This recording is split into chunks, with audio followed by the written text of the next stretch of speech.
Xiao Tianque traversed into the role of the eldest disciple of Shushan, endowed with an extraordinary background and unparalleled talent.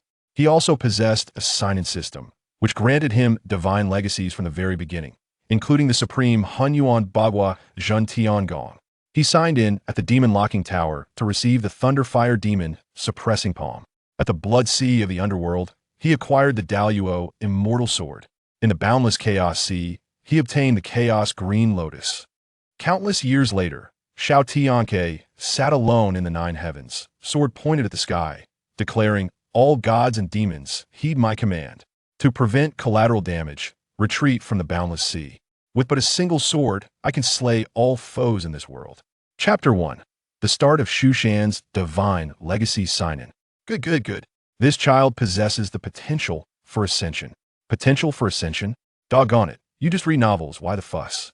Xiao Tianque exclaimed impatiently, his face displaying irritation. Yet, no one responded to him. He shook his heavy head and opened his eyes, only to be greeted by a face obscured by white hair. White-haired, by Wu Chang. The white hair, dangling in front of his face, sent a chill down his spine, instantly conjuring images of the ghostly by Wu Chang from the underworld. Ah, a ghost! Xiao Tianque cried out, flailing his arms in panic, only to discover he was utterly immobile, with the only sound echoing in his ears being the wails of an infant. How? How did I become a baby? Realizing his predicament, he scanned his surroundings in bewilderment. First, there were three figures he had mistaken for ghosts, who were, in reality, Taoists with an ethereal presence. These three Taoists were no ordinary individuals. They had discerned his name from the soiled diaper he wore, which astonishingly matched his previous name. Xiao Tianque couldn't help but chuckle bitterly within. In my past life, my name was derived from a line. Unaware of the celestial palace above, what year is this evening? Who would have thought that, in this bizarre place, it was inspired by a puddle of urine? Yet this mattered little now. What was crucial was the odd scrutiny he felt from the three Taoists. Xiao Tianque felt a jolt of alarm. The three old men have been staring at me. Could they be coveting my tender form? However, he quickly dismissed such thoughts. Despite their constant gaze, it was evident that their expressions revealed no vulgar intentions. Wait a moment, have I read too many novels? Am I dreaming? At this point, doubt still lingered in Xiao Tianque's mind. Ouch, that hurts. Only upon feeling the sharp pain from the finger he was sucking on did he start to accept the reality of his situation. Damn it, I really have traversed. So, the voice in my head urging me to sign in was real. Yet, Xiao Tianque knew little about the phenomenon of crossing over, but he understood it to be an exceptional method for transforming a discontented reality. Such a fortune was sought after by many. However, he felt little desire for it to him.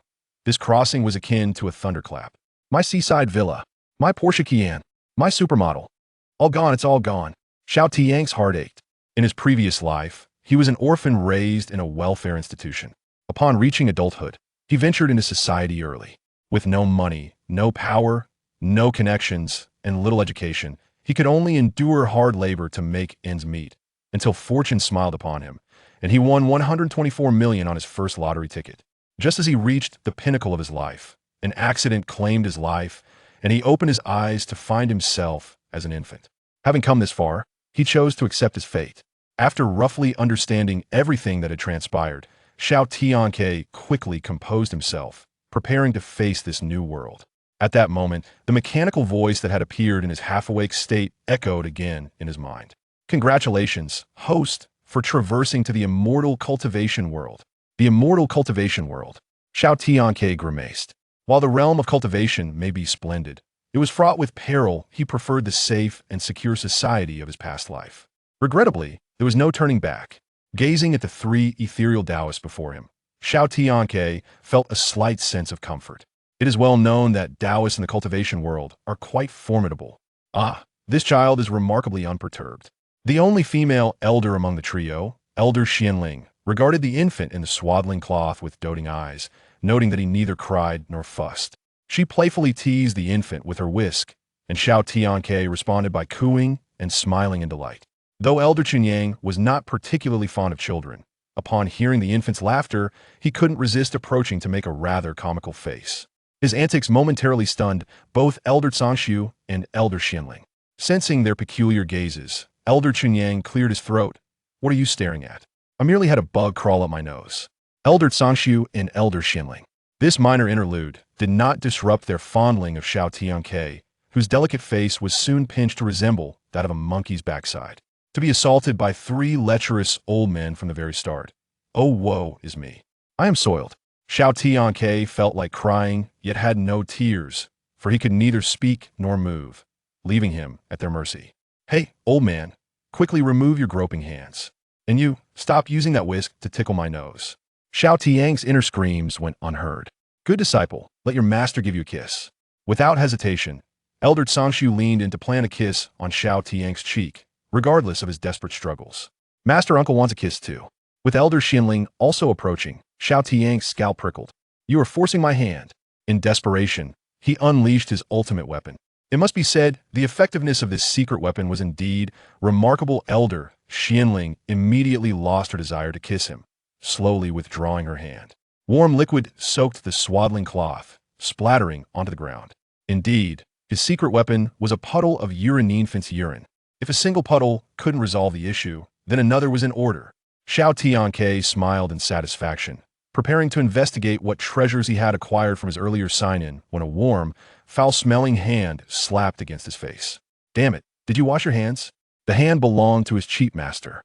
In the next moment, it felt as if electricity surged from his fingertips, coursing through Xiao Tianque's body.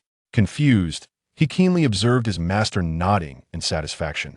Elder Tsangshu grinned. This child is my only disciple in this lifetime, shouldn't the two of you?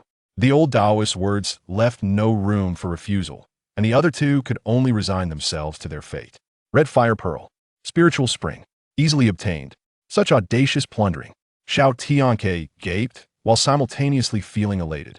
After all, these treasures were meant for him. My esteemed master, your disciple loves you. As the Red Fire Pearl and Spiritual Spring intertwined in midair under Elder Tsangshu's manipulation, they finally transformed into a necklace exuding ethereal spiritual energy. Elder Tsangshu adorned Xiao Tianque with the necklace, nodding in satisfaction as he stroked his beard. Once the necklace was around his neck, Xiao Tianque felt his eyelids grow heavy. When he awakened again, he found himself lying in a beautifully crafted cradle. Confirming that no one was around, he immediately summoned the system in his mind. Host, I am here. System, what did I receive from my first sign-in? Xiao Tianque inquired eagerly. After a brief silence, the system's voice resonated. Ding! Congratulations, host, you have acquired the ancient deity's legacy, the Primordial 8 Trigrams Heavenly Suppression Technique. Chapter 2. The senior disciple of Mount Shu in the realm of the Hunyuan Bagua. A profound power surged within Xiao Tianque, akin to a volcanic eruption, yet as gentle as spring rain, permeating through his limbs and bones. At that moment, semi-ethereal Bagua imprint materialized on his forehead, ultimately embedding itself deep within his soul. It seemed destined that in this life, he was to become a mystical Taoist, with the Bagua imprint now ingrained in his spirit. And being the elder disciple of Master Shushan, it was indeed impossible for him to shun the path of a Taoist. However, this world was one of cultivation, and he could no longer view it through the lens of his previous life. As the senior disciple of Mount Shu, with an impressive background and a sign-in system at his disposal, he might just carve out a remarkable existence in this realm. While he pondered, the system's notification chimed once more. Congratulations, the sign-in location has been refreshed. Please sign in at the Demon Locking Tower. Xiao Tianque mused himself, pondering whether he had traversed into the world of the legend of the swordsman. Nonetheless, he felt unconcerned with his system, regardless of the world. He was certain he could thrive magnificently. The system reminded him that he could only unlock the next sign-in location after the current one. With a resigned effort, he lifted his chubby, pale hand, contemplating the prospect of walking before worrying about anything else. The first sign-in had granted him a divine legacy, and he was filled with anticipation for what rewards awaited him next. Just then, the door creaked open, and an elderly man with flowing white hair and a gray Taoist robe, exuding an ethereal aura, entered the room. Taoist Tsangshu approached the rocking bed and gently placed his aged, comforting hand on Xiao Tianque's forehead. After a brief moment, he withdrew his hand, smiling with palpable relief. Indeed, the Crimson Fire Pearl, complemented by the Spiritual Spring, would not harm my dear disciple's meridians in the slightest. Rather, it would nurture and strengthen them continuously. Xiao Tianque gazed at him in silence, inwardly cursing. He had initially believed that his master possessed absolute confidence, which led to the creation of the necklace from the crimson fire pearl and the spiritual spring. However, it now appeared he was merely a subject of experimentation. Master, it is time for the disciples to meet their elder brother, Elder Xianling reminded from outside the door. As the head of the Mount Shu sect, Taoist Sangshu's first and only disciple was naturally the elder brother of the sect. Within half an hour, news of Taoist Sangshu's acceptance of a disciple had spread throughout Mount Shu, drawing all the disciples to the training ground, eager to catch a glimpse of their mysterious elder brother. Before Xiao Tianque could grasp the situation, Taoist Sangshu had already led him to the training ground. Who could be fortunate enough to become the headmaster's disciple? Silence. The headmaster approaches.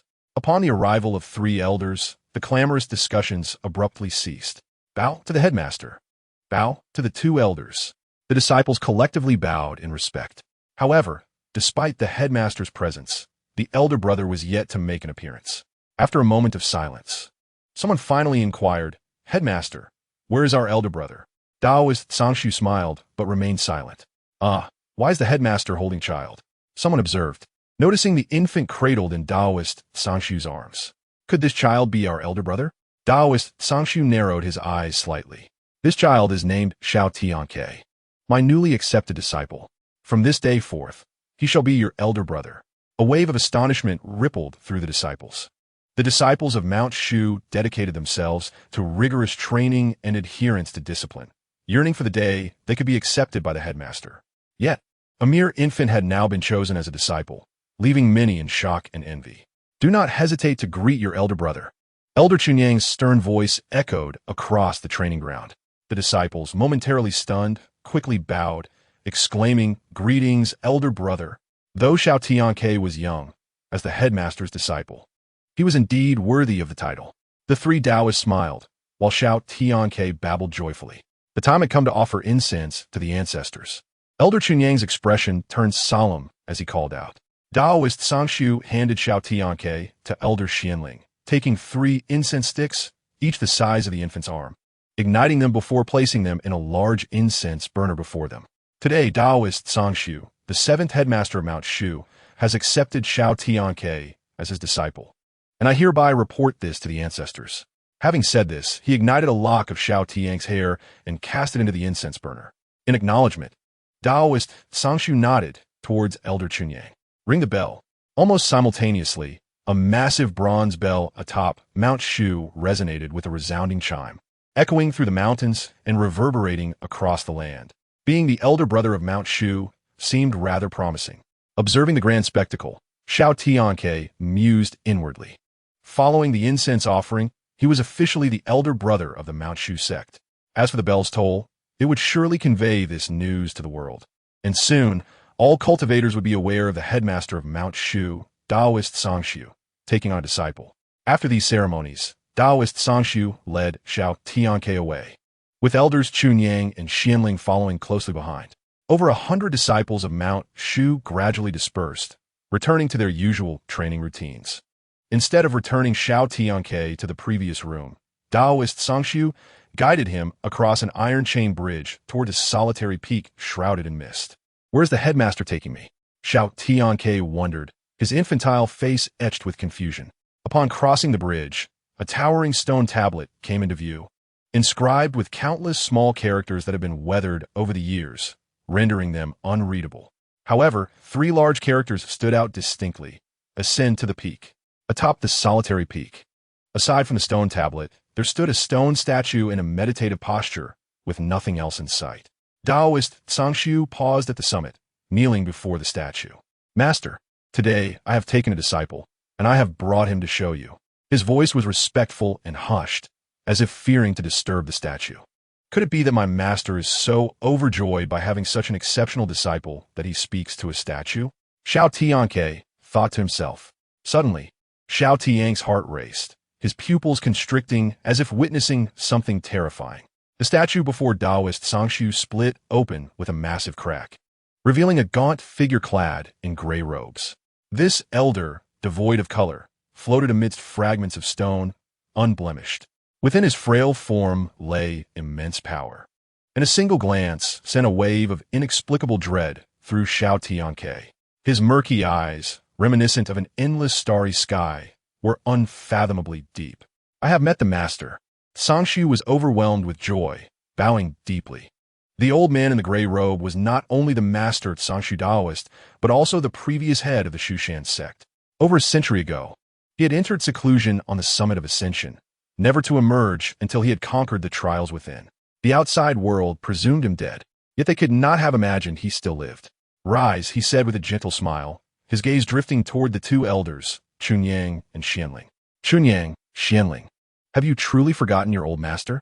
The two elders, standing a short distance away, felt a wave of embarrassment and quickly approached the old man, bowing deeply. Chunyang and Xianling pay their respects to Uncle Master. The gray-robed elder nodded with a smile, his attention drawn to the infant cradled in Sangshu's arms. He gently took Xiao Tianque into his embrace. His eyes were profound like the vast ocean of stars as he looked at the child. Xiao Tianque blinked innocently, not crying or fussing, but rather tugging playfully at the old man's white beard. Curiosity glimmered in Chunyang's eyes as he pondered for a moment before speaking. "Uncle Master, have you passed through that trial?" The gray-robed elder shook his head, his expression unperturbed. Sangshu and the others were taken aback, disbelief etched across their faces. As the former head of Shushan, his cultivation was remarkable, and few in the world could reach his level, yet he had not succeeded in overcoming the final trial. As the three felt a wave of sadness, the gray-robed elder suddenly burst into laughter. "How fortunate I am, nearing the end of my days, to have such a disciple. Allow me to bestow upon you a great gift." "Master, you mustn't." Sangshu Daoist, sensing his master's intentions, quickly voiced his objections. However, the elder paid no heed. A pure energy emanating from him and flowing into Xiao Tianque's body. Sangshu, Chunyang, and Xianling felt their eyes welling with tears. The elder was transferring all of his remaining strength, including the essence of his life, to Xiao Tianque. After relinquishing his power, the gray-robed elder appeared frail, like a candle flickering in the wind. Trembling, he carefully handed Xiao Tianque back to Sangshu. His gnarled hands wiped away the tears from Sangshu's eyes. "Do not weep. With decay comes new growth." At that moment, Xiao Tianque began to wail loudly. "Child, do you sense that your ancestor is leaving?" The gray-robed elder passed away, transforming into specks of starlight that dispersed with the gentle breeze, leaving no trace of pain, only a blissful smile upon his face. Sangshu and his siblings knelt silently, honoring the departure of the gray-robed elder. The cosmos is one, and all existence flourishes and perishes in accordance with the great path. After death, the spirit returns to the void, and the body returns to the earth, all returning to nature. His teachings lingered, fading into the wind. Time flew by, the sun and moon weaving through the fabric of days. In the blink of an eye, 5 years had passed. At the break of dawn, Xiao Tianque rose, washed up briefly, and began his studies in the Tao. After 2 hours, he shifted to sword practice. At a quarter past noon, the moment he had been eagerly awaiting arrived, mealtime. After dining, he rested for half an hour before returning to his sword practice and Tao studies. Day by day, year by year, Xiao Tianque had grown numb to the monotony of life. In the evening, Sangshu Daoist visited him to assess his progress. "Disciple, demonstrate the sword technique I have taught you." "Yes," Xiao Tianque replied eagerly, grasping his sword in readiness. The azure dragon emerges from the sea, parting the clouds to reveal the sun. The rhinoceros gazes at the moon, revealing its divine essence, while the white ape climbs the branches, concealing its mysteries. Sangshu Daoist softly recited the sword incantation, and Xiao Tianque moved with his sword, executing the first and final stances. He performed all 74 sword forms within the time it takes to burn a stick of incense. Though Xiao Tianque executed the Taiji Shuangguan sword techniques with ease, Sangshu Daoist still appeared somewhat dissatisfied. "Disciple, the Taiji Shuangguan sword emphasizes movement like a dragon emerging from the water and stillness like a spirit cat capturing a mouse. In motion, one divides yin and yang, conceals the 8 trigrams, steps through the 9 palaces, harmonizing internal energy with external form. Do you understand?"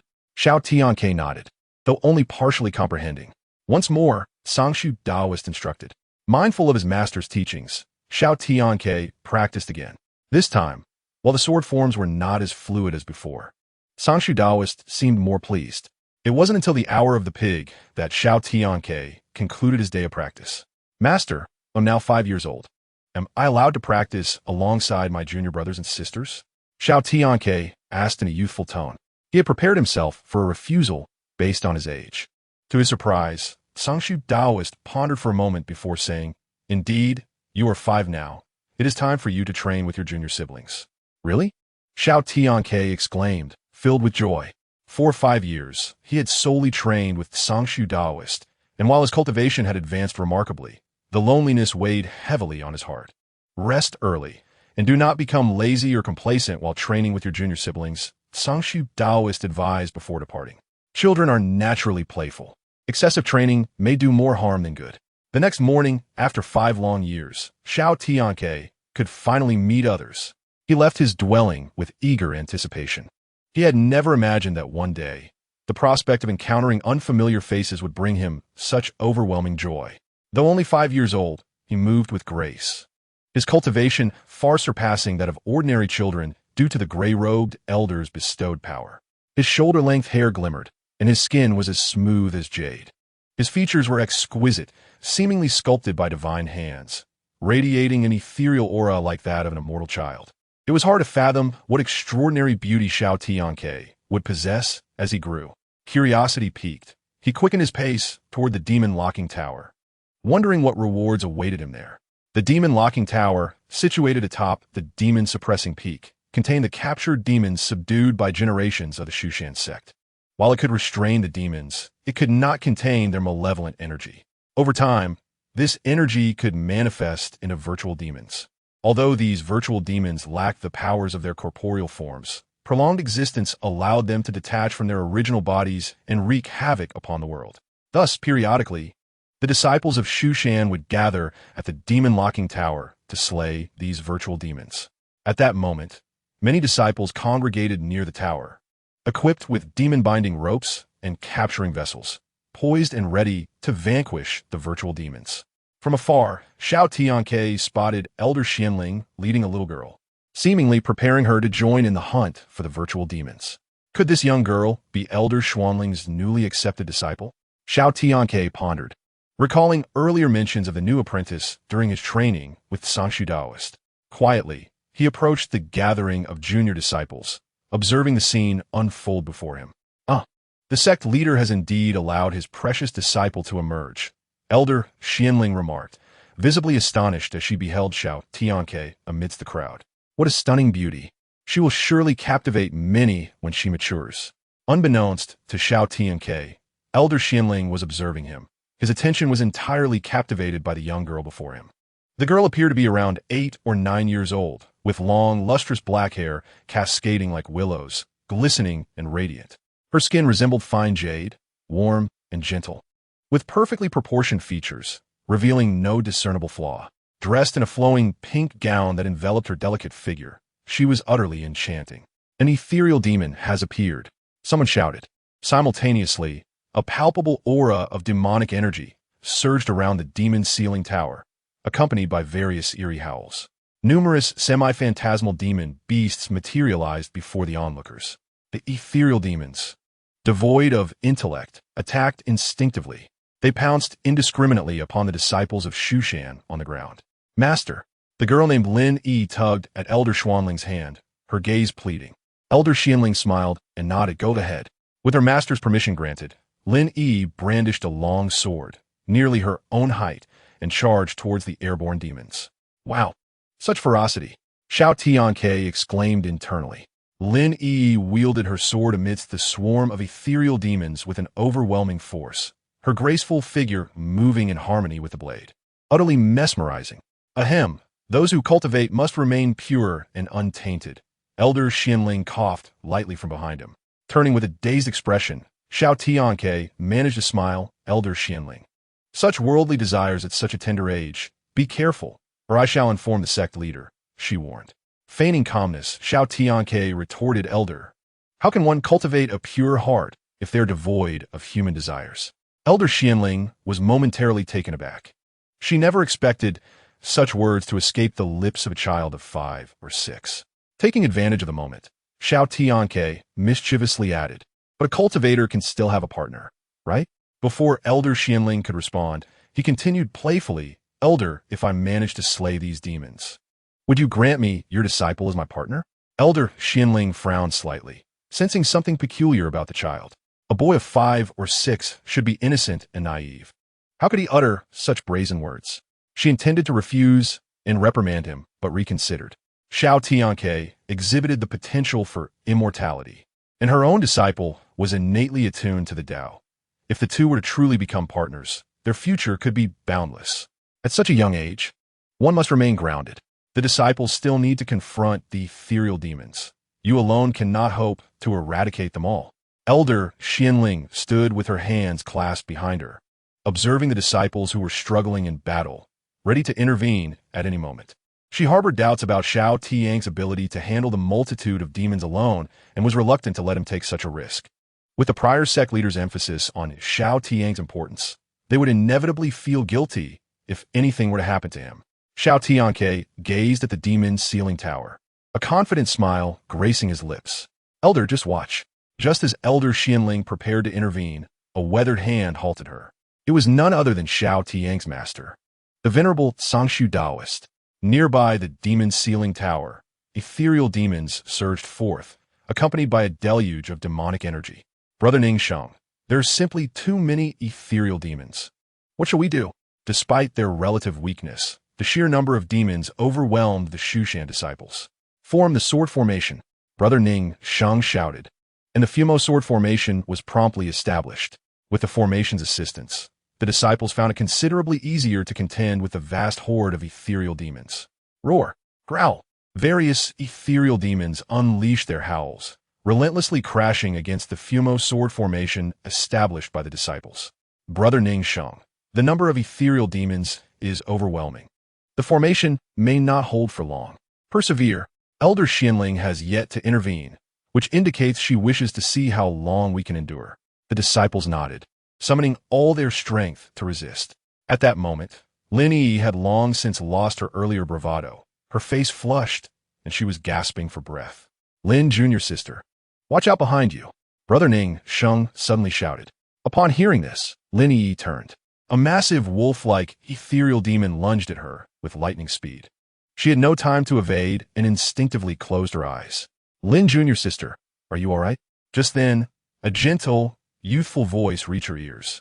She opened her eyes to find a 5 or 6-year-old boy standing protectively in front of her, a small hand gripping the demon's maw tightly. The girl stared in astonishment at the boy, who radiated a faint golden glow. Her cheeks flushed as she instinctively replied, I'm Fine." With a swift motion, the boy crushed the ethereal demon with his bare hands, then glanced at the girl with a slight smile. "Could I borrow your sword for a moment?" Lin Yi nodded, handing over her long sword. Xiao Tianque took the sword, turned sideways, and declared, "Leave the dangerous task of slaying these ethereal demons to me, a man." Under Lin Yi's watchful gaze, Xiao Tianque plunged into the throng of demons. With each strike, swing, slash, pierce, and thrust, he effortlessly dispatched numerous ethereal demons.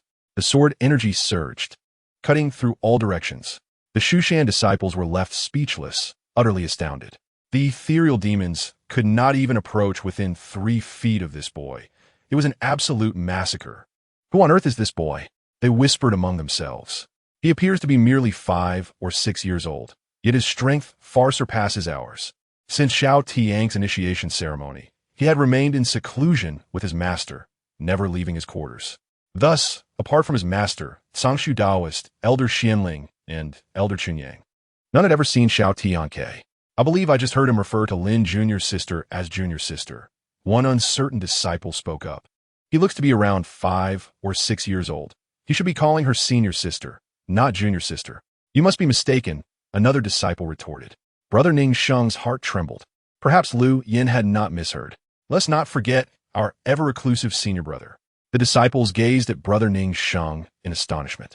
"Are you suggesting he is our senior brother?" Brother Ning Sheng nodded. "Have you forgotten how the world refers to our sect leader?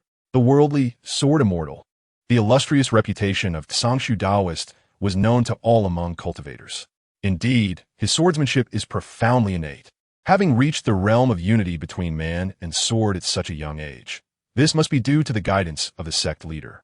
Brother Ning Sheng was now certain that this boy was indeed the disciple the sect leader had taken under his wing 5 years ago. Their senior brother. Azure Dragon emerges from the sea. With a light shout from Xiao Tianque, the sword energy surged like a dragon, cleaving through dozens of ethereal demons. At that moment, he had single-handedly eradicated all the ethereal demons. Sect leader brother, this lad truly embodies your spirit. He is remarkably reminiscent of your former self. Elder Xianling sighed, utterly astonished that Xiao Tianque had already achieved the remarkable state of unity between sword and self. Daoist Sangshu smiled with satisfaction. Xiao Tianque's innate understanding was unparalleled, the most extraordinary he had ever encountered. During the years he had guided him, he had often worried that Xiao Tianque might struggle to apply his knowledge practically. However, upon witnessing him today, it could be said that his fears were unfounded. Master, my disciple's cultivation has surely reached the late stage of the golden core, hasn't it? In the realm of secular cultivation, levels were categorized into foundation establishment, illumination, integration, heart movement, golden core, nascent soul, out-of-body, divided spirit, unity, void, great ascension, and tribulation. Among the disciples of Mount Shu, most had attained the heart movement stage. Xiao Tianque, being the youngest of this generation, was also the first to step into the golden core realm. Indeed, within just a year, this lad has already reached the late stage of the golden core. Daoist Sangshu confirmed. To possess golden core cultivation at merely 5 or 6 years of age is unprecedented. Elder Xianling exclaimed, both shocked and somewhat apprehensive. Master, is there any issue with his rapid progress? Daoist Sangshu shook his head. Since embarking on the path of cultivation, Xiao Tianque's advancement had been astonishing. Initially, Daoist Sangshu had harbored concerns. However, upon examining Xiao Tianque's foundation, he discovered it to be remarkably solid. He speculated that perhaps it was due to the transmission of power from his master to this young man. Meanwhile, after vanquishing the ethereal demons, Xiao Tianque approached Lineage. Junior sister, your sword. Lineage had been left speechless by the earlier spectacle, and only after a moment did she realize Xiao Tianque was speaking to her. Her cheeks flushed as she accepted the sword he offered. At that moment, the other disciples of Mount Shu also gathered around. You are the esteemed senior brother spoken of by our master? Lin Yi inquired. When she had first entered the sect, Elder Xianling had mentioned that she had a senior brother younger than herself. Indeed, Xiao Tianque nodded. A wave of astonished murmurs swept through the disciples, despite their prior knowledge. We pay our respects to the senior brother. Under Ning Sheng's lead, the disciples of Mount Shu bowed deeply. Lin Yi, blushing, also paid her respects to Xiao Tianque. Although he was young, he was their senior brother, and thus deserved their proper deference. Moreover, his prowess had already earned everyone's admiration. Observing the respect shown by his junior disciples, Xiao Tianque felt a swell of pride, thinking to himself, being a senior brother is indeed rewarding, such reverence. I never experienced in my past life.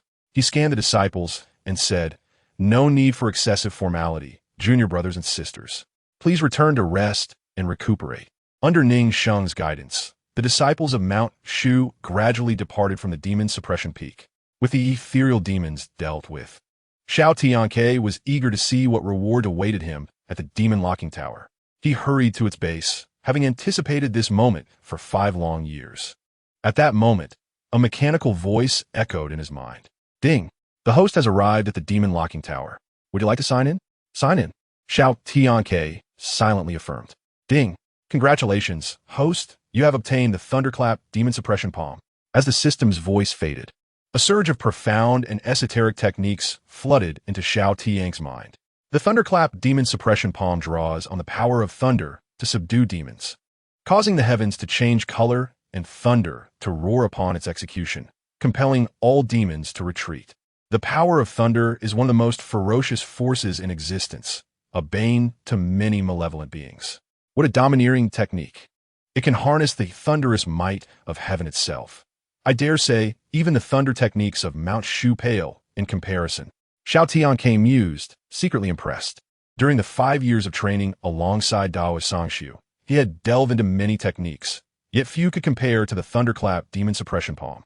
After a long wait of 5 years, the rewards of signing in had not disappointed him. Understanding the essence of the Thunderclap Demon Suppression Palm, Xiao Tianque smiled contentedly.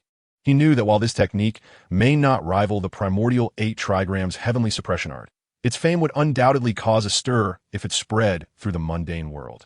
The Taoists highly revere the power of thunder, believing its overwhelming might can subdue demons. It is said that the ancient deity known as the Heavenly Master of Thunder is venerated in the Taoist pantheon, referred to as the Thunder Ancestor. I have practiced the Heavenly Gang Thunder technique before. I should be able to comprehend the Thunderclap Demon Suppression Palm without much difficulty.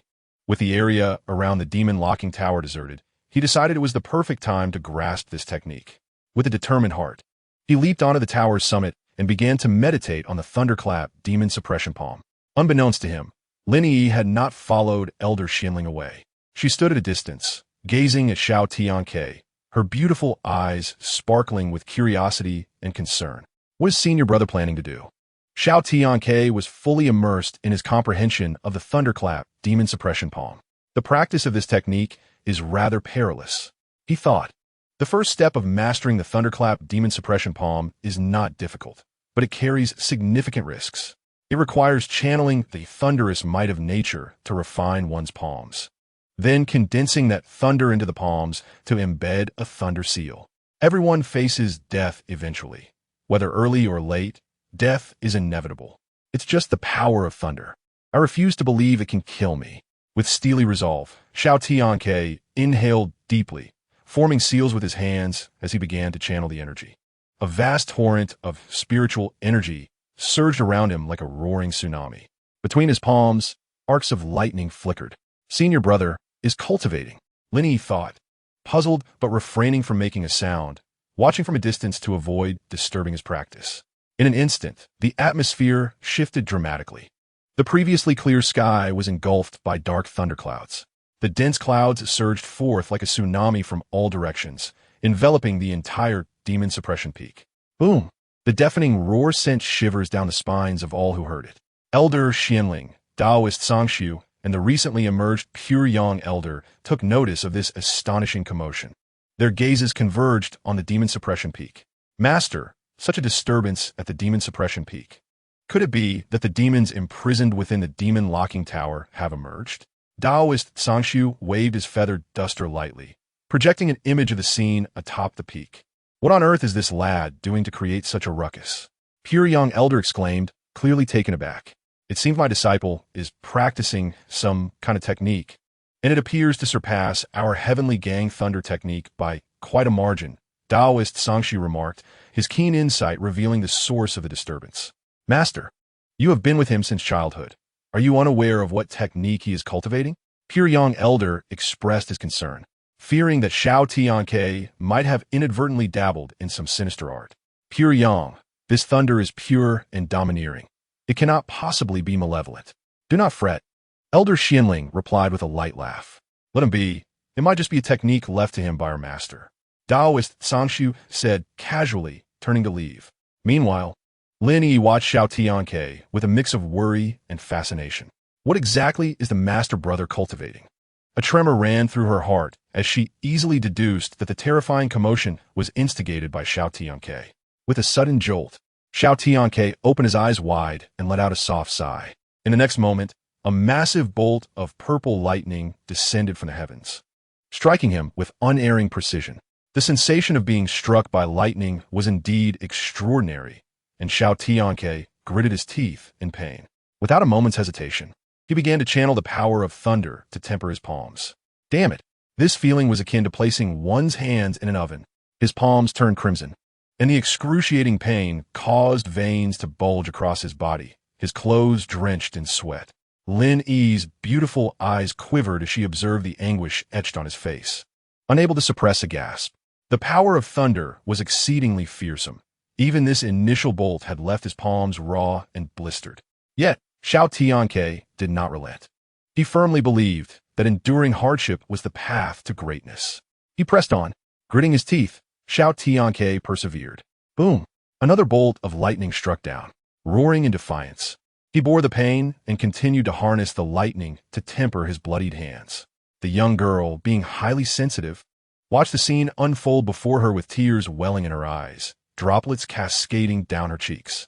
At that moment, Xiao Tianque's hands were a gruesome sight, battered and unrecognizable.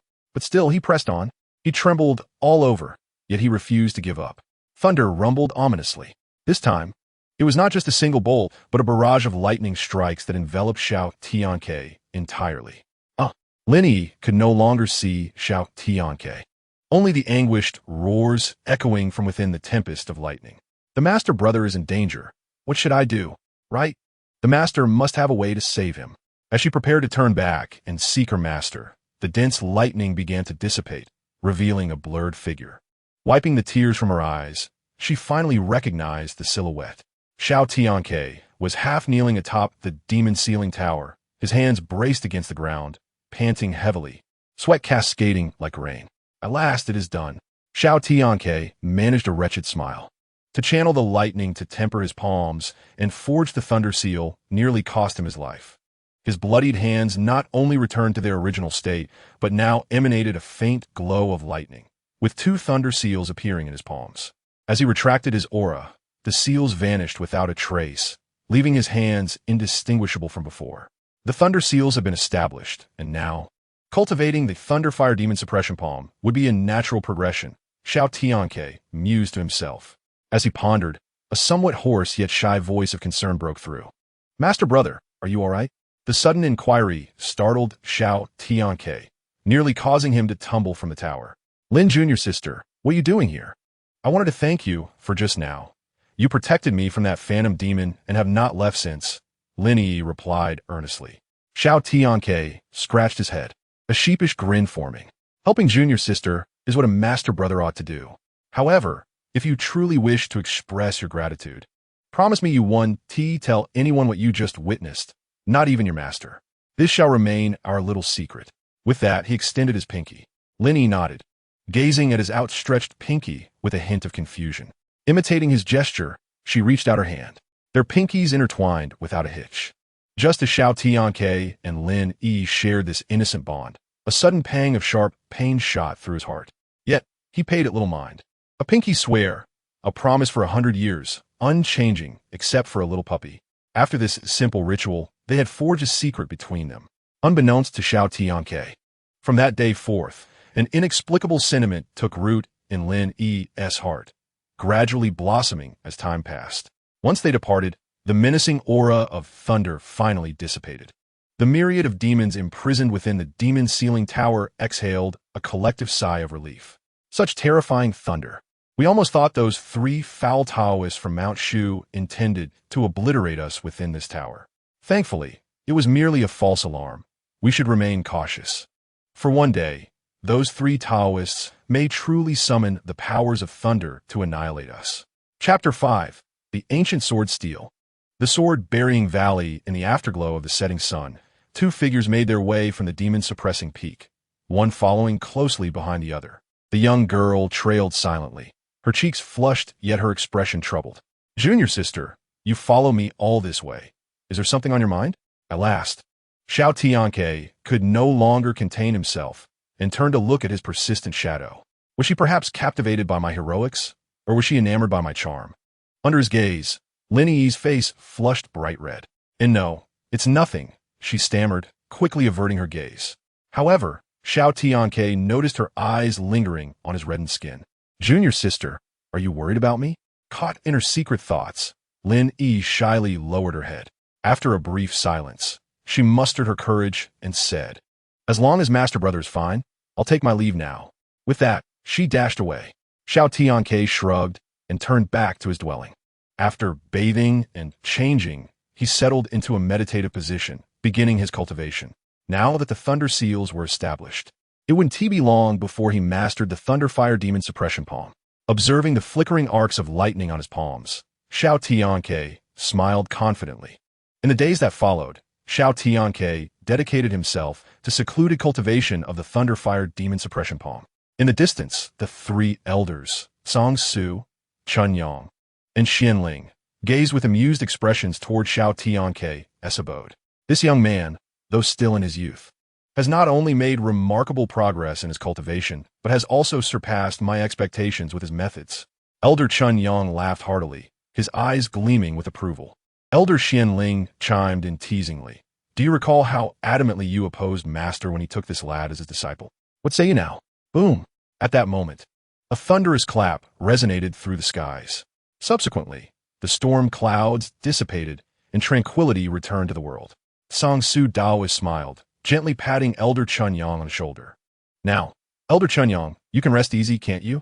After a moment of contemplation, Elder Chun Yang conceded. This lad's ability to cultivate such a technique indeed warrants his qualifications. Meanwhile, seated in meditation, Xiao Tianque slowly opened his eyes, the arcs of lightning around him gradually subsiding. By my word, I truly am a genius. In merely 7 days, I have successfully mastered the Thunderfire Demon Suppression Palm. Ding!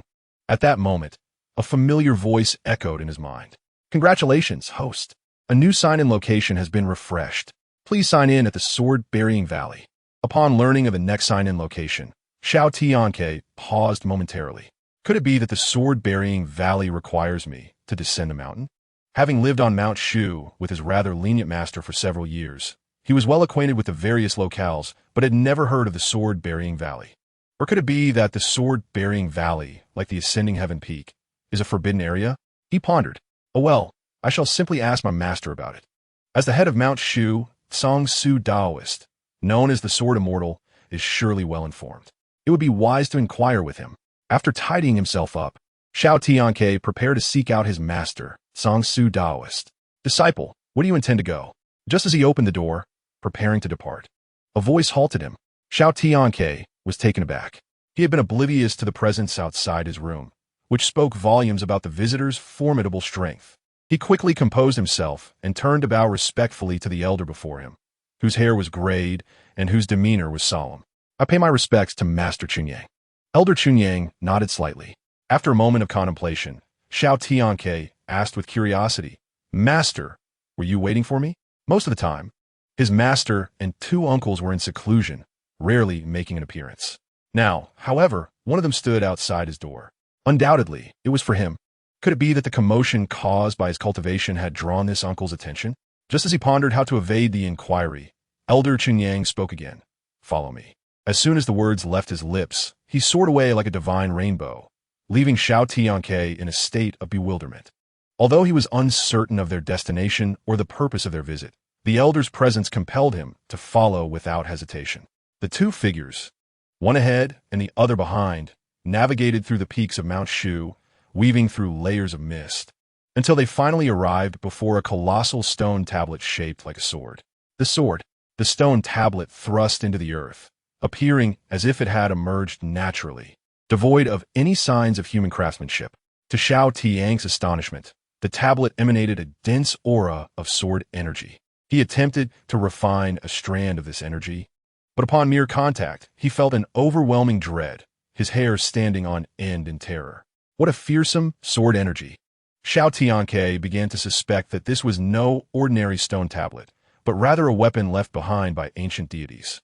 This stone tablet is known as the Honggu Sword Tablet, Elder Chunyang explained. It was brought from a celestial realm by the first sect leader of Mount Shu and has been enshrined here. Learning of the tablet's origin, Xiao Tianque inhaled deeply. Yet his confusion only deepened. He understood that Elder Chunyang had brought him here for a reason, which could not merely be an introduction to the Honggu Sword Tablet. Refine it. What? Xiao Tianque's pupils constricted in disbelief. What are you thinking? Refining this stone tablet with your cultivation is tantamount to seeking death. Then what do you wish for me to refine? The sword energy. No sooner had Elder Chunyang finished speaking than he formed a hand seal, summoning a surge of pure yang fire that coiled around the stone tablet like a fiery dragon. Receive. At his command, the pure yang fire dispersed, leaving him with a strand of sword energy. As Xiao Tianque took the sword energy, he found it resonated with the formidable essence he had sensed earlier, albeit with a slightly less ferocious intensity. In less than an hour, he successfully refined the sword energy. Elder Chunyang instructed. Within the Honggu Sword Tablet lies a realm known as the Sword Burial Valley, where countless spiritual swords are interred. Now that you have refined the sword energy, you may enter for half an hour to seek your own spiritual sword. Remember, swords possess spirit. Do not force your will upon them. With that, he moved to send Xiao Tianque into the realm of the Honggu sword tablet. Upon entering the space within the sword tablet, Xiao Tianque was immediately awestruck by his surroundings.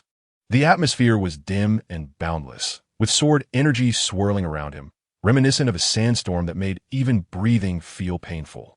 The ground was not covered with grass or spiritual stones, but rather teeming with swords of various shapes. To think that the Sword Burial Valley lay within the confines of the Honggu sword tablet was truly a stroke of fortune. Check in, Xiao Tianque murmured with delight. However, the system did not respond. What is the matter? He wondered, utterly perplexed. Having entered the interior of the Honggu sword tablet, why was he unable to check in? Could it be that he had not truly arrived at the Sword Burial Valley? Harboring doubts, Xiao Tianque followed the direction from which the sword energy surged, hastening his steps. After crossing a small hill and traveling several dozen paces, he encountered a deep chasm before him. Above the chasm, sword energy shrouded the area, making any attempt to break through futile. To enter, he would have to find the entrance. Fortune favored the persistent. The entrance was soon discovered by Xiao Tianque. It appeared eerily ominous. It resembled the gaping maw of a demon, with an invisible force pulling everything toward it. Xiao Tianque felt a shiver run down his spine. This sinister place must be the Sword Burial Valley. It felt deeply unsettling. At that moment, a notification chimed. Ding! The host has arrived at the Sword Burial Valley. Would you like to check in? Check in. Xiao Tianque did not hesitate. Ding! Congratulations, host. Check-in successful. Reward: the Sword Burial Gourd. Chapter 6. The Sword Burial Gourd exerts its might. The dragon appears. As Xiao Tianque toyed with the unremarkable, somewhat tattered gourd in his hand, a flood of frustration coursed through him. It was no exaggeration to say that even a beggar would likely reject this item. Nevertheless, it must be noted, the system's offerings are never ordinary. The name was quite imposing, though its appearance was rather shabby. As for its power, he hoped it would live up to its name. If not to obliterate the heavens, then at least to justify its title. Xiao Tianque did not dwell on unraveling the mysteries of the Sword Burial Gourd. Instead, he strode forward into the Sword Burial Valley. By the Honggu sword tablet, the sect leader of Mount Shu and the two elders gathered. Taoist Sangshu waved his robe, conjuring 3 cushions and a kettle with 3 steaming cups of green tea that appeared on the stone slab. He held a blue and white porcelain cup, gently tapping the lid against the rim, his expression serene. Meanwhile, Elder Chunyang, who had sent Xiao Tianque into the sword tablet, wore a grave countenance. Master, how can you remain so calm while drinking tea at this moment? Elder Xinling shared his confusion. The Sword Burial Valley can only be entered once in a lifetime. If one is fortunate enough to find a suitable spiritual sword, then it is well. If not, Taoist Sangshu continued to savor his tea calmly. What is destined must come to pass. What is not cannot be forced. A cultivator must maintain tranquility. Upon hearing this, Elder Chunyang, who had been pacing back and forth, reluctantly sat down and drained his cup in one gulp. Meanwhile, upon his initial entry into the Sword Burial Valley, Xiao Tianque immediately sensed the peculiar atmosphere. The valley erupted in a cacophony of sword cries, reminiscent of dragons roaring and tigers howling, resonating deeply within him. The surging sword energy coalesced into a roaring dragon of sword energy that surged forth from the depths of the Sword Burial Valley, akin to a tempest, forcing Xiao Tianque back several paces, leaving him with several crimson sword marks upon his body. What a terrifying sword energy! Xiao Tianque grimaced, now understanding Elder Chunyang's intention behind having him refine that strand of sword energy. Had he not refined the energy from the sword tablet itself beforehand, a single attack from the sword dragon might have claimed his life. He dared not let his guard down. The path ahead was long and fraught with peril, yet he felt no inclination to retreat. Rather, his fighting spirit surged within him. With a deep breath, Xiao Tianque's eyes sparkled with determination as he dashed into the Sword Burial Valley, agile as a rabbit or a dragon. He crouched, rolled, and leaned back. At this moment, he had to multitask. While dodging the attacks of the sword energy dragon that surged from the valley, he also needed to calmly sense the fluctuations of the surrounding spiritual swords, seeking one that resonated with him. A child of merely 6 or 7 years old navigated through this sea of perilous sword energy, and despite his evasive maneuvers, he was soon drenched in blood. What is happening? Xiao Tianque was utterly bewildered. No matter how he tried to sense the spiritual swords, not a single blade responded to him. He could endure physical wounds, but this situation was simply intolerable.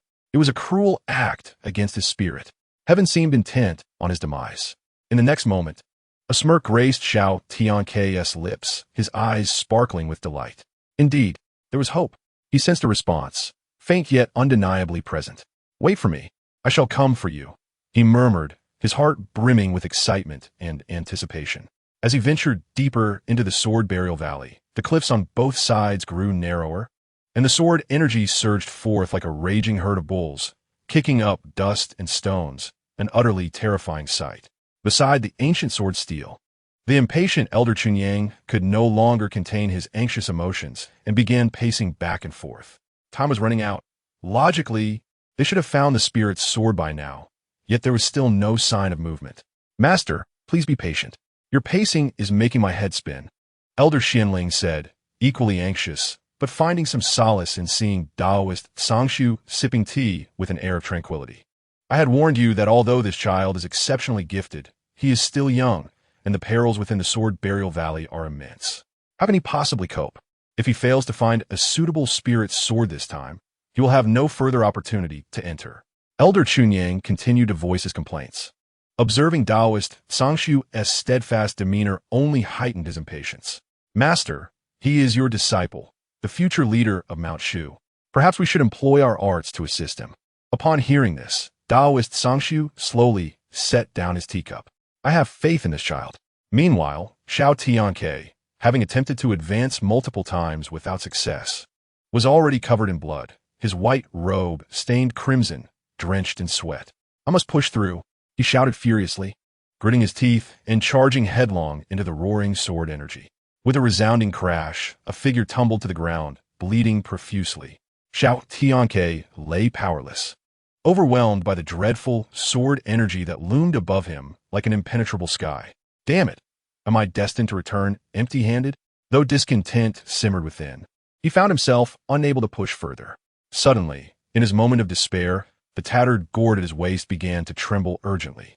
Strange patterns flickered on the seemingly ordinary gourd, and a mystical light enveloped him. What wondrous energy, he thought, feeling warmth radiate through him, devoid of any pain. To his astonishment, he saw his wounds healing at a visible rate. "What is happening?" Xiao Tianque gasped. As his injuries mended, the gourd emanated a powerful aura, transforming dramatically. The gourd, now beyond his control, shot upwards. Its mouth wide open, the symbol light intensified, and in an instant, it began to devour the surrounding sword energy like a black hole. After approximately 30 breaths, the runes on the gourd dimmed, returning to Xiao Tianque's grasp. "What a treasure!" he exclaimed with uncontainable joy. The gourd not only healed his wounds, but had also consumed a third of the sword energy in mere moments. Time was of the essence. He needed to find the spirit's sword that resonated with him. With a resolute gaze, Xiao Tianque unleashed a tempest of lightning that coiled around him like serpents. In a burst of power, he lunged forward like a thunderous arrow. The intensity of the sword energy waned, allowing him to traverse the sword burial valley with ease, quickly reaching its depths. The spirit's sword that responded to him lay ahead. At that moment, he felt an increasingly potent response from the spirit sword. However, the ground suddenly trembled violently, and the dim sky darkened ominously. Terrifying growls echoed in the air. Xiao Tianque's expression turned grave as a crushing pressure made it hard for him to breathe. A massive black figure emerged, scales glistening, its eyes like suns in the sky, instilling fear in all who gazed upon it. In the outside world, Elder Xianling suddenly cried out, "Master, look!" At the same time, Taoist Sangshu sensed the anomaly of the ancient sword steel. The once stone-like steel now radiated with brilliant sword light, a dragon-shaped shadow flickering into view. Such a phenomenon was unprecedented.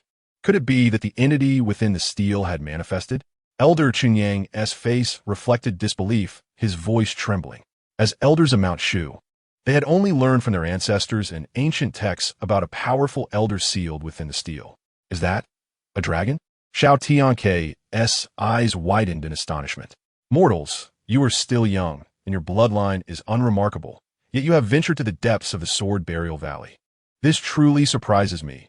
The colossal dragon head regarded Xiao Tianque with a hint of curiosity. The oppressive aura left Xiao Tianque dizzy.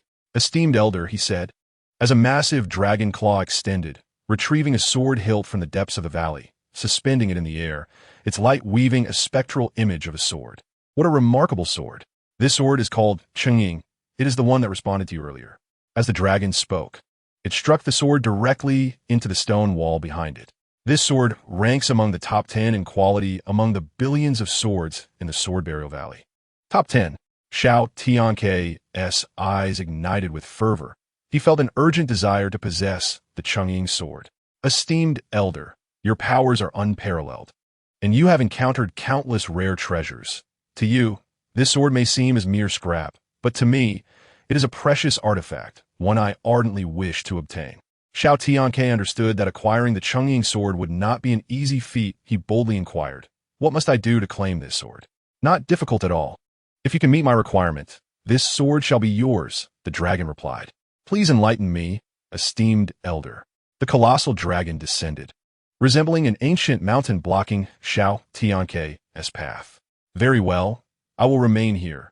If you can reach behind me, you will have fulfilled the first requirement." Xiao Tianque was somewhat taken aback, finding the first requirement surprisingly simple. The dragon smirked slightly, glancing at him before closing its eyes to rest. "If the elder offers this freely, I shall gladly accept." Before he could finish his thought, Xiao Tianque leaped into the air with a powerful thrust, soaring like an eagle riding the wind. However, as he approached the dragon-esque form, the countless swords within the valley suddenly trembled. Numerous swords erupted from the ground, forming a wall to obstruct the dragon's massive body. It seemed it would not be so easy after all, but they would find it difficult to stop him. Azure Dragon emerges from the sea, dispelling the clouds. With steely resolve, he seized a spirit sword and, with a mighty roar, unleashed the first two moves of the Tai Yi Xianmen sword technique. In an instant, the sword energy coalesced, transforming into a roaring azure dragon that charged towards the sword wall with unstoppable force. With a thunderous explosion, the two forces collided, sending shockwaves rippling through the air, scattering swords in all directions. The sword wall, battered by the fierce onslaught, revealed a gaping hole. Success. However, before Xiao Tianque could savor his victory, the scattered spirit swords quickly reformed, readying themselves once more. "Young man, your time is running short. You should unleash all your abilities," the dragon reminded. Since his entrance into the mystic ancient sword monument, a quarter of an hour had already passed. If he failed to breach the sword barrier soon, he would likely miss the opportunity to acquire the shadow sword. Patience was essential. The more dire the situation, the more composed one must remain. Only by maintaining his calm could he devise a method to overcome this sword wall.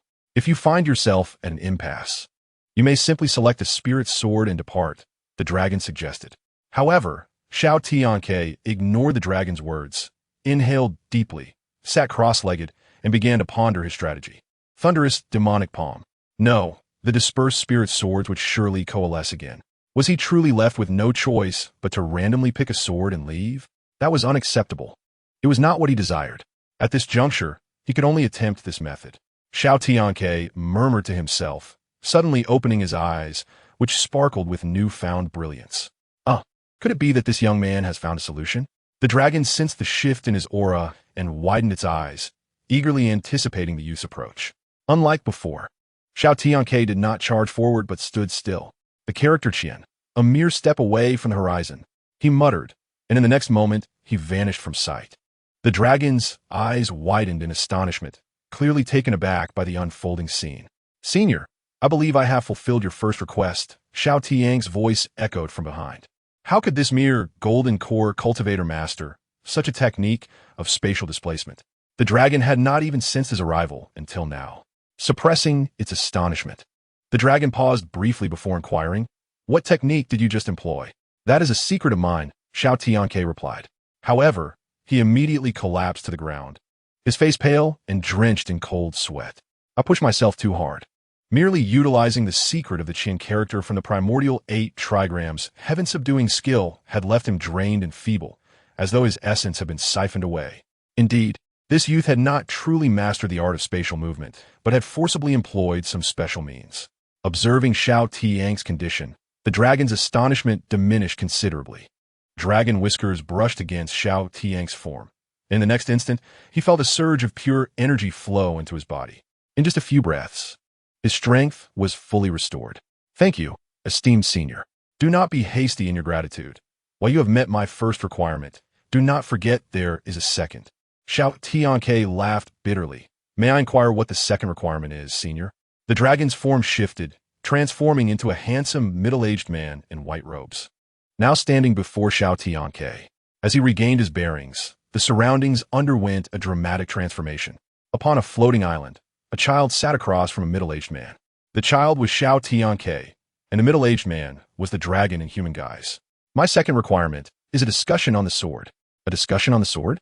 Xiao Tianque was taken aback, smiling wryly. Senior, you may be overestimating me. I have only practiced for 5 years. What qualifications do I have to discuss the sword with you?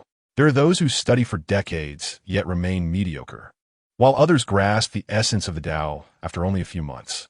Mastery is not measured by the length of time, but by the depth of understanding and insight you possess. Simply express what lies within your heart. Then I shall present my humble thoughts. Xiao Tianque performed a formal bow. Let me ask you, what is the highest realm of swordsmanship? Xiao Tianque pondered for a moment. No sword, no victory or defeat, no desires or demands. What does no sword signify? Xiao Tianque took a deep breath, slowly closing his eyes and extending his arms. Sensing the energies of heaven and earth, omnipresent yet elusive, the middle-aged man nodded and smiled. Your answer bears resemblance to the sayings of those in the West. The Bodhi tree is not a tree. The bright mirror is not a stand, as you stated. Do not cling to victory, nor resent defeat. Yet, how many can truly reach such a state? It is rare for one, so young, to have such insights. The middle-aged man showed no restraint in his admiration for Xiao Tianque, but the inquiry was not yet complete. Now tell me, what is the Tao? Xiao Tianque smiled faintly. As a disciple of the Taoist school, I have listened to the elders speak of the Tao since childhood. The Tao that can be told is not the eternal Tao. Indeed, the spoken Tao is not the true Tao. If you wish to attain the highest realm of swordsmanship, your heart must not be bound by worldly thoughts. Xiao Tianque looked puzzled. Remember, the highest realm of swordsmanship is not something that can be articulated. It must be realized through insight. Victory does not equate to no sword. When you are fixated on no sword, your heart is already wielding sword. The middle-aged man's words left Xiao Tianque bewildered. Then how does one reach the highest realm? Existence is non-existence, and non-existence is existence. To not cling to no sword is to truly possess no sword. If your heart clings to this notion, you will never truly attain this realm. Although Xiao Tianque had his own interpretations of the highest realm of swordsmanship, he remained ignorant of the intricacies of how to achieve it. The middle-aged man's words served to illuminate his path. Both clinging and non-clinging will obstruct you. Go with the flow, and you shall reach the pinnacle of your aspirations. The middle-aged man's words echoed in his ears. When he raised his head again, the man had vanished without a trace. The surroundings transformed into a familiar scene, but now a sword rested in his hand. Chapter 8. The initiation ceremony. The world was shrouded in a dim haze, and the turbulent sword energy had long since dissipated. All swords had returned to their places, as though nothing had transpired. As light and shadow intertwined, the youth glanced at the swaying sword shadows on the ground, bowing respectfully toward the depths of the sword-burying valley. I shall forever remember your great kindness, esteemed senior.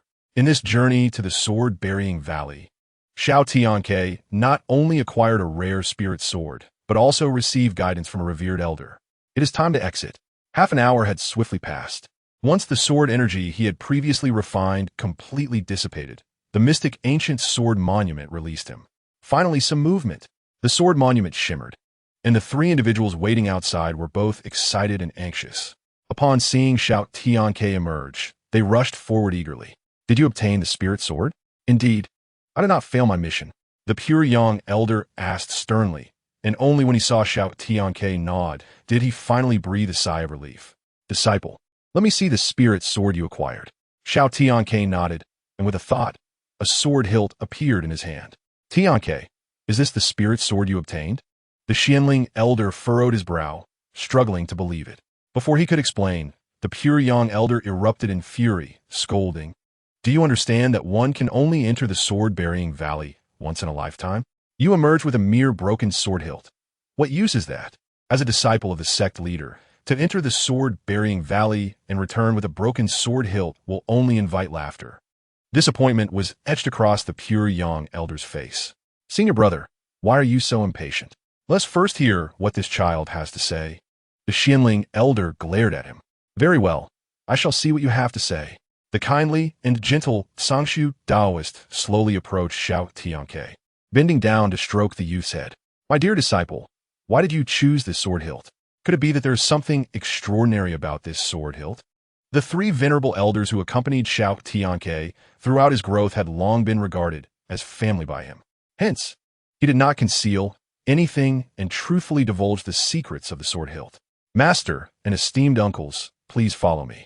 After exchanging glances, the three followed Xiao Tianque forward. Upon reaching a convergence of light and shadow, Xiao Tianque finally came to a halt. Master, please take a look. What were we observing? The pure young elder wore a cold expression, evidently still harboring some resentment.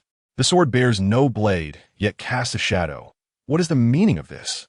The elder Xianling was the first to notice the sword's shadow projected onto the ground, his face awash with astonishment.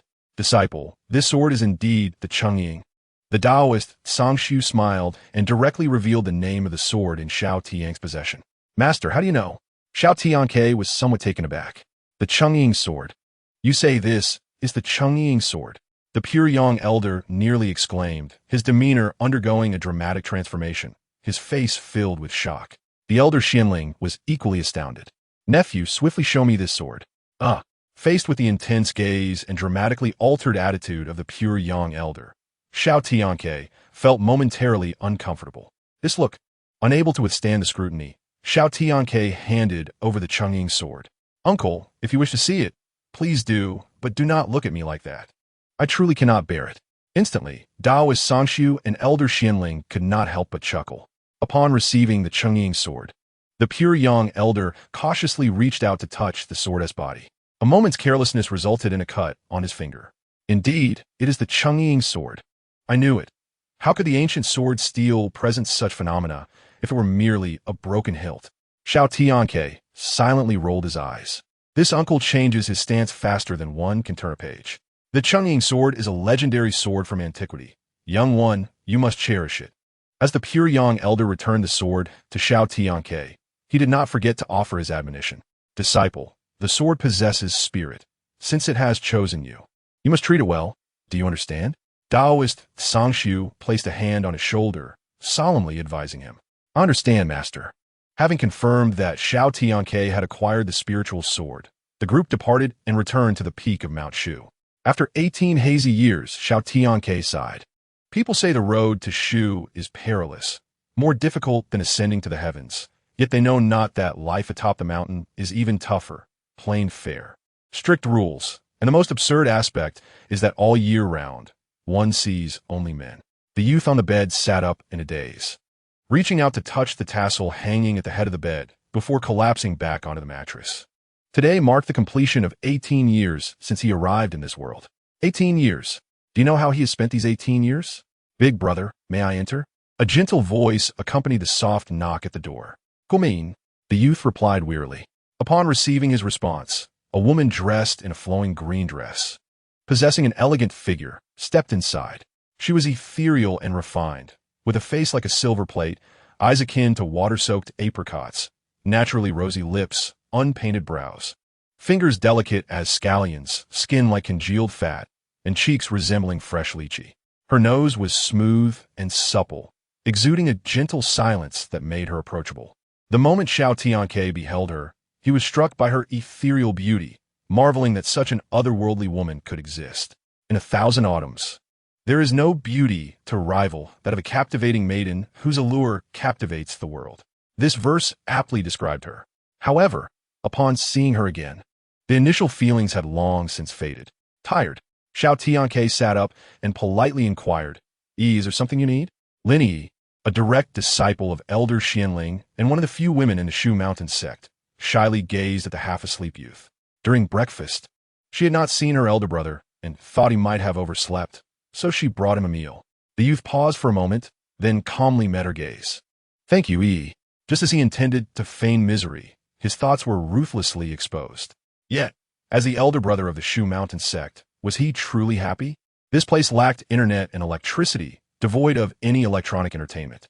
The only thing that could quench his thirst for knowledge was the library, filled with tedious and monotonous texts that were utterly exhausting to peruse. As the elder brother of the Shu Mountain sect, he was also bound by numerous strict rules, serving as a model for the younger disciples. Day after day, year after year, the tedious routine had left him utterly weary. In earlier years, relying on the system to sign in at various locations within Shu Mountain for rewards had brought him some joy. However, 5 years ago, the system had left him with a simple message. The host shall return after leaving Shu Mountain, and fell silent. It seemed the system had grown weary of these uneventful days. Well then, let us have breakfast. Xiao Tianque rose and sat at the table as Lin Yi opened a food container and sat beside him. Upon opening the large food container, the anticipated delicacies were disappointingly absent.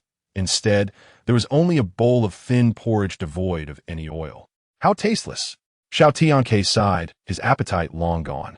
The last time he had meat was from a wild chicken he caught in the back mountain, and that had been 897 days ago. He had not tasted meat for a full 897 days. Now, he yearned to dismantle the demon-sealing tower and stew the beasts imprisoned within. Brother, the porridge is getting cold. Please eat. Lin Yi carefully handed him a spoon, avoiding any physical contact. Sigh. Xiao Tianque lightly sighed, waving his hand to indicate he did not need the spoon. He lifted the bowl and drank the thin porridge in one go. Lin Yi felt a pang of disappointment. Yet she understood that it was not due to her elder brother's lack of warmth, but rather the affliction plaguing him. Sister, you are aware of my health condition. Xiao Tianque, perceptive as ever, noticed the disappointment in her eyes. He wished to comfort her with a gentle touch, but found himself lacking the energy to do so. He was physically sound, mentally stable, and his orientation was perfectly normal. He had long been captivated by matters of romance. How then could he have fallen victim to such an affliction? Perhaps it was because in his previous life, he had hit the jackpot and indulged too much, and now fate had played a cruel trick on him after his rebirth. Yet, when Elder Xianling had touched him, nothing had happened. Could it be her lack of femininity that caused this? Xiao Tianque reflected on this, concluding that the world was indeed vast and full of wonders, and he simply could not bear the presence of women. Gazing at the melancholic youth before her, Lin Yi momentarily lost herself in thought until Xiao Tianque's soft sigh roused her from a reverie. Brother, do not worry too much. The sect master and our master will surely find a remedy for this affliction. Let's hope so. Over the past 18 years, he had consumed countless miraculous pills, yet none had proven effective, and he had long ceased to harbor any hope. As Lin Yi tidied up the dishes and prepared to leave, she suddenly halted. Xiao Tianque, puzzled, asked, Is there something else? Lin Yi smiled softly. Today, 3 individuals have passed through the trials set by our master. According to the rules, an initiation ceremony must be held for them. As both the sect master and our master are not present in Shu Mountain, it falls to you, big brother, to preside over the ceremony. If you are unwilling, then let brother Ning Sheng take your place. Xiao Tianque stifled a yawn and instructed Ning Sheng, his junior brother, to prepare everything required for the ceremony. Once the appointed time arrived, he would take charge of the proceedings. Lin Yi nodded with a smile, gently closing the door behind her as she departed. It was uncertain whether the 3 individuals were junior brothers or sisters, and he pondered if their provisions included any meat. As the elder brother, he was already considering the health of their meals. After a simple grooming, it was already midday. The time was nigh for him, the protagonist, to make his entrance. At the martial arts arena of Mount Shu, over 100 disciples gathered. Amidst the sea of white-clad figures, 2 men and 1 woman stood out conspicuously. The woman was adorned in a fitted purple gown, while the 2 men wore azure robes. These 3 were the new disciples being initiated into the Shu Mountain sect that day. Beside Lin Yi, a sturdy man in a white shirt with a flat face, anxiously glanced at the sundial not far away and questioned, Has the elder brother truly promised to officiate the initiation ceremony for the new disciples? As the time slipped away without a sign of Xiao Tianque, Lin Yi frowned slightly, replying, Ning Sheng, let us wait a little longer. Since the elder brother has promised to come, he will surely arrive. Ning Sheng nodded helplessly and turned to his junior brother beside him. Lu Yin, please check if the elder brother has arrived. If he hasn't, we shall proceed without him. No sooner had he spoken than a youth clad in white appeared before the crowd. The boy walked directly to the space between Lin Yi and Ning Sheng. Junior brother Ning, let us begin. Ning Sheng nodded, picking up an ancient parchment from the table behind him, and began to read it solemnly. The heavens and the earth are of profound essence, the universe vast and boundless. The path that can be spoken of is not the eternal path. Here, 1,000 words are omitted. The three new disciples at the forefront listened attentively, while Xiao Tianque beside Ning Sheng appeared to suffer greatly. Once Ning Sheng finished reciting the text, Xiao Tianque's brow eased slightly. His ears were finally at peace. Elder brother, the next part is entrusted to you. Ning Sheng returned the parchment to its place and stepped back behind Xiao Tianque. At this moment, Xiao Tianque's gaze remained fixed on the new female disciple. It was not that she possessed extraordinary beauty which captivated him, but rather that in the 18 years he had spent on Mount Shu, he had encountered so few women. It was only when Lin Yi leaned closer and whispered a reminder that he snapped back to reality. Xiao Tianque casually picked up a bronze mirror from the table, stepped forward, cleared his throat twice, and addressed the three. Step forward. The trio exchanged excited glances before eagerly kneeling on the cushions before Xiao Tianque. Their voices unified in a loud declaration. We pay our respects to the elder brother. Xiao Tianque smiled and nodded, while the runes on the bronze mirror in his hand shimmered, emanating a radiant glow. The three disciples looked at each other in astonishment. Calm your minds. This is the realm of enlightenment, beneficial and harmless to you. Moments later, the realm returned to tranquility. Xiao Tianque returned to his previous position, nodding in satisfaction at Ning Sheng and Lin Yi, murmuring, their hearts are pure and not of wicked nature. Junior brother Ning, please inscribe their names in the register. Ning Sheng promptly signaled to Lu Yin to record their names in the disciple registry. The two young men in azure robes were named Zhang Ji and Li Xian, while the woman in the purple gown was by Su Qing, who had grown up in a Taoist temple, well-versed in classical texts, yet had never delved into the knowledge of cultivation. Thus, she eagerly inquired, Elder brother, how should we proceed with our cultivation? After a moment's contemplation, Xiao Tianque replied, Sister Yi and Junior brother Ning will arrange guidance for your training.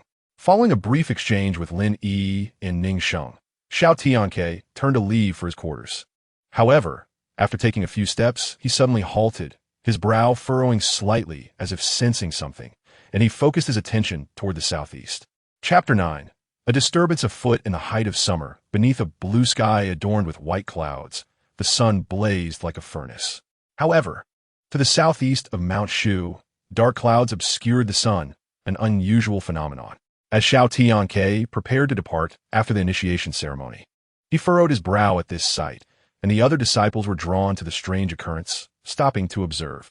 This dark cloud seems peculiar, Ning Sheng remarked, his expression tense, as an ominous feeling stirred within him. This is the manifestation of demonic energy. Judging by its intensity, it likely approaches our Mount Shu. Xiao Tianque raised an eyebrow, acutely aware of the overwhelming demonic aura enveloping the dark clouds. The lethargy in his eyes vanished in an instant. As the elder brother of Mount Shu, he understood that he must take responsibility if an enemy approached. The demonic clouds surged closer, hovering ominously above Mount Shu. What was happening? Why the clouds ceased moving? The disciples exchanged bewildered glances, as if befuddled. With the oppressive dark clouds looming overhead, an inexplicable sense of dread settled in the hearts of the disciples, leading to a flurry of anxious discussions. Silence. Ning Sheng shouted to quell any panic, refraining from disclosing the reasons to the disciples below. Brother Ning, the master and the elders are absent from Mount Shu. If true demons come to attack, can we handle it? Lu Yin instinctively inched closer to Ning Sheng, murmuring anxiously.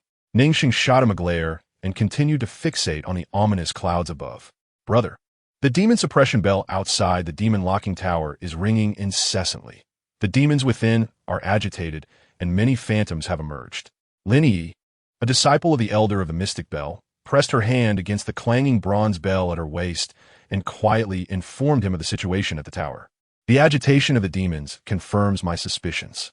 At that moment, a thunderous roar erupted from within the dark clouds, accompanied by flashes of lightning, and even more chillingly, deep growls reverberated from within. Ha ha ha! I never expected those 3 old geezers to truly be absent from Mount Shu. Fortune favors me. As the lightning crackled, a massive silhouette materialized, enveloping the heavens and the earth.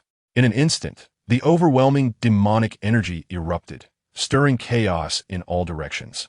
With fierce winds and blinding flashes of lightning, some less skilled disciples were directly knocked to the ground. In the face of such a spectacle, the disciples understood that a formidable demon was indeed attacking Mount Shu. This is it. After finally joining Mount Shu, I never imagined that the day of initiation would also be my last. Zhang Ji's face turned ashen as he collapsed to the ground, despair evident in his eyes.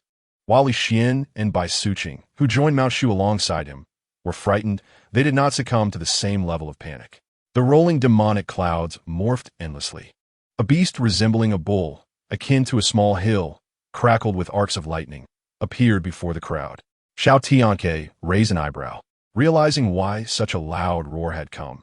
It was the purple-eyed demon bull, a creature of ancient ferocity, bearing the bloodline of the Kuan Yu. Recognized by the onlookers, the purple-eyed demon bull gazed down at the disciples of Mount Shu with a fierce countenance. Today, I shall bathe Mount Shu in blood. If not for the absence of our sect master and the elders, how dare you act so recklessly on Mount Shu?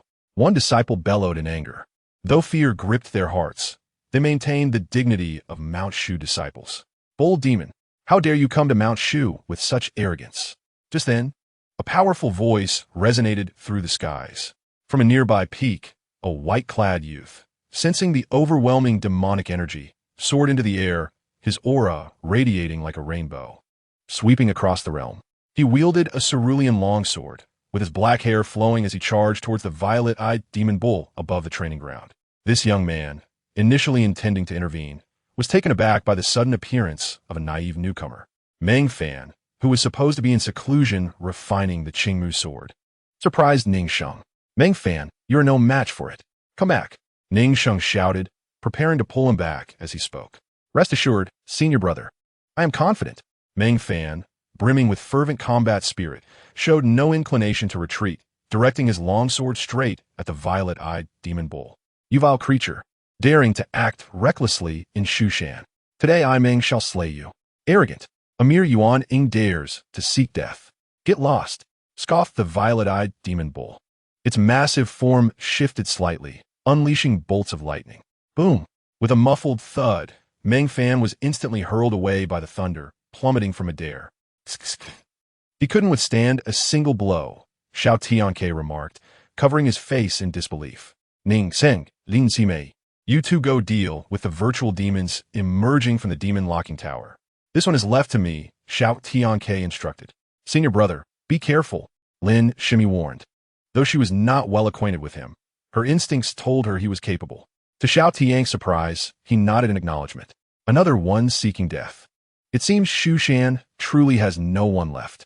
The violet-eyed demon bull, unperturbed by the youth before it, began fantasizing about the return of the venerable Tsang Su Daoist, envisioning their shock upon finding Shushan in ruins. Hey, can you stop laughing?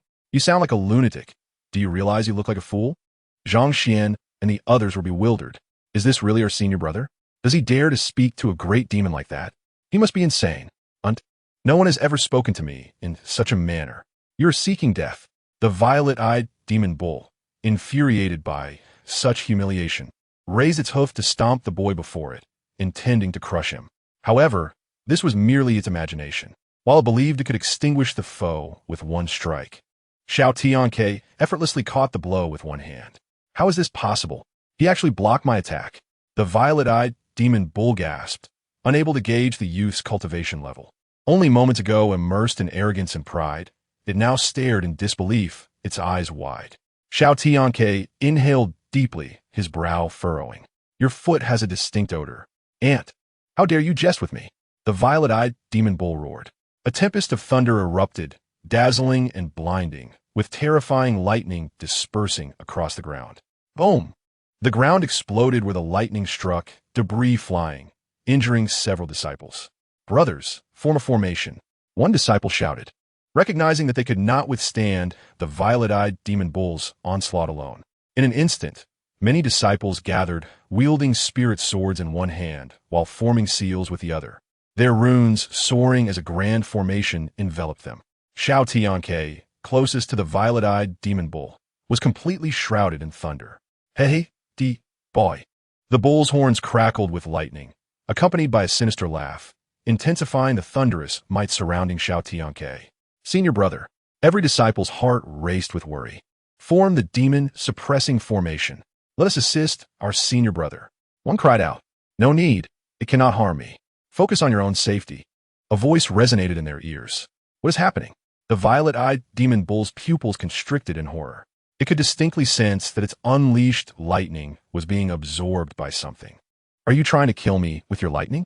How cruel! A calm voice emerged from within the storm of thunder. How is this possible? The violet-eyed demon bull was aghast. The thunder it unleashed could shatter a small mountain. Yet the youth before it remained unscathed. Senior brother is mighty. Senior brother is mighty. As they witnessed Xiao Tianque unscathed, the disciples of Shushan surged with confidence, their cheers echoing through the air. Bai Suqing's beautiful eyes trembled with disbelief. She could hardly fathom that her senior brother, barely 20, possessed such prowess. Many cast him admiring glances. On this sweltering summer day, bacteria thrive easily. You seem to neglect hygiene, Xiao Tianque remarked, but since I have practiced Tao since childhood and understand the virtue of helping others, I shall assist you today. The violet-eyed demon bull was bewildered, a sense of inexplicable danger creeping in. What are you planning to do? Xiao Tianque smiled slightly. Do not be alarmed. Yerbo no yintin. As the saying goes, when friends come from afar, kill them. Before the words had fully escaped his lips, the violet-eyed demon bull felt an unusual force surge into its legs. Crack! With a crisp sound, the bull's foot was brutally crushed by Xiao Tianque. Gasp! The onlookers collectively inhaled sharply. Bai Suqing, Zhang Ji, and Li Xian were rendered speechless, their minds reeling in shock. Our senior brother is so brutal, roaring in agony. The violet-eyed demon bull's eyes turned crimson, letting out a heart-wrenching howl that echoed like thunder.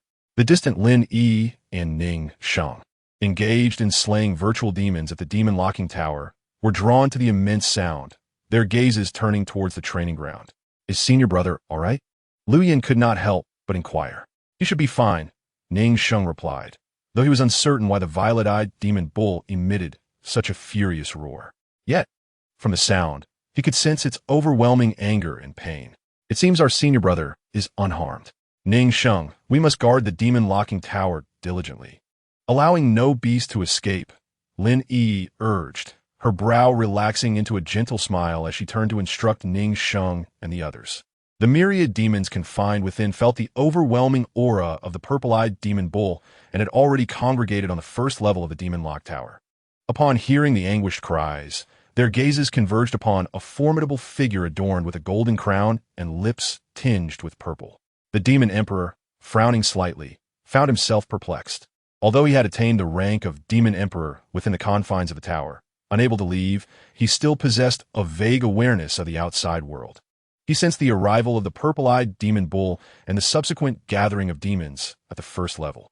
With its lineage tracing back to the Kuei bull and formidable cultivation, he pondered who could provoke such a wail in its presence, especially with the three from Shushan absent. A sudden thought struck him. Could there still be survivors from the last generation of Shushan? Your Majesty, what shall we do now? Should we continue to assault the tower's restraints? After a brief silence, the demon emperor transformed into a swirl of demonic energy and departed the first level without a word.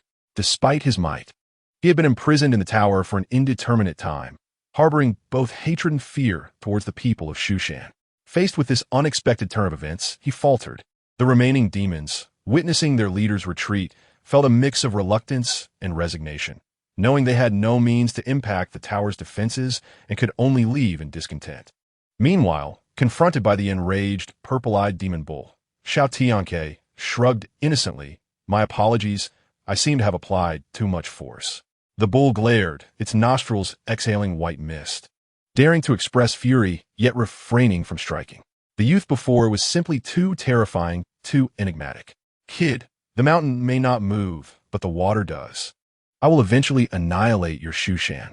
With that proclamation, the purple-eyed demon bull attempted to flee. However, escaping was not so simple. The distance is but a breath away. With a flicker of thought, Xiao Tianque appeared before the bull like a specter. After 18 years of diligent cultivation, he now wielded the Hunyuan Baghua's techniques with confidence. How could the bull possibly evade him so swiftly? Unwilling to yield to fate, the bull changed its escape route, yet no matter its direction. The youth always materialized before it, an inescapable shadow. Are you tired? If not, then continue. The disciples of Shushan adhered to strict discipline and devoted themselves to their training, treating their elder brother with utmost reverence. This monotonous existence was disrupted by the bull's arrival, providing a much-needed diversion. Realizing its futility in escaping, the purple-eyed demon bull ceased its flight. Who exactly are you? I am Xiao Tianque, the disciple of the Tsangshu Taoist and the elder brother of Shushan. Once, the Tsangshu Taoist severed a part of me. Now you have taken my legs. Our enmity is irreconcilable. The bull roared, astonished that the very disciple of the one who had wounded it now sought to do worse. You have desecrated my initiation into Shushan and harmed my fellow disciples. Is it too lenient to merely cripple you? Xiao Tianque's gaze turned icy. Today, I shall act as heaven's agent.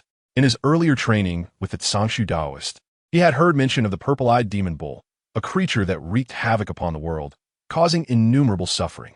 Heaven embodies the virtue of preservation. Thus, the Tsangshu Taoist had only severed a part of it as punishment. Yet, instead of appreciating this mercy, it sought to obliterate Shushan. Such a beast deserved extermination. With a slight movement of his arm, a sword hilt materialized in his grasp. Haha, I do not claim to be your match. Yet to think you could slay me with just a sword hilt is sheer arrogance. The trio of Baisuching looked on in confusion. Is our elder brother truly going to use a sword hilt to vanquish a demon? Elder brother's spiritual sword is named Chungying, visible only at dawn and dusk. Its mystery unparalleled. As he observed the cackling purple-eyed demon bull, a subtle smile graced Xiao Tianque's lips. Is that so? He swung the Chungying sword down upon the bull. The terrifying sword radiance sliced through the heavens. Suddenly, the bull's expression shifted as it felt an overwhelming dread. Its laughter silenced as it turned to flee. Yet Xiao Tianque, now resolute in his intent to kill, would not allow it to escape. The ethereal sword light enveloped the creature, shattering it into fragments and splattering blood. With that single strike, the purple-eyed demon bull was irrevocably removed from this realm. Such strength in a single blow. The prowess of Xiao Tianque astonished Baisuching and the others. What fine beef, he mused, noting the scattered pieces of meat. Chapter 11. Returning to secular life. This creature was weaker than I anticipated. No, it is my strength that is overwhelming. Defeating the purple-eyed demon bull with a single strike left Xiao Tianque somewhat taken aback. Logically, having traveled such a distance to Shushan, it should have possessed some hidden cards. Yet, aside from its grandiose entrance, it had proven utterly ineffectual. With 18 years of diligent cultivation and the support of the system, Xiao Tianque had reached the spirit separation realm. At around 20 years of age, he was the first in the history of Shushan to attain such a level. The disciples revered him, treating him as an idol and a paragon. How dull, he sighed, the spark in his eyes dimming. Korwan, I leave the injured disciples to you. Elder brother, rest assured, with my medical skills, I will have them lively in 3 to 5 days. A robust man with a prominent mole on his cheek confidently thumped his chest. Very well, I trust you. Xiao Tianque nodded. You may disperse. After leaving the training grounds, Xiao Tianque did not return to his quarters, but instead made his way to the back mountain. By the clear spring and flowing waters, a youth walked anxiously back and forth within a thatched pavilion, occasionally adding wood to the fire. This was Ming Fan, who had left earlier. Spotting Xiao Tianque from a distance, he approached hurriedly, biting his lip, and asked, Elder brother, where is the item? It's gone. It couldn't withstand a beating. One strike turned it to dust. Ming Fan appeared thunderstruck, disbelief etched on his face. Could you not have been gentler? I was looking forward to improving our meals, only to have it obliterated. He grumbled, turning to extinguish the fire he had just kindled. Brother Meng, how can you extinguish a fire that took effort to build? Xiao Tianque chuckled. Without meat, what is the point of having a fire? Shall we eat charcoal? He grinned cunningly. Brother Meng, your vision is too narrow. There is an old piece of meat beneath my bed. If you do not mind, go fetch it, and we shall roast it. Before he could finish, Meng Fan had already dashed away. Young ones so impetuous, Xiao Tianque observed, watching as a piece of beef weighing around 30 pounds appeared on the stone table before him, marbled and succulent. The knife was deftly wielded, the meat marinated, and then roasted over a fierce flame, sprinkled with spices. Before long, a tantalizing aroma of steak wafted through the air. Xiao Tianque tore off a piece of meat with his bare hands, taking a bite that released a succulent burst of juices. After years of abstaining from meat, the taste was a delightful reprieve for both body and spirit. A small drink would have made the experience even more pleasurable. Meanwhile, Meng Fan returned from Xiao Tianque's abode, empty-handed and bewildered. It was puzzling where was everything. Suddenly, a rich fragrance wafted into his nostrils, and he inhaled deeply, his eyes sparkling with realization. It was the unmistakable scent of meat. At that moment, Meng Fan resembled a famished wolf on the hunt, following the delectable aroma. Upon arriving at the thatched pavilion, Meng Fan was momentarily dazed. He had yet to find any meat, so what had his senior brother been roasting? Could it be that in his hunger, he had resorted to cooking himself? He hurried forward, and the scene that unfolded before him was shocking. Xiao Tianque leaned against the stone platform, one hand picking his teeth while the other caressed his round belly. The ground was littered with gnawed bones. Senior brother, was this feast truly necessary? A chilling voice echoed behind Xiao Tianque, startling him so much that he jumped to his feet. Oh my goodness! Upon recognizing the voice, he sighed in relief. Meng Shitty, it's you. Senior brother, shouldn't you offer me some explanation? Meng Fan glared at Xiao Tianque, visibly upset. Are these bones? They simply fell from the sky. Do you believe me, Shitty? Xiao Tianque attempted to feign innocence. Meng Fan remained silent, his expression indicating skepticism. Oh, really? And what about the grease on your lips? Realizing he could no longer hide the truth, Xiao Tianque adopted a self-sacrificial demeanor. Shitty, I must confess, I fear the meat might be poisonous, which is why I sent you away to test it myself. Is that so? Meng Fan replied, his tone icy. And the outcome? After my noble sacrifice, it was confirmed that this meat is indeed poisonous. Xiao Tianque explained, his tone earnest. Meng Fan looked astonished. Senior brother, your belly is swollen from just one piece. Is that not proof of its toxicity? I trust you. Yet could you enlighten me on the size of the piece you consumed? Xiao Tianque felt a pang of embarrassment. He quickly shifted his narrative. Senior brother only wished to keep you focused on your cultivation, not wanting to see you violate any precepts. Do you understand my good intentions? Meng Fan feigned a deeply moved expression. I understand. That's good to hear. Senior brother was merely concerned that one piece would not suffice, Xiao Tianque said, his tone more serious now. With a wave of his hand, a perfectly roasted steak appeared, golden and crispy. Rest assured, senior brother would never indulge alone. I saved a piece for you. Just then a melodious voice chimed in. Senior brother, Meng Shitty, what a delightful scene. As they turned, a strikingly beautiful woman appeared, her presence causing even the mountain birds to sing in joy. Lin Yi, the only one of such beauty in the Shu Mountain, had arrived. What brings you here? Xiao Tianque questioned, his eyes filled with curiosity. Meng Fan was equally perplexed. This location was known only to the two of them. Lin Shimi, what brings you? Xiao Tianque wiped the grease from his mouth, smiling slightly. Lin Yi surveyed the thatched pavilion, her lips curving into a smile. I never imagined Shu Mountain possessed such a charming spot. Xiao Tianque grinned widely, kicking the bones at his feet toward Meng Fan. You needn't worry, Shimmy.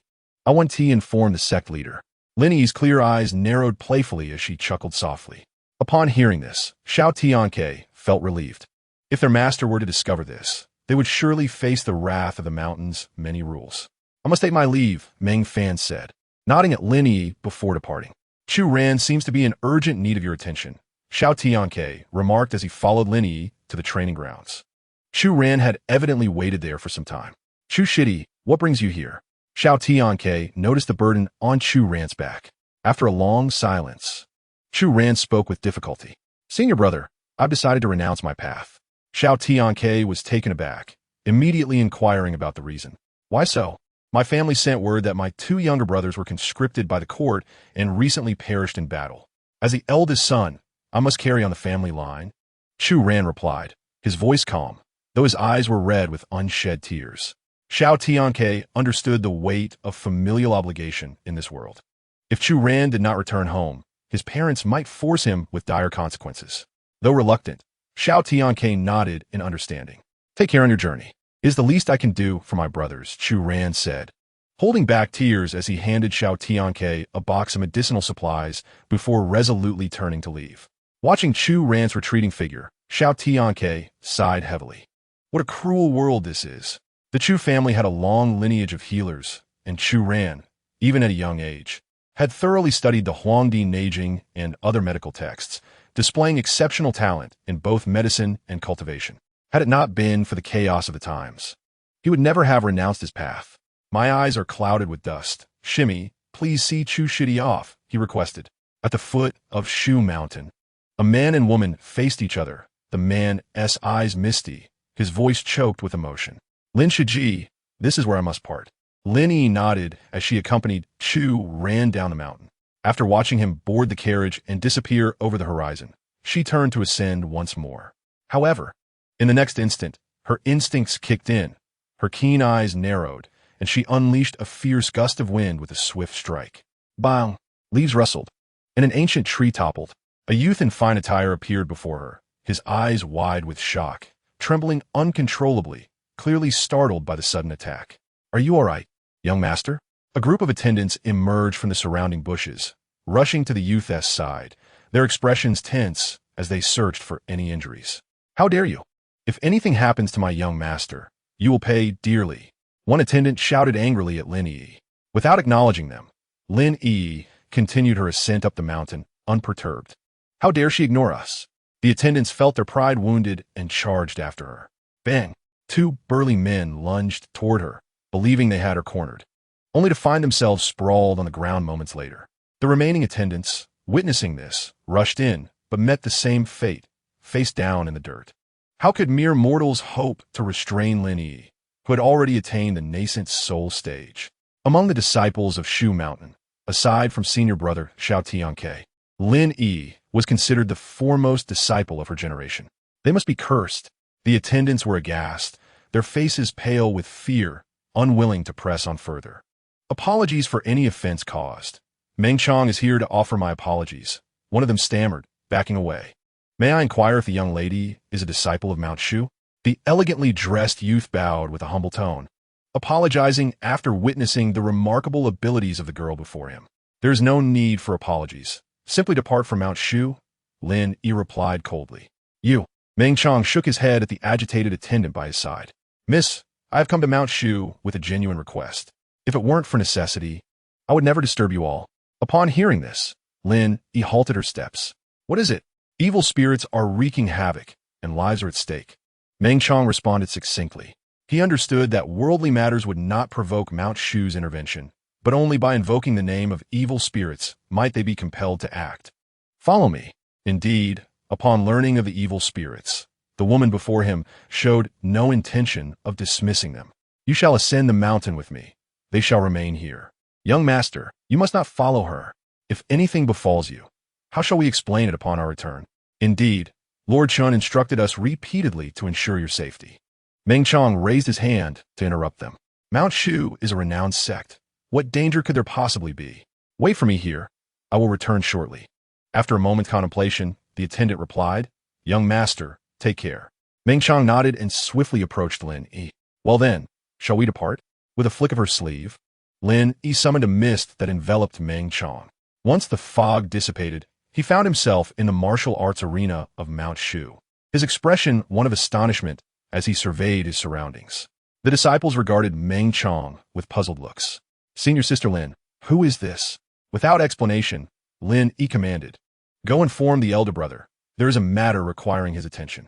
A disciple promptly went to notify Xiao Tianque. You come with me. Under Lin Yi's guidance, Meng Chong ascended to the Grand Hall. As they walked, Meng Chong beheld Lin Yi's beauty for the first time. How stunning! He exclaimed involuntarily. The woman before him possessed exquisite and defined features, her skin alabaster and unadorned, yet surpassing any beauty. An ethereal aura surrounded her, captivating yet intimidating. Noticing Meng Chang's gaze, Lin Ishanmaglair, "Junior sister, you have disrupted my peaceful day." A languid voice echoed from outside the hall. Soon after, a youth clad in white, with a stern visage, strolled in while yawning, his demeanor starkly different from that of the other disciples of Mount Shu. Meng Chang could not help but scrutinize the young man before him. "What brings you here, junior sister?" Lin Yi smiled, approaching Xiao Tianque like a playful kitten, almost leaning on him. "Senior brother, look, we have a newcomer at Mount Shu." "Junior sister Lin, this is Ning Cheng," she introduced. "From my perspective, he likely intends to join our sect," Lu Yin added with a smile. "Why does he seem so familiar?" Meng Fan and Meng Chang locked eyes, an inexplicable sense of familiarity washing over them. "You have come to Mount Shu for what purpose?" "Speak," Xiao Tianque inquired. The young man, adorned in luxurious attire and appearing unfazed, could not possibly be a mere aspirant seeking to join the sect. "To be frank, I am the crown prince of Shu Kingdom. I have come to Mount Shu with an urgent matter." Meng Chang revealed his identity without reservation. Everyone was taken aback, astonished by the revelation of his status. "Meng Chang," Meng Fan suddenly called out tentatively. All eyes turned towards him. "You recognize me?" Meng Chang asked, bewildered. "It is indeed you. I am Meng Fan," he exclaimed, excitedly embracing Meng Chang. Upon hearing the name Meng Fan, Meng Chang felt a surge of exhilaration. "What are you doing at Mount Shu?" "That's a long story, but suffice it to say, I am now a disciple of Mount Shu." "Do you both know each other?" Xiao Tianque queried. "This fellow is my cousin," Meng Fan replied with a grin, draping an arm around Meng Chang's shoulders. "Who would have thought you were also of royal blood?" Xiao Tianque jested. "By the way, what brings you to Mount Shu?" Meng Fan asked. With a grave expression, Meng Chang recounted, "My father has fallen gravely ill, unconscious and increasingly weak. The palace doctors are at a loss, unable to determine the cause. Lord Chun, who has some knowledge of Taoist arts, suggested that perhaps evil spirits are involved, and only by eliminating them can my father hope to awaken." "Evil spirits? You have come to the right place.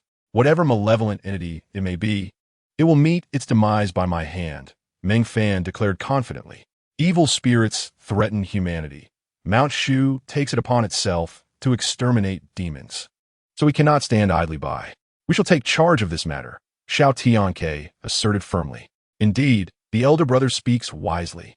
Lu Yin and others echoed in agreement. "In that case, which disciple shall descend the mountain to vanquish the evil?" Ning Teng inquired. All eyes turned to Xiao Tianque, awaiting his decision. "I have decided.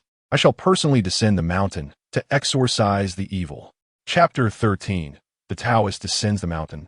Clues to the strange illness. "I will personally descend the mountain to eliminate the evil and uphold justice." "That is unacceptable." Ning Cheng was the first to object, and the others quickly echoed his dissent. With the sect leader and elders currently out on their travels, Mount Shu cannot be left without supervision. Any disciple can go to exterminate evil. There is no need for the elder brother to descend himself.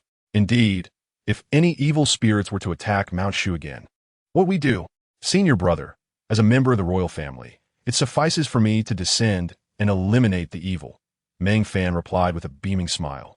Though he secretly transmitted a message to Xiao Tianque. "Senior brother, you should stay at Mount Shu.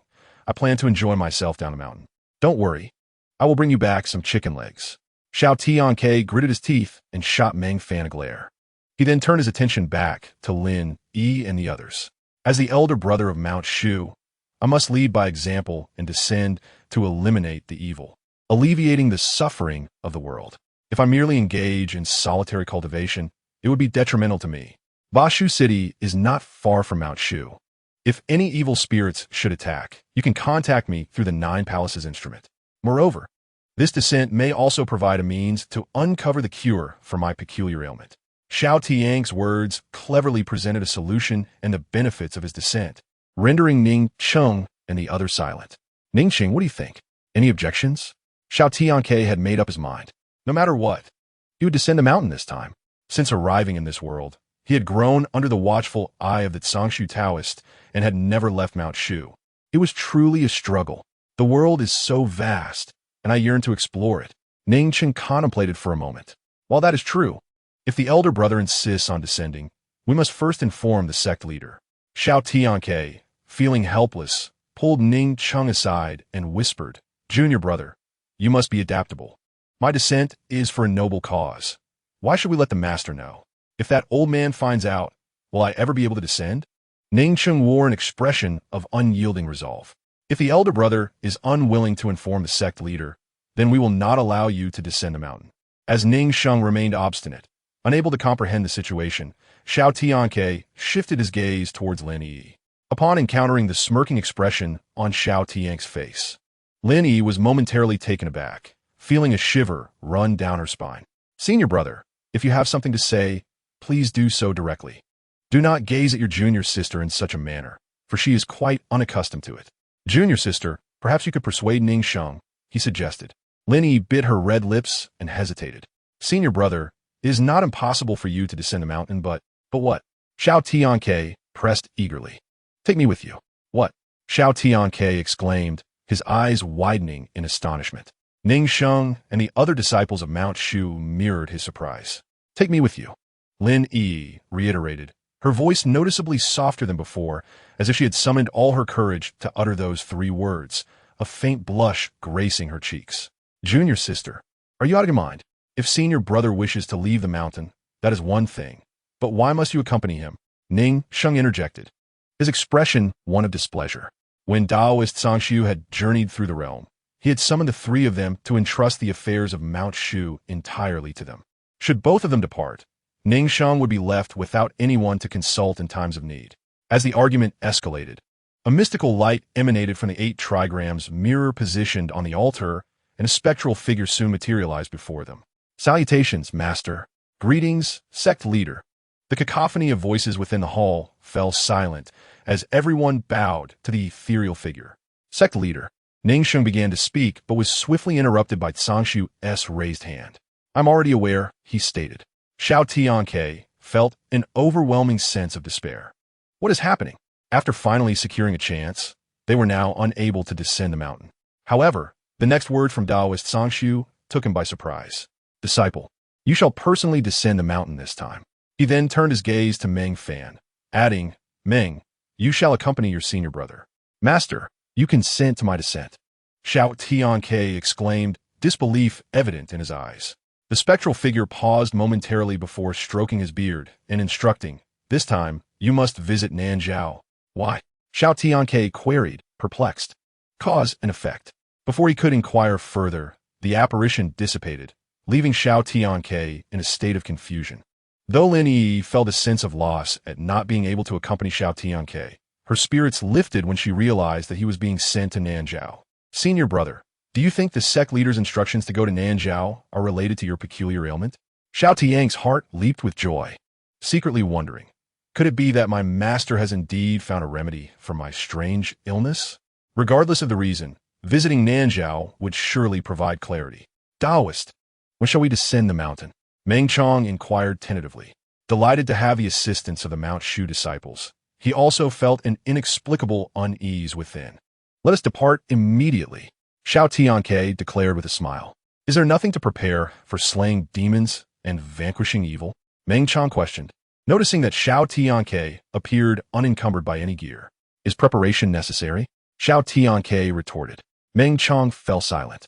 Meanwhile, Meng Fan had already begun to gather his belongings.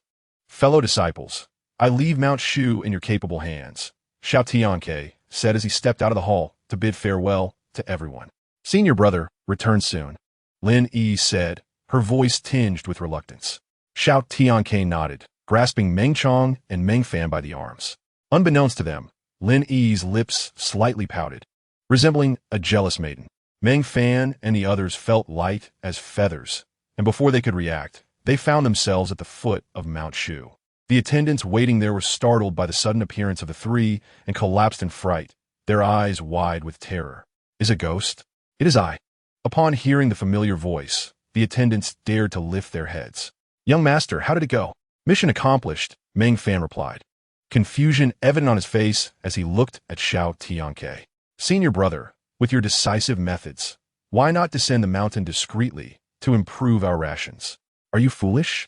Xiao Tianque gently tapped his palm against the back of Meng Fan's head. Could you not surmise that I would have thought of that? Then why? Xiao Tianque sighed wearily. Alas, it is a long story. Just know that the regulations you see written in that book are all my doing. After witnessing the prowess of the Mount Shu disciples, the attendants dared not act with any familiarity, bowing respectfully to Xiao Tianque and Meng Fan. Taoist, Xiao Tianque nodded in acknowledgement. Meng Chong, do not dawdle. Let's set off. I am quite eager for a visit to the Drunken Immortal Tavern, and this time you shall treat, Meng Fan urged. Having left Mount Shu, Meng Fan's demeanor became considerably more audacious. Xiao Tianque did not mind, as he too was looking forward to it. The attendants were taken aback, pondering who this young Taoist was to know their young master's name and speak so casually, as if they were old friends. Meng Chong chuckled. Very well. Let us depart at once. Chapter 14. Yufu City, Drunken Immortal Tavern set forth, commanded the captain of the guards, as the coachman's whip cracked sharply in the air. On the vast official road, a wooden carriage crafted from sandalwood moved slowly forward. Inside the carriage, 3 young men sat on one side. The elegantly dressed youth observed the tranquil figure of the seated man before him and whispered to the young man beside him in admiration, Fan, this Taoist truly lives up to his title as the senior brother of Mount Shu, able to meditate even within the carriage. Meng Fan scoffed lightly. What is so special about that? Your Fan can do the same. Little did he know, the meditating Xiao Tianque was continuously swallowing hard, plagued by motion sickness. After enduring 6 or 7 hours of discomfort, the group finally arrived at their destination, the capital of Shu, Yufu City. General Niufeng, once we enter the city, you and your men may depart. We shall reconvene at the East Palace Gate at midnight. Meng Chong instructed the captain of the guards after they disembarked from the carriage. The burly man nodded and, along with the other attendants, proceeded to another gate to enter the city. Are we not heading directly to the palace? Meng Fan questioned. Meng Chong shook his head, explaining, my father has been ill and unconscious for half a month, having not attended court. There are countless eyes on the palace now. Should our carriage enter, it would undoubtedly attract unnecessary trouble. This statement reshaped Xiao Tianque's perception of the young prince. Such meticulous thoughtfulness indicated he was no ordinary individual. Xiao Tianque's instincts warned him that the matter of the Shu emperor's unconsciousness was far from simple. Though it was attributed to demonic forces, there seemed to be deeper secrets at play. Nevertheless, he did not dwell on it, knowing that upon meeting the Shu emperor, the truth behind the demonic influences or potential foul play would soon be revealed. Just then, a familiar voice echoed in his mind, resurfacing after 16 years. Ding! Congratulations, host, for leaving Mount Shu. The new sign and location has refreshed. The Imperial Palace of Shu, Huangtian Hall. System, you have finally returned. Xiao Tianque felt tears of joy welling up. His exuberance left Meng Fan and Meng Chong bewildered. Passers-by, witnessing his peculiar behavior, assumed he had lost his mind and steered clear of him. Meng Fan waved his hand in front of Xiao Tianque's face. Senior brother, you haven't gone mad, have you? Laughing and crying at once. If you're sane, then let us be off. Meng Fan's call brought Xiao Tianque back to reality. He cleared his throat twice to mask his earlier awkwardness.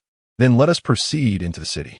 Although the Shu kingdom is not considered a major power, its capital, Yufu City, is undeniably bustling. Observing the throngs of people bustling along the streets, Xiao Tianque felt a wave of emotion. Since arriving in this world, he had remained in the secluded Shu mountain, and compared to such a lifeless place, he preferred the vibrant and noisy atmosphere. Delicious flaky buns. If they aren't tasty, they won't cost you a penny. The finest Shu brocade. Don't miss your chance. The vendors' shouts echoed incessantly. The shop assistants enthusiastically beckoned customers, their tongues as sweet as honey, proclaiming various enticing offers. Where did this Taoist come from? A voice of surprise arose from the crowd. In the next moment, a multitude of adults and children surrounded Meng Fan and Xiao Tianque, their eyes wide with curiosity, whispering among themselves. A slightly plump middle-aged woman suddenly rushed in front of Xiao Tianque, sincerely inquiring, Master Taoist, why can't my old sow conceive? Can you help me figure out how she can become pregnant? And Zhang, aren't you making things difficult for the Taoist? How could a castrated pig ever conceive? The onlookers burst into laughter. Master Taoist, please tell me my fortune. Will I strike it rich? Master Taoist, What does my future hold? Various questions overwhelmed the two men. Senior brother, think a way to escape. Meng Fan was nearly frantic as the excited crowd tugged at him. If it weren't for the rule in Shu Mountain forbidding the use of spells in front of ordinary people to avoid unnecessary chaos, he would have slipped away long ago. Xiao Tianque felt equally helpless. These people were even more fanatical than brainless paparazzi from the 21st century. Everyone, please make way. I need to perform a spell. Upon hearing this, the noisy crowd fell silent. At Xiao Tianque's gesture, the crowd parted to create a path. Run. Xiao Tianque and Meng Fan exchanged a glance, grabbed the bewildered Meng Chong, and dashed away. Master Taoist, why are you running? The three fled while being pursued by a throng of people. Fortunately, Xiao Tianque utilized a bit of cleverness to shake off the crowd. After being chased by monsters for years as a Taoist, I never expected to be pursued by people one day, Meng Fan gasped. In this chaotic era, reclusive masters are descending from the mountains to aid the people. It is only natural that the townsfolk cannot contain their excitement upon seeing you, Meng Chong suggested, struggling to speak as he leaned against the wall. I believe you too should consider changing your attire. As Taoists descending from the mountains, you must integrate into the world, Meng Chong proposed. Initially, Meng Fan was reluctant, even resistant, but after Xiao Tianque's persuasion, he agreed. After changing out of their robes and into common clothes, they strolled the streets without attracting the earlier commotion. Meng Chong, with time until sunset, are we to wander aimlessly in the city? Meng Fan questioned. Let us go to the drunken, immortal pavilion. Meng Fan smiled with satisfaction. You know me well. Meng Chong turned to Xiao Tianque, asking, Brother Xiao, will going to the drunken immortal pavilion violate Shu Mountain's rules? We are here to experience the world. Everything mundane is part of our journey. Xiao Tianque replied earnestly, then quietly inquired, does the drunken immortal pavilion serve fine wine? Indeed, their drunken immortal brew is a true marvel. Meng Chong replied, then, that is all that matters. As the saying goes, wine is made from grain. To abstain is a sin. Let's go and drink while we converse. All right, Meng Fan, not expecting Shu Mountain's senior brother to be so carefree, thought that if he were unaware of Xiao Tianque's true identity, he would never believe this person was a Taoist. Let's go. I'm nearly starving, Meng Fan urged as he walked ahead.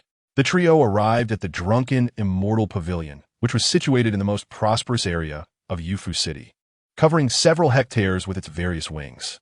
The attendant at the entrance, noticing their luxurious attire, greeted them with a broad smile. Welcome, esteemed guests. Upon entering, a beautiful woman took over from the attendant. Meng Chong tossed a gold ingot and instructed, prepare a private room for us, and ensure that you serve the finest food and drink from your establishment. Xiao Tianque couldn't help but admire the extravagance. What a generous display. Certainly, esteemed guest. Please follow me. The woman beamed as she led them to a private room. Please wait a moment. Your food and drink will arrive shortly. She slowly withdrew, gently closing the door behind her. However, not long after the woman left, Xiao Tianque sensed a commotion outside. Chapter 15. The Emperor has arrived. The noise outside the private room went unnoticed by the three. The drunken immortal pavilion is renowned across the land. It would not be easily disrupted, and those causing trouble would likely be dealt with swiftly. Senior brother, you must try this lotus cake. It is simply divine, Meng Fan exclaimed, his mouth full as he eagerly recommended the desserts. Xiao Tianque remained skeptical. After all, when it comes to food, Meng Fan's praise always seemed to be the same, a delicacy of the mortal realm. The pastries at the drunken immortal pavilion are indeed delightful. Brother Xiao should give them a try. Despite his aversion to sweets, Xiao Tianque took a piece of lotus cake at Meng Chang's insistence and found its subtle sweetness quite exceptional. Yet, after a half stick of incense, the noise outside only grew louder, accompanied by sounds of tables being overturned. Meng Chong frowned, clearly displeased. As a prince, he was entertaining guests, and encountering such chaos was unacceptable. Outside the drunken immortal pavilion, the crowd had swelled to a sea of people. Who has the audacity to cause trouble at the drunken immortal pavilion? They must be courting death, some bewildered citizen scoffed. Little did they know, upon hearing this, the crowd turned to the speaker, warning him in hushed tones, Shu, you value your life, don't you? The troublemaker is the son of the current Minister of Revenue. If he hears that, you might end up half dead. The speaker's face paled as he realized the identity of the troublemaker, trembling in fear. Were it not for those around him, he might have collapsed to the ground. Inside the drunken, immortal pavilion, the beautiful woman wore a forced smile as she addressed the rotund young man before her. Young Master Huang, it's not that I disrespected you. It's just that the top-tier rooms are fully booked. The last one was reserved just moments ago by these three gentlemen. Young Master Huang, if it's not convenient, then perhaps we can call it a day. Behind a rotund young man, a lean man spoke in a mocking tone. One must honor their bets. If you give up, others will say that Huang Bin can't afford to lose. The lean man smiled slightly, giving Huang Bin a thumbs up in admiration. Young Master Huang, you are indeed the best gambler in Yufu. Huang Bin overturned the wooden table in front of him, pointing at the woman with a threatening glare. I warn you, if you cannot arrange a private room within the next half-stick of incense, I will bring my men to smash your drunken, immortal pavilion. Oh, young master, it truly takes time to arrange a private room. How about this? You can return in an hour, and everything will be on the house. The woman cautiously proposed. As long as she could get rid of him, she was willing to incur a loss. Huang Bin raised his hand and struck the beautiful woman to the ground, bellowing, Have you lost your senses to dare keep me waiting? With the assistance of the waiter, the woman slowly rose, gently wiping the crimson blood from the corner of her mouth. Although her heart burned with fury, she dared not show it. Huang Xiao, please do not make things difficult for our proprietress. The guests in the reserved Tianzi room are high-ranking officials from the court, and we truly cannot afford to offend them, implored the waiter, kneeling on the ground. The obstinate Huang Bin fell silent for a moment. Though his father was the Minister of Revenue, he realized that offending these court officials could lead to dire consequences for his father. A slender man, observing Huang Bin's hesitation, pulled him aside and whispered, We cannot afford to offend the court officials, but what about those three brash youths? Huang Bin suddenly understood and turned to the waiter, demanding, Do you know the three young men who reserved the Tianzi room? The waiter shook his head, replying honestly, They seemed unfamiliar. They are likely not from our Yufu city. A smirk crept onto Huang Bin's lips as he tossed a bag of silver to the waiter. Huang Bin, do not bully the weak. Take this bag and tell those three youths that their room is now mine. The waiter, feeling helpless, accepted the silver and hurriedly dashed to push open the door to the room where Xiao Tianque and the others were. Seeing the waiter burst in hastily, Meng Chong scolded. The staff of Zue Xian Lu are becoming increasingly unruly. The waiter quickly apologized. I am truly sorry, esteemed gentlemen. If it were not for my helplessness, I would not dare intrude. Xiao Tianque gently set down his celadon teacup and asked, What has happened? Esteemed gentlemen, I am truly sorry, but it appears we cannot grant you this room, the waiter replied. Upon hearing this, Meng Chong's face flushed with anger as he slammed his hand on the table. Since when does Zue Xian Lu have a policy of turning away guests? The waiter, flustered and at a loss, hurriedly explained, Esteemed gentlemen, it is due to outsiders. We cannot afford to offend them. Who are these people? Meng Chong inquired. Bang! Before he could finish, the door to the room was kicked open with great force. A rotund man swaggered in, hands behind his back, exuding arrogance. He snatched the bag of money from the waiter and tossed it onto the table. This room is now mine. Take this bag and get lost. Following closely behind was the slender man, who entered the room with a smile. However, his expression changed abruptly, and his gaze faltered as he trembled and retreated. Yang Su, what are you doing? Huang Bin questioned in confusion, yanking him back. At that moment, Yang Su felt as if he wished for death. The beautiful woman and the waiter were equally perplexed. Yang Su, the son of the Minister of Personnel, was known for his arrogance and never feared anyone. Yet now his behavior was utterly bizarre. What happened next was even more unexpected. Yang Su suddenly fell to his knees, grasping Huang Bin's pant leg, and trembled as he whispered, Quickly kneel. Huang Bin tried to pull him up, but Yang Su seemed glued to the ground. Huang Bin scornfully shouted, Yang Su, are you out of your mind? Kneeling to three ignorant youths? If your father finds out, he will surely be furious. At that moment, a dark expression crossed Meng Chang's face as he spoke. Huang Bin, open your eyes and see who I am. Huang Bin scoffed disdainfully. Who cares who you are? Even if the king of heaven himself came, I would not kneel. Oh, really? Meng Chong replied with a cold smile, tossing a token at him. As the token struck his face, Huang Bin was consumed with rage. However, when he saw the inscription on the token, panic washed over him. Chong, he muttered as he slowly lifted his gaze to Meng Chong, suddenly feeling as though he had plunged into an icy abyss. his body trembling. Thud! Huang Bin abruptly knelt, furiously slapping his own face. I am blind to the mountain's majesty. I deserve to die. I deserve to die. Yang Su, meanwhile, remained on the ground, presenting the token with both hands to Meng Chong. Were you not just saying you wouldn't kneel even if the king of heaven himself came? Meng Chong taunted with a cold smile. I spoke foolishly. I deserve to die. Huang Bin shivered, bowing his head repeatedly. Meng Chong glanced at the battered beautiful woman and then at the two kneeling men, a storm of fury brewing within him. One is the son of the Minister of Revenue, the other of the Minister of Personnel. Rumors have circulated that you two bully the weak and are the tyrants of the capital. Had I not seen it for myself today, I would hardly have believed it. Huang Zhong and Yang Hao have truly raised two good sons. Terrified, Yang Su immediately shifted all blame on a Huang Bin. Your Highness, spare me. It was Huang Bin who struck first and vandalized the establishment. I advised him, but he insisted on his reckless course. You. Huang Bin glared at Yang Su with rage. He could not fathom that Yang Su would place all the blame on him. Silence. Were it not for my distinguished guest today, I would have executed the both of you. Meng Chong declared. You shall compensate tenfold for the damages caused at Zhuai Xianlu today. Now get out. Huang Bin and Yang Su quickly prostrated themselves and scrambled out, leaving behind a place that still emitted warmth from where they had knelt. The waiter and the beautiful woman, bewildered, repeatedly expressed their gratitude. Meng Fan approached them slowly, smiling. If you truly wish to thank us, then prepare some fine wine and delicacies.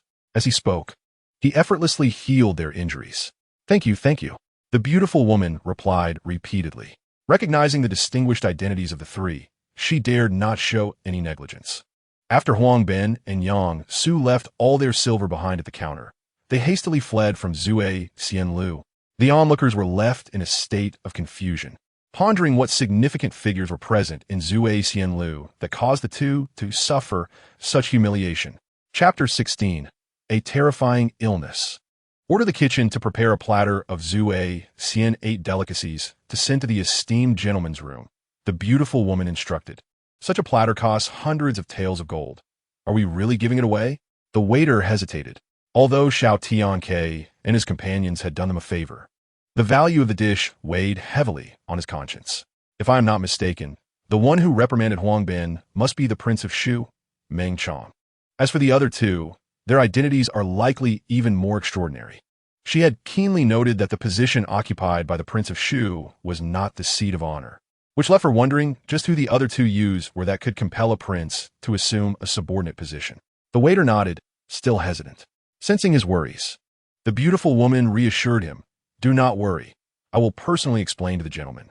Inside the room, Xiao Tianque and his companions were not disturbed by the earlier incident, enjoying lively banter and hearty drinks.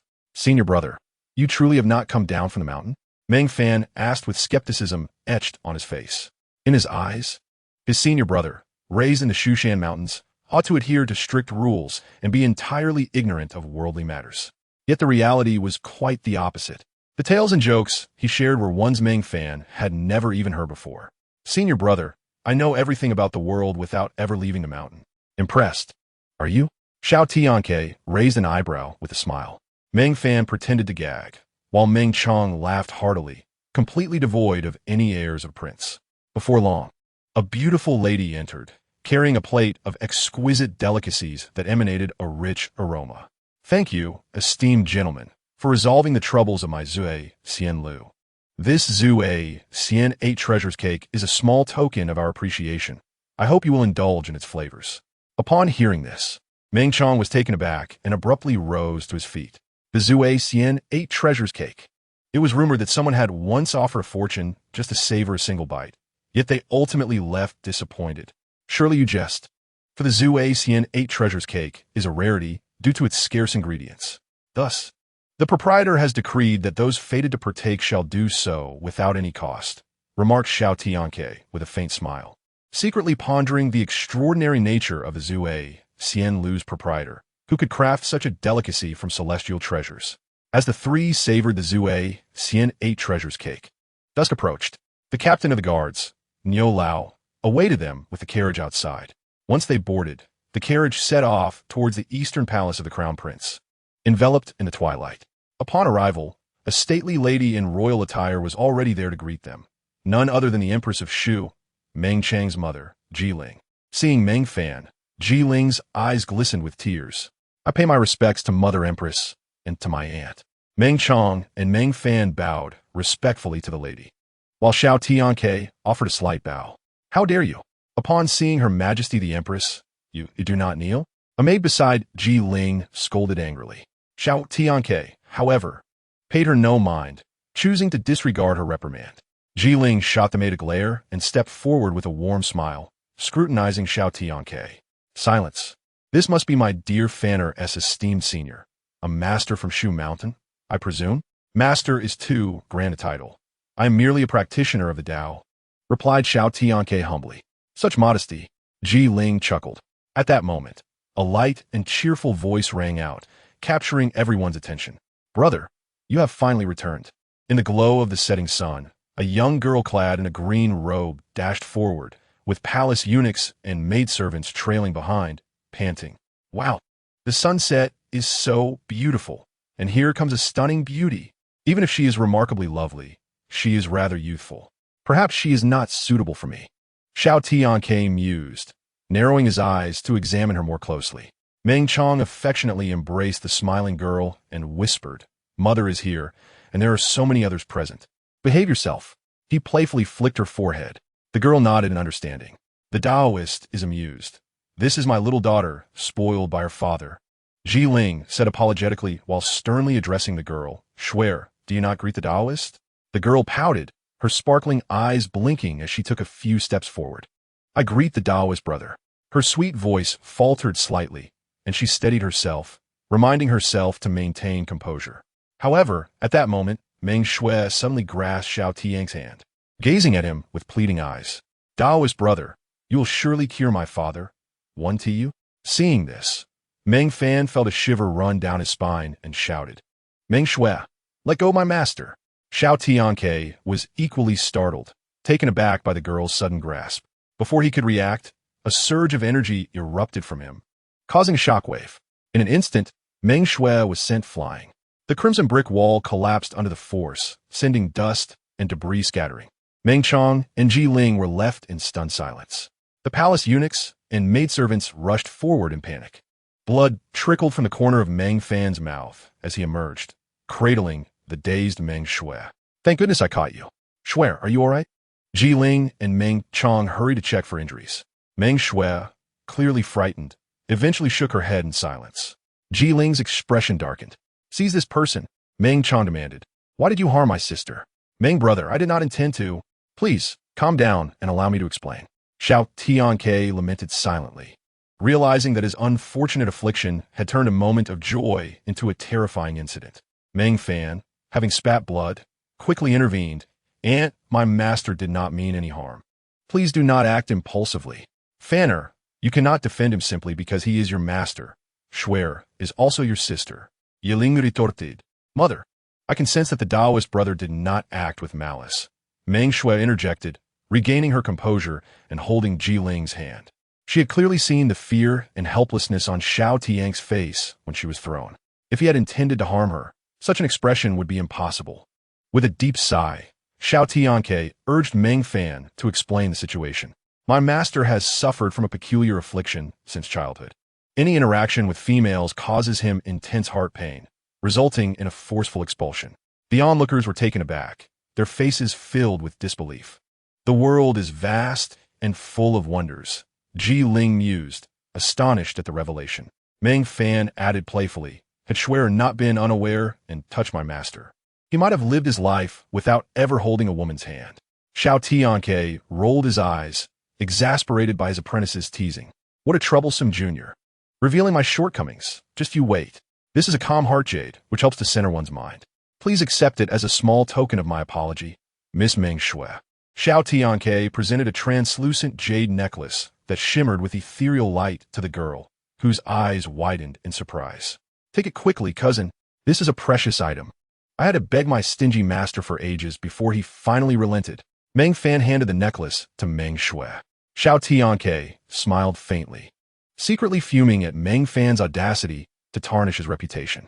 Thank you, Taoist brother, the girl exclaimed joyfully, accepting the jade without hesitation, seemingly having forgotten the earlier fright. As a mother, Ji Ling observed her daughter's radiant smile, and her anger dissipated instantly. Meng Chong, in a moment of haste, acted disrespectfully. I hope Brother Xiao will not take offense. Understanding that Xiao Tianque had no ill intentions, Meng Chong bowed deeply in apology, his respect for him growing. There is no need for such formalities, Meng brother. This incident is solely my fault, and thankfully your sister is unharmed.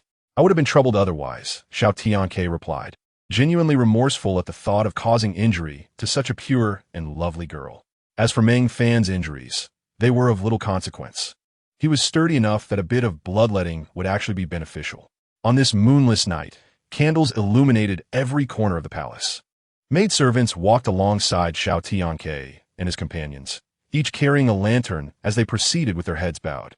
In the distance, the candlelight flickered, and suddenly, a muffled thud echoed as the faint glow extinguished. A eunuch clad in the attire of a courtier, battered and bruised, lowered his head and hurriedly made his way forward. Upon seeing Empress Ji Ling, he finally exhaled a sigh of relief. What a reckless display, Ji Ling remarked, her expression darkening. Your Majesty, there has been an incident. The eunuch gasped, struggling to catch his breath. The members of the royal family were startled and quickly made their way to the Yangxin Palace. In a short while, they arrived in haste at the palace. Ji Ling, although composed, forced herself to maintain her calm demeanor and inquired, Physician's son, what is the current condition of His Majesty? Physician's son, feeling helpless, shook his head. His Majesty is spitting blood, and his pulse grows weaker by the moment. I fear, he hesitated, knowing he could not utter the grim fate that awaited. Yet, all present understood his implication. Ji Ling felt as if struck by lightning, her vision blurring as she nearly collapsed. The most devastated was Meng Shui. Gazing at the crimson stains on the white silk beside the bed, she appeared dazed, slowly moving to the side of the motionless Shu Emperor, murmuring, Father, you cannot be in danger. Please, awaken and see that Shui'er is here. Observing Meng Shui kneeling by the bed, clutching the Emperor's hand and weeping uncontrollably, the hearts of all present ached, their eyes glistening with tears. Grandfather son, please save my father, Meng Shui pleaded. In response to her desperate request, Physician's son sighed heavily and replied, Your Highness, the Emperor's ailment is caused by malevolent forces, and we are truly powerless to assist. Since the tragic loss of her parents on the battlefield, Meng Fan had lived with her uncle, the Shu Emperor, until she met her mentor and left the palace to pursue cultivation. Looking at the man on the bed, Meng Fan clenched her fists, vowing silently, regardless of the malevolent entity behind this, I, Meng Fan, shall hunt it down. Inside the Yangxin Palace, sorrow enveloped everyone. Suddenly, the increasing sound of weeping from outside drew their attention. A young woman dressed in plain white palace attire, her fox-like eyes filled with tears, stumbled into view. Her face swollen and red. Just a few steps from a bed, she suddenly collapsed to the ground, kneeling and placing her hands on the bed while crying out, Your Majesty, Your Majesty. Xiao Tianque couldn't help but chuckle internally. A perfect blend of a seasoned performer and a scheming woman. She certainly knows how to put on a show. Ji Ling and her son exchanged glances, both surprised by the woman's arrival. Ji Ling approached the weeping figure with trepidation, each step a concern for her stability, yet she managed to steady herself. Sister, please rise. The Emperor is a man of destiny. He will surely be safe. Though Ji Ling spoke with feigned compassion, her gaze was icy as she scrutinized the woman on the floor.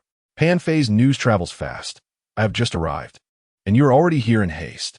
The woman gradually suppressed her sorrow, her expression cooling as a sardonic smile graced her lips, as if to say, What can you do to me? Locking eyes with Ji Ling, she spoke with a voice tinged with feigned innocence. His Majesty is the true dragon among men. No matter the malevolent force at play, he shall emerge unscathed. Am I not right, sister? The emphasis on sister lingered in the air, thick with tension. Xiao Tianque couldn't help but smirk, thinking, at the brink of her husband's life, these two are locked in a silent battle. The intrigues of the royal harem are indeed more captivating than Jin Huanzhuan. I believe the Emperor's unconsciousness is not due to malevolent forces, but rather human treachery. This declaration shocked everyone present. Meng Lin, holding a medicinal concoction, stormed in, throwing the contents to the ground as he pointed at Xiao Tianque, shouting, "Who dares to spout nonsense here? Seize him and give him 50 strikes." The assertion of malevolent forces was practically an established fact, concluded by the Prime Minister of Shu, who had summoned a Taoist priest to the palace. Xiao Tianque regarded Meng Lin with a cold smile. In the next moment, Meng Lin's hands involuntarily rose, striking his own face with a resounding slap. The sound echoed throughout the hall. Everyone stood in shock, a singular thought racing through their minds. Meng Lin had lost his sanity. "Linner! Linner!" the woman exclaimed in horror, reaching out to stop him, but to no avail. He only ceased when blood began to flow from his nose and mouth. Meng Lin glared at Xiao Tianque, asking, "What have you done to me?" Xiao Tianque shrugged innocently. "Malevolent forces? What do you accuse me of?" The woman, enraged, commanded, "Seize him. Take him away." Before her words could settle, she too began to strike herself. Ji Ling understood that Meng Lin's self-harm was undoubtedly linked to the young man before her. However, she chose to remain silent, as this was an act she had long wished to undertake, but had lacked the opportunity. With malevolent forces at play, Pan Fei should return to her palace to rest. Who knows what might transpire next? Ji Ling's lips curled into a subtle smile, her expression one of sympathy. "You, someone, escort Pan Fei and her son back to their residence." Pan Fei would not allow her disheveled appearance to be seen, dragging the furious and unwilling Meng Lin out of the Yangxin Palace. Once Pan Fei and her son departed, all eyes in the hall turned to Xiao Tianque. "Brother Xiao, you just claimed that my father's grave illness is not due to malevolent forces, but rather human actions. Is that true?" Meng Chong inquired. All eyes, including those of the physicians and attendants, fell upon Xiao Tianque, awaiting his response. They understood that if malevolent forces were indeed at play, it would be one matter. But if human treachery were involved, the consequences would be dire. "Is highly likely," Xiao Tianque replied ambiguously. "There are no signs of malevolent energy surrounding the emperor or within the palace, but a definitive conclusion requires further investigation." Chapter 18, Diagnosis. Such absurdity. If this is indeed a human act, several physicians in the palace would have diagnosed it by now. The chief physician, Sun Wu, interrupted, dismissing Xiao Tianque's claims. A middle-aged man beside him, carrying a medicine box, mockingly added, "My master is a descendant of the sage of medicine. Even he is at a loss regarding the emperor's illness, let alone you, a mere child. Be careful. You may end up losing your head along with your bravado." To them, Xiao Tianque's words seemed mere attempts to seek attention, a young man's desperate bid for fame and recognition. Xiao Tianque chuckled lightly, choosing not to engage further, and turned his attention to Meng Chong. "Brother Meng, I came down the mountain at your request." Meng Chong hesitated. Such a significant matter was not one he could decide alone. With the emperor incapacitated, it was Ji Ling, the empress, who held the authority to make decisions. "And, under the care of these inept physicians, my uncle's condition has not improved but worsened. If this continues, the outcome is unimaginable. Rather than this, let my master try. A dead horse is better than a live one." "Apologies, I did not mean to imply my uncle is a horse, but you understand my meaning." Yi Ling, who had harbored reservations earlier, began to contemplate her own course of action after hearing Meng Fan's words. Since the imperial physicians in the palace are at a loss, and this individual asserts that the ailment is not caused by demonic forces, but rather by human actions, it may be worth allowing him to attempt a remedy. Perhaps there lies a glimmer of hope. "Physician son, you may withdraw." Though the physicians of the Imperial Medical Bureau were reluctant, they followed Sun Wu to the side. Meng Chong tightly grasped Ji Ling's hand, reassuring her, "Mother, there is no need for excessive worry. Brother Xiao, being a master from Mount Shu, will surely possess the means to heal father." Xiao Tianque slowly approached the bedside, while Meng Shui, rubbing her swollen eyes, gazed at him with pleading eyes. "Brother Taoist, you must save my father." At that moment, he yearned to gently pat Meng Shui's head, comforting the sorrowful girl. However, constrained by the strange affliction, he merely nodded, saying, "Rest assured, I will do my utmost." With that, he withdrew the emperor from the silk quilt, preparing to take his pulse. Just then a hand, wrinkled and covered in age spots, grasped his own. Xiao Tianque shook off the hand and cast a cold glance at Sun Wu. "What advice do you have, physician son?" Had it not been for 2 decades of tranquil cultivation on Mount Shu, altering his temperament. Xiao Tianque would have certainly struck him in retaliation for such impudence. Meng Fan erupted in anger. You useless physician. If you lack skill, so be it, but now you seek to hinder my master brother. What is your intent? Sun Wu sensed the piercing gazes directed at him from within the hall. He humbly addressed Ji Ling, then turned his gaze toward Xiao Tianque. I have heard that those from Mount Shu possess great abilities, able to diagnose without direct contact. Might this young friend be capable of such? Meng Fan was exceedingly displeased by Sun Wu's provocation and retorted, Aunt, do not heed his nonsense.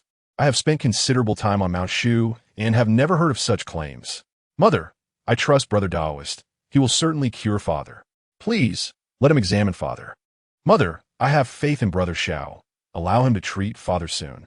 Ji Ling, however, was not swayed by the words of Meng Chong and Meng Fan. After pondering for a moment, she turned to Xiao Tianque with uncertainty. Is it possible for you to diagnose His Majesty as Physician Sun suggested? Although Xiao Tianque had been personally invited to the palace by Meng Chong from Mount Shu, she still wished to test his abilities. Sun Wu and the physicians of the Imperial Medical Bureau regarded Xiao Tianque with scornful expressions, clearly prepared to witness his embarrassment. Young man, Her Majesty is inquiring of you. Xiao Tianque smirked slightly and whispered to the nearby physician's son, Old man, dreaming of my folly will get you nowhere. He then declared loudly, coincidentally, I am quite adept at this method of diagnosis. At this proclamation, the physicians were taken aback. Sun Wu, however, wore a smug smile as he patted Xiao Tianque on the shoulder. Young man, this diagnostic method was merely a fabrication of mine. I am eager to see how you will extricate yourself from this situation. The assembly watched Xiao Tianque with astonishment. Meng Fan privately inquired, Brother, do you truly possess such a method? To be honest, I do not even know how to take a pulse. Meng Fan exclaimed, Since the Taoist possesses such means, let us witness it so that they may be convinced. Upon Ji Ling's command, a servant was instructed to place a chair 10 paces from a bed. Physician's son, perhaps we should move the chair further back? Xiao Tianque steadied himself in the chair, closing his eyes and counting his fingers. Look at him. He is not taking a pulse at all, but merely pretending to read fortunes. Who would disagree? Let us see how he concludes this performance. The physicians murmured among themselves, filled with derision and disdain. Your Majesty, I kindly ask that these charlatans remain silent, lest the diagnosis be rendered inaccurate. Xiao Tianque slowly spoke, the term charlatan particularly stinging. Sun Wu and the others realized that he was mocking their medical skills. Just as they were about to retort, they wisely fell silent upon noticing Ji Ling's frosty glare. After what felt like half a stick of incense, Xiao Tianque finally opened his eyes. Ji Ling, filled with anticipation, asked, What did you find? Xiao Tianque sighed. At that moment, Sun Wu could hardly contain himself, exclaiming, This man speaks nonsense. He treats the diagnosis of His Majesty as a mere jest. By law, he deserves execution. The other physicians echoed in agreement. We implore Her Majesty to order the execution of this charlatan. Xiao Tianque retorted with scorn, Are you so eager for my demise? Are you concerned that I might uncover the cause of the ailment, thereby exposing your incompetence and leading to your downfall? He slowly approached the bed, reaching out to stroke the emperor's head. Found it. Saying this, Xiao Tianque extracted an extremely fine silver needle from the emperor's scalp. The onlookers rushed forward to inspect. Sun Wu, who had anticipated a spectacle at Xiao Tianque's expense, was taken aback to see him retrieve an actual silver needle from the emperor's head. Physician's son, what say you? Sun Wu was momentarily speechless. His apprentice, however, scoffed. What does a mere silver needle prove? Xiao Tianque smiled faintly, handing the needle to the man and countering, a silver needle locks the acupoint. How could this be the work of demonic forces? Ji Ling turned to the physicians, her fury igniting, and bellowed, Not a single physician among you noticed the silver needle atop His Majesty's head? You attribute this human act to demonic interference. What a disgrace. Sun Wu's face turned pale, and he knelt before Ji Ling, exclaiming, I am incompetent. Please punish me, Your Majesty. The other physicians followed suit, trembling and drenched in cold sweat. Chapter 19. The 100 Corpses Poison. As Xiao Tianque extracted the silver needle from the emperor's head, the crowd was collectively astonished, except for Meng Fan, who maintained a calm demeanor. He approached Xiao Tianque and whispered, Brother, tell me, Did you place that silver needle there? Xiao Tianque glanced at him and sighed silently. Brother, the trust between people has vanished. Seeing Xiao Tianque's melancholic expression, Meng Fan rolled his eyes. Brother, I am somewhat aware of your abilities. You are utterly clueless about diagnosing ailments, yet you pretend otherwise. Xiao Tianque gestured for him to be quiet, boasting. Although I am ignorant of diagnosis, I understand the method of internal observation. Internal observation? Meng Fan scratched his head, then suddenly enlightened, shouted, Why didn't I think of that? Because you are foolish. Ji Ling and the others were drawn to their whispered conversation. At this moment, Ji Ling was entirely convinced of Xiao Tianque's capabilities. She even knelt in earnest supplication, imploring him to heal the emperor. Please, Brother Xiao, save my father. Brother Taoist, please, save my father. We are powerless. We beseech you to heal his majesty. Everyone in the hall, regardless of status, knelt before Xiao Tianque, pleading for his assistance in treating the emperor. In this poignant scene, his heart swelled with joy. Who would have imagined that one day even a queen would kneel before him? Cough. Your Majesty, please rise. I have come at Brother Meng's invitation and will do my utmost to heal his majesty. He cleared his throat, signaling Meng Fan to help Ji Ling rise. Meng Shui beamed with joy, skipping around Xiao Tianque. Had he not deliberately evaded her, a tragedy would have surely ensued. Cough, cough, cough. At that moment, the long unconscious emperor of Shu suddenly began to cough violently, black blood oozing from his mouth and nose. The crowd, who had just felt a sense of relief, once again found their hearts in their throats. The imperial physicians were flustered, their gazes converging on Xiao Tianque, eager to discern the next course of action. Master Dao, what is happening to his majesty? Inquired Ji Ling with a panicked expression. Meng Shui, overwhelmed with fear, could not stop the tears from cascading down her cheeks. In stark contrast, Xiao Tianque remained composed. Bring me a sputum cup and a basin of hot water, he commanded. The maidservants acted swiftly, procuring the sputum cup and hot water in mere moments. Xiao Tianque supported the emperor to a sitting position on the bed and instructed Meng Fan. Come here and lend a hand. Oh, Meng Fan responded, a look of confusion on his face. What are you about to do? Detoxify. The physicians widened their eyes in astonishment, observing his every move with utmost seriousness, fearing they might miss a crucial detail. Meng Fan steadied the emperor, aligning his posture, while the maidservant stood by with the sputum cup in hand. Xiao Tianque exerted his strength, a torrent of ethereal energy surging from within him, coursing into the emperor's body. Heat radiated around the emperor as black blood poured forth from his mouth and nose like leeches. Gradually, color returned to his pale face. The physicians were transfixed, their astonishment palpable, nodding in appreciation. This method of detoxification was unprecedented, truly extraordinary. Master Dao is nothing short of a divine being.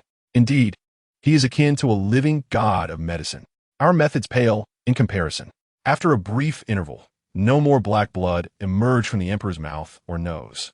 And Xiao Tianque gently laid him back on the bed. Brother Xiao, has the poison in my father been resolved?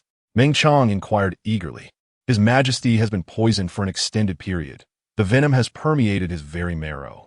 However, there is no need for concern. I have expelled the majority of the poison from his body. With careful recuperation, it will not be long before all traces of the poison dissipate, Xiao Tianque replied calmly. Before Meng Chong could speak further, Xiao Tianque continued, the matter of recuperation can be entrusted to the Imperial Medical Bureau. Upon hearing this, the physicians exchanged glances, visibly troubled. But, earlier, the Medical Bureau had spent considerable time without uncovering the cause of the illness. Now that they knew it was man-made, they remained uncertain about the nature of the poison, and thus hesitated to agree to treat the emperor. What? Is there a problem? Xiao Tianque questioned, his tone firm. The physicians fell silent. He smiled slightly. Dr. Sun, as the disciple of the medicine sage, you should be familiar with this poison. Dr. Sun, momentarily speechless, approached to examine the sputum cup containing the black blood. Bubbles occasionally rose in the black liquid, which exuded a putrid stench. He shivered involuntarily, his eyes filled with terror. This is the 100 Corpses poison. Xiao Tianque remained silent, primarily because he himself was uncertain about the exact nature of the poison. However, he surmised that Dr. Sun, being the medicine sage's disciple, would have knowledge of it. Fortunately, his gamble paid off, Otherwise, he would have found himself in an awkward position. Since Dr. Sun understands, he must also know the method for detoxification, he thought. Dr. Sun nodded, somewhat apprehensive. The 100 corpses poison is derived from the remains of 100 corpses. It is exceedingly venomous. Those afflicted will lose all 5 senses, suffer cardiac decay, and ultimately die from severed heart veins. Who could have administered such poison to His Majesty? He then realized the function of the silver needles atop the emperor's head, which concealed the symptoms of poisoning and disrupted the physician's diagnostic conclusions. Meanwhile, Xiao Tianque warned Queen Jiling, "Your Majesty, I must speak frankly. His Majesty has escaped grave danger this time. However, if the perpetrator remains unidentified, we may face dire consequences in the future." Jiling's voice was calm, but her eyes flickered with murderous intent. "Rest assured, I shall uncover the poisoner and bring them to justice." Meng Fan noted a subtle change in Xiao Tianque's expression and asked, "Brother, do you have a lead?" The gazes of Meng Chong and the others converged on him. Jiling raised her hand, dismissing all the attending physicians and aides. "Please speak candidly, Master Dao. There is no need for restraint. Brother Dao, if you know who harmed my father, I shall not let them go unpunished." Meng Shui clenched her fists, her face flushed with indignation. Xiao Tianque employed his detective skills. First, His Majesty resides in the depths of the palace, with all aspects of his life managed by others. It is unlikely that an outsider could even gain entry. Thus, the poisoner must be someone close to His Majesty. Jiling nodded. "All matters pertaining to His Majesty's life have been overseen by me, so there should be no issues in that regard.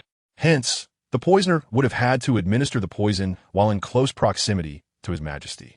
"Your Majesty, I have a question, though I am uncertain if it is appropriate to ask," Xiao Tianque said. "Please inquire," Jiling replied. "Might I ask who that woman was who brought the medicinal concoction earlier?" Jiling chuckled bitterly. "You refer to concubine Pan. She is His Majesty's favored consort, and that child is their offspring, named Meng Lin." Suddenly, Jiling was taken aback. Could it be that Master Dao suspects her? Xiao Tianque did not respond directly, but instead spoke slowly. "Those closest to us are often the most likely to betray us. Since His Majesty fell ill, has concubine Pan visited?" Jiling shook her head. "When His Majesty fell ill, to prevent unrest in the palace, I issued an edict forbidding anyone from visiting without my permission. Then why did concubine Pan come tonight when His Majesty's poisoning manifested, and why did she bring her child?" Xiao Tianque continued. With Xiao Tianque's probing, Jiling and the others increasingly suspected concubine Pan's involvement. Chapter 20. Luring the snake out of its hole. With a potential suspect now in sight, Queen Jiling furrowed her brows, letting out a sigh. "Sigh. Having a lead is a good thing. Why do you sigh, Aunt?" Meng Fan queried. Jiling's eyes reflected a mix of compassion and relief. The compassion stemmed from her nephew's tragic childhood, having lost both parents and suffering through arduous training with his master. Yet, she felt relieved that he had distanced himself from the palace's treachery. "Fei now, you have been away from the palace since childhood, and there are many things you do not understand. When concubine Pan arrived with her child, I sensed something amiss. But moving against her is indeed difficult. Aunt, you are the queen. What do you have to fear?" Meng Fan asked, utterly perplexed. At that moment, Xiao Tianque appeared as seasoned as a veteran in the political arena, sighing deeply. "The web of power is far more convoluted than you can imagine. I did not understand." Meng Shui, equally lost, kept watch over the emperor, eventually succumbing to sleep. Jiling was evidently astonished by Xiao Tianque's perceptiveness. She could hardly believe that he was indeed someone who had spent his youth in seclusion, yet seemed so knowledgeable about court affairs. "Brother Xiao, what you do not know is that concubine Pan is not the true threat. It is her brother, the current prime minister, Pan Jiuxiao, who is to be wary of." "I see. In ancient times, the position of prime minister was second only to the emperor, wielding immense power, having promoted countless officials within the court. It was no wonder that Queen Jiling would harbor such concerns." With this realization, Xiao Tianque began to form a subtle hypothesis.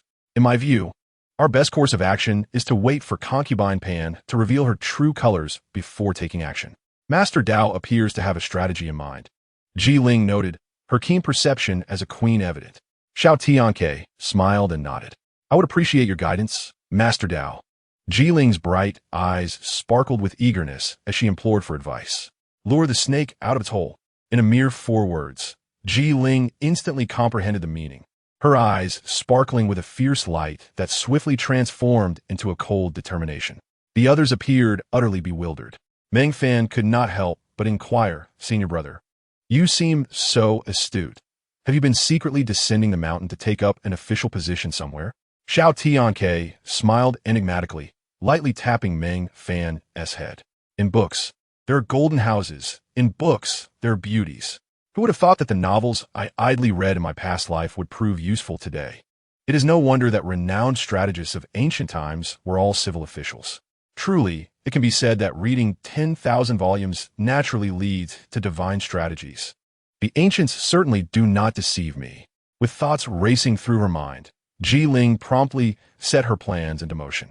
The crown prince, Meng Chong, received the imperial edict, proclaiming, by the order of this palace, armed with the Phoenix Decree, 3,000 imperial forest army shall surround the Yangxin Palace. Without my imperial command, no one shall be allowed to enter or exit the palace, and violators shall be executed on the spot. Your son receives the edict." Taking the Phoenix Decree from the Empress, Meng Chong immediately proceeded to execute the orders. After accomplishing these tasks, Ji Ling exited the Yangxin Palace with undeniable authority, addressing the waiting imperial physicians outside. "From this day forth, all physicians of the Imperial Medical Office shall not leave the Yangxin Palace without my decree, or face execution." "Yes." The physicians, kneeling in obedience, responded tremulously.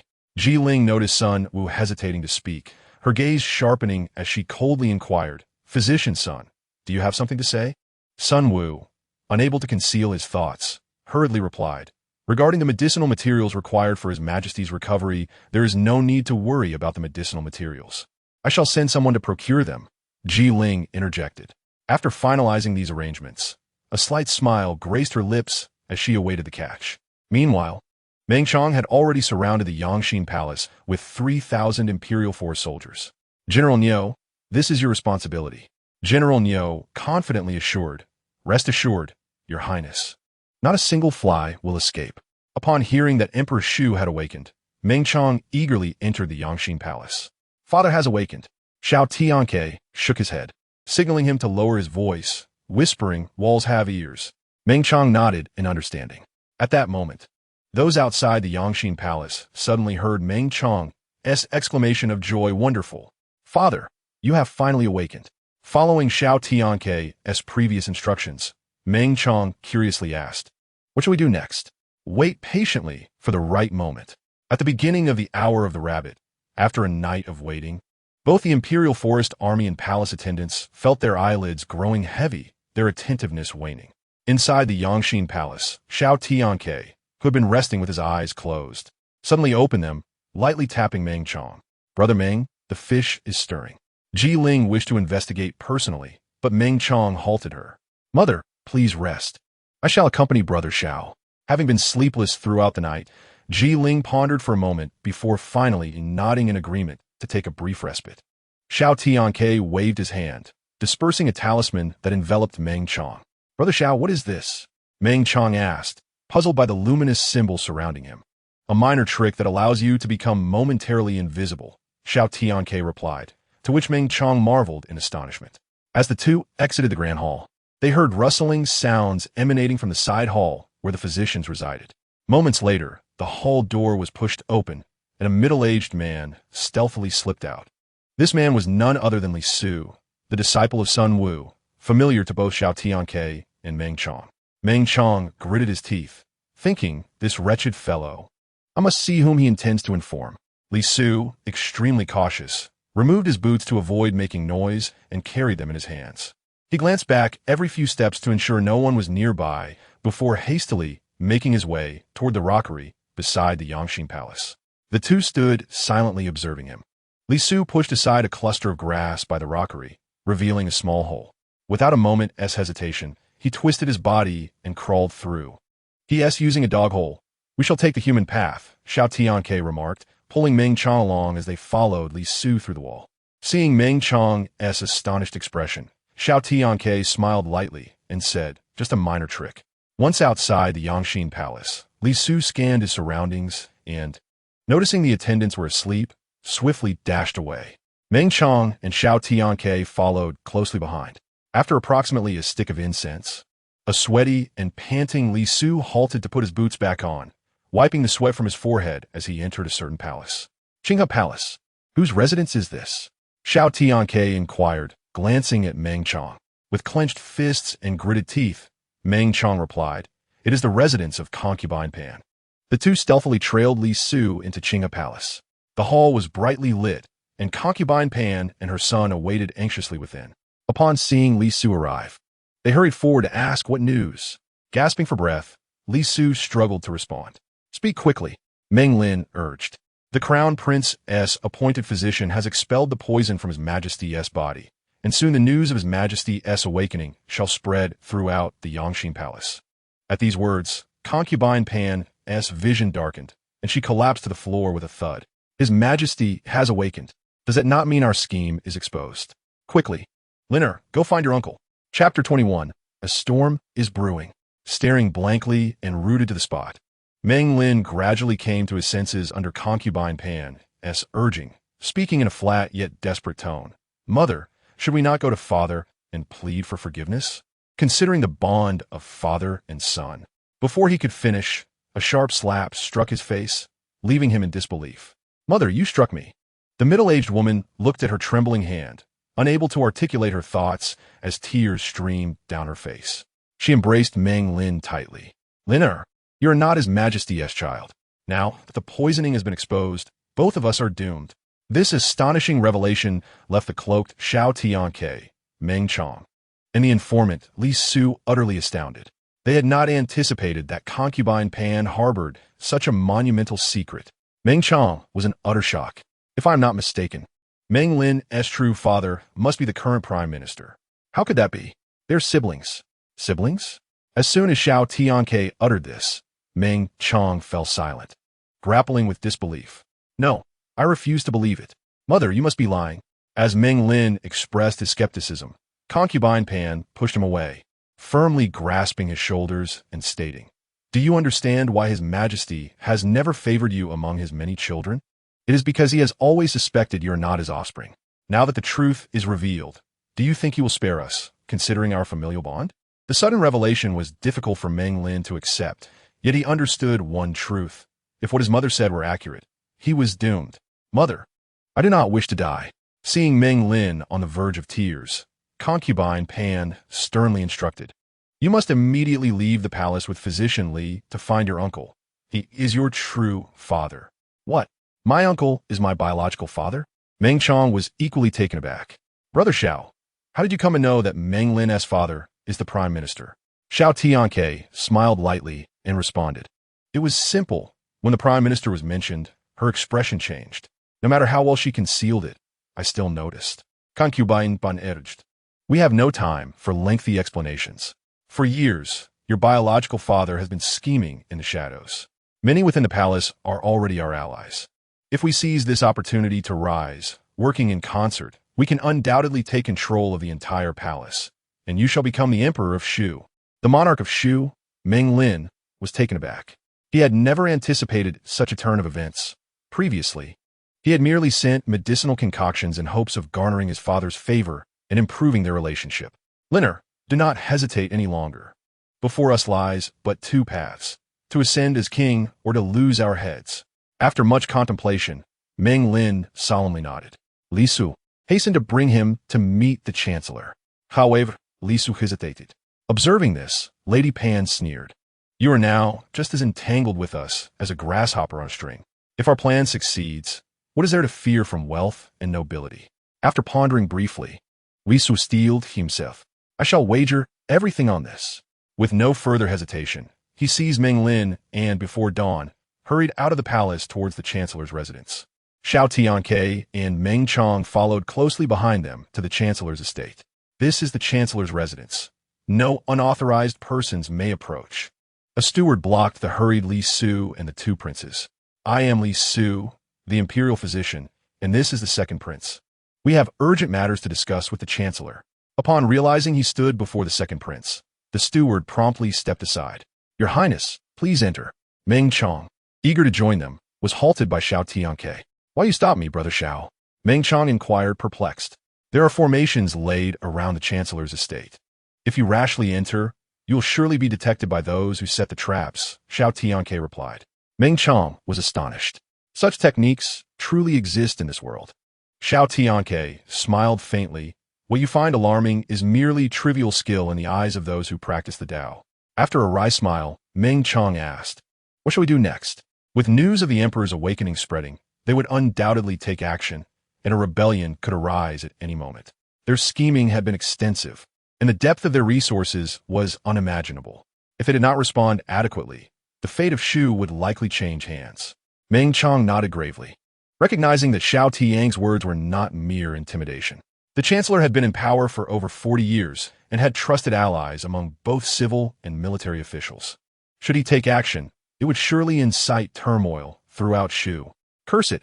My uncle's 300,000 troops left the capital 2 months ago. Now only the Tiger Bend camp and the Imperial Guards remain. Meng Chong was distressed, stamping his foot. How many troops are left? Approximately 10,000, Xiao Tianque replied solemnly. Among those 10,000, many are likely loyal to the Chancellor, correct? Meng Chong nodded. If I am not mistaken, all 7,000 warriors of the Tiger Bend camp belong to the Chancellor. 3,000 against 7,000. The odds are grim, Xiao Tianque murmured.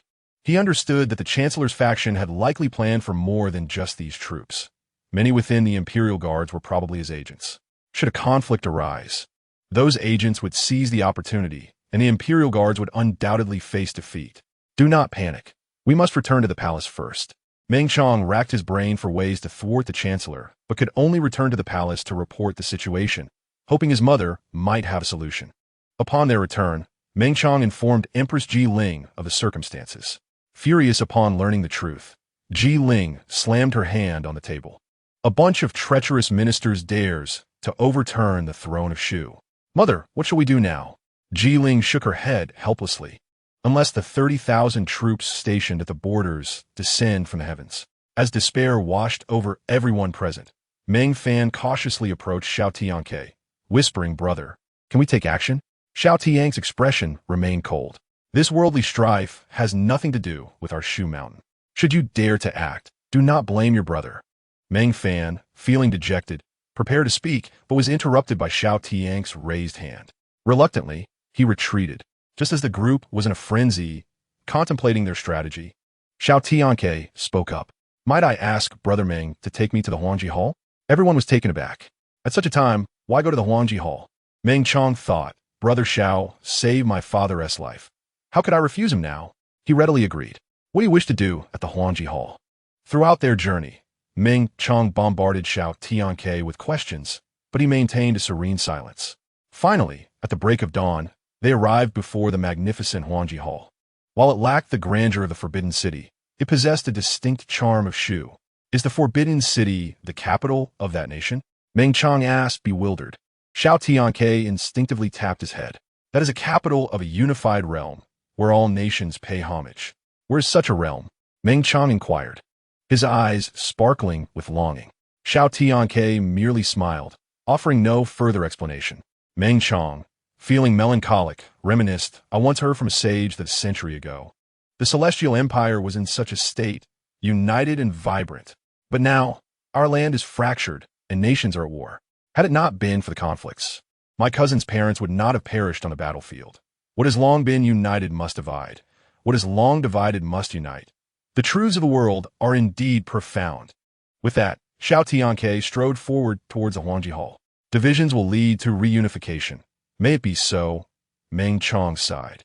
At this moment, the state of the world seemed trivial. With the Chancellor's rebellion imminent, their current strength was far from sufficient to resist, filling him with dread. Is it truly the case that the Meng family's dominion must be surrendered so easily? Meanwhile, Xiao Tianque had entered the Huangji Hall. The familiar voice echoed once more. "Ding! The host has arrived at the Huangji Hall. Would you like a check-in?" "Check-in. Ding! Congratulations, host, for successful check-in. You have received 1 Huangdao pill." Holding the gleaming pill that emanated a faint dragon aura, Xiao Tianque inquired, "What is the purpose of this pill?" "The one who consumes the Huangdao pill shall attract the dragon aura of the Imperial Way, becoming the sovereign of the realm." The system's explanation piqued Xiao Tianque's interest. "So, By consuming this pill, I could become emperor? Indeed, he couldn't help but shake his head and chuckle. Throughout history, countless aspirants have resorted to nefarious means to seize the throne, often meeting tragic ends. Now, the throne they sought could be obtained with a mere pill, which was truly absurd. Had this been the past, Xiao Tianque would have unhesitatingly consumed the pill, but now he sought far more than such mundane desires. Though this pill is valuable, it serves me no purpose. I shall gift it to a fated individual in the future. Meanwhile, physician Li Su and Meng Lin had entered the chancellor's estate, relaying the events that transpired in the palace.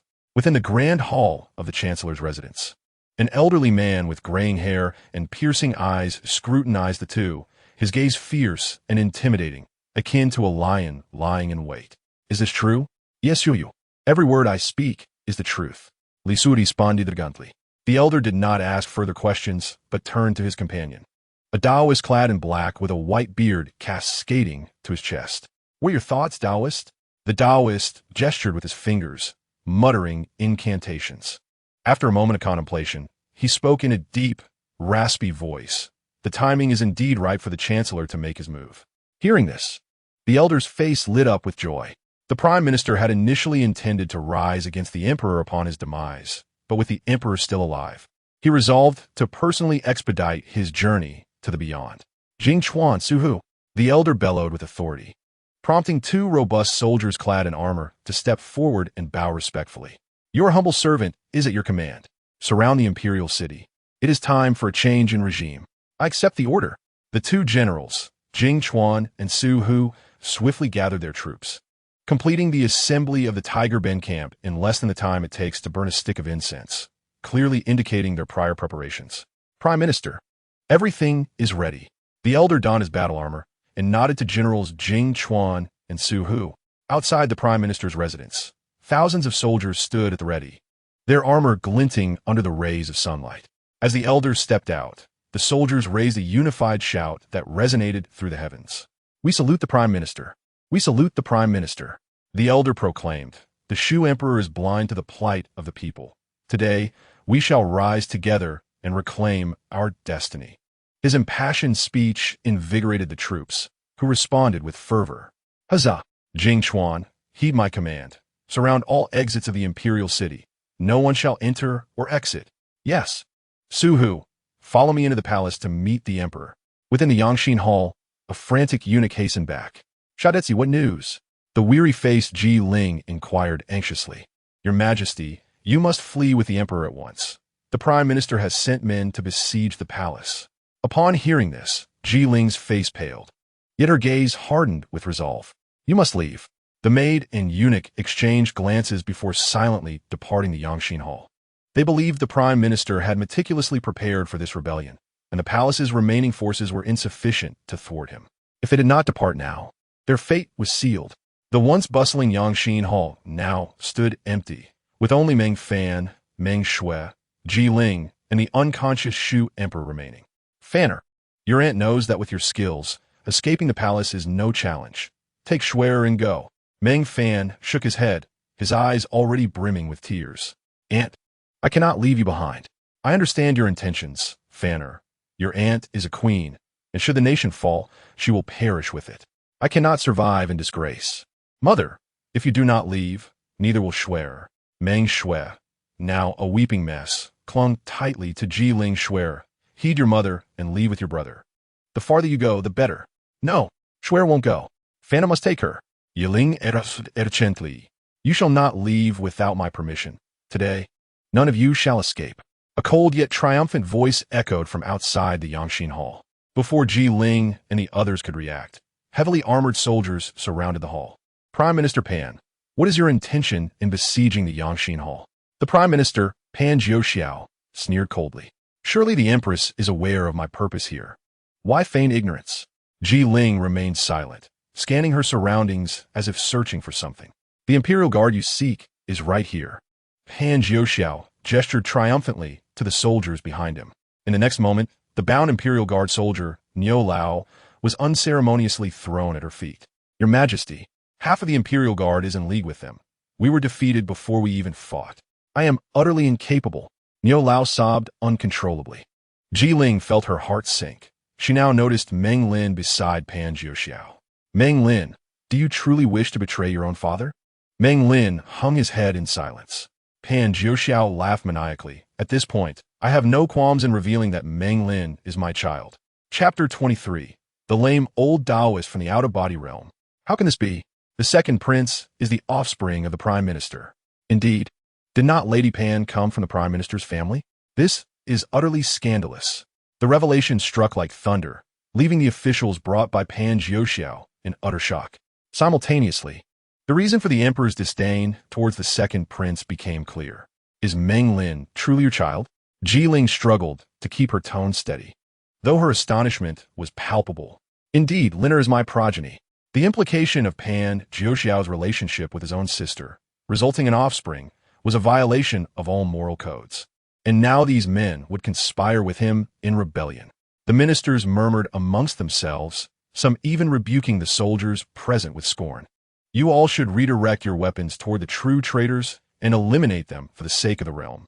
Ji Ling recognized that this was the moment to dismantle Pan Jiuxiao's forces. I assure you, if you assist me in vanquishing the traitor, not only will you be exonerated, but you will also be hailed as heroes. The prime minister's character has faltered. We shall surely. The soldiers began to voice their doubts, their morale wavering.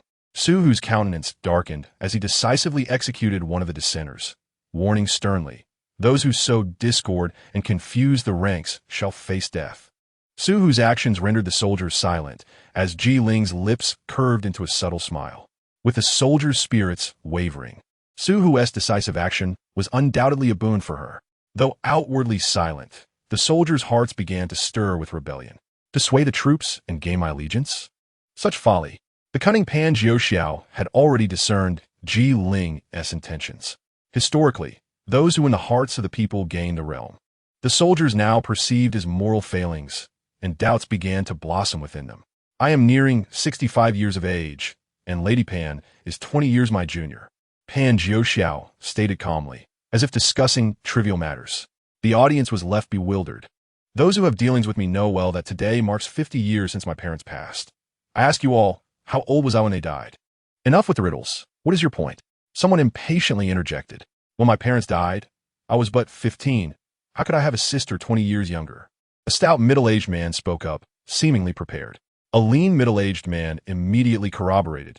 Indeed, this implies that Lady Pan is not the Prime Minister's biological sister, thus rendering your accusations moot. These two were none other than the Minister of Personnel and the Minister of Revenue. As they spoke in unison, the crowd began to comprehend. Lady Pan was merely a songstress in the Prime Minister's household. Without his favor, she would not have attained her current status. Beside Pan Jiuxiao stood an elderly scholar steeped in Confucianism. Meng Lin remained silent, his heart heavy with countless thoughts. He never anticipated that his lineage would unravel in such a manner. With the truth of Lady Pan's origins revealed, murmurs among the soldiers subsided. At the elderly scholar's signal, Su Hu proclaimed, "We pledge our lives to follow the Prime Minister. We pledge our lives to follow the Prime Minister." One soldier led the charge, and the others quickly echoed him. Ji Ling watched her plans crumble, her heart sinking into despair. If the Empress surrenders the imperial seal, I may consider sparing your life. Pan Jiuxiao exuded an air of assured triumph. With the military's loyalty firmly established and the palace besieged, he believed that even if Ji Ling possessed unparalleled abilities, escape was beyond her reach. What are you, to dare threaten my aunt? Meng Fan, who typically refrained from meddling in worldly affairs, could no longer endure Pan Jiuxiao's humiliation of his aunt and stepped forward resolutely. The old Taoist beside Pan Jiuxiao leaned in and whispered, "Be wary, Prime Minister. This young man is a practitioner of the Tao. He could easily extinguish you with a mere flick of his hand." A cold, confident voice emerged from beneath the black robe. Hearing this, Pan Jiuxiao nodded, a glimmer of intrigue flashing in his eyes as he scrutinized Meng Fan. "So, you are the one who alleviated the Emperor's poison." Meng Fan's ears perked up, a surge of astonishment coursing through him. He realized he could not discern the black-robed man's words. He barked a cold reprimand, his heart now tinged with caution. "What of it? I hold great respect for practitioners of the Tao. Your youth and skills are commendable. Why not serve me?" There was a noticeable increase in respect in Pan Jiuxiao's tone. Meng Fan scoffed, A foolish dream. The limping old Taoist limped forward a couple of steps and spoke solemnly. Young man, the Prime Minister values you. Do not be unwise. A practitioner of the Tao should not harbor worldly thoughts, lest you find yourself ensnared. Meng Fan responded with a derisive laugh. I am a worldly practitioner. What do you know? The old Taoist, with disdain, threatened, the Prime Minister's favor is a blessing. Should you be ungrateful, I shall have no choice but to eradicate you. Upon hearing this, Meng Shui tensed, instinctively grasping Meng Fan's sleeve. Brother Fan. He gently patted her hand, reassuring her, fear not. As long as I am here, no one shall harm you. Stubborn and unyielding, the old man sneered again. You, a mere infant in the Yuan-Ing stage, dare to act recklessly. With that, a torrent of spiritual energy surged forth, morphing into a ferocious wolf lunging at Meng Fan. Meng Fan's heart sank, and he swiftly raised his defenses. The energy coalesced into a shield as delicate as a cicada's wing before him. Bang! The collision produced a deafening explosion, sending a figure hurtling backward, blood spraying forth. Fanner. Jiling's expression shifted drastically as she rushed to support the weakened Meng Fan, who was now bleeding from the mouth. Young man, I acknowledge the difficulty of your training. If you agree to serve the Prime Minister, I shall spare your life. Do not grow complacent. You are merely in the out-of-body stage. Once my master brother returns, I shall slay you like a dog. In response, Pan Jiuxiao's gaze fell upon the Minister of Revenue and the Minister of Personnel. Prime Minister, aside from the Crown Prince and this individual, there was another who remained silent at the drunken immortal pavilion. He must be the master brother he speaks of. Indeed, the boy mentioned that silent figure occupied a place of honor. He is undoubtedly the master brother in question. The limping old Taoist's eyes narrowed, a flicker of murderous intent igniting within. I shall see what prowess your so-called master brother possesses. Should he dare come, I will slay him too. Is that so? Before the old Taoist could finish, a voice like a resounding bell echoed above the Yangxin Hall, accompanied by an unfathomable pressure. The spirit separation stage. At this moment, the limping old Taoist felt as though a mountain had descended upon him, his breath becoming labored and his body trembling uncontrollably. Taoist, what are you doing? Observing the old Taoist drenched in cold sweat and ashen-faced, those around him were utterly perplexed. Noticing the calm demeanor of those nearby, the old Taoist's heart plummeted. As a fellow practitioner, he recognized that the one exerting such pressure was either unwilling to harm the innocent or deemed it beneath him to strike at mere mortals, leaving only him to sense the overwhelming force. The precision with which the aura radiated was terrifyingly exact. Meng Fan felt a wave of relief wash over him, a bright smile spreading across his face. My master brother has returned. No sooner had he spoken than a divine rainbow exploded across the sky, revealing a figure standing upon a gourd, his countenance stern and surrounded by ethereal light, as if a deity had descended. The soldiers of the Tiger Bend camp, along with all present, had never witnessed such a sight, their mouths agape in shock, paralyzed with fear.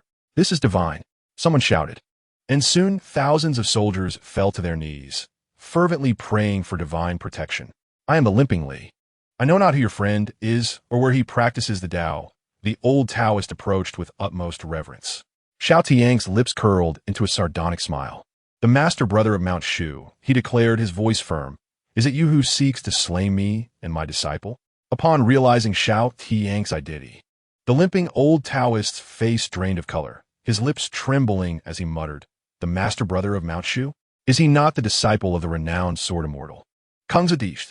More than 20 years ago, the clangor of the copper bell from Mount Shu reverberated through the world, announcing the acceptance of disciples by the sword immortal, with only one chosen. The news shocked all practitioners. However, Mount Shu had kept its secrets well, leaving the limping Li utterly oblivious that the individual before him was the enigmatic master brother of Mount Shu. In the crowd, Huang Bin tugged at the sleeve of the tall, lean middle-aged man beside him, whispering, Father, it was him. The other person at the drunken immortal pavilion was indeed him. The middle-aged man merely nodded slightly. The Prime Minister's longtime companion, a Taoist rumored to possess celestial powers, now appeared so timid. One could only imagine the extraordinary nature of this man. I stand before you. Let us see how you intend to kill me and my disciple. As the limping old Taoist fell silent, Xiao Tianque swiftly closed the distance between them. A terrifying gust of wind tore through the old man's robe, revealing his true appearance. His disheveled silver hair and a pale, scarred face were now visible. The sight of the old man's visage left all present gasping in shock. The scars were grotesque, resembling a mass of decaying flesh, nearly obscuring his features. The limping Li, taken aback, hurriedly pulled his robe up to conceal his face, forcing a smile. Ah, so it is the esteemed disciple of the Sword Immortal. A misunderstanding, a misunderstanding. Misunderstanding? You injured my disciple, and you call this a misunderstanding? The terrifying aura emanating from the youth before him left the limping Li in a state of panic. I, the Taoist, am willing to offer anything to compensate your disciple. In response, Xiao Tianque's gaze shifted to Meng Fan. Though displeased, Meng Fan nodded. Among the many precepts of Mount Shu, there existed a principle of compassion. Unless one were an irredeemable villain, one must not kill. This man was merely a practitioner of the worldly path. To take his life would violate the precepts of Mount Shu. You are a worldly practitioner. I shall not hold it against you. But do not attempt to deceive me with trifles. After much hesitation, the limping Li produced a blood-red spiritual herb resembling a human's meridians. This is blood vein grass, known for strengthening meridians and enhancing vitality. For practitioners, more robust meridians equate to greater benefits in cultivation. The blood vigor herb possesses the remarkable ability to strengthen the meridians. Thus its value is undoubtedly substantial. The limping Li's heart bleeds at the thought. You have shown discernment. Xiao Tianque casually took the blood vigor herb and tossed it to Meng Fan. To an ordinary person, this is a precious treasure that is hard to come by. But to him, it is merely a blade of grass. Since childhood, the Tsangshu Taoist has employed various spiritual elixirs to cleanse his meridians and refine his essence. So he has long grown weary of such substances. With that, the poor Taoist took his leave. Limpy Li turned it apart, fearful that Xiao Tianque might suddenly change his mind. Taoist, you intend to leave me? Pan Jiuxiao exclaimed with reluctance. The limping elder was his trump card, and with his card gone, how would he manage? Those from Shushan must not easily interfere in worldly matters. Take heed. With that, Limpy Li soared away on a divine rainbow. Pan Jiuxiao, having navigated the court for decades, fully understood the implications of his words. He immediately lost any fear of this young man who had descended from the heavens. He bellowed angrily, "Rise, all of you. This person is merely a cultivator. He is bound by Shushan's rules and cannot meddle in worldly affairs. We need not fear him. Capture the emperor and empress, and I shall reward you with 10,000 taels of gold and 1,000 acres of land." Upon hearing this, the soldiers seemed to be invigorated, rushing forward with weapons drawn towards Empress Jiling. "Stand down. No one shall harm my mother," Meng Shui shouted, desperately trying to fend off the advancing soldiers while casting a pleading gaze at Xiao Tianque. "Brother Taoist, I implore you, intervene and save my father and mother. They are my kin. I cannot bear to see them harmed." Tears welled in Meng Fan's eyes. Feeling somewhat restored, he prepared to repel the encircling soldiers. However, he was halted by Xiao Tianque's intervention. "Elder brother, do not forget the rules of Shushan. Dynastic changes are a common occurrence in this world, and we must not intervene." Xiao Tianque's tone was icy as he admonished Meng Fan. "But they are my family. Am I to watch them perish?" Meng Fan cried out in despair. Yet, Xiao Tianque remained unmoved, effortlessly binding him, rendering him immobile. "Ha ha, young Taoist, take a lesson from your senior brother. As an outsider, why must you involve yourself?" Pan Jiuxiao mocked Meng Fan with a triumphant expression. Just as he felt assured of victory, a cacophony of battle erupted outside the Yangxin Hall. What is happening? Where does this tumult arise? The people within the hall were bewildered. At that moment, Jing Chuan, bloodied and disheveled, rushed into the hall. "Jing Chuan, what is going on outside?" "Chancellor, flee quickly."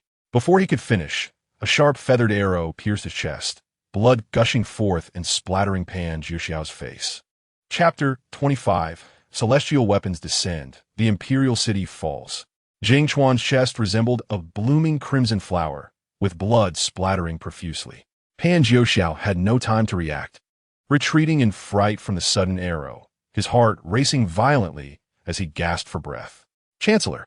With the assistance of Su Hu, Pan Jiuxiao steadied himself, bewildered by the unfolding chaos.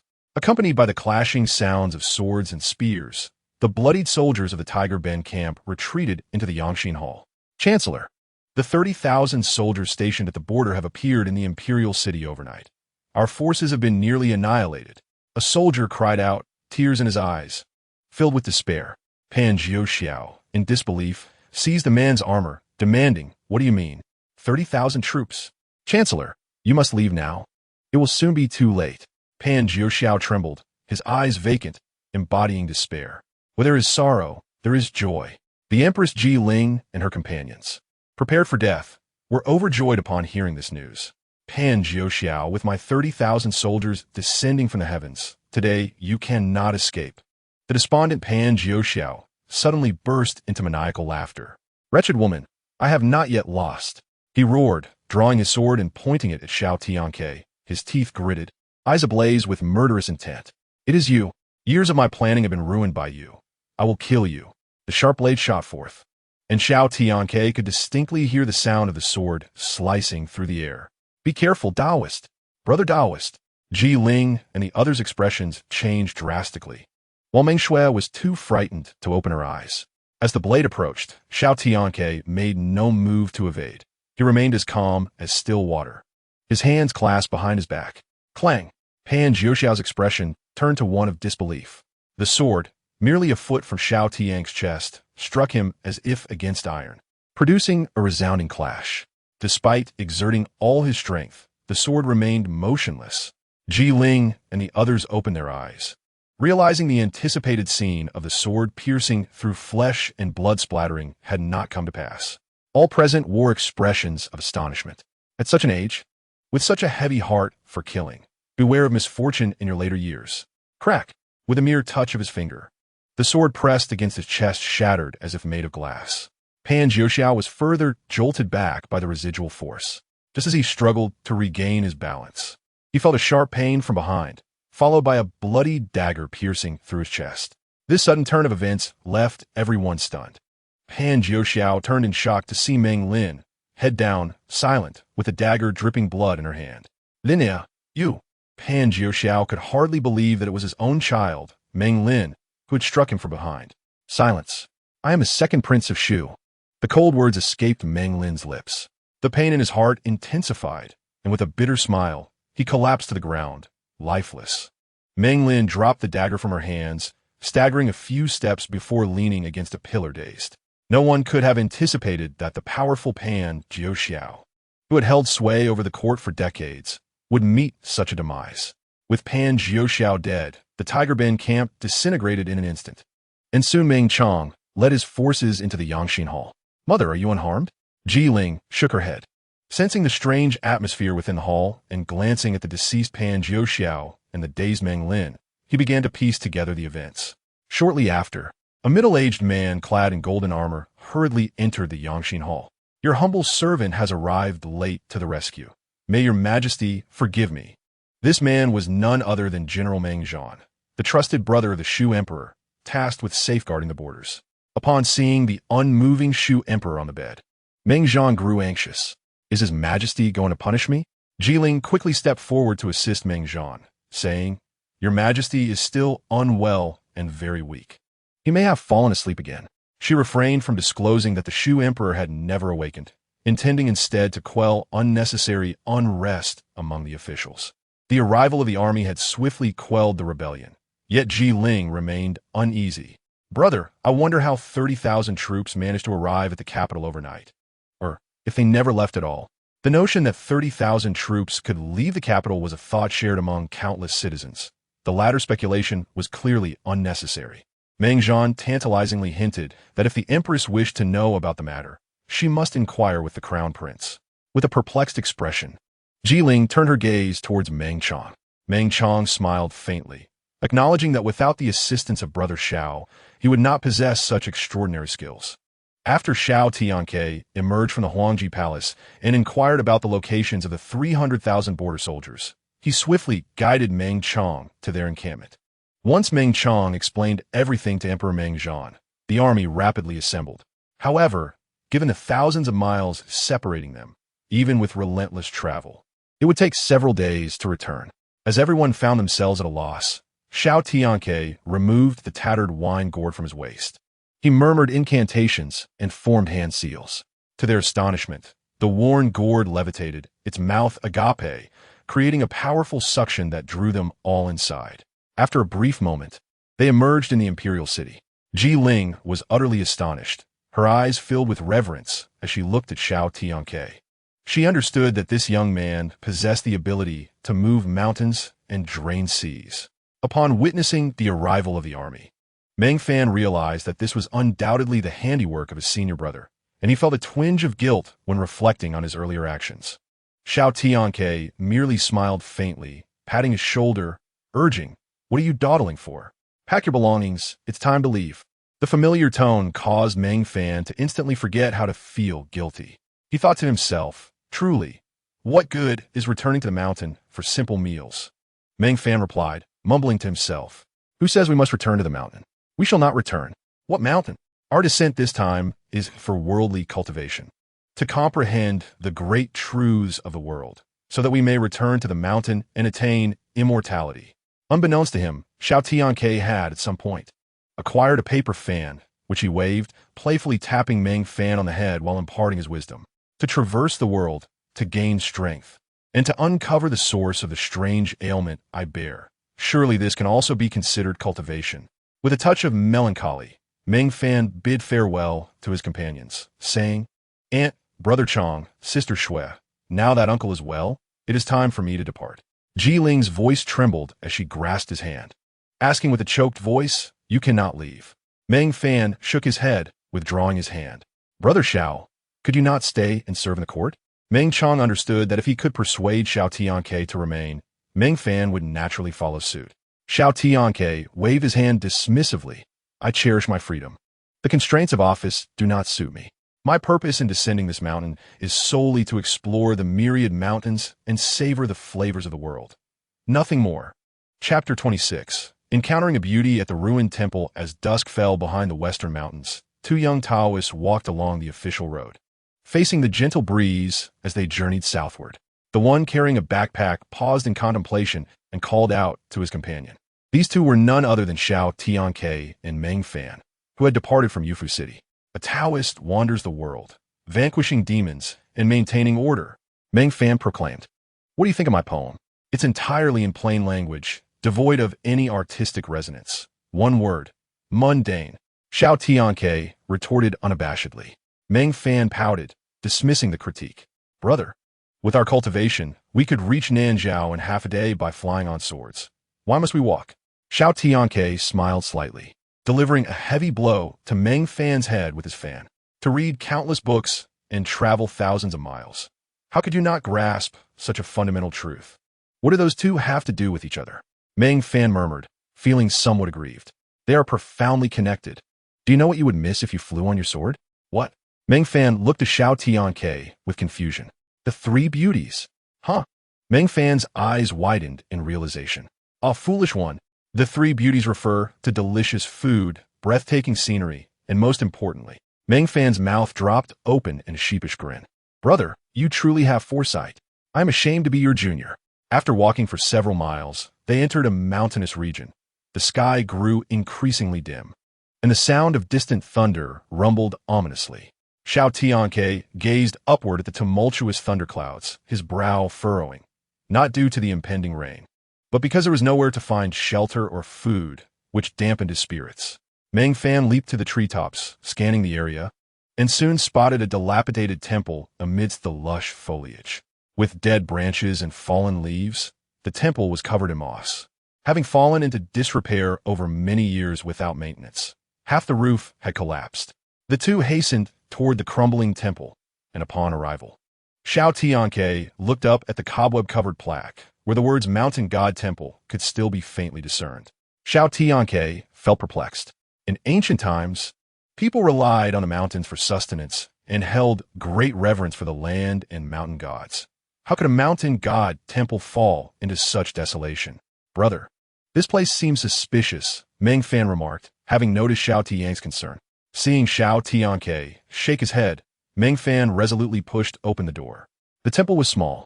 Its surrounding walls had long since crumbled, and the main hall seemed to have collapsed as well, the statue of the mountain god shattered by fallen beams. Upon entering the main hall, an overwhelming musty odor assaulted their senses. They quickly gathered materials to construct a campfire, igniting it and sitting around the flames. Xiao Tianque stirred the glowing embers with a stick. Are you not going to reveal what you've hidden? Meng Fan was taken aback and retorted, Brother, what do you mean by hidden? Chicken. There is none. Xiao Tianque turned to Meng Fan, his tone calm. Will you take it out yourself, or shall I? With a resigned sigh, Meng Fan summoned forth a radiant talisman, and in the next moment, a cracked clay bundle appeared in his hand. It's gone. In my haste, I only managed to grab a roasted chicken. As the chicken warmed by the fire, its savory aroma intensified. Skillfully, Meng Fan knocked off the clay and peeled away the lotus leaves, revealing a golden, dripping roasted chicken. He tore off a leg and stuffed it into his mouth. Speaking as he chewed, I've heard that the people of Nanjiao practice witchcraft. Could it be that someone has cast a spell on you, brother? Xiao Tianque shook his head, uncertain. I rather hope so. If it were indeed due to witchcraft, finding a skilled practitioner would suffice to break the curse, which would be much easier. However, I recall that when I first arrived in this world, Elder Xianling had no indication of any abnormalities in my body upon contact. Moreover, I've noticed that as my cultivation increases, the affliction becomes more pronounced. If it were truly witchcraft, my master and the others would surely have sensed it. Nonetheless, before leaving Shushan, my master, the Sangshu Taoist, specifically instructed me to visit Nanjiao, so there remains a possibility of witchcraft. Brother, I've heard that many monsters lurk in the mountains, often preying on travelers. These monsters can transform into beautiful women to seduce men and drain their essence during intimate encounters, leaving them as mere piles of bones. Oh, Xiao Tianque replied casually. He had seen enough of such cliché D plots in television dramas in his past life. I've heard that such monsters possess formidable abilities. Do you think we might encounter one? Meng Fan's tone mixed anticipation with nervousness. Desiring carnal pleasures after a meal is merely human nature. However, junior brother, you truly should not entertain such beastly thoughts, Xiao Tianque said sternly, embodying the demeanor of an elder brother. Meng Fan gazed silently at Xiao Tianque, finally managing to squeeze out a response. Brother, I merely wish to slay the monsters. This, how awkward. Calm on the surface, yet internally fraught with anxiety. Could my junior truly believe I am that kind of person? Should I offer an explanation? But if I do, wouldn't that be akin to confessing my own guilt? At that moment, a series of knocks echoed from outside the temple, accompanied by a voice calling out. A young woman has lost her way in these mountains, clad in thin garments, suffering from cold and hunger. Upon seeing a flicker of light here, may I enter to seek refuge from the chill? Brother, what did I tell you? She has arrived, Meng Dei remarked to Xiao Tianque. With that, he grasped his green wooden sword, ready to confront the frail woman outside in a fierce battle. Junior, as cultivators, we must exercise restraint, Xiao Tianque advised earnestly. Then what do you propose? A strategy of feigned retreat? Forget it. Let us just follow my lead, Meng Fan acquiesced. The two concealed their auras and transformed into two men gathering firewood as the woman continued to knock at the door. Kind souls, please allow me to enter and escape the bitter cold. Here we go. Meng Fan responded, rushing out to open the temple door. A woman, enveloped in a sheer white veil, her curves unmistakably alluring, stood at the threshold, shivering. As the door opened, she collapsed into Meng Fan's embrace, her delicate fingers grazing his chest. From the entrance of the main hall, Xiao Tianque called out, Brother, she appears to be quite frozen, unable to stand. Quickly, assist her to warm by the fire. I'm aware. With Meng Fan's help, the woman entered the main hall and was guided to a pile of straw beside the fire. Thank you, gentlemen, she expressed softly. Gentlemen? We are but simple men. Xiao Tianque chuckled. The woman's gaze shifted between the two, her eyes gleaming with intrigue as she swallowed hard, seemingly eager to devour them. Xiao Tianque sent a mental message to Meng Fan. She is sensing our vital energy. She is on the verge of losing control. Brother, should I eliminate her? Meng Fan replied. Do not panic. Do you not wish to comprehend her abilities? If you strike too soon, you will miss the opportunity to learn. Young ones, indeed lacking in composure, so quick to shout for blood, he mused. Chapter 27. What is happening in the stillness of the night, within the dilapidated mountain temple? Two men and a woman sat around a crackling fire. The flames occasionally crackled, while the woman's heart grew increasingly restless. She kicked off her red shoes and placed her delicate foot on Meng Fan's leg, lifting the sheer fabric to reveal her fair skin, hinting at the upper thigh. "Sir, I've twisted my ankle," she spoke softly, her tone dripping with seduction. The faint fragrance emanating from her was intoxicating, stirring Meng Fan's youthful vigor, causing blood to rush to his face. Xiao Tianque observed his junior's flustered state and shook his head, internally sighing at his youthful naivety. Having watched countless films, how can he not withstand this? "Brother, what should I do?" Meng Fan, overwhelmed, found himself at a loss, his mind blank. "Junior, she has merely begun to display her enchanting abilities, and you already find yourself overwhelmed. You require further training. Were it not for my affliction, such trials would not fall upon you. Do not mock me, brother. Her skills are extraordinary. I feel as though my limbs are no longer under my control." Meng Fan's face flushed, his gaze unfocused as he struggled to maintain composure. "Sir, my foot aches terribly. Might you massage it for me?" The woman entwined her arms around Meng Fan's neck, her breath warm against his ear. "Junior, go along with her." "What?" Meng Fan was taken aback by Xiao Tianque's mental communication. Shouldn't he be drawing his sword against this enchantress? In his heart, Meng Fan felt an inexplicable trepidation. "But we are Taoists. What of it? To vanquish monsters, we must first understand their methods. As the saying goes, know thyself and know thy enemy. And you shall not fear the outcome of 100 battles. This is also a trial for you. If you cannot withstand this, what will you do when your inner demons arise?" Xiao Tianque counseled seriously. "Indeed, you speak wisely." Meng Fan nodded gravely, determined not to disappoint his master's expectations. His admiration for his senior deepened. It was hard to fathom what experiences had led to such profound insights. "Sir?" The woman seized the moment to pin Meng Fan's hand down, her soft breathing sending shivers down his spine as she leaned her head against his shoulder. Her other hand began to caress his back, her fingers delicate and intoxicating. Meng Fan trembled with nervousness, eliciting a light laugh from the woman, her laughter reminiscent of a babbling brook or the gentle plucking of strings, utterly enchanting. Seeing Meng Fan's silence, the woman feigned disappointment. "Sir, why do you not speak?" Xiao Tianque picked up a stick, poking the fire while teasingly saying, "My lady, if you wish to appear as a celestial maiden, you ought not display such a lascivious expression. My inexperienced brother cannot withstand your charms." A flicker of annoyance crossed the woman's face. Yet she leaned her chin on her hand, gazing intently at Xiao Tianque, a playful smile gracing her lips. "Are you blaming me for not serving him well?" As she prepared to rise, Xiao Tianque quickly raised his hand in refusal. "No, please don't. A heart devoid of women leads to a steady hand. If you ensnare me, I may be unable to gather firewood." "Such jest. Yet I harbor doubts about whether you truly make your living from gathering wood," she replied playfully, her tone laced with a hint of coldness. Xiao Tianque paused, taken aback, and instead inquired, "Might I ask your name, and what brings you to this remote wilderness?" The woman withdrew her foot and stood, adjusting her wrinkled veil. "Since you already know, why ask further?" Her voice was cool and smooth, devoid of the earlier allure. Yet her gaze held no fear. This unexpected turn surprised Xiao Tianque. With the situation laid bare, there was no need for pretense any longer.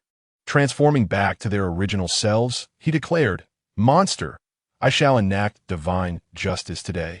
Meng Fan bellowed, sword in hand. "Such a racket," Xiao Tianque thought, shaking his head at Meng Fan's lack of subtlety.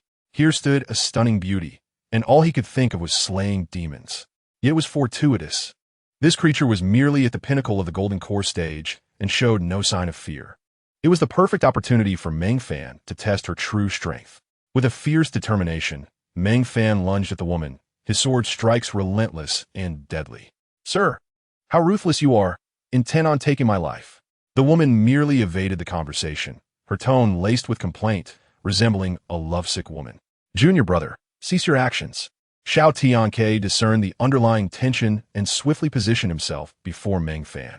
Meng Fan, perplexed, gazed at the elder brother who had ensnared his sword between two fingers. "You are no match for her." Noticing the woman's peculiar demeanor, Meng Fan challenged, "Why do you not retaliate?" The woman remained silent, suddenly enveloping Meng Fan in a tight embrace. What is happening? Xiao Tianque was left bewildered. Meng Fan, equally stunned, eventually regained his composure and forcefully pushed the woman away, brandishing his sword in warning. Should you lay a hand upon me, do not blame me for being ungracious. The woman appeared somewhat forlorn. My lord, do you not remember me? What is going on? Xiao Tianque's confusion deepened as he stared wide-eyed at Meng Fan. Meng Fan looked utterly bewildered. I never anticipated that after merely a decade apart, my lord would forget me. A jilted lover, indeed. Xiao Tianque scoffed. Junior brother, what have you done? Abandoning your wife and children is unseemly. Over a decade ago, you were but a mere child, lacking such capabilities. Meng Fan attempted to clarify. Since my youth, I have pursued the path of cultivation and have never known such a creature. At his words, the woman grew increasingly dejected. That forlorn look in her eyes is hardly feigned. Xiao Tianque teased Meng Fan. Junior brother, you must honestly confess. Do you truly not recognize her? Meng Fan nodded with unwavering conviction. Inquiring again, he turned to the woman. Do you truly know my junior brother? She nodded and smiled, of course. He even held me while we slept. Chapter 28. The Entanglement of Human and Demon. What? My dim-witted junior brother has such a romantic past? Truly, one must not judge by appearances. Demoness, I have studied under my master at the Baiyun Taoist Temple since childhood. After my master ascended, I entered Mount Shu. When could I have encountered you, let alone spoken of such matters? Without a doubt, Meng Fan grew anxious, sternly demanding the woman to clear his name. Meanwhile, Xiao Tianque had become a mere bystander, observing the unfolding drama. Junior brother, we have known each other for so many years. Is there nothing you can share with your elder brother? As the situation escalated, Meng Fan, overwhelmed, cast a pleading glance at Xiao Tianque. Elder brother, do you not believe me?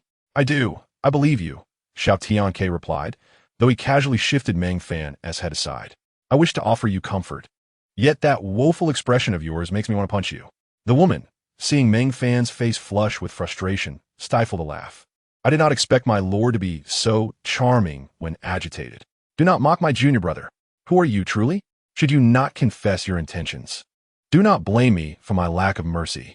A fierce aura surged, causing the entire mountain shrine to tremble, debris falling like dust. She understood that the young Taoist before her possessed the strength to vanquish her, hence she refrained from further insolence. Taoist, you and my junior brother share an old acquaintance. What you said earlier is indeed true. Oh, if you were such an old acquaintance, why does my junior brother have no recollection of you? Alas, time is merciless. Upon reuniting with old friends, they may no longer be recognized. With a hint of melancholy, the woman hugged her knees, and in a flash of white light, transformed into a snow-white fox with red-tipped ears. The now transformed white fox excitedly circled Meng Fan, her eyes sparkling with anticipation. My lord, how about it? Do you recognize me? After a moment of contemplation, a glimmer of realization sparked in Meng Fan's eyes, disbelief washing over him. It is you, the little fox I found. It is I. It is I. The white fox exclaimed with glee, leaping into Meng Fan's arms and showering his face with affectionate licks. Reunited with an old friend, Meng Fan felt immense joy. However, in the next instant, he gently set the white fox down, his expression turning grave. You have taken form. Such closeness is inappropriate. My lord, you were once so affectionate with me as a child. Why now the distance? She asked, puzzled. Childish innocence cannot be compared to today's understanding. What is wrong with that? She retorted. You are a demon, and I am a human. Since ancient times, we have walked different paths. Moreover, propriety dictates that men and women maintain a respectful distance. In my ignorance as a child, I now understand the importance of decorum and the teachings of my elders. Xiao Tianque felt uncomfortable witnessing Meng Fan's righteous stance on the distinction between humans and demons. The woman wished to say more, but Meng Fan interjected, recalling their past fondness. You should leave. Should we meet again, I shall surely capture you. Such cold words from one whom she held dear would surely pierce anyone's heart. Despite being a demon, she was no less emotional than a human. Xiao Tianque could no longer bear to watch. Meng Fan's words were not something any cultivator would find just. Yet, being a youth of the 21st century, his views on the human-demon relationship diverged from a norm. Wait, young lady. Xiao Tianque called to the heartbroken woman preparing to depart. Both Meng Fan and the woman turned to him. One's gaze was filled with anxious concern, while the other harbored an inexplicable sense of relief. If you are willing, then remain. At this pronouncement, both were left in shock. Elder brother, Meng Fan's expression was one of bewilderment, seeking an explanation. But Xiao Tianque raised a hand to silence him. In a world where Taoists often sought to eradicate demons, this young man not only refrained from such intentions, but also invited her to stay. Taoist, why is this so? The woman asked, somewhat apprehensive. I ask only if you wish to remain. If you do, I shall protect you. The woman nodded eagerly, like a chick pecking at rice. With the elder brother's decree, Meng Fan, despite his reluctance, could not voice further objections, though he harbored concerns for Mount Shu. Elder brother, if you keep her here, what will happen if the sect leader and the two elders learn of this? Xiao Tianque shrugged nonchalantly. I have already decided. They may do as they please. And one more thing, from now on, you are responsible for her care. What? Meng Fan exclaimed in disbelief. Do you truly believe I can look after her? Xiao Tianque shot him a knowing glance. Oh, understood. Reluctantly, Meng Fan muttered, casting a sidelong glance at the woman before lying down on a nearby stack of hay to rest. Only the woman and Xiao Tianque remained by the fire. Taoist, the world insists that humans and demons are destined apart. Why do you still wish to keep me? What is this distinction of human and demon? In the primordial chaos, all beings were once one. The myriad creatures of this world are merely the result of cosmic evolution. Why cling to such rigid classifications? The woman smiled, nodding in agreement. If everyone were as open-minded as you, there would surely be fewer conflicts between our kinds. Xiao Tianque chuckled and shook his head. Within humanity, there are both virtuous and wicked individuals, and the same holds true for demons. If your intentions are not malevolent, why should I seek your annihilation? Since ancient times, the human heart has been inscrutable. Sometimes demons may harbor no ill will. The woman's defenses wholly dissipated, as this Taoist was unlike anyone she had ever encountered. By the way, my name is Suya. Might I ask for your name? Xiao Tianque. Suya. Lying atop a haystack, Meng Fan softly recited the name of a woman, a smile gracing his lips. This action did not escape the keen eyes of Xiao Tianque. TSK. This fellow feigns urgency to send others away while secretly whispering her name. Ah, right. Although I am aware that Suya harbors no ill intentions, it is still essential to clarify the nature of her relationship with Meng Fan. This would both satisfy my curiosity and serve Meng Fan's best interests. Suya and Meng Fan, reclining on the haystack, simultaneously sank into recollections. 16 years prior, when I was undergoing tribulations during my transformation, I was gravely injured by a lightning strike, teetering on the brink of death. Wild beasts surrounded me, eager to seize the opportunity to devour me. Yet I was utterly immobilized. Just as I was about to be consumed, Meng Fan appeared and saved me. Under his meticulous care, I swiftly recovered. At the time, he was merely 6 or 7 years old, orphaned by the battlefield.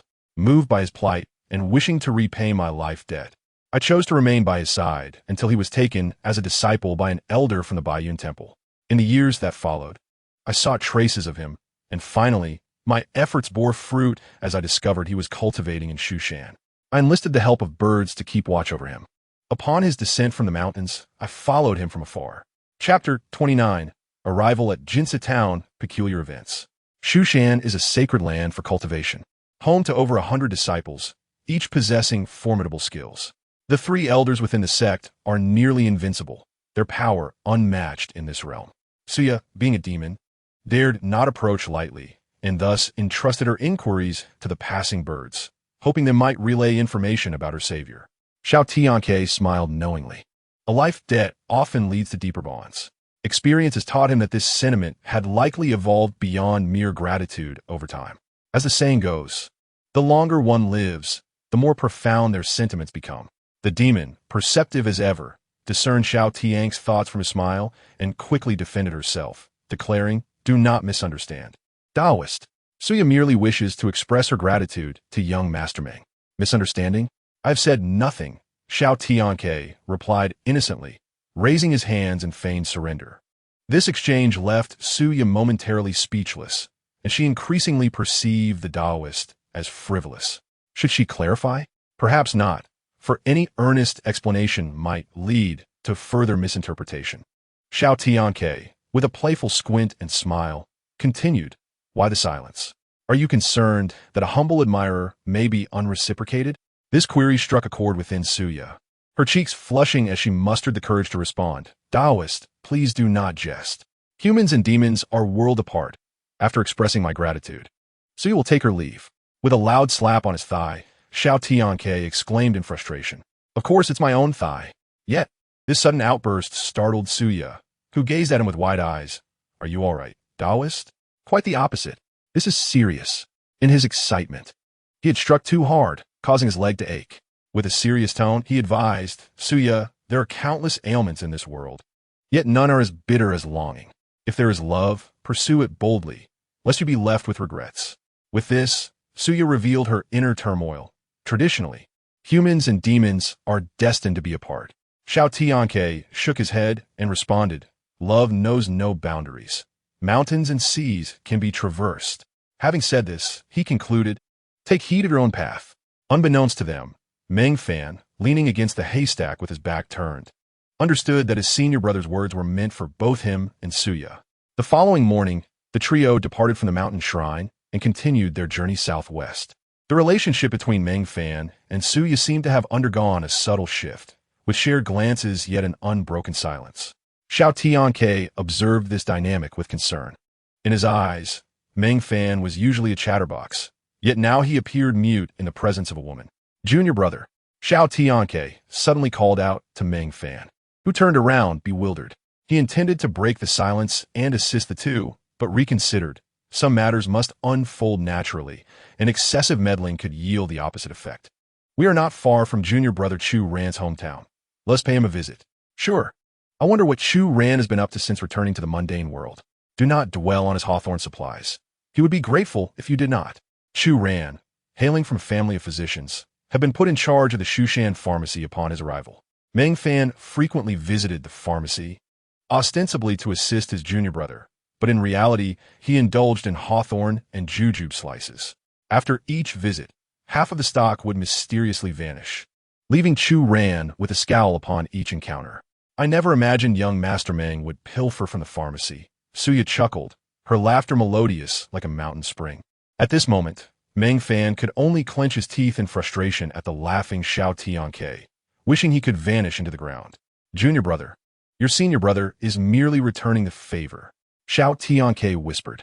He recalled how Meng Fan had exposed him for gifting a jade pendant, and now, Meng Fan awkwardly chuckled for a few seconds before lamenting, "Had it not been for you stealing my food, I would not have resorted to sneaking into the pharmacy for hawthorn slices."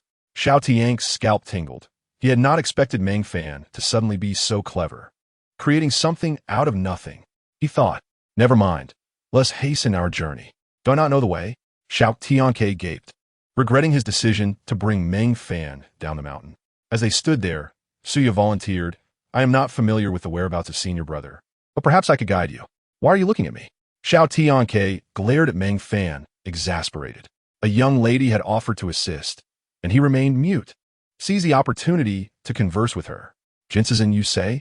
"I have visited once," Suya replied with a smile. Meng Fan glanced at Xiao Tianque, who was clenching his fists in frustration, and mustered his courage. Then, "I would be grateful if Miss Su could lead the way." Suya nodded shyly and took the lead. Meng Fan reluctantly fell back beside Xiao Tianque, only to receive a swift kick to his backside. What kind of man allows a lady to lead alone? What if danger arises? Go ahead and accompany her. Embarrassment etched across Meng Fan's face. Yet he had no choice but to comply. Watching the two walk side by side, Xiao Tianque sighed heavily. "Truly, my heart is in turmoil." "System, where are you?" "I can hear your voice," Xiao Tianque murmured to himself. Ever since signing in at the Huangji Hall, the system had provided no further clues for the next sign-in location. Falling silent once more. Ding! "Congratulations, host. The sign-in location has been refreshed. The new sign-in location is Liaches. The phrase from Journey to the West, 'You carry the load, and I lead the horse,' inexplicably echoed in his mind. Before Xiao Tianque could inquire further, the system once again fell silent. This time at the Sands River. Next time at Gao Laozhuang. Will the following destination be the Water Curtain Cave of Huagu Mountain? It seems like a return to the journey to the west. Xiao Tianque had intended to call out to Suya to inquire if she knew the location of the Sand River. However, upon noticing that Meng Fan had finally engaged in conversation with her, he hesitated to disrupt this harmonious interaction. The trio traveled together, although they did not ride on swords. Their pace was far beyond that of ordinary folk. As dusk fell, under Suya's guidance, they arrived at Jinsa Town, where they encountered an elderly fisherman selling fish at the town's entrance. Xiao Tianque approached him, asking, "Old sir, may I inquire about something?" The old man, preoccupied with packing up to head home, hardly glanced at Xiao Tianque and impatiently replied, "What is it? Could you tell me how to get to the Chu family?" The old man was somewhat taken aback, raising his head to see the youth clad in a Taoist robe, and promptly waved his hands, exclaiming, "I don't know. I don't know." Before finishing his words, he hurried away, clutching his fish basket. Upon entering Jinsa Town, the townsfolk, busy with their fishing nets, immediately shut their doors and windows upon spotting Xiao Tianque and his companions, seemingly eager to avoid them. It was as if they had encountered a plague. Why does everyone seem to fear us, as if we've brought calamity? Amidst the chaos, an elderly woman peering through a crack in her door saw Meng Fan approach to knock. With a clang, she pulled the door shut and secured it. "Why not just drag her out and ask?" Suya remarked casually, crossing her arms. Meng Fan shot her an irritated glance, retorting that a cultivator should not force their way into a private residence. Suya rolled her eyes and puffed out her cheeks, disheveling her bangs. Just as Meng Fan was about to speak, Xiao Tianque interjected, suggesting, "Junior brother, let us inquire at another household." He anticipated that if he did not intervene, Meng Fan would likely lecture the young woman on ideological principles. Meng Fan knocked on several doors to no avail. Every house remained silent and closed. Xiao Tianque astutely observed that despite the twilight hour, not a single household emitted the warmth of cooking fires, and the fish spears left outside were coated in rust. The once thriving Jinsa town now appeared desolate. Perhaps we should stop knocking. Something must have happened in Jinsa town. Suddenly, a wooden window beside them creaked open slightly, revealing an elderly woman with graying hair. "Old lady, aren't you afraid for your life? Quickly close the window," urged another elderly man from within, panic evident in his voice. "Old man, at our age, what is there to fear?" As Xiao Tianque and his companions approached, eager to glean information, the elderly woman spoke. "Are you looking for Dr. Chu's house?" "Yes," they replied in unison. Dr. Chu's residence is at the southern end of the town, by the river. No sooner had she finished than the window slammed shut, and they could faintly hear the old man scolding the woman inside. Xiao Tianque smiled at Meng Fan, shaking his head. "Since the townsfolk are too apprehensive to speak, let us seek out Junior Brother Chu." The three hurried southward through the town, their attention drawn to a courtyard marked by a withered peach tree, where the words Chu Family Medical Clinic hung prominently. However, the plaque was cracked, and much of the paint had washed away. The gates of the courtyard were tightly shut, and several crows perched upon the eaves. In that moment, Xiao Tianque felt an unsettling premonition as his right eyelid twitched. Something must have happened to the Chu family.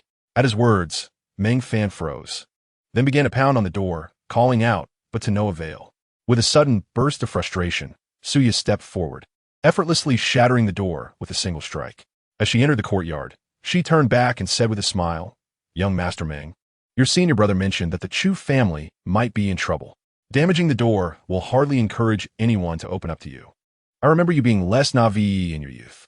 How dare you?" Meng Fan was infuriated, yet he knew that finding Chu Ran and understanding the situation in Jinsa Town was urgent. Observing the duo, Xiao Tianque smiled, noting that their bickering resembled that of affectionate rivals. However, it was worth mentioning that having a straightforward companion was indeed advantageous. The commotion from breaking the door alerted the inhabitants of the Chu household. Several elderly men and a few guards armed with fish spears surrounded the trio in the courtyard. A middle-aged man with graying hair, looking haggard and portly, stepped forward from behind the guards, his expression stern as he questioned, "Who are you?" One of the guards, recognizing Xiao Tianque and Meng Fan's attire, whispered to the middle-aged man, "Sir, they appear to be disciples of Mount Shu." Indeed, the middle-aged man gestured for the guards to lower their weapons and stepped forward with a smile. "Are you two Taoists from Mount Shu?" "Indeed we are," Xiao Tianque confirmed. Upon hearing this, the man's eyes sparkled with intrigue. "Please come inside." Once in the main hall, the guards retreated. Xiao Tianque, Puzzled, asked Lord Chu. Might I inquire what transpired in Jinsa town that caused the townsfolk to react as if they had encountered a plague? The middle-aged man, Chu Sanjin, set down his teacup with a heavy sigh.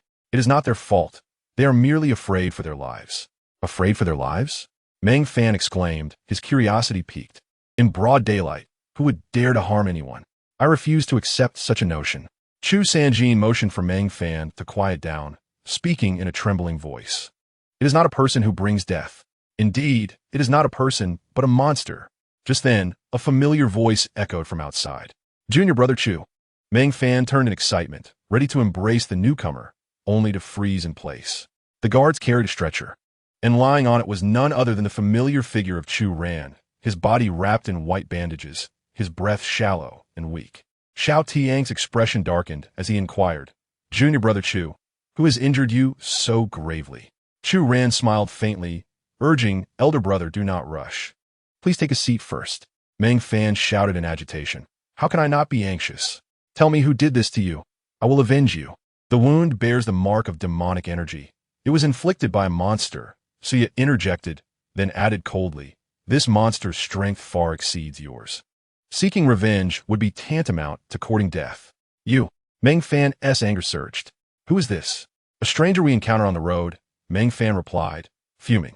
Xiao Tianque stepped closer to Chu Ran, waving his hand to disperse the lingering demonic energy from his body. He then retrieved a drop of spiritual liquid from thee and injected it into Chu Ran. As the liquid entered, Chu Ran felt an intense itch throughout his body, as if something were growing from within. The excruciating pain caused Chu Ran to scream, blood staining the bandages wrapped around him. Son, what is happening to you? Chu Sanjin cried in terror. A middle-aged woman, witnessing the scene, dropped her medicinal broth in shock and seized Xiao Tianque's arm, demanding, What have you done to my Ran? A bloodied hand grasped the woman's garment. Mother, the senior brother is treating my wounds, said the young man. The woman's expression was one of skepticism. Chu Sanjin shook his head, urging his wife to release her grip. This individual was his son's senior brother, and since his son had spoken, he chose to place his trust in him. After a few anguished cries, Chu Ran lost consciousness. The Taoist priest removed the bandages from his body, instructing someone to clean him up, assuring that he would awaken shortly. Chu Sanjin decided to personally remove his son's bandages. As he cut through the bindings, he was utterly astonished. Heavens! What an extraordinary feat! Chapter 31. The Celestial Spirit Vein. I have practiced medicine for decades and have never witnessed such a miraculous method. It is simply divine. Not only was Chu Sanjin astounded, but the onlookers were equally stunned, their mouths agape. Witnessing such a miracle instilled in their hearts a deeper respect for Xiao Tianque. Chu Ran's mother trembled as she wiped the blood from her son's body, occasionally brushing her fingers against his skin, as tender as that of a newborn. The sensations she felt confirmed that this was no dream. Tears flowed uncontrollably from her eyes, and as she glanced at Xiao Tianque, she felt a pang of shame. Xiao Tianque caught her gaze and responded with a gentle smile. Meng Fan was equally taken aback. When he had previously examined Chu Ran's injuries, he discovered that he had been grievously harmed by demonic forces, his flesh in a state of decay. Yet now, Chu Ran's skin appeared as fresh as new, devoid of any scars. Senior brother, what was that elixir that dripped from your gourd? It had such remarkable effects. The intricacies of the Zhang Tian sword gourd were complex to explain, so Xiao Tianque opted for a simple evasion. Some things are better left unasked. Suya, equally a demon, realized that the creature that had injured Chu Ran was no ordinary foe, and to see such a horrifying injury effortlessly healed by a single drop of elixir was astonishing. This substance possessed the miraculous properties of reviving the dead. She marveled at the spectacle before her and increasingly recognized that this individual was no common Taoist priest. Son, you're awake. Upon seeing Chu Ran slowly open his eyes, the weight of worry was finally lifted from the woman's heart, and she broke down in tears, embracing Chu Sanjin. He's our only child. Thank goodness he is safe. If anything had happened to him, I would not wish to live. Chu Sanjin gently patted his wife's back, saying, Look, our son is fine. Why are you still crying? Father, mother, please don't cry. Look, I am completely healed. Chu Ran exclaimed, springing up and dancing about. After calming his mother, Chu Ran approached Xiao Tianque, prepared to kneel in gratitude, but was halted by Xiao Tianque. A man's knees are golden. One kneels only to heaven, the earth, and one's parents. If you were to kneel before me, I would not be able to bear it. The Taoist priest saved my son's life. He is as a second father to him. This bow of gratitude is something the priest cannot refuse. Shushan and his wife prepared to kneel in thanks. No. Xiao Tianque grasped their hands. Though Chu Ran has returned to the mundane, he will always be my disciple. There is no need for such formalities. Without further ado, Chu Ran knelt in gratitude, something Xiao Tianque was unaccustomed to. What exactly happened to your injuries? After I returned home from the mountain, I heard of demons troubling the nearby Xiao River and sought to eliminate the menace for the people. Xiao River. Xiao Tianque was taken aback. This was precisely the location he had signed in at, and it was fortuitously close to Jinsha town. Did you encounter the Xiao River? Guhan paused, his gaze filled with curiosity as he tentatively asked his senior brother. Xiao Tianque shook his head, signaling for him to continue. The demon was of a comparable level to me. After battling for a day and night, it began to falter. Just as I was about to strike it down, it unleashed a brilliant treasure that grievously wounded me.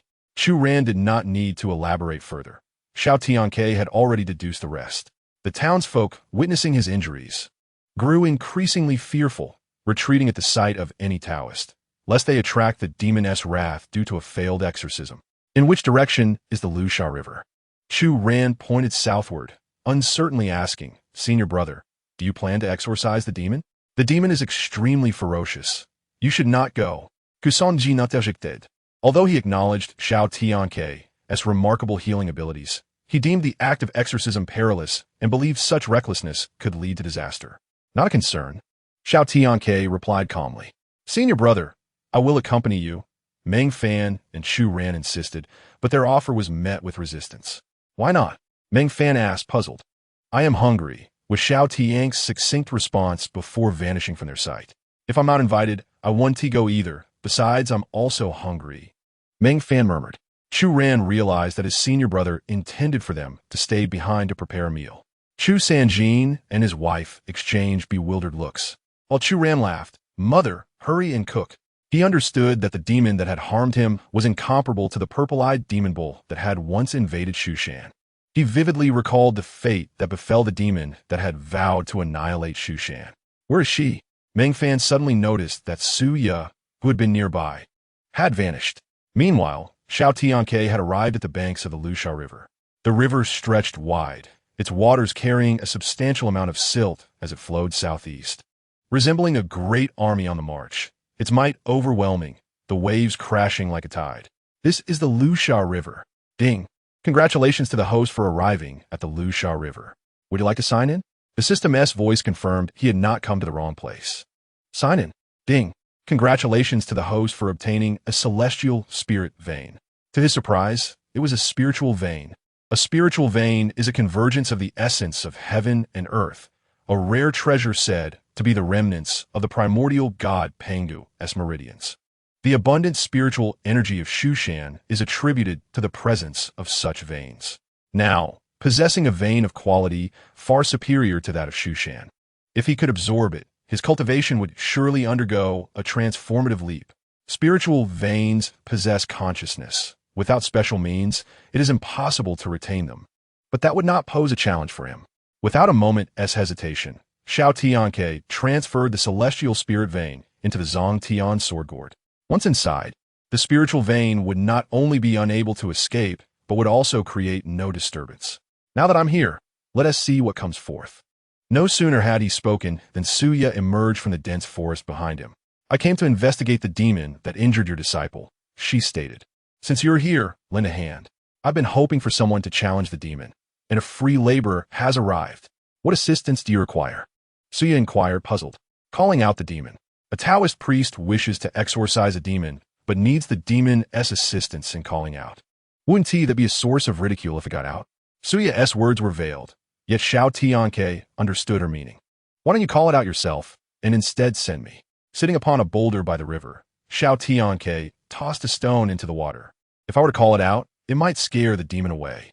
Su Ye's lips twitched as she silently cursed. He thinks my cultivation is inferior. She was eager to see what he could achieve.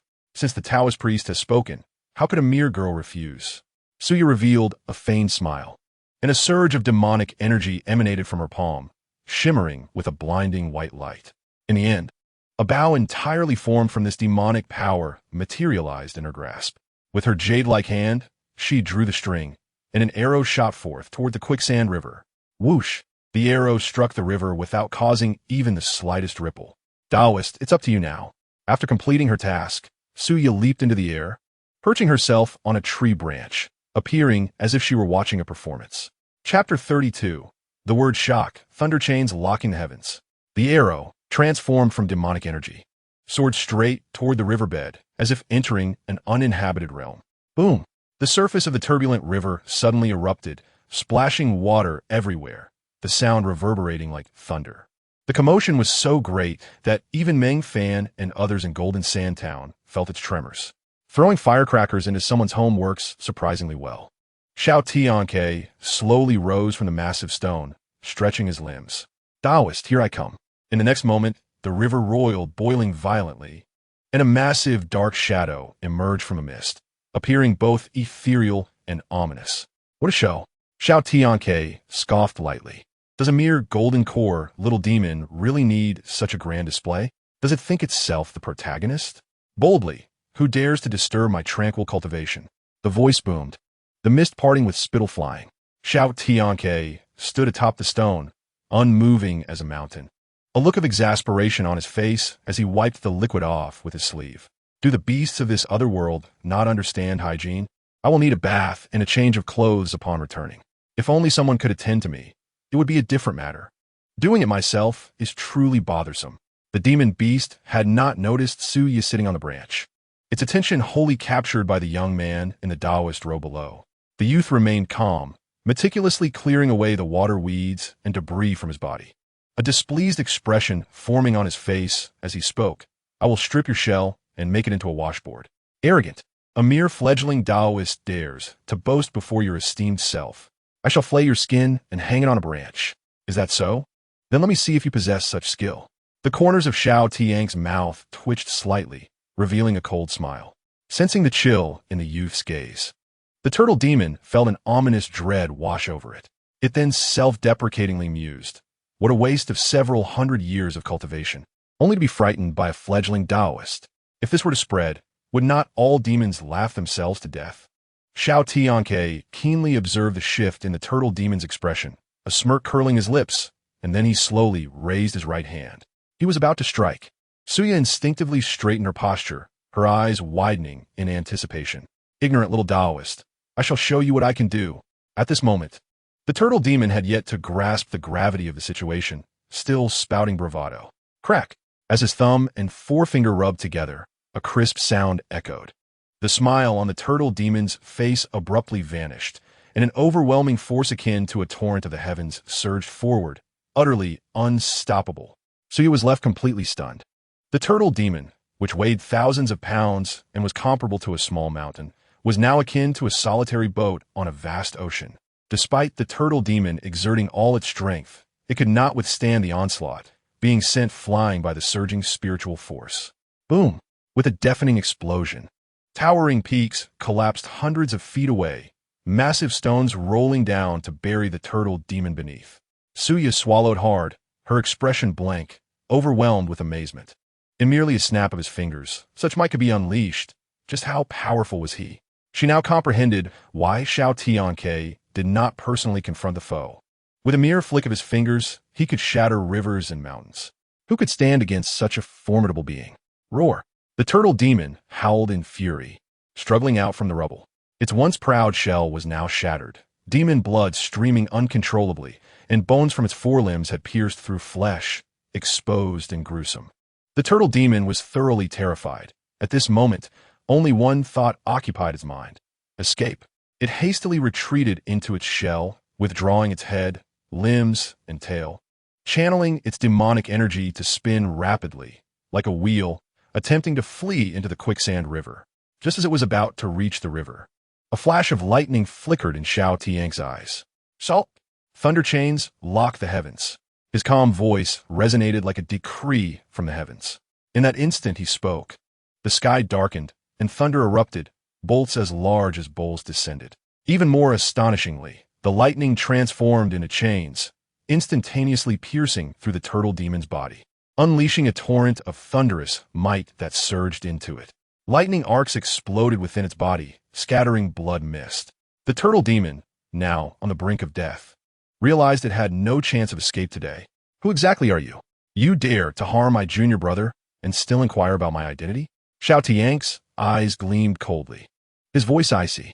You are a disciple of the Shushan sect? Indeed, prepare to perish. With that, Xiao Tianque raised his hand. In an instant, countless sword shadows materialized behind him, sword energy soaring into the heavens, stirring up a tempest.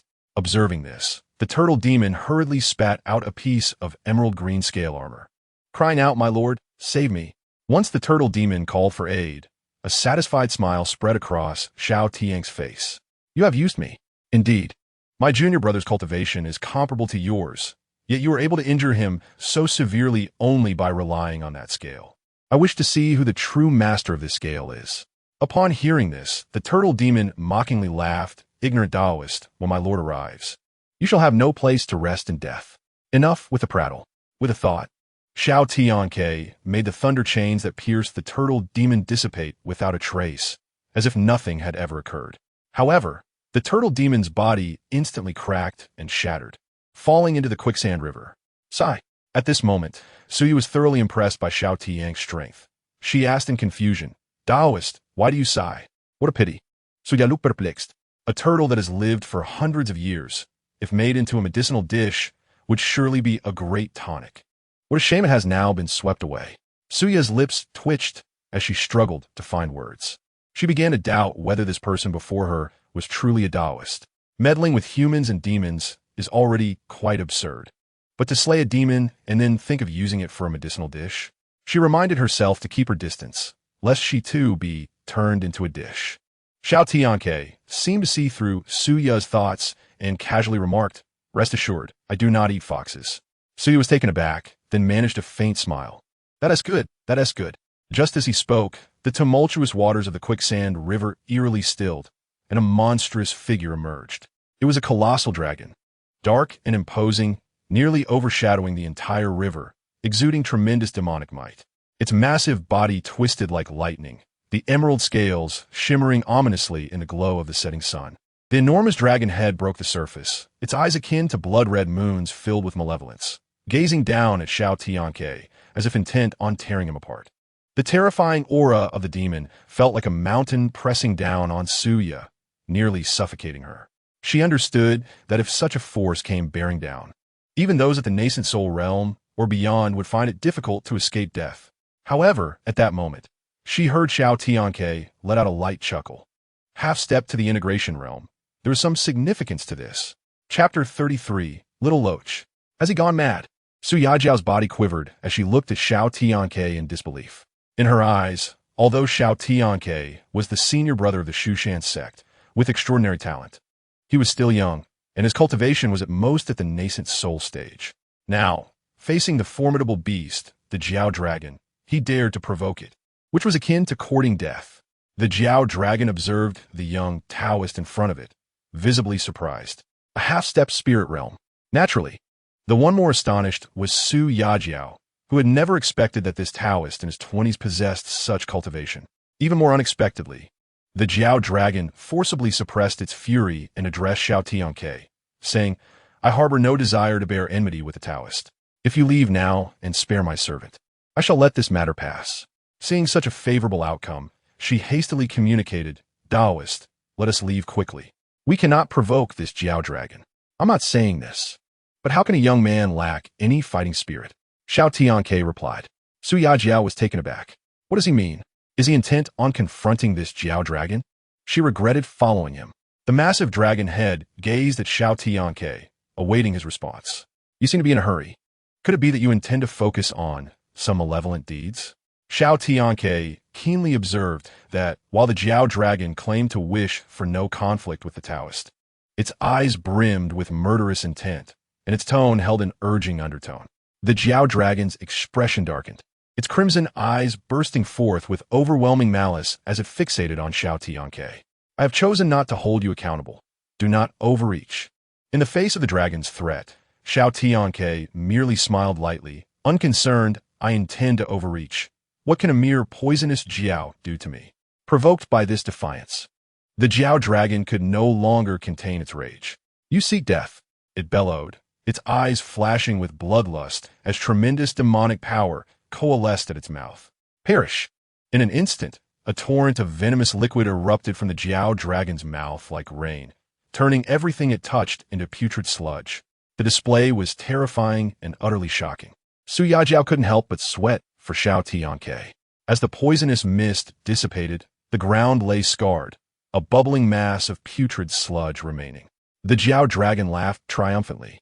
Foolish creature, daring to provoke me. Thus shall you meet your end. Su Yajiao was incredulous. In her view, no matter how unfortunate Xiao Tianque might be, he still possessed the cultivation of the spirit realm. How could he possibly fail to withstand a single attack? Hey, what are you laughing at, you wretched loach? The Jiao dragon suddenly turned, only to see Xiao Tianque standing unharmed behind it, staring at it with a look of amusement. It seems I have underestimated you, the Jiao dragon thought, surprised that it had not sensed any fluctuation of spiritual energy. Yet, this person had appeared behind it like a specter, causing it to regard him with newfound seriousness. Poisonous loach, what other abilities do you possess? You seek death, the Jiao dragon roared. As a dragon, it held a prestigious status among beasts, and now being mocked as a loach drove it to the brink of insanity. It was determined to kill this Taoist who had repeatedly provoked it. It's over, Su Yajiao lamented, retreating silently. Observing the Jiao dragon, enveloped in demonic energy and glaring with crimson eyes, Xiao Tianque's lips slowly curled into a smile. This was precisely the effect he desired. If I do not kill you, I shall not be a Jiao. Are you a Jiao? You are but a loach. Despite the Jiao dragon's fury, Xiao Tianque remained unfazed, which only served to infuriate the Jiao dragon further. With a deafening roar, the dragon's claw, shrouded in poisonous mist, lunged at Xiao Tianque. The claw descended with blinding speed, creating a sonic boom as it tore through the air. Come then. Xiao Tianque's gaze sharpened as he unleashed a powerful punch toward the dragon's claw. Boom! The clash of the claw, imbued with demonic power, met his fist, creating shockwaves akin to a volcanic eruption, the sound reverberating through the heavens. Su Yajiao, who had attempted to flee, was knocked to the ground by the dispersing energy waves. Thank goodness I ran fast, she thought, relieved, but she knew that neither side had truly revealed their full strength and continued her escape. Meanwhile, the people in Jinsha town felt the alarming tremors. The townsfolk, who had been holed up in their homes, emerged onto the streets, exchanging puzzled glances, unsure of what had transpired. Why are you back? Where is the senior brother? Meng Fan asked hastily upon seeing Su Yajiao's disheveled return. All you care about is your senior brother, not even inquiring about me, she retorted. Noticing Meng Fan's serious demeanor, she decided not to tease him further. Your senior brother is fighting a Jiao dragon. How is it possible that the one causing trouble is a turtle demon? How could the senior brother be engaged in battle with a Jiao dragon? That turtle demon is the servant of the Jiao dragon. I advise you to quickly find a way to contact the elders in the sect. The Jiao dragon has reached the half-step integration realm. Your senior brother, though formidable, cannot possibly be its match. Half-step integration realm? Are you certain? Meng Fan asked skeptically. Absolutely. Oh, then there is no need to worry. Meng Fan remained remarkably calm, his only reaction being to turn to Chu Ran and instruct, prepare more food. We might not have enough. Oh, and don't forget to gather more seasoning. Meng Fan's nonchalance left Su Yajiao utterly astonished. I hurried back to warn you, and this is your reaction? Before she could process her astonishment, Meng Fan casually tossed her a handful of vegetables. Help wash these. You, stay calm. Regardless of whether it's half-step integration or the integration realm, it's all manageable. As she observed the two disciples of Xiao Tianque remaining unfazed, Su Yajiao felt increasingly perplexed. Meanwhile, on the other side, the dragon's claw, having failed to harm Xiao Tianque in the slightest, found itself captured entirely. Come out, little loach! Xiao Tianque shouted, a force akin to a mountain erupting forth, yanking the Jiao dragon from the quicksand river entirely. Boom! The massive body of the Jiao dragon crashed to the ground, sending up a cloud of dust and scattering stones. The tremors felt even in distant Jinsha town, Aunt, you have repeatedly humiliated me. Do you truly believe I cannot end your life? Such needless prattle. Do you possess the ability to kill me? In response, the Xiao dragon erupted with rage, its dragon tail, as thick as a barrel, lashed out at Xiao Tianque like a whip. Ancient trees were severed and boulders shattered. Facing such a strike, Xiao Tianque was unafraid.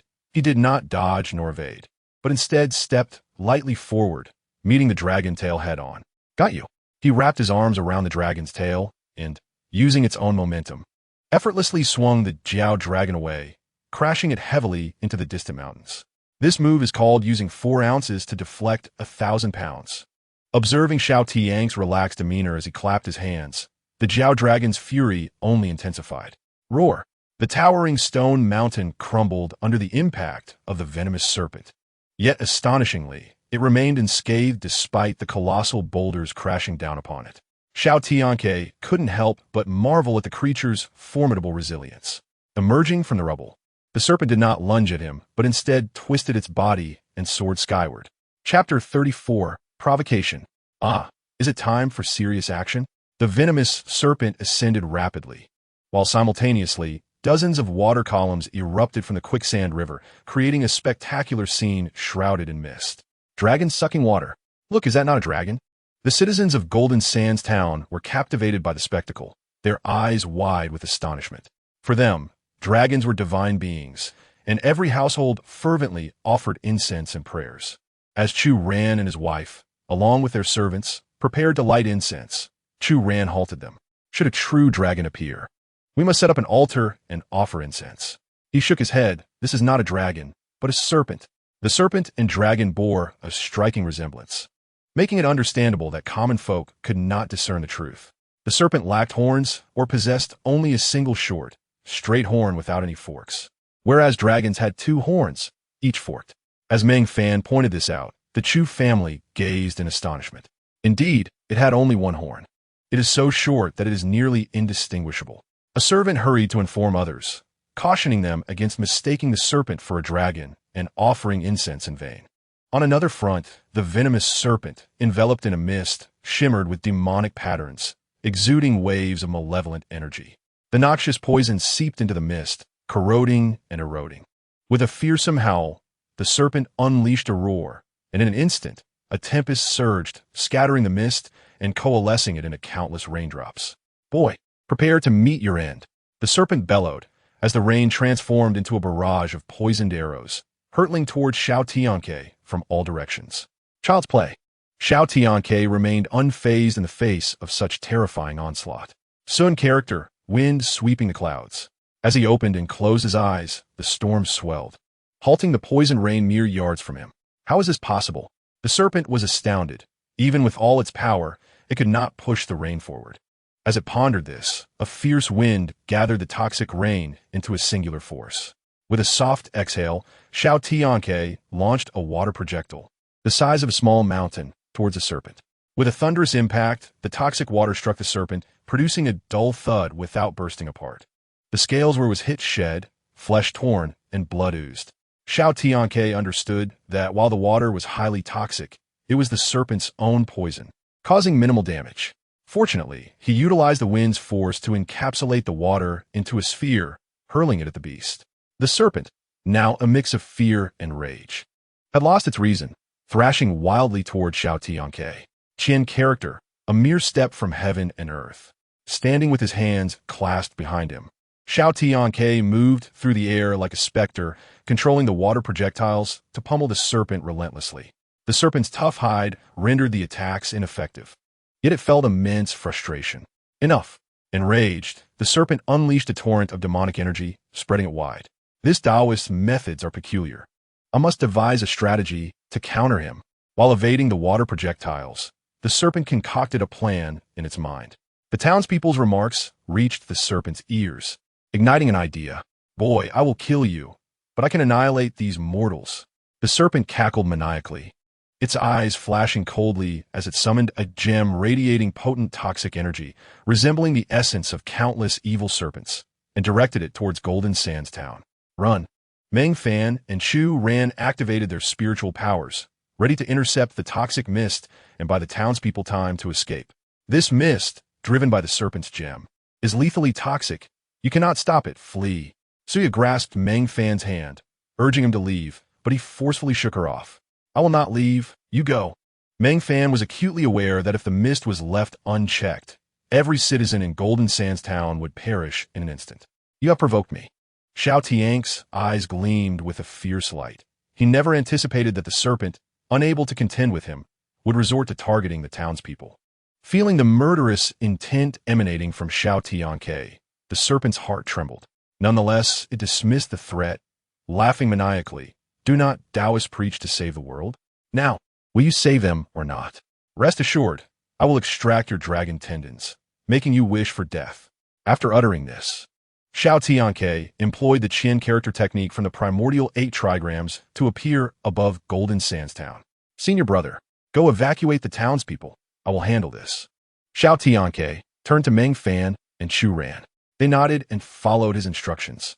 The citizens of Golden Sands Town, witnessing Xiao Tianque's arrival, momentarily forgot to flee. Standing in awe, the serpent's focus intensified.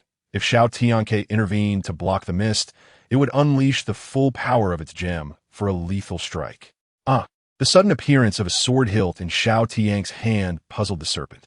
Conversely, Chu Ran and Meng Fan sighed in relief and settled into optimal positions to observe the battle. Senior brother is serious now. Gohan nodded. I wager he won't withstand 3 strikes. Suya, perplexed, couldn't help but ask, is there some secret to this sword hilt? This is not merely a sword hilt. It is the ancient renowned sword, Chang'ying. As a creature of the supernatural, Suya was entirely oblivious to the legendary sword Meng Fan mentioned. Noticing her confusion, Meng Fan reassured her, just watch closely. As the Chang'ying sword was drawn, the surrounding realm was instantly enveloped by its sword aura. Wielding the Chang'ying sword, Xiao Tianque's aura underwent a cataclysmic transformation. At that moment, he appeared as one with the sword energy, embodying both sword and wielder. Meng Fan and Chu Ran felt their blood surge, overwhelmed with excitement. Tai Xianmin's sword, yellow dragon wrapping its tail. The sky abruptly darkened. With a sweeping motion of the sword, Xiao Tianque unleashed a dazzling stream of sword energy, morphing into a lifelike dragon descending from the heavens. The dragon's sweeping tail released a torrent of sword energy, effectively blocking the oncoming toxic mist like an imposing mountain. How can this be? The serpent's heart quaked.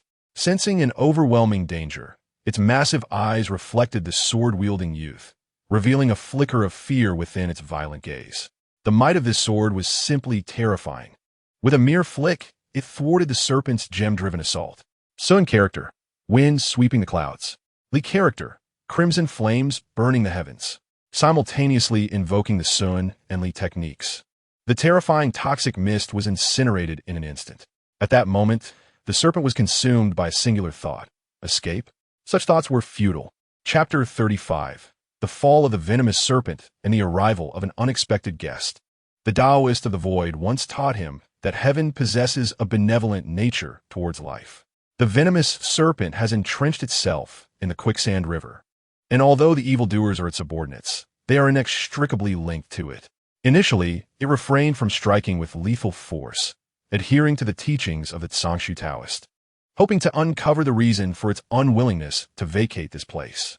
Little did it anticipate that its forbearance would nearly result in a grave error. Now, the time has come to fulfill the duty of vanquishing demons and eradicating evil. With a thunderous incantation, lock the heavens with the chains of thunder. The skies suddenly darkened.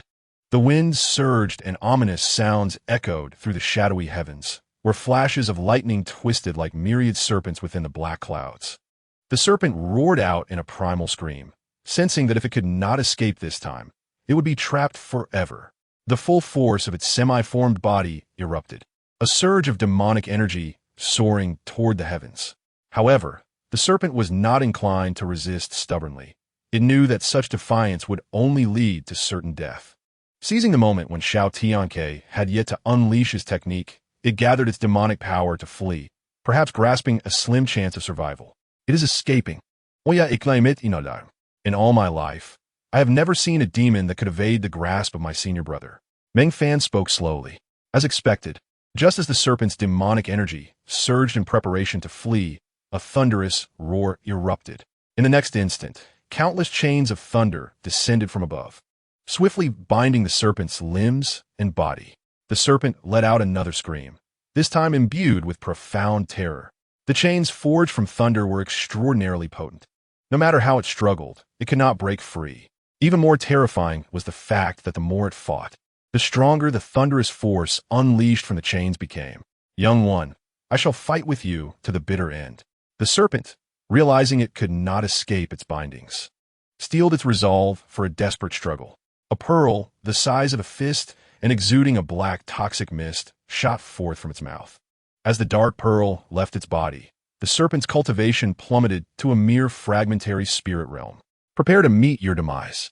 The serpent howled fiercely, evidently resorting to its final gambit. The obsidian pearl, under the influence of its demonic energy, erupted with strange runes glowing with toxic brilliance. In the next moment, dozens of piercing beams of toxic light shot forth like arrows, capable of penetrating all barriers. Xiao Tianque remained calm and collected, the shadow-wielding sword moving with an effortless grace. The Tai Xianmen sword, guiding the way of the heavens. With a single thrust, the darkened sky was illuminated. Where the sword light traversed, the toxic mist dissipated. The serpent let out a furious roar, its overwhelming instinct for survival driving it to make a final, desperate attempt. It exerted all its strength to command the dark pearl, hoping to block this devastating strike. Yet all was in vain. A soft sound echoed as the serpent lowered its dragon head in disbelief. Gazing at the blood streaming from its chest, a reluctant smile creeping across its face. The fierce sword intent coursed through its body, severing all signs of life. With a resounding crash, akin to a butcher cleaving meat, the serpent was torn asunder, reduced to bloody chunks that fell into the quicksand river, vanishing with the current. A semi-formed dragon had fallen. The attempt to refine the toxic pearl and merge it with its inner core was a commendable ambition, yet ultimately a self-inflicted calamity. Observing the dark pearl in his hand, Xiao Tianque swiftly grasped the reason behind the serpent's sudden decline in cultivation upon summoning the pearl. Its power had reached the semi-formed realm due to the effects of the pearl's refinement. Unfortunately, it had not fully refined the pearl, leading to instability in its cultivation and an inability to control its own strength, which resulted in its easy demise. This toxic pearl possessed extraordinary power. If it fell into the hands of someone with ill intentions, it could spell disaster for many lives. Xiao Tianque sighed, then temporarily sealed the pearl's potency with talisman paper and his own blood. Having completed these tasks, Xiao Tianque swiftly approached Meng Fan and the others. Meng Fan inquired, "Brother, where's the meat?" "There isn't any," he replied, squinting with a smirk. "I don't believe you." As he spoke, he began to search Xiao Tianque's person. Xiao Tianque slapped his hand away, saying, "This thing is laden with poison. Do you dare eat it? Are you hoping I will dig a grave for you?" "Oh, I was going to ask Junior Brother Chu to prepare some condiments," Meng Fan responded, though still harboring doubts, especially recalling the incident with the purple-eyed demon bull. Chu Sanjin chuckled, "Gentlemen, the food is getting cold. Let us dine first." At that moment, a loud knocking echoed at the door of the Chu family residence. "Who is it?" "Uncle Sanjin, open the door, it's us," a young voice called out. As the door swung open, a throng of townsfolk surged inside, filling the courtyard. Many more were left outside, unable to enter. Each person carried various items: dried fish, vegetables, cured meats. Upon seeing Xiao Tianque, the townsfolk knelt in unison. "Please rise," Xiao Tianque urged, assisting a venerable elder to his feet. "Elder, what is this?" "The Taoist has rid our Jinsha town of calamities. We have nothing else to offer as gratitude, so these are our humble tokens of appreciation. Please accept them. The Taoist has liberated us from the demons. From now on, we shall no longer live in fear. You are our great benefactor. Please accept our offerings." Seeing the gratitude shining in the townsfolk's eyes, Xiao Tianque shook his head, saying, "Vanquishing demons is but my duty. You flatter me. I appreciate your goodwill, but please take these items back. As long as you all live well, I shall find peace." After such words, the townsfolk's gratitude intensified. Some even clamored to build a shrine or temple in his honor, but he declined every suggestion. Ultimately, with Chu Sanjin's assistance, The overly zealous townsfolk were finally persuaded to leave. Senior brother, it seems your renown will soon echo throughout the land. Meng Fan teased with a grin. Xiao Tianque shot him a glare. You talk too much. Yet inwardly, he felt a flicker of delight, just as Xiao Tianque and the others were enjoying their meal. An unexpected visitor approached the outskirts of Jinsha town. In the quicksand river, with the demon vanquished, several fishermen prepared to set their nets in the shallow waters. Upon reaching the riverbank, they were taken aback. A strangely dressed man and woman were seen along the riverbank, seemingly searching for something. Who are you? The fisherman inquired. The pair turned and approached the fisherman.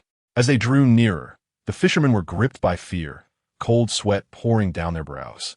Their skin was dark, adorned with various peculiar tattoos of poisonous insects, and their rough clothing was embroidered with vibrant patterns, laden with silver ornaments. The woman toyed with a complexly patterned spider in her hand, smiling as she asked, Who killed the dragon in this river?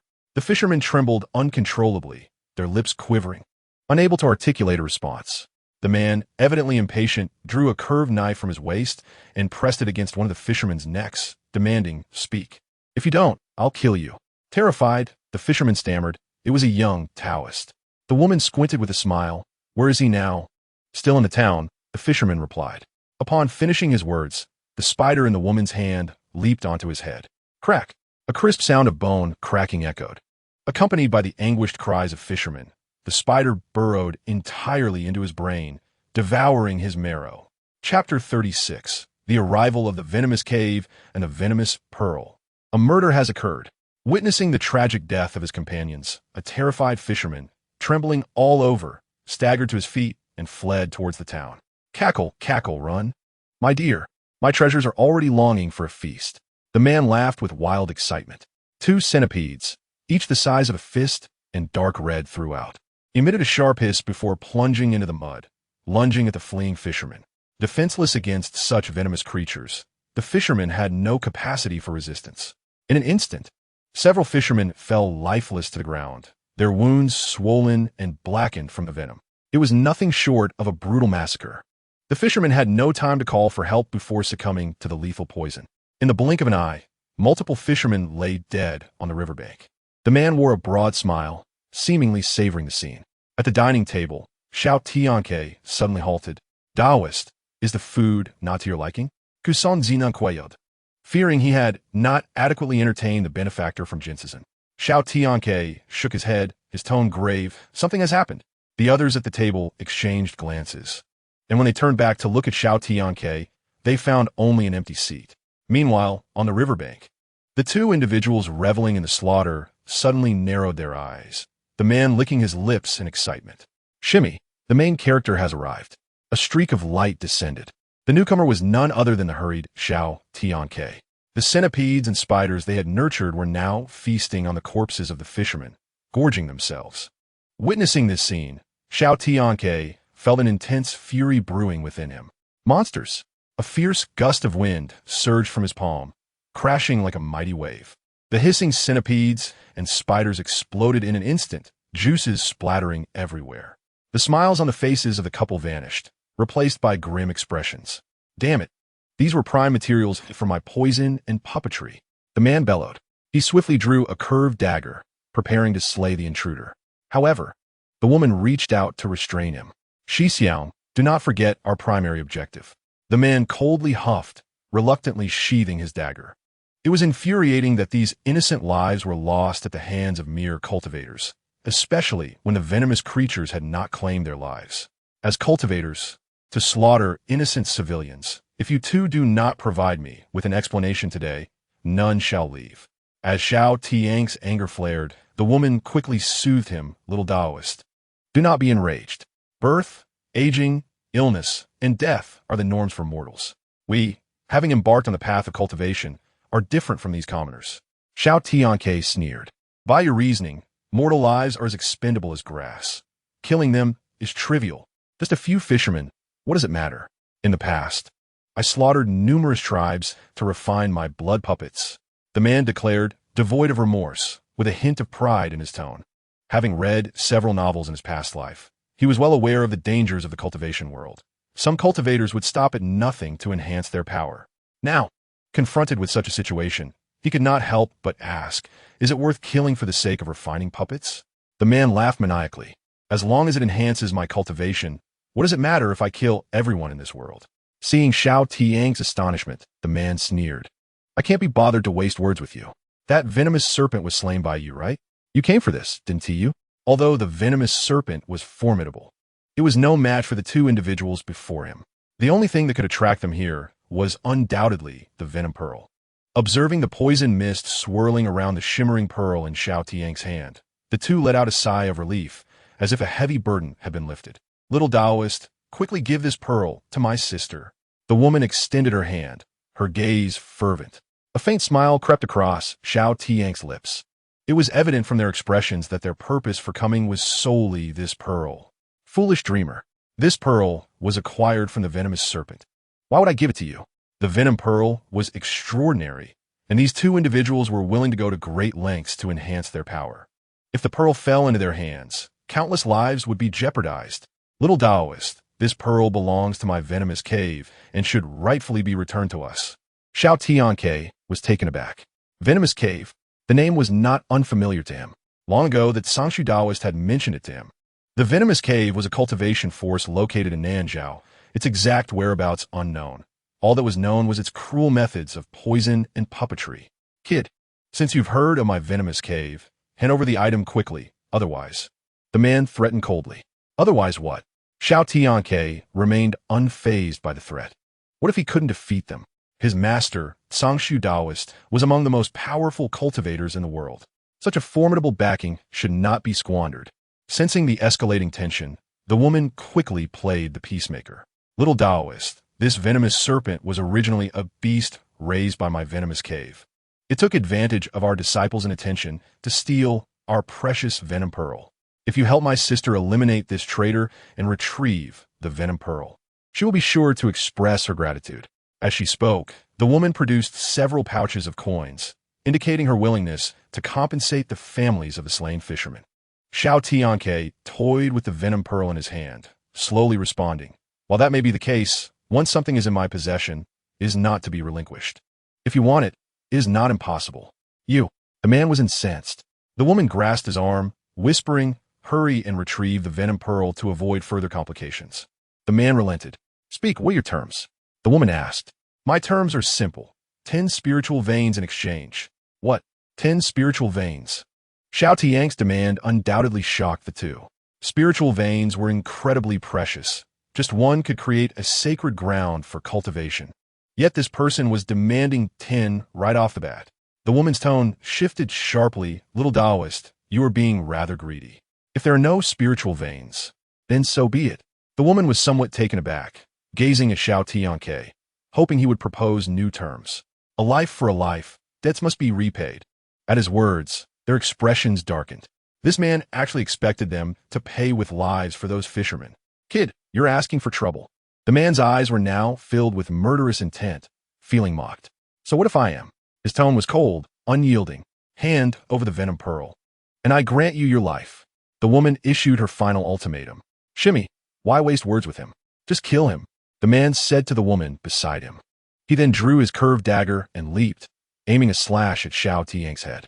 The air was thick with murderous intent, akin to a venomous serpent lunging at its prey. Chapter 37. Defeating the Combined Body Realm Cultivator. Que familier résidence. Meng Fan and Chu Ran exchanged bewildered glances, utterly perplexed by Xiao Tianque's sudden disappearance. They were left with no choice but to wait anxiously. Uncle Chu, something terrible has happened. At that moment, a young fisherman burst in, shouting in distress. Chu Sanjin, observing the young fisherman drenched in sweat and breathless, felt a sense of confusion. With the malevolent creatures now vanquished, what could have caused such panic? What has transpired? Meng Fan inquired urgently, sensing that his senior brother's abrupt departure was tied to the young fisherman's alarm. 2 men from the Miao region have come to the banks of the Liaishoa River and killed Old Lu and the others. The young fisherman, his eyes glistening with tears, recounted his harrowing tale. If I hadn't been afflicted with stomach troubles and fallen behind, I might have met the same fate. Upon hearing about the deaths of Old Lu and his companions, Chu Ran struggled to accept the shocking news. He had grown up under their care. Though they were not blood relatives, their bond was akin to that of a family. Just moments ago, he had seen them alive, and now they had been cruelly taken from this world. My senior brother must have gone to settle the score with them, Meng Fan declared resolutely, leading Chu Ran, Suya, and the others swiftly towards the Liaoshawa River. Meanwhile, a Miao man brandished a curved blade, striking fiercely at Xiao Tianque. Xiao Tianque felt the formidable force behind the blow, realizing it was no less potent than the lethal strike from the venomous serpent. Jin character, immovable as a mountain. Without hesitation, he executed the Jin character technique. Clang! The man's blade halted just above Xiao Tianque's head, producing a resonant clash akin to metal striking stone. It was as if he had attempted to cleave a towering mountain. Despite the ferocity of his attack, he could advance no further. What sort of technique is this? The man exclaimed in astonishment. In a fleeting moment, he seemed to perceive a grand and majestic divine mountain shielding the person before him. Thunder and demonic suppression palm. I'll take your life while you're ailing. Seizing the opportunity while the man was momentarily dazed, Xiao Tianque unleashed a thunderous palm strike, crackling with electric arcs. Be careful, senior brother, a woman cried out, simultaneously brandishing her whip. The whip arced through the air, entwining around the man's waist, and with a mighty pull, she helped him narrowly evade Xiao Tianque's formidable blow. Well done, lad. You possess a fair amount of skill. No wonder you were able to slay that venomous serpent. The man's demeanor shifted to one of seriousness. Senior brother, I have a strong feeling this boy is extraordinary. We should join forces to eliminate him. The man's proposal was met with a resolute refusal. He chuckled lightly. A mere spirit separation realm cultivator? Do you think my Miao Feng could not handle him? Miao brother, Shui Wu, he is my quarry. Dare you interfere? The man reprimanded Shui Wu, who retreated, her vigilance unwavering, prepared to strike at any moment. You should heed your junior sister's advice. Focus on your own safety, boy. Miao Feng sneered, crouching low to the ground, resembling a poised frog. Clenching a blade in each hand, his eyes burned with murderous intent as they fixed intently on Xiao Tianque. Xiao Tianque dared not relax for an instant. This man was a formidable fusion realm expert, adept in the arts of poison and insect cultivation. His methods were extraordinary and not to be underestimated. Double blade slash. Miao Feng called out, propelling himself forward like a cunning rabbit, lunging at Xiao Tianque. The crimson blades tore through the earth. What incredible speed, Xiao Tianque thought, startled by Miao Feng's swiftness, making it difficult to track him. Qin character, a step away from heaven and earth, utilizing the profound intricacies of the Qin character technique. Xiao Tianque glided through the space around him like a specter. You possess impressive skills, boy, but alas, the prey I have set my sights on cannot escape. Miao Feng transformed into a swirling mass of blood-red energy, relentlessly pursuing Xiao Tianque. The scarlet blade light rained down upon him like a tempest. Tearing sounds echoed as fabric ripped, and a bloody gash appeared on Xiao Tianque's arm. I can't remain passive any longer. His gaze sharpened, and he no longer evaded the attacks. His pupils glimmered with a supernatural brilliance. Found you. Sun character, wind sweeping the remnants. Zhun character, thunder linking the heavens. No sooner had he spoken than a howling gale erupted, slowing Miao Feng's assault significantly. Chains of thunder crackled and surged from all directions. Damn it!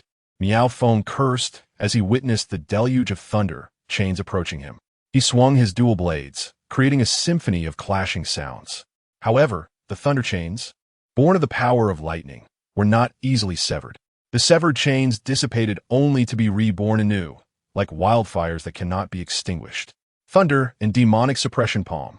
The overwhelming might of thunder had been brewing in Xiao Tianque's hand for quite some time. At that moment, he hovered in midair, encased in arcs of lightning. A terrifying sight to behold. Be careful, senior brother. Shui Wu's complexion paled. Despite her heightened focus, she failed to react in time.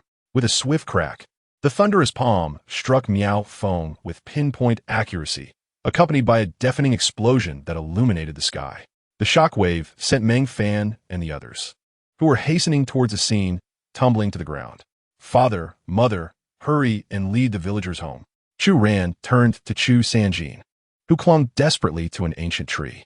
Chu Sanjin nodded, fully aware that such a fierce battle was beyond their comprehension. The residual energy alone could claim their lives. As the tempest of energy and light dissipated, a figure descended from the sky. Meng Fan and the others fixed their gaze upon him. He knelt on one knee, propped up by his blade, hair disheveled, blood spilling from his lips. A woman from a distance soared over and supported him. Can you discern the cultivation levels of these two? Meng Fan sensed an overwhelming strength radiating from them, yet he could not ascertain the depths of their power. He glanced at Suya, who was stronger than him. Suya shook her head and confidently stated, I cannot tell, but I am certain they are stronger than that venomous serpent. Could they have reached the fusion realm? Meng Fan's heart raced. He understood that his senior brother possessed remarkable skills and might handle one fusion realm cultivator. However, should both join forces, the outcome was uncertain. The fusion realm?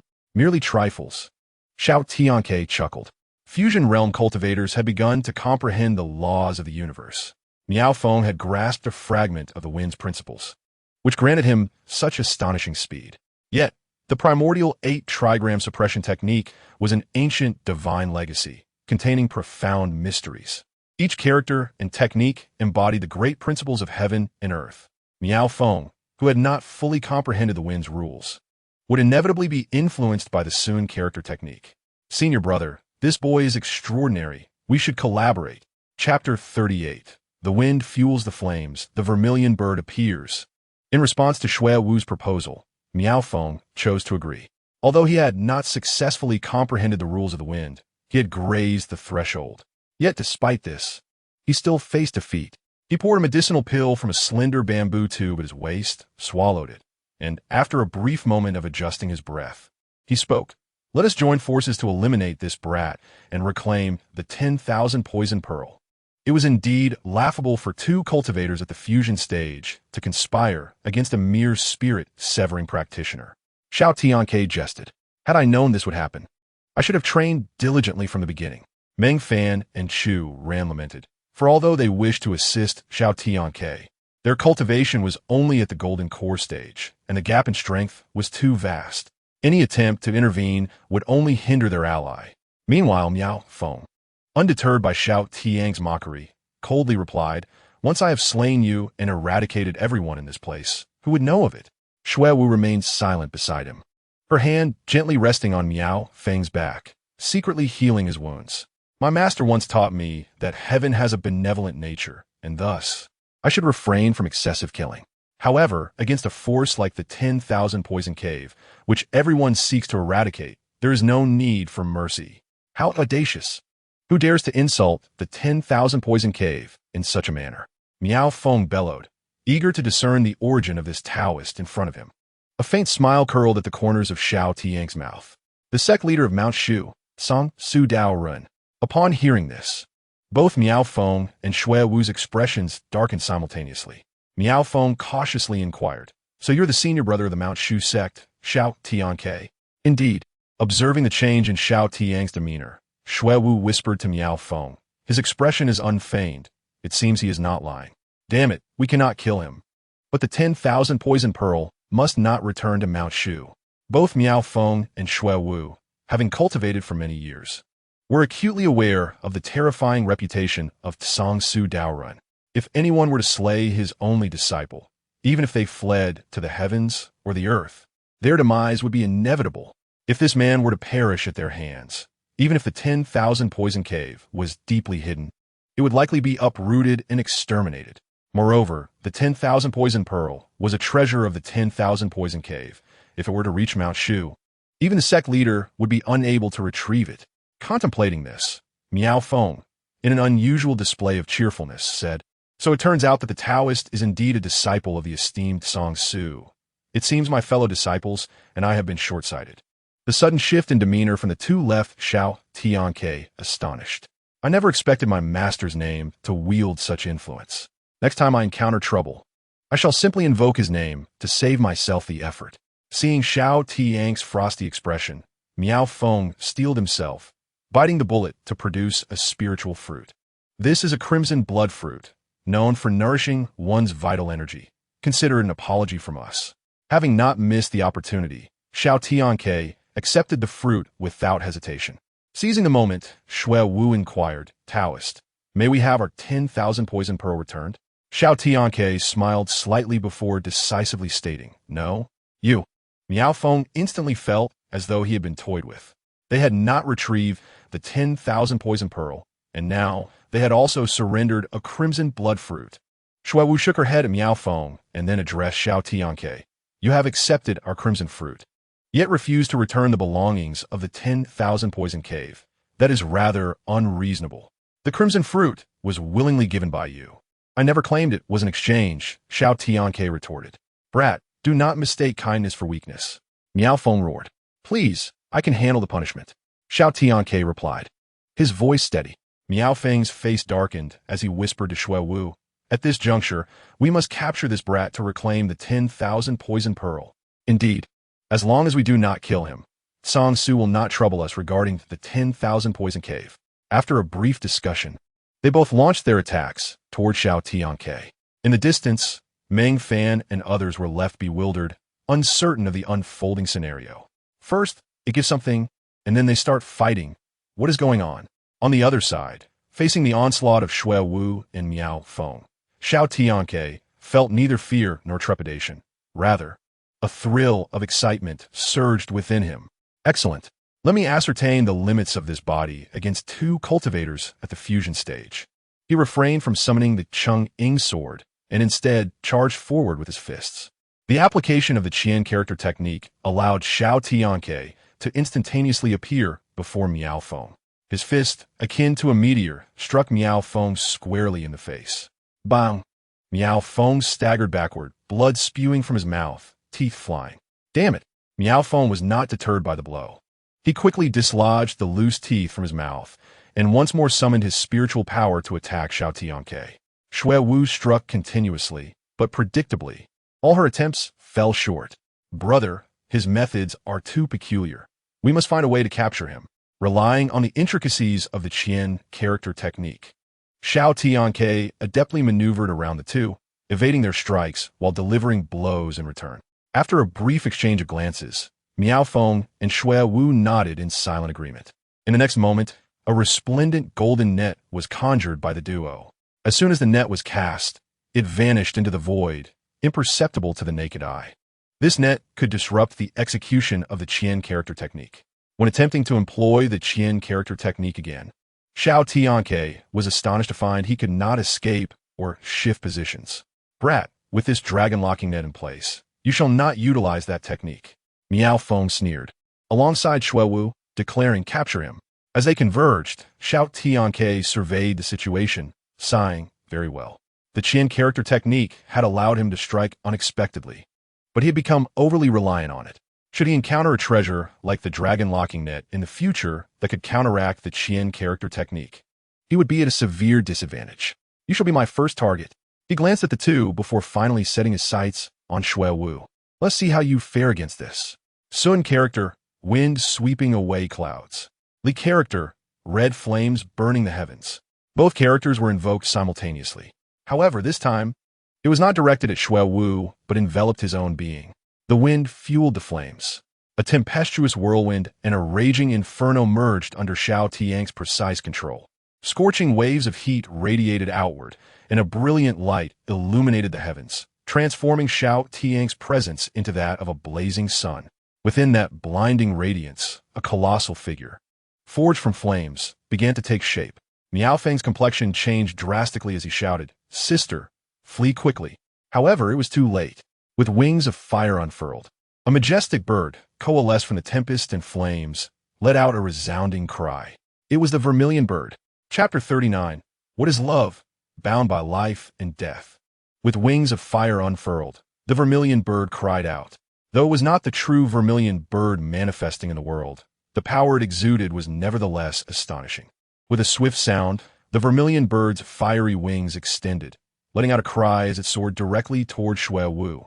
The searing waves of heat and an overwhelming pressure surged forth like an all-encompassing tempest. Shui Wu's pupils constricted sharply.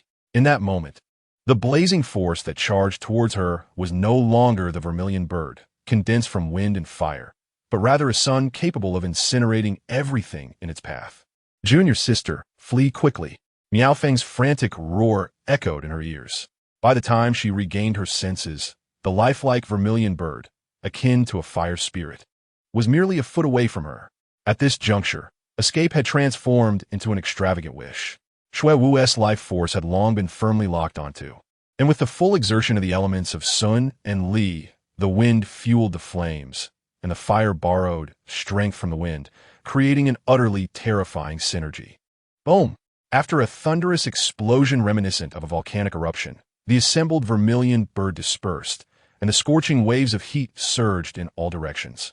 The entire sky seemed to ignite, ablaze with an unbounded crimson hue.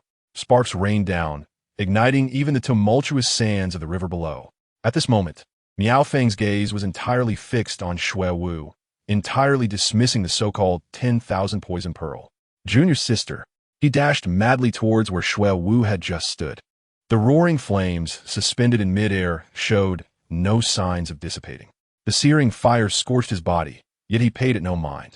Junior sister has the protective garment bestowed by the master. She will be fine, he chanted repeatedly in his heart. Just as he thought this, his gaze suddenly froze. Among the enveloping flames, a charred body stumbled into his line of sight. No, Junior sister has the protective garment. She cannot be harmed. Miao Feng shook his head vigorously, taking heavy steps toward the disfigured form. Trembling, he reached out a hand to lightly touch Shui Wu's lifeless body. In the next moment, even that charred form disintegrated into dust, scattering with the wind. No! Miao Feng, lost in despair, collapsed to the ground, crying out in anguish. Tears like pearls streaming from his bloodshot eyes. A man may shed tears, but only when the heart is deeply wounded. Witnessing this scene, Xiao Tianque could not help but sneer at himself. He had won, yet it felt as though he had lost. However, with Shui Wu's death, he felt not an ounce of sympathy or guilt. Miao Feng, in a frenzy, desperately attempted to grasp the scattering ashes. The person had perished. Retaining them was futile. I demand you accompany my junior sister in death. Miao Feng pressed the ashes against his chest, fervently clawing at himself. With Shui Wu's demise, a part of his own heart had also perished. Yet, observing Miao Feng's furious and sorrowful visage, Xiao Tianque could not help but laugh maniacally. It turned out that even a ruthless killer like him could weep and wail. He, who regarded the lives of ordinary mortals as mere weeds, who slaughtered for the sake of refining poisons and for amusement, had he ever considered that their parents and kin would grieve? Now, Shui Wu's life was for him as inconsequential as grass. Slaying her was merely a means to exact justice for the innocents who had perished at her hands. Miao Feng wiped away his tears. Brandishing his blade, his gaze once again fierce, he shouted, "How can my junior sister be compared to mere mortals?" "Why not?" Xiao Tianque replied with a light chuckle. "Let my junior sister accompany me in death." At that moment, Miao Feng's body was taut with rage, his blood-red eyes resembling those of a ferocious beast. With a thunderous roar, he lunged forward, wielding his knife toward Xiao Tianque with blinding speed, each strike aimed to kill. In the face of the utterly unhinged Miao Feng, Xiao Tianque remained remarkably calm. He effortlessly sidestepped the tempestuous onslaught. The swift, furious strikes of the blade were imbued with a supernatural aura, the crimson runes pulsating with a mesmerizing brilliance. Xiao Tianque could distinctly sense that Miao Feng's speed and strength had escalated to an extraordinary level. The afterimages left by his strikes were nearly beyond his perception. Kid, perish! Blood soul slash. Sensing Xiao Tianque faltering slightly, Miao Feng unleashed his most formidable attack. A torrent of bloodlight surged skyward, and a colossal, blood-lit, savage deity materialized behind him, descending with a blade aimed to cleave. Indeed, the practitioners of Miaojiang were exceptional, yet now you are disordered. As the savage deity swung its blade, a golden sword light shot into the sky, severing the ethereal form of the deity in half. The deity housed Miao Feng's very soul. As it was cut down, his blood boiled, and he coughed up a mouthful of blood. As he looked up, an invisible sword was already poised at his neck. Miao Feng made no attempt to resist, discarding his curved blade. This bewildered Xiao Tianque. Your true prowess in the 10,000 poison cave should lie in poison and goo. Why surrender when your methods are not yet exhausted? Miao Feng managed a hollow smile. He understood that even with all his efforts, he could not hope to contend with the Taoist before him. She is gone. There is nothing left in this world for me to cherish. Having spoken, Miao Feng grasped the blade resting against his neck and drove it straight into his chest. Had it not been for the 10,000 poison cave, perhaps I would have taken her as my bride. In his final moments, Miao Feng seemed to witness his entire life flash before him. Memories long sealed surged forth. He and Shui Wu had been childhood sweethearts, innocent and carefree. Yet, due to the massacre perpetrated by the 10,000 poison cave, they had been spared only because of their extraordinary talents, their memories sealed, and they had been made disciples of their enemies. Realizing the truth of the past, Miao Feng's heart was flooded with emotion. He had become a reflection of the very enemy he despised. He grasped Xiao Tianque's robes, gazing at him with desperate eyes. The deaths of my junior sister and I are well-deserved. I only seek one thing from you. What is it? Eradicate the 10,000 poison cave. Xiao Tianque was taken aback, bewildered as to why Miao Feng would, in his dying moments, request the destruction of his own sect. The 10,000 poison cave is evil. I shall not stand idly by. Thank you. With that, Miao Feng's cracked, darkened hand fell limp, and he breathed his last. What is love in this world? That it binds people in life and death. Xiao Tianque sighed deeply, casually incinerating Miao Feng's body to ashes, allowing him to drift away alongside his beloved junior sister. Once this was resolved, Xiao Tianque took a moment to regulate his breath, calming the agitated meridians within. It seemed he had reached the limits of this body. He could push no further, and it was time to move on. From a distance, Meng Fan and the others stood in stunned silence as they witnessed Xiao Tianque single-handedly vanquish two formidable practitioners of the combined body realm, leaving nothing but smoke in their wake. How is our senior brother so formidable? After the initial shock, joy swiftly overtook them, and they rushed to greet the approaching Xiao Tianque. Senior brother, you are incredible, Meng Fan exclaimed excitedly. However, Xiao Tianque furrowed his brows, a grave expression washing over him as he inwardly cursed. Damn it, is it never-ending? Ah, what are you saying, senior brother? Meng Fan asked uncertainly. He had just supported Xiao Tianque and seemed to have heard him muttering something. You all must leave. Xiao Tianque waved his hand, increasingly urgent. He sensed that the approaching individuals were far more powerful than Miao Feng and his sister combined. Meanwhile, Meng Fan and the others were utterly perplexed, exchanging bewildered glances. Finally, the gaze was once again focused on Xiao Tianque. Senior brother, if you urge us to leave, you should at least have a reason. Meng Fan seemed to have seen through something and clicked his tongue, chiding, I understand now. Senior brother, you must be hiding something good and want to drive us away to enjoy it all by yourself. Xiao Tianque found this both amusing and infuriating. Eating alone on Mount Shu was forced upon him by the stringent rules and regulations. Now that they had descended the mountain, who would still eat alone? His junior brother must have a screw loose. He raised his hand and slapped Meng Fan on the head. Fine, if you don't want to leave, then stay here and see if you turn to ash. Meng Fan, whose mind was still relatively sharp, immediately reacted to this and said, All right, I'm going. Senior brother, take care. He hastily patted the cloth bag at his waist. If it comes to it, I'll contact the sect leader. Once the leader intervenes, no matter what demons or monsters appear, it will be no problem. Upon hearing this, Xiao Tianque suddenly remembered that within that bag was a token that allowed him to contact his chief master at any time. He instructed Meng Fan first. Let's see what kind of visitor we have. They understood that unless absolutely necessary, they would not contact the Songshu Daoist. After all, it was hard-earned freedom from the arduous cultivation on Mount Shu, and contacting him would likely lead to being summoned back, ending their good times. At that moment, the aura that had been sensed earlier suddenly vanished. Xiao Tianque was slightly taken aback. The force that had been rushing towards them had disappeared in an instant.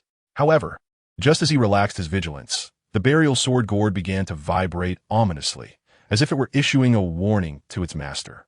In the next moment, a colossal shadow loomed over the land.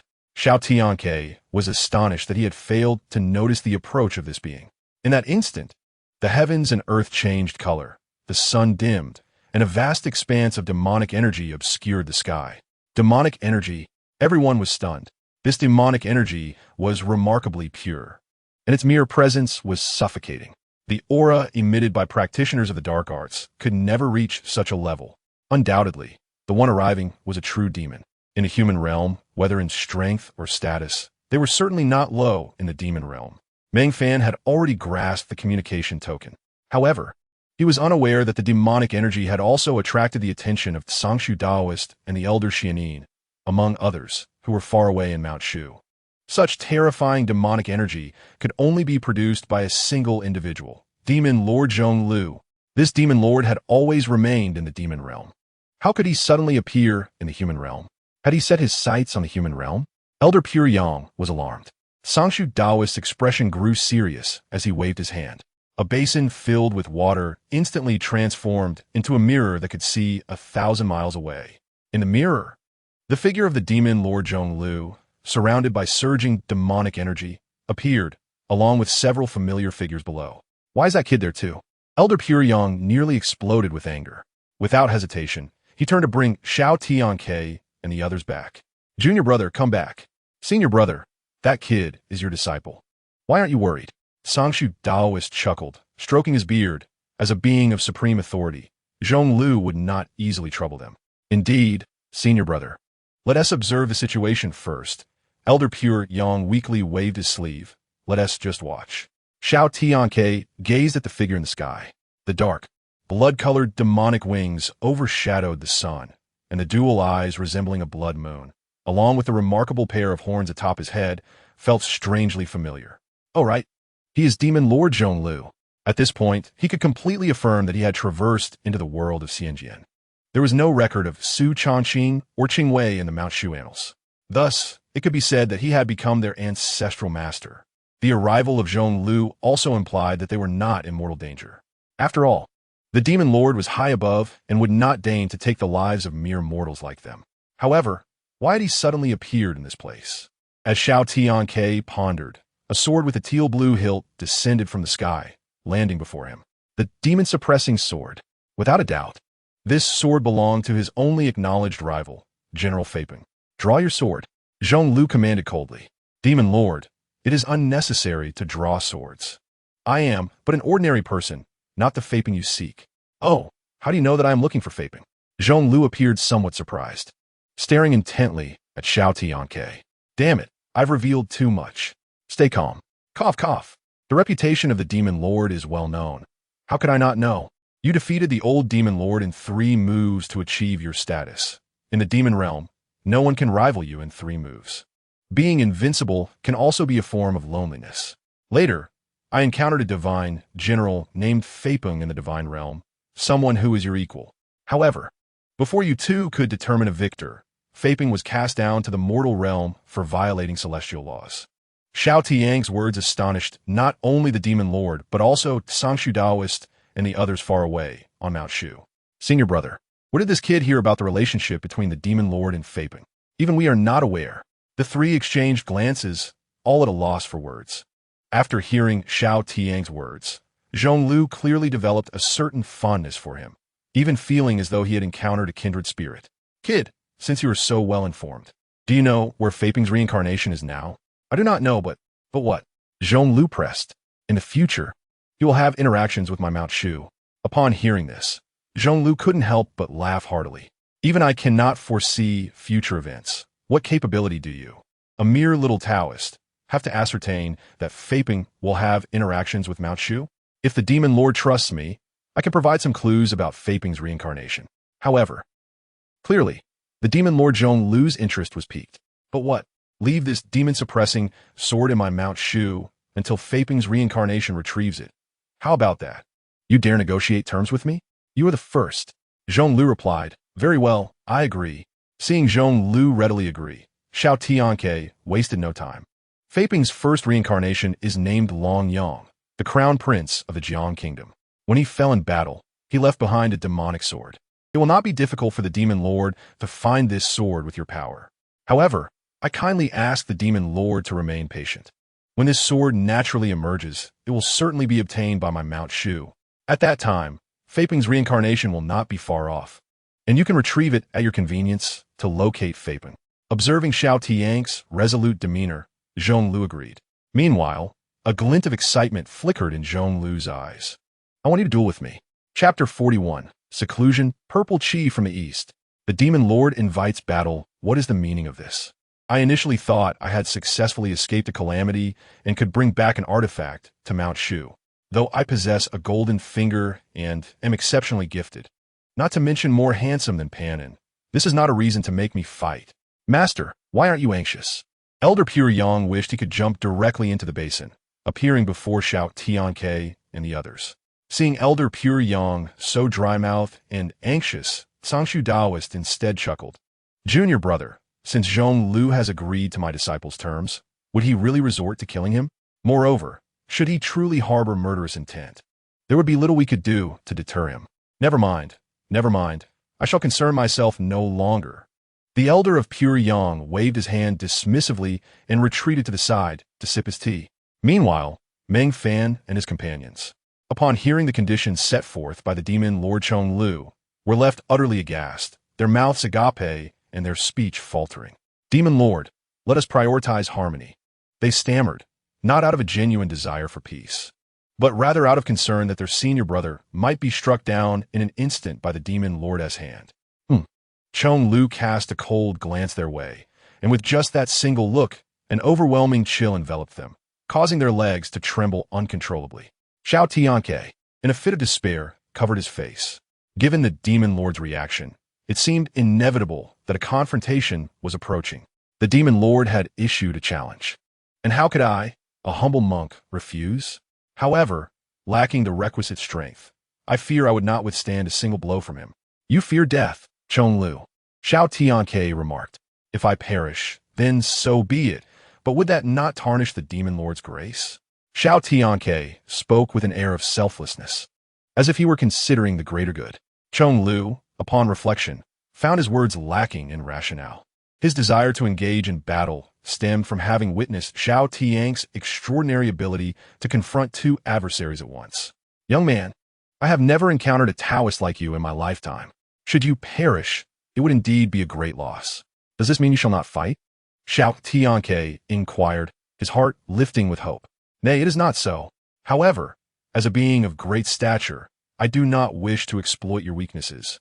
I shall regulate my strength accordingly and will not take your life. Xiao Tianque's countenance fell, as though he had lost a child. Indeed, it appeared that fate could not be evaded. Come now, draw your sword, and let us engage. You intend to battle with me in this frail body? Chong Lu's expression darkened. Xiao Tianque, startled, quickly regained his composure. Truly, the demon lord was perceptive, having seen through his guise in an instant, which left him in awe. Since descending from the mountain, none had discerned the peculiarity of his form, and to be exposed now was astonishing. At this moment, Meng Fan and his companions remained perplexed. What do you mean by this body? They wondered. The fusion of avatars not only consumed a considerable amount of time, but also required vast quantities of spiritual treasures. Since the demon lord had seen through his ruse, he could not engage in battle using an avatar. To do so would be a sign of disrespect. And should he become enraged, fear not. I await you, Chong Lu said slowly, observing the reluctance on Xiao Tianque's face. He conjured a peculiar orb emanating a hazy violet light. This is the essence of the demon race, which shall aid you. Of course, Xiao Tianque responded without hesitation.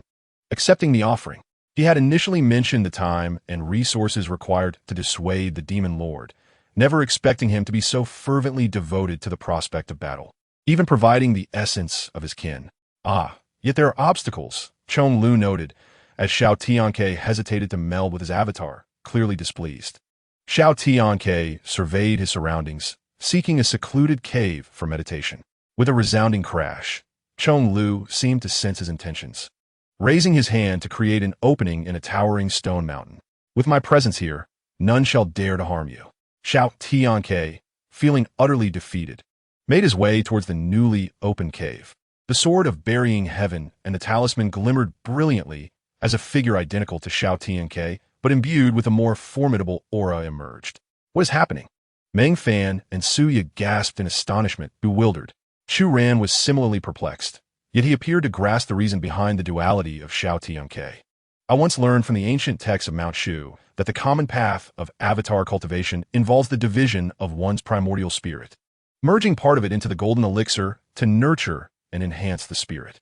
Yet, there exists another method for avatar cultivation, wherein one uses rare materials to forge a new body, partitioning a portion of the spirit or even the soul into this new form. Once the avatar reaches the pinnacle of the avatar stage, it can then merge with the original body, achieving a breakthrough into the united form. Meng Fan and Su Yo were utterly astonished. They had never heard of such a method. Those who cultivated in this manner possessed significantly greater strength than their peers. Though the process was excruciatingly painful, and even the slightest misstep could lead to death, Meng Fan understood now why. During his passage by Xiao Tianque's abode, he had heard cries akin to those of a slaughtered pig. In retrospect, it was clear that Xiao Tianque had been enduring the torment of a soul being torn asunder. On Mount Shu, the elder of Pure Yang, who had just declared his indifference, now sprang to his feet, eyes fixed intently on the scene unfolding in the copper basin, filled with tension and excitement. Brother, the most perilous phase of this method has passed.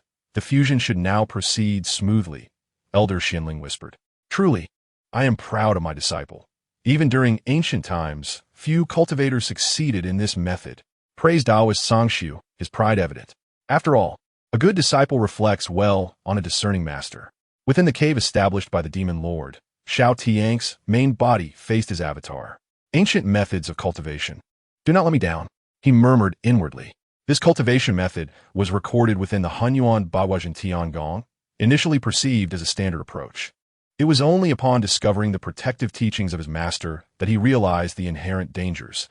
A single misstep could lead to the complete dissolution of his primordial spirit, resulting in instant demise with no chance for rescue. Fortunately, success had been achieved, and now it was time to reap the rewards. Pure, ethereal spiritual energy surged forth, enveloping both Xiao Tianque and his avatar in a shimmering liquid light, radiant symbols crawling over their bodies. His original form appeared to be an insatiable abyss, greedily devouring the pure power emanating from the avatar. Surrounding flora and fauna within 100 miles were drawn in by the overflowing spiritual energy. Yet the mere flicker of Chong Lu's gaze was enough to send them fleeing in terror. The night passed without incident, and as dawn approached, the avatar began to petrify, cracks spreading across its form as energy waned. With the sun rising in the east, a faint violet glow gathered above the mountains, while Taoist Sangshu and the others observed the spectacle through their arcane methods. The violet aura rises from the east, heralding auspicious tidings. Now, we await the unification of the primordial spirits, he proclaimed, gently waving his feather duster. The scene they beheld materialized above the martial arts arena. The disciples, in a state of confusion, were informed, your senior brother is on the verge of transcending tribulation. You may observe and learn, accumulating experience for your own future trials. Chapter 42. The Unification of Primordial Spirits. Golden thunder shattering the heavens upon the successful passage of this tribulation. He would attain the united form realm at the age of 24. At the highest point of the martial arts arena, Ning Sheng, draped in a flowing white robe, fixated his gaze upon the ethereal violet light within the reflection. Now in his 40s, he had only just stepped into the avatar stage, his heart filled with myriad emotions. Nearby stood a tall woman clad in green, her slender legs accentuated by the delicate outline of her ankles peeking from beneath her flowing skirt, exuding an air of elegance far removed from the ordinary. The woman observed quietly, her demeanor tranquil, as her delicate fingers slowly clenched. Crimson lips pursed slightly, the rise and fall of her chest betraying the inner struggle as Lin Yi silently vowed, Elder brother, I shall catch up to you. Among the enchanting figures of Mount Shu, there was undoubtedly but one. Lin Yi, born with an innate affinity for the Tao, the white-clad maiden behind her by Suqing, astutely noticed the tension in her clenched fists.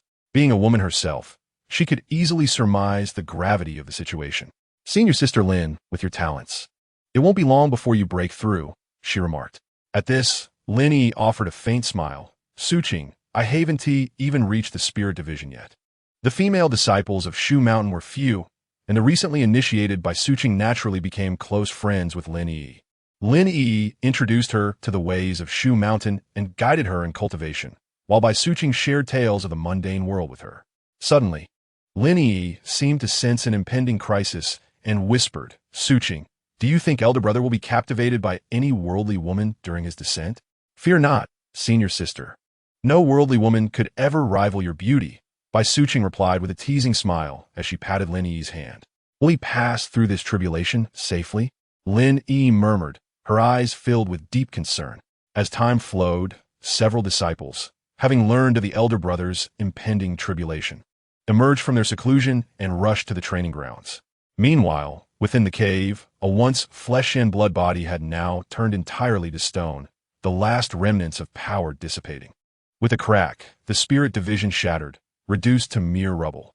In the midst of this debris, a radiant golden light surged forth, responding to the fluctuations of Xiao Tianque's primordial spirit, which swiftly engulfed him. As the primordial spirit entered his body, the fusion was imminent. Just then, the cold voice of the demon lord, Zhong Lu, echoed in his ears. Kid, the fusion of primordial spirits is perilous. A single misstep could lead to total failure. Despite the detached tone, it was a well-meaning warning. Fear not. I, Xiao Tianque, value my life greatly. I am not so easily extinguished, he replied with a smile. And without hesitation, he formed intricate seals with his hands, emanating dazzling golden radiance. I've already taken the plunge. Don't truly kill me. Admittedly, a hint of trepidation lingered within. Here we go. Gritting his teeth, he plunged into the endeavor. At this moment, his mind was free of distractions, all focus devoted to the merging of the primordial spirits. As the two primordial spirits collided, they resembled long-lost friends reuniting. A myriad of golden divine light erupted forth, piercing the heavens like a sharp sword, momentarily outshining even the sun itself. An overwhelming force of vital energy enveloped the cave, intertwining with the celestial golden brilliance. Such vast energy stirred even the esteemed demon lord, who could not help but be moved. Is this child truly just a mortal? A rumble resonated from the mountaintop where Xiao Tianque stood. In the next instant, the entire mountain, along with Meng Fan and the other disciples, felt a powerful tremor, as if a true dragon was awakening from slumber. Has it finally begun? Do not let me down. Zhong Lu's unwavering gaze remained fixed on the mountaintop cave, his magic eyes perceiving every minute detail. Elder brother, Meng Fan and the other disciples of Shu Mountain watched intently, their hearts racing with anxiety for him. At this moment, Xiao Tianque was wholly engrossed in merging his primordial spirit. The process of fusion was also a breakthrough in cultivation. The energy contained within his doppelganger was insufficient to sustain him. Fortunately, he had previously acquired a high-quality essence from the demon clan. Now, that essence hovered above him, its immense power cascading into Xiao Tianque's body like a torrent. At this juncture, his meridians swelled, veins bulging, resembling an overinflated balloon, ready to burst at any moment. Damn it! The return of the split primordial spirit to its original form was surprisingly smooth. Yet, merging them proved exceedingly challenging, as they simultaneously attracted and repelled one another. His body endured the relentless surge of energy, causing immense agony. Xiao Tianque gritted his teeth, guiding the two primordial spirits to collide repeatedly. With a sudden cough, he spat out blood, a grim smile gracing his lips. He sensed signs of merging between the two primordial spirits. Just as they made contact again, the entire cave erupted in a golden radiance, as if a sun had risen. The demon lord, Zhong Lu, observed with a glimmer in his eyes, a rare smile curling at the corners of his mouth. Merge for me, he bellowed, and the two primordial spirits began to blend. With a thunderous roar, the golden light shot skyward, shattering the massive stones above the cave, illuminating the entire firmament. The dazzling brilliance was blinding. Meng Fan squinted, barely able to discern a figure within the golden glow. Far away in Shu Mountain, the disciples were rendered momentarily blind by the resplendent light, their eyes stinging. This spectacle undoubtedly stunned all present. The radiant golden glow illuminated the heavens, overshadowing even the sun. Boom! The tribulation had arrived. Meng Fan exclaimed. Above the firmament, thunder rumbled as if an army of thousands was galloping overhead. In the next moment, countless golden divine lightning bolts flickered in the sky, resembling celestial weapons hurled by the gods. In Yuju City, at the drunken immortal pavilion, a figure atop a high pavilion slowly set down the teacup, gazing at the flickering golden sky in the distance. Golden thunder shatters the heavens. Who could be undergoing tribulation? Is elder brother truly breaking through to the integration stage? The terrifying might of the thunder alone is enough to send chills down one's spine. The Taoist Sangshu, elder Pure Yang, and elder Xianling watch this scene, their faces betraying genuine delight, as the era belonging to this young man was on the brink of dawn. Xiao Tianque's place of seclusion had transformed into a vast golden ocean, the thunder roaring and howling, his body continuously tempered within this tempest. Each inch of skin, every meridian, and even every cell was receiving the baptism of lightning. For any other cultivator, the outcome beneath such thunder would be instant incineration to ashes, but he remained unscathed. Kid, this is just the beginning. You must endure. Chapter 43. Anomaly, Divine Soldier Projection. Just as the Demon Lord Zhonglu had stated, all that had transpired was merely the beginning. With the fusion of Xiao Tianque's primordial spirit, the might of the thunder grew ever more intense, engulfing the entire realm in a sea of golden, divine lightning. The few at the golden core stage, including Meng Fan, could hardly withstand this golden lightning's assault, forced to watch from a distance. Above, Zhonglu, radiating demonic energy, observed everything from afar, a hint of a smirk on his face, revealing his sharp fangs. I never expected a mere mortal's tribulation would create such a commotion. Throughout this process, the vital energy and spiritual power emanating from Xiao Tianque had spread hundreds of miles away. Many mountain spirits and wild creatures, sensing the allure, were drawn to the site, hoping to devour him to enhance their own cultivation. However, upon arriving and sensing the terrifying aura of Zhonglu, they retreated in dismay. Those few foolish enough to test their luck met a swift demise, reduced to ashes by a single palm strike. Hoping to surprise himself, the Demon Lord, Zhonglu, murmured, a flicker of battle intent flashing through his crimson, demonic eyes. Ever since he ascended to the position of Demon Lord, he had experienced profound solitude. None in the demon realm could match him in combat. After a long wait, he finally encountered the divine general, Fei Peng, capable of engaging him in battle, only to be cast down to the mortal realm before a victor could be determined. Now, meeting Xiao Tianque undoubtedly rekindled his interest, suppressing his cultivation. He believed this young man could withstand 3 of his strikes among those of the same rank. At this moment, the disciples of Shushan held their breath, their focus unwavering, fearful of missing any critical moment. As the fusion of their primordial spirits occurred, golden thunder rumbled, a terrifying storm of energy wreaking havoc like a merciless tsunami, causing the very heavens and earth to tremble. Positioned at the center of the sea of thunder, Xiao Tianque found his garments consumed by the lightning, arcs of thunder crackling across every inch of his exposed skin. The physical body serves as a vessel for the primordial spirit. Through this method of cultivation, his primordial spirit was significantly stronger than that of an ordinary practitioner.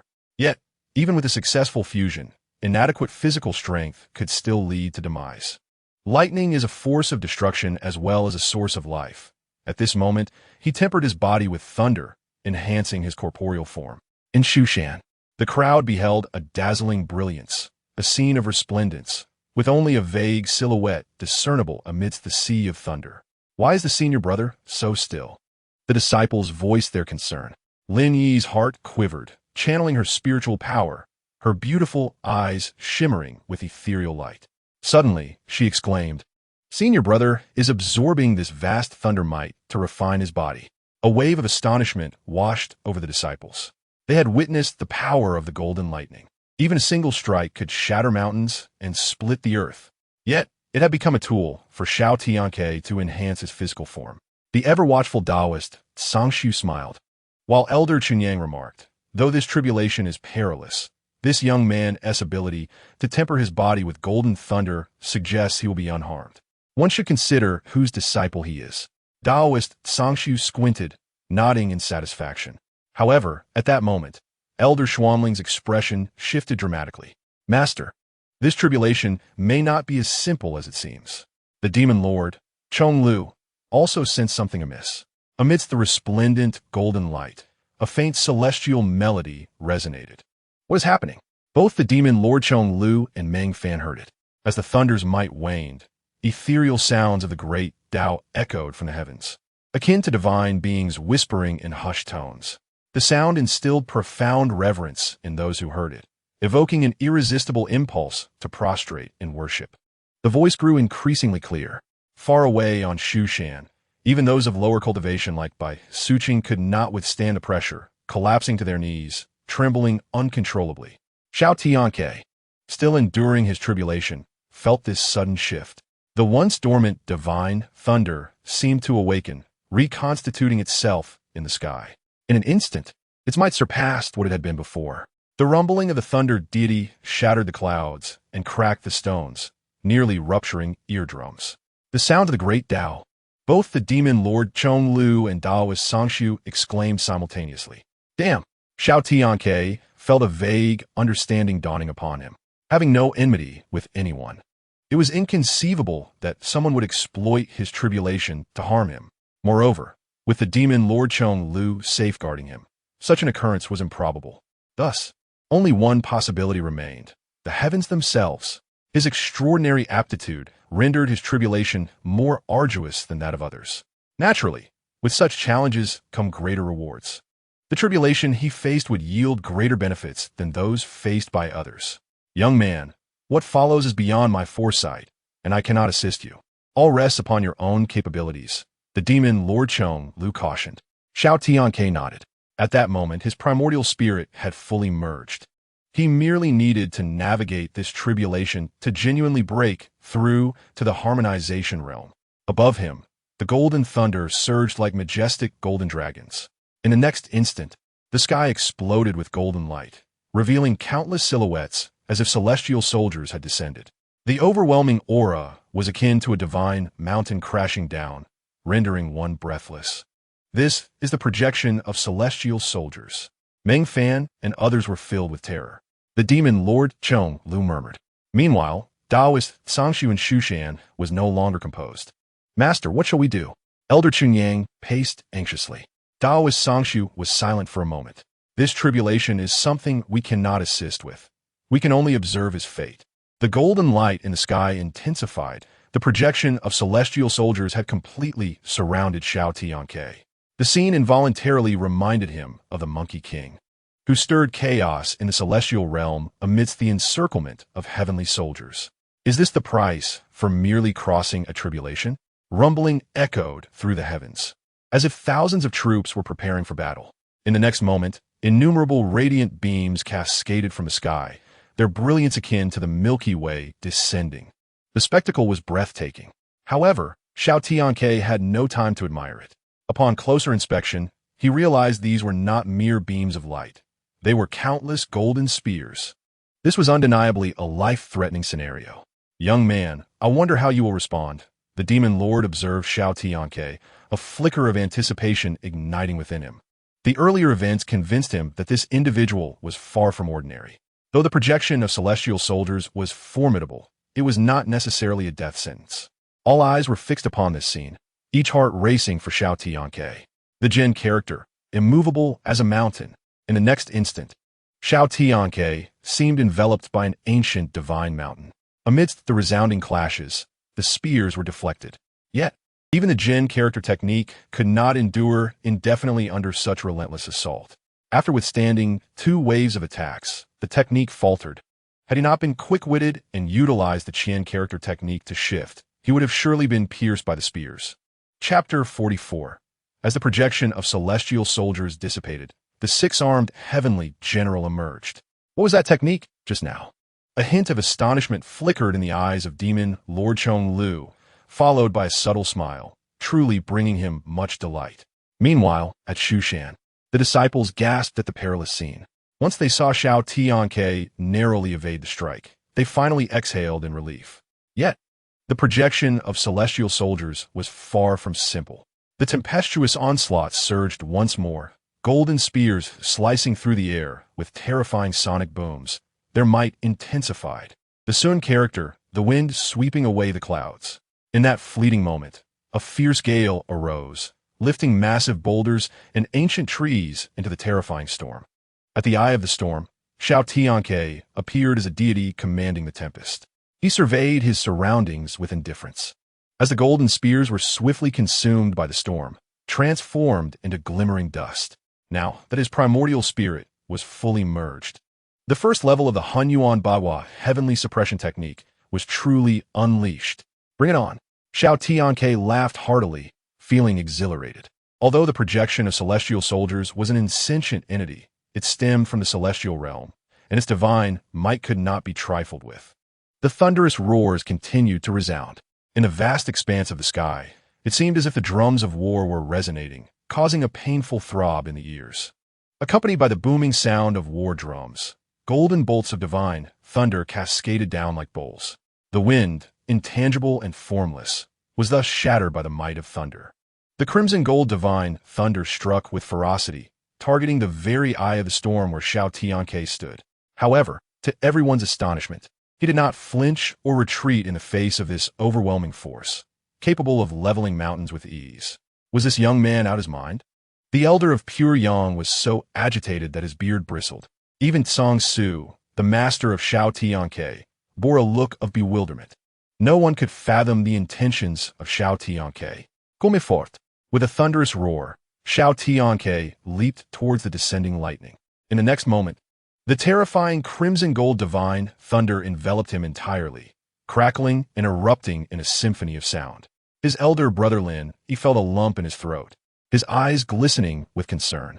Surprisingly, the fearsome thunder did not obliterate Xiao Tianque. Instead, shrouded in lightning, he struggled in pain before unexpectedly sitting cross-legged in midair. A perplexing sight. Yet, one could not deny that his vitality was more resilient than that of cockroach. The crimson gold divine thunder danced around him, gradually coalescing toward his palm. A familiar scene unfolded before Lin Yi's eyes, causing her to gasp in surprise. Her elder brother was cultivating. How do you know? Ning Sheng inquired, drawing the attention of the other disciples. Lin, he shook her head, still recalling the promise they made long ago. Tsang Su and the others also recognized Xiao Tianque's intent. As his master, Tsang Su could only shake his head with a wry smile. This young man intended to refine his palm technique using the divine thunder. Indeed, who among his peers possessed such audacity? In the future, when we ascend to the celestial realm, we can entrust Mount Shu to him without worry. As they exchanged praises, the crimson gold divine thunder, under Xiao Tianque's guidance, had coalesced into a resplendent thunderball in his palm. However, it was still far from his goal. Come to me, condense. The thunderball, now the size of a basketball, began to compress, becoming smaller and smaller until it was no larger than a fist. Meanwhile, Xiao Tianque's veins bulged. His eyes bloodshot and sweat streamed down him like rain. Not enough. The might of the Lei Huang Fu Mo palm depended primarily on the essence of the thunder. If he could condense this crimson gold divine thunder into its essence, its power would undoubtedly soar. He gritted his teeth and persisted. The thunderball resembled a ferocious beast harboring immense power. Taming it was no simple feat once it falls into my hands. Even a dragon must lay still, and a tiger must crouch. With a resounding boom, the thunder erupted, illuminating the sky with a brilliant golden radiance. All onlookers were left bewildered, unsure of what had transpired, and could only silently pray for Xiao Tianque's safety. The shockwave from the explosion knocked Meng Fan and Chu ran off their feet, prompting them to scramble up, wide-eyed in search of Xiao Tianque. Suya shook her head at them. Your elder brother is likely in grave danger. Tears streamed down Lin Yi's face at Mount Shu, her heart aching, her body swaying. Had it not been for Bai Suqing's support, she might have collapsed to the ground. The disciples of Mount Shu fell silent, as if in mourning. Suddenly, a disciple cried out in excitement, Look, elder brother is unharmed. Amidst the vastness of heaven and earth, a figure emerged, radiating with golden brilliance as if cast from gold. The once menacing crimson gold divine thunder now danced around him like a docile kitten. Undoubtedly, Xiao Tianque had successfully condensed the divine thunder into its essence, integrating it into his palm. Henceforth, the crimson gold divine thunder could no longer harm him in the slightest. However, the celestial soldier's projection did not dissipate. There can be no slackening. Xiao Tianque thought resolutely. No matter the means employed to obstruct me, I shall transcend this calamity. His eyes sparkled with confidence. What is elder brother about to do? The crowd was once again left in confusion. Even before the tribulation arrived, Xiao Tianque soared upwards, enveloped in lightning. The demon Lord Zhong Lu burst into laughter. What audacity! The tribulation has yet to arrive, and he dares to ascend to meet it. Indeed, Xiao Tianque's intent was to proactively confront the impending tribulation. The projections of celestial soldiers in the sky erupted in turmoil. Never had anyone dared to approach the tribulation with such brashness. In an instant, all projections converged, forming a six-armed celestial general, towering hundreds of times larger than the celestial soldier projections, with 6 arms and 9 eyes, an awe-inspiring sight. Standing before the celestial general, Xiao Tianque appeared as insignificant as an ant before an elephant. Boom! 6 enormous hands descended in succession toward Xiao Tianque, causing the very heavens to tremble. Although Xiao Tianque employed the Qian character technique, he was instantly locked on under the scrutiny of the 9 eyes. Since I cannot evade, then I shall not. Without a moment's hesitation, he faced the descending hands. The Lei Huang Fu Mo palm struck out. A tumultuous surge of lightning coalesced into a colossal hand that met the celestial general's palm head-on. Bang! With an explosive sound that shook the mountains and seas, one of the celestial general's hands was obliterated. However, in the next moment, the calamity clouds gathered, and the severed hand was reborn. Young one, there are 2 ways to transcend this calamity, the Demon Lord spoke. One is to stabilize and await the complete formation of the 6-armed celestial general to block all attacks. The second, Xiao Tianque, turned to the direction of the Demon Lord, to seize the moment before it fully forms and shatter its essence with the might of thunder. Chapter 45. The Might of the Earth Spear, the lightning spirit emerges. Undoubtedly, Xiao Tianque chose the latter. He intended to disperse the essence of this celestial general. Young man, its essence lies within the center of its brow. Whether you succeed depends on your own capability. The Demon Lord Zhong Lu revealed the source of the 6-armed celestial general's essence. Xiao Tianque did not doubt him. After all, he was merely a mundane cultivator, and the supreme of the demon realm had no need to deceive him. Furthermore, he had always admired the character of Zhong Lu from the Xianjin tales, exuding charisma and profound loyalty. Roar! The 6-armed celestial general seemed to sense Xiao Tianque's intentions and let out a furious roar. Then, all 6 arms came crashing down. Kuan character, Earth Spear. Xiao Tianque's eyes sparkled with brilliance as he unleashed the Kuan character technique. Rumbling, the earth trembled violently, dark fissures rapidly spreading across the ground, and a beam of dark brown light burst forth, soaring into the clouds, landing in Xiao Tianque's hand. It was a spear. All spectators of the tribulation were astonished. The spear emanated an incredibly heavy aura, seemingly capable of effortlessly crushing mountains. This spear is extraordinary. The Demon Lord Zhong Lu gazed at the spear in Xiao Tianque's hand for a moment before solemnly declaring. The fact that it could move the Demon Lord was enough to signify the spear's remarkable quality. Master, it seems this young man has kept many secrets from us. Elder Xianling spoke slowly. What young person does not harbor some secrets? As long as he does not stray from the righteous path, that is sufficient. Sangshu Daoist was equally astonished, yet chose to remain silent and accept the situation. Chunyang and Xianling, upon reflection, understood this reasoning and continued to observe quietly. With a roar, the 6-armed celestial general, though a manifestation of tribulation clouds, contained the will of the heavenly principles. Sensing the aura of the shattered stone spear, a flicker of terror crossed its eyes. Grasping the earth spear, Xiao Tianque drew a graceful arc in the air before thrusting it forward. The spear shot forth like a dragon. In that instant, a dragon's shadow surged forth, striking directly at the 6-armed celestial general. Unyielding, the general simultaneously struck down with all 6 arms, producing a terrifying sonic boom. Boom! Their collision echoed with a resounding roar. As the dust settled, everyone was astonished to see that the general's 6 arms had been shattered. Just as the tribulation clouds began to gather anew, Xiao Tianque let out a cold snort. From the cracks in the earth spear, a multitude of runes surged forth, remarkably strange. In the next moment, the 6 arms of the general were astonishingly unbound by the debris. Despite its efforts, it could not shatter the stone shackles. Even more bizarrely, the runic light emitted by the debris prevented the tribulation clouds from coalescing. Roaring in fury, the 6-armed celestial general unleashed divine thunder, yet remained unable to break free from the stone restraints. This outcome equally surprised Xiao Tianque. The might of the Kuan character was indeed formidable. Seizing the opportunity, with no hesitation, Xiao Tianque aimed for the general's brow with his spear. Boom! However, a sudden blaze forced him to retreat repeatedly. Before he could comprehend the situation, all 9 of the general's eyes snapped open simultaneously. What is happening? Each of the 9 eyes emitted flames, frost, and lightning. A mere trick, though the onslaught from the 9 eyes was fierce. It could not harm Xiao Tianque in the slightest. It must end now. With a decisive roar, he descended from the heavens, wielding his spear with the force of thunder, aiming to strike down the 6-armed celestial general. Sensing danger, the general instinctively raised its arms to block the impending blow.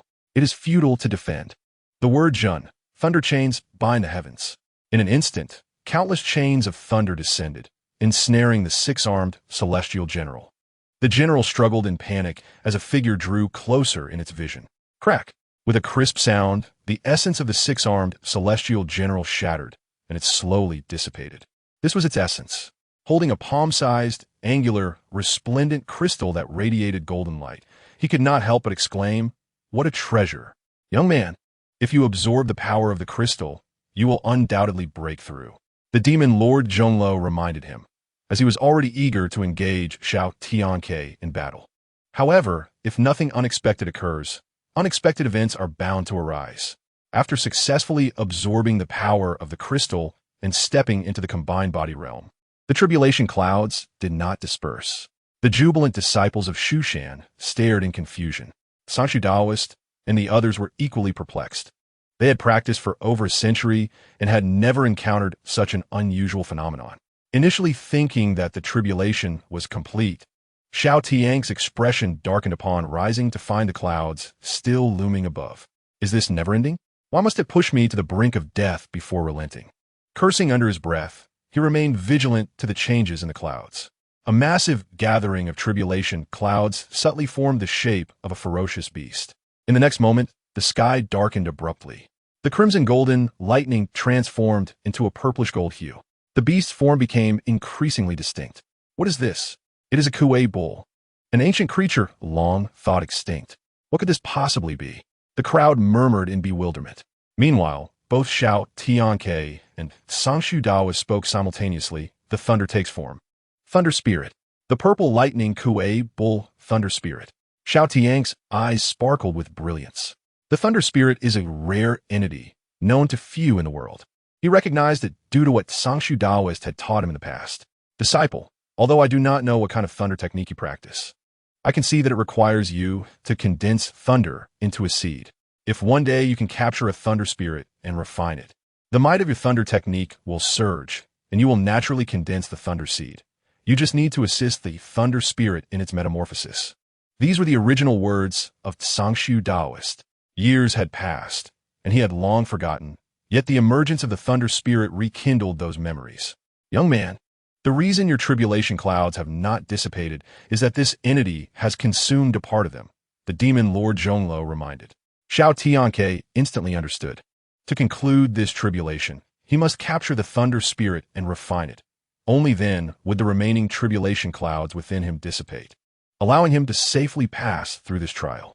In Yufiching, at the drunken immortal tower, a thunder spirit has emerged. The mysterious figure slowly set down his teacup and vanished into a streak of white light in the sky. The demon Lord Zhongluo was somewhat surprised by the appearance of this mysterious figure clad in white, who lingered on a distant mountaintop, sipping tea and observing. Chapter 46. Battle with the Thunder Spirit. It is this young man. The white-clad man recognized Xiao Tianque, who stood opposite the Thunder Spirit. When Xiao Tianque and Meng Fan left the drunken immortal tower, he had caught a glimpse and thus remembered. This young man is clearly a Taoist. Why would the demon lord be present to protect him during his tribulation? The man was filled with questions. Just then, a fierce demonic voice echoed behind him. Have you seen enough? As the man snapped back to reality and turned around, he found the demon Lord Zhongluo had somehow appeared behind him. Get lost. With a cold shout, the fierce wind from the demon lord's palm sent the man flying several miles away, wiping the blood from the corner of his mouth. The man shook his head and smiled ruefully. The demon lord is truly unreasonable. Yet, he was relieved that Zhongluo did not harbor murderous intent towards him. Otherwise, Even 10 of him would not withstand a single blow from Zhongluo. Since the demon lord was unwelcome, he muttered to himself, clutching his chest as he departed. At this moment, the purple lightning Kuei bull thunder spirit emitted white smoke from its nostrils, staring intently at Xiao Tianque. It seemed quite intrigued by the remnants of thunder tribulation that had yet to dissipate around him. Likewise, Xiao Tianque's eyes sparkled with brilliance. Undoubtedly, both parties were eyeing each other with intentions. Can the senior brother overcome this tribulation? The confused Meng fans still believed that the purple lightning Kuei bull thunder spirit was also part of Xiao Tianque's tribulation. Chu Ran and Su Ya, in unison, shook their heads. The three of them focused their gaze back on Xiao Tianque. If they dare not act against me, then I shall not hold back. They exchanged glances. A silent standoff. Boom! Suddenly, Xiao Tianque leaped into the air, the earth spear glowing with gray-brown runes, crashing down with the force of thunder. Take this spear. Xiao Tianque roared, delivering a heavy blow to the head of the purple lightning Kuei bull thunder spirit. Bang! A muffled thud echoed. Roar! In a moment of agony, the thunder spirit emitted a deafening roar, unleashing a torrent of purple gold lightning that surged through the air. In the distance, Meng Fan and his companions were momentarily stunned, their blood surging and eardrums aching from the sheer force of the sound. Xiao Tianque's body trembled violently, his vision blurred and filled with stars from the overwhelming shout. Subsequently, the purple lightning Kuei Nyo, the thunder spirit, let out a low growl, lowering its head with its piercing eyes fixed on Xiao Tianque. With a powerful surge, it initiated its charging skill, preparing to collide with Xiao Tianque. Just as the pair of horns, radiating with purple lightning, was about to strike his chest, he finally shook off his daze. "Oh no, this is bad," he exclaimed, unable to suppress the elegant words escaping his lips. As the horns approached his lower body, he leapt up, executing a perfect 180-degree turn in midair and landed squarely on the back of the purple lightning Kuei-Nyo. Bah! The thunder spirit, feeling the weight of Xiao Tianque upon its back, bucked violently, attempting to throw him off. Remarkably, the thunder spirit's efforts were somewhat effective. Although it could not dislodge Xiao Tianque, it did manage to make him retch. "Let me show you how to throw." Xiao Tianque tightened his grip around the thunder spirit's waist with both his thighs and calves. At the same time, he seized the horns at the opportune moment. Bah! With a furious bellow, a burst of purple gold lightning erupted from the Kuei-Nyo's body, illuminating the sky in an instant. Truly, it was a formidable thunder spirit. Feeling a tingling sensation in his arms, Xiao Tianque's satisfaction grew. The stronger the thunder spirit, the greater his own enhancement upon refining and merging with it. "To think you would attempt to rid yourself of me, you are still far too young."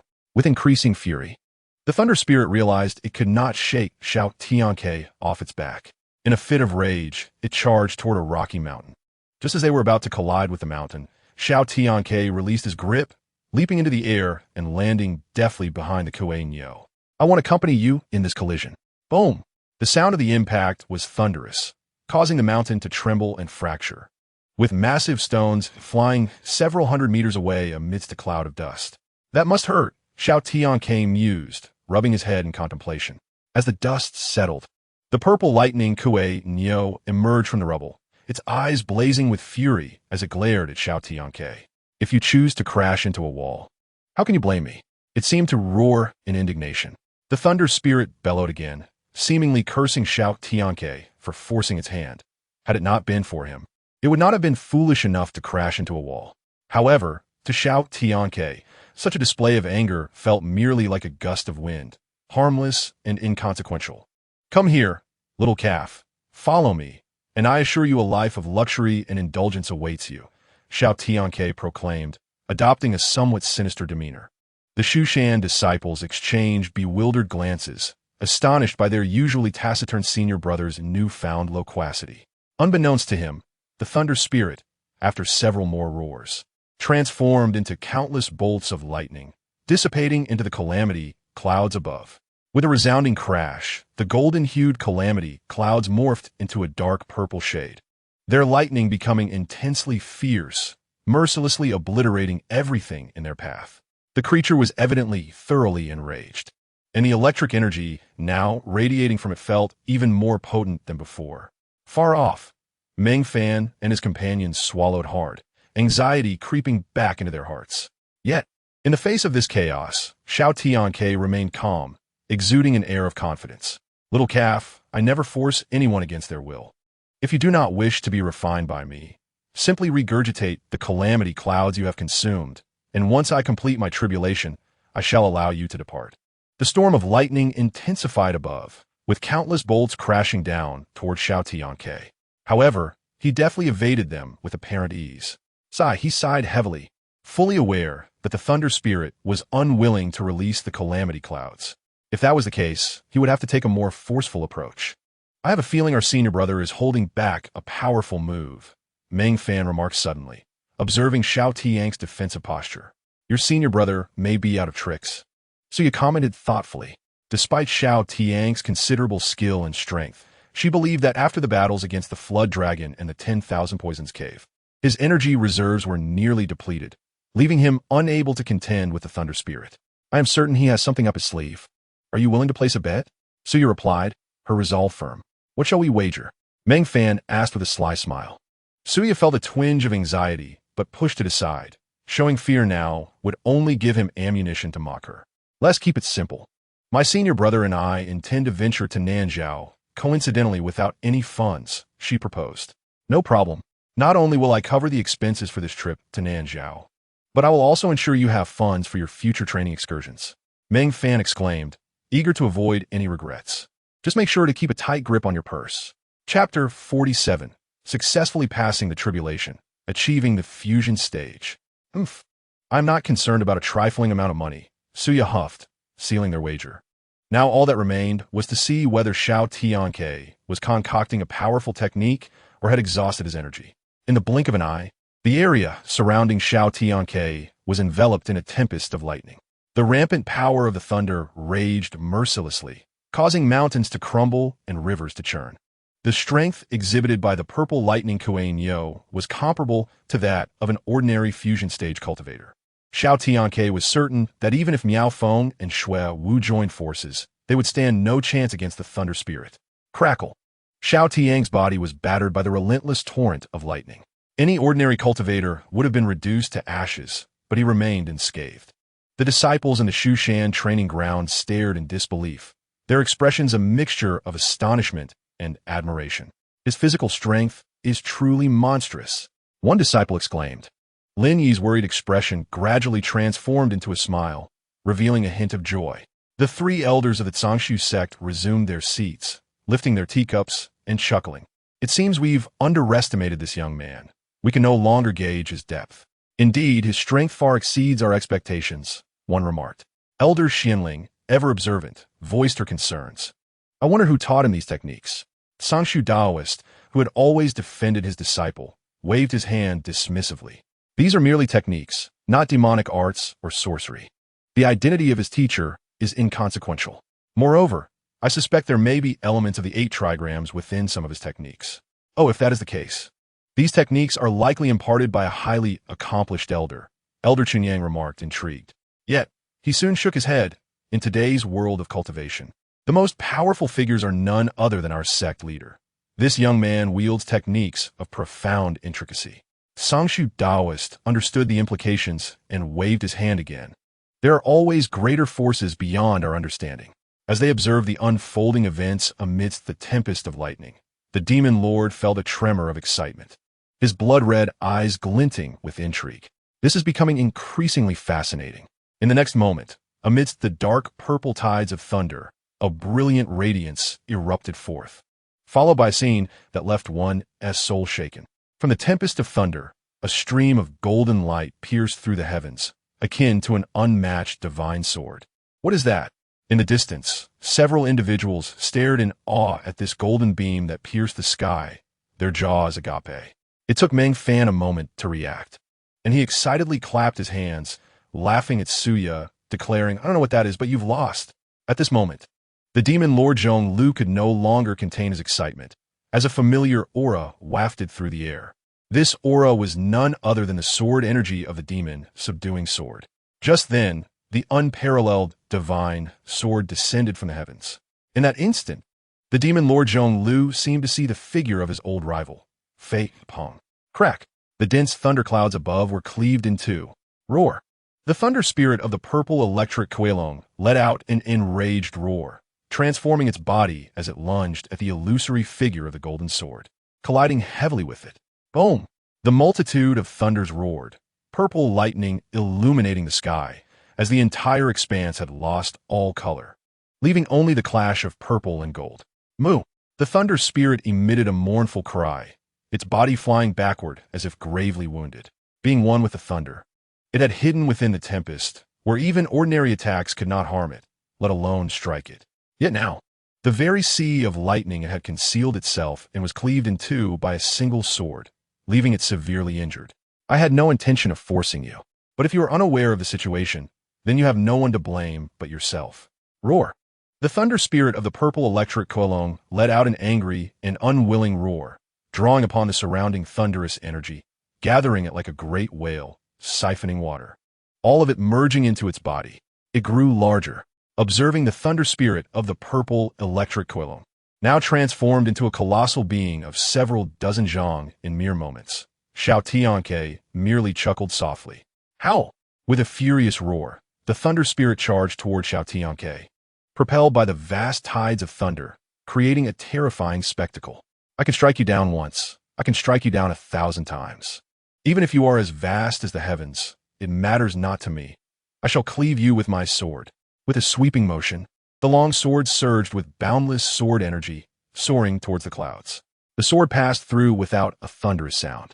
The raging tides of thunder between heaven and earth began to dissipate little by little, as the golden light at his brow grew ever more radiant. The massive form of the thunder spirit began to disintegrate, ultimately reducing to the size of a palm, resembling a Kuelong, falling into Xiao Tianque's hand. The thunder spirit of the purple electric Kuelong could hardly believe that its body had been pierced by Xiao Tianque's sword. Without a moment's hesitation, Xiao Tianque harnessed his spiritual power to refine and absorb the unconscious thunder spirit. Simultaneously, the ambient spiritual energy and thunderous power all surged into Xiao Tianque's body, causing his aura to rise steadily. Undoubtedly, he had succeeded. He had successfully broken through to the fusion realm, feeling the surging spiritual power within him, akin to an ocean. Xiao Tianque was filled with elation. However, what thrilled him even more was that after refining the thunder spirit, he faintly sensed a trace of the laws of thunder. Is this the fusion realm? In the fusion realm, one comes in contact with the power of the laws. Upon mastering and comprehending the power of the laws, the mixed element 8 trigrams heaven-binding technique would ascend to its second layer. He murmured to himself. Unbeknownst to Xiao Tianque, the disciples of Mount Shu were in a fervor. Celebrating, the senior brother had succeeded. From the moment they entered the sect, the disciples of Mount Shu had become one family, sharing in each other's glory and misfortune. With their senior brother Xiao Tianque successfully overcoming the tribulation, they were naturally filled with immense joy. Who is that? One disciple noticed a strange figure approaching Xiao Tianque from afar.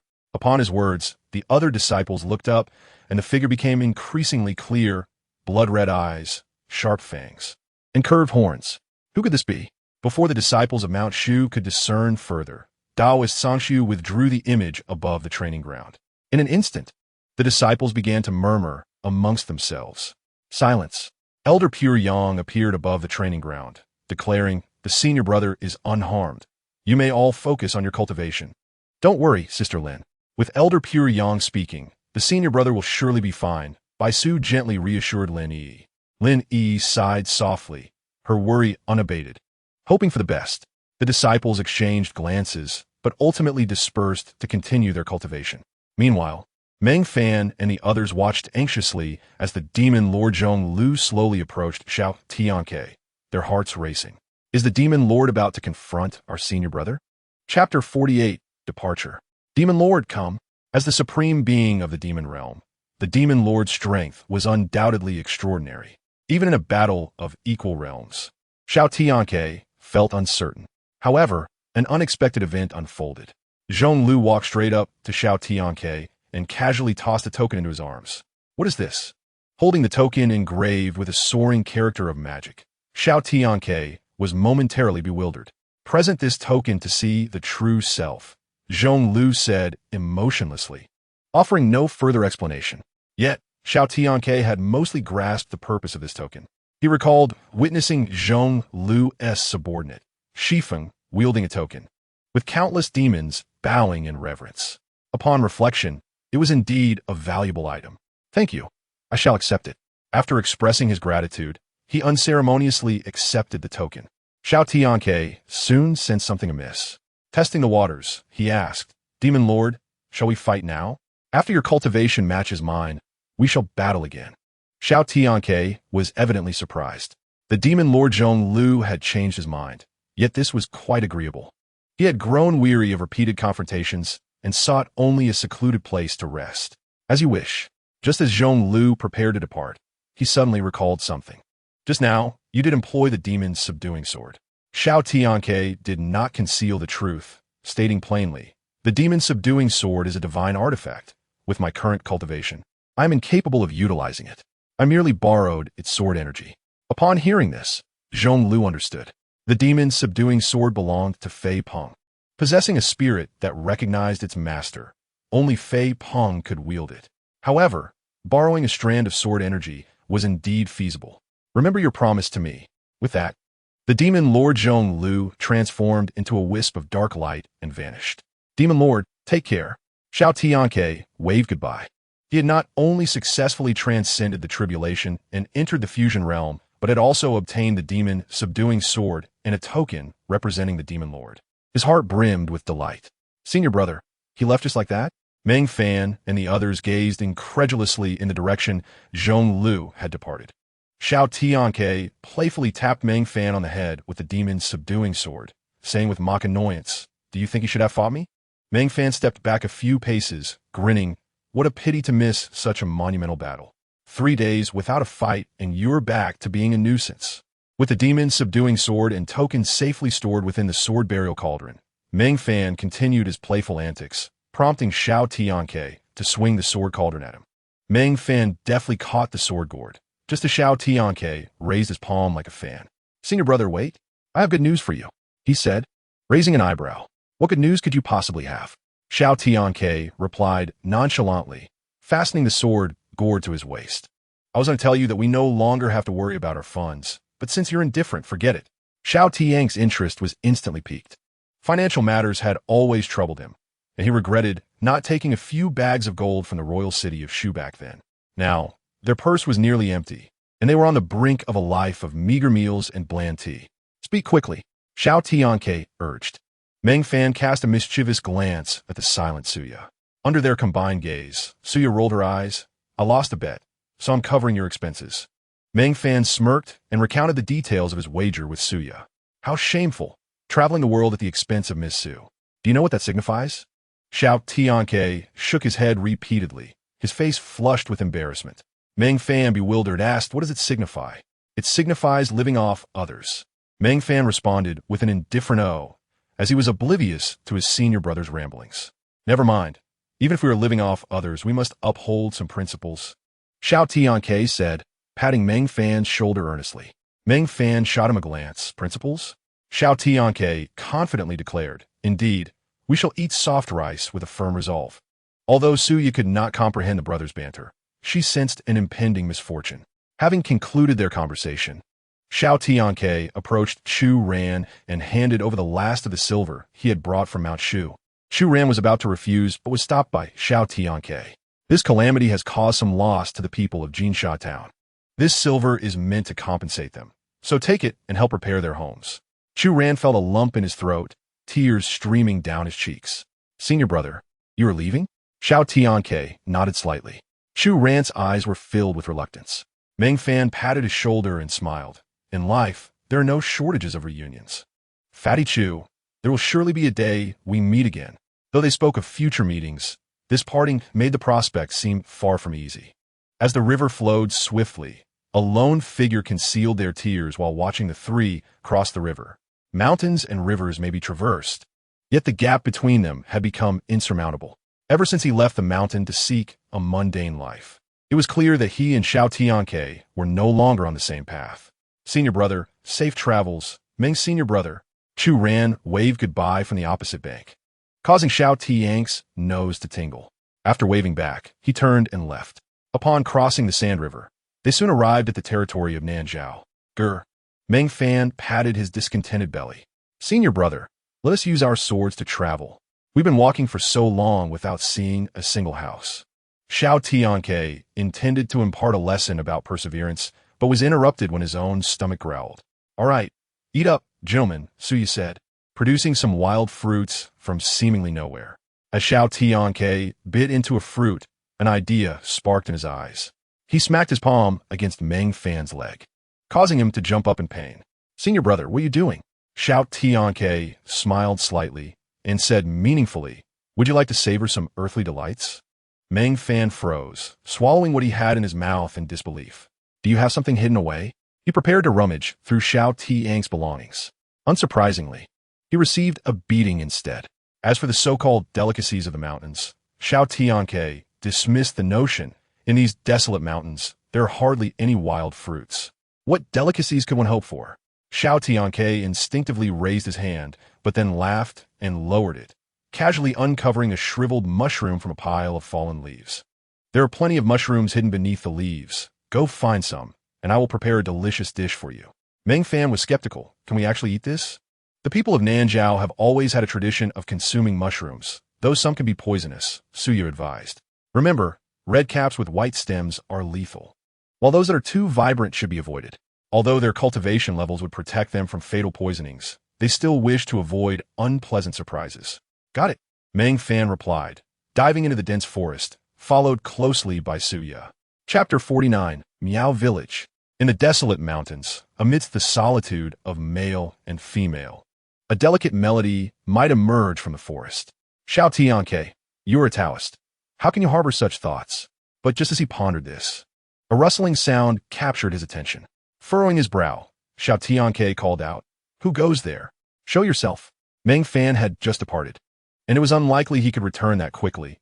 Besides, he could recognize his scent from miles away. There was no response. Xiao Tianque glanced sideways and spotted a round-faced girl peeking from behind the bushes. He was taken aback to see a woman before him. The girl seemed frightened upon seeing him and, after a moment of silence, timidly spoke, Taoist. Xiao Tianque scrutinized her, sun-kissed skin, clad in black, wearing a conical hat, and carrying a small bamboo basket on her back. Noticing his gaze, she instinctively hid the knife she used for chopping wood behind her. She became visibly anxious, her chest rising and falling as beads of sweat rolled down her temples. With well-defined features and a fine figure, most importantly, she bore no trace of malevolence. Noticing the blush on her cheeks, Xiao Tianque quickly averted his gaze. Are you alone in these wilds? Sensing that Xiao Tianque was not a threat, the girl nodded slightly. Her voice tinged with sadness. My mother is ill, and I came to the mountains to gather herbs for her. After a moment of contemplation, Xiao Tianque offered, If you don't mind, I could accompany you to see your mother. Perhaps I could help with her ailment. Really? The girl exclaimed joyfully, her pure smile enchanting. Xiao Tianque nodded, smiling back. If not for his own affliction, he would have wanted to comfort this devoted daughter.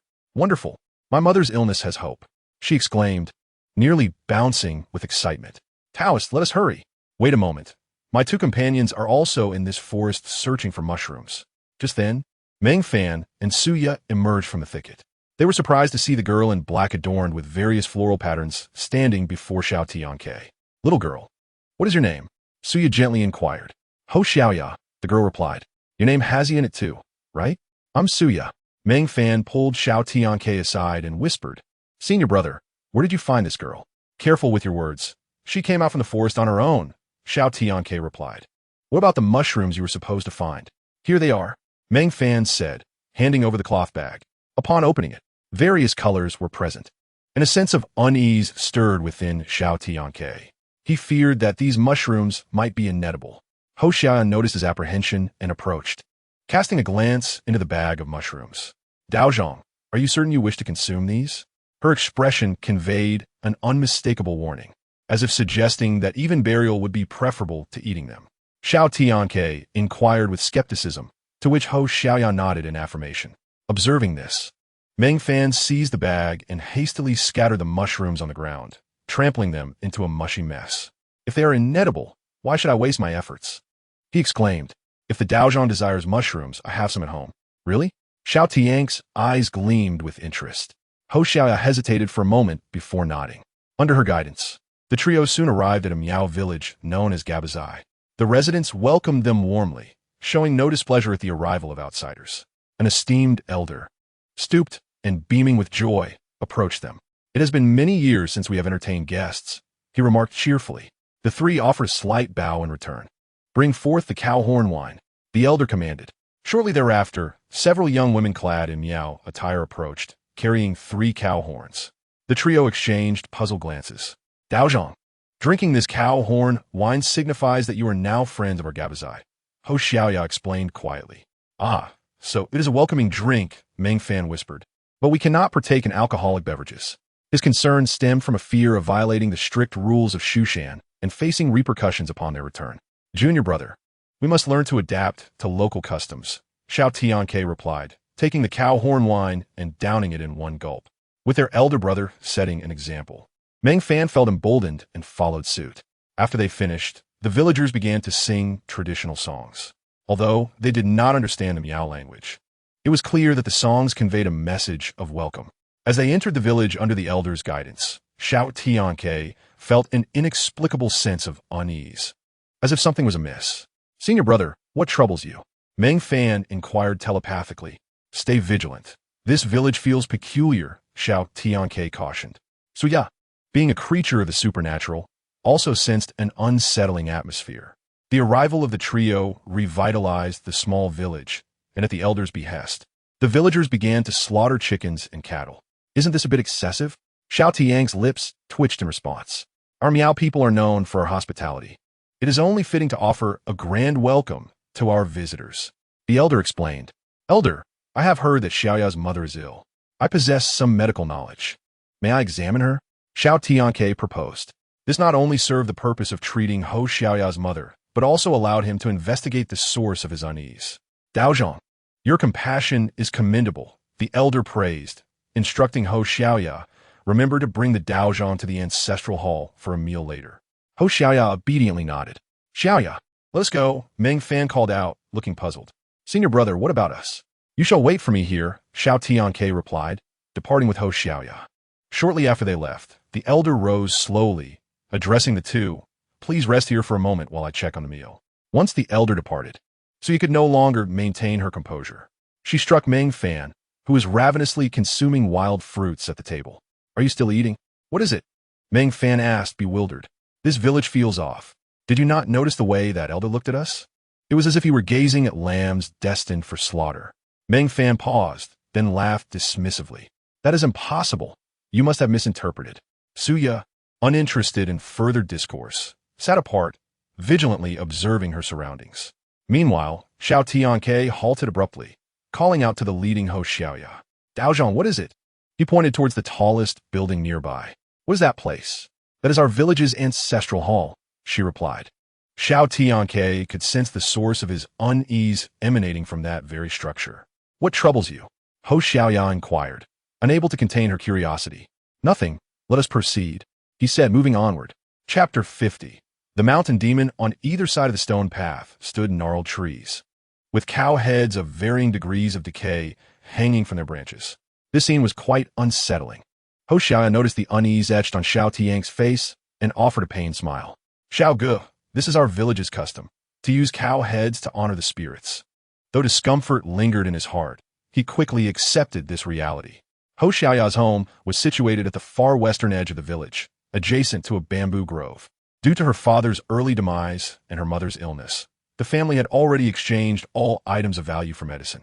Unlike other homes in the village, hers bore the marks of neglect, revealing their impoverished state. As they approached the threshold, a harsh coughing sound echoed from within. Ho Xiaoya quickened her pace, while Xiao Tianque hesitated momentarily before following suit.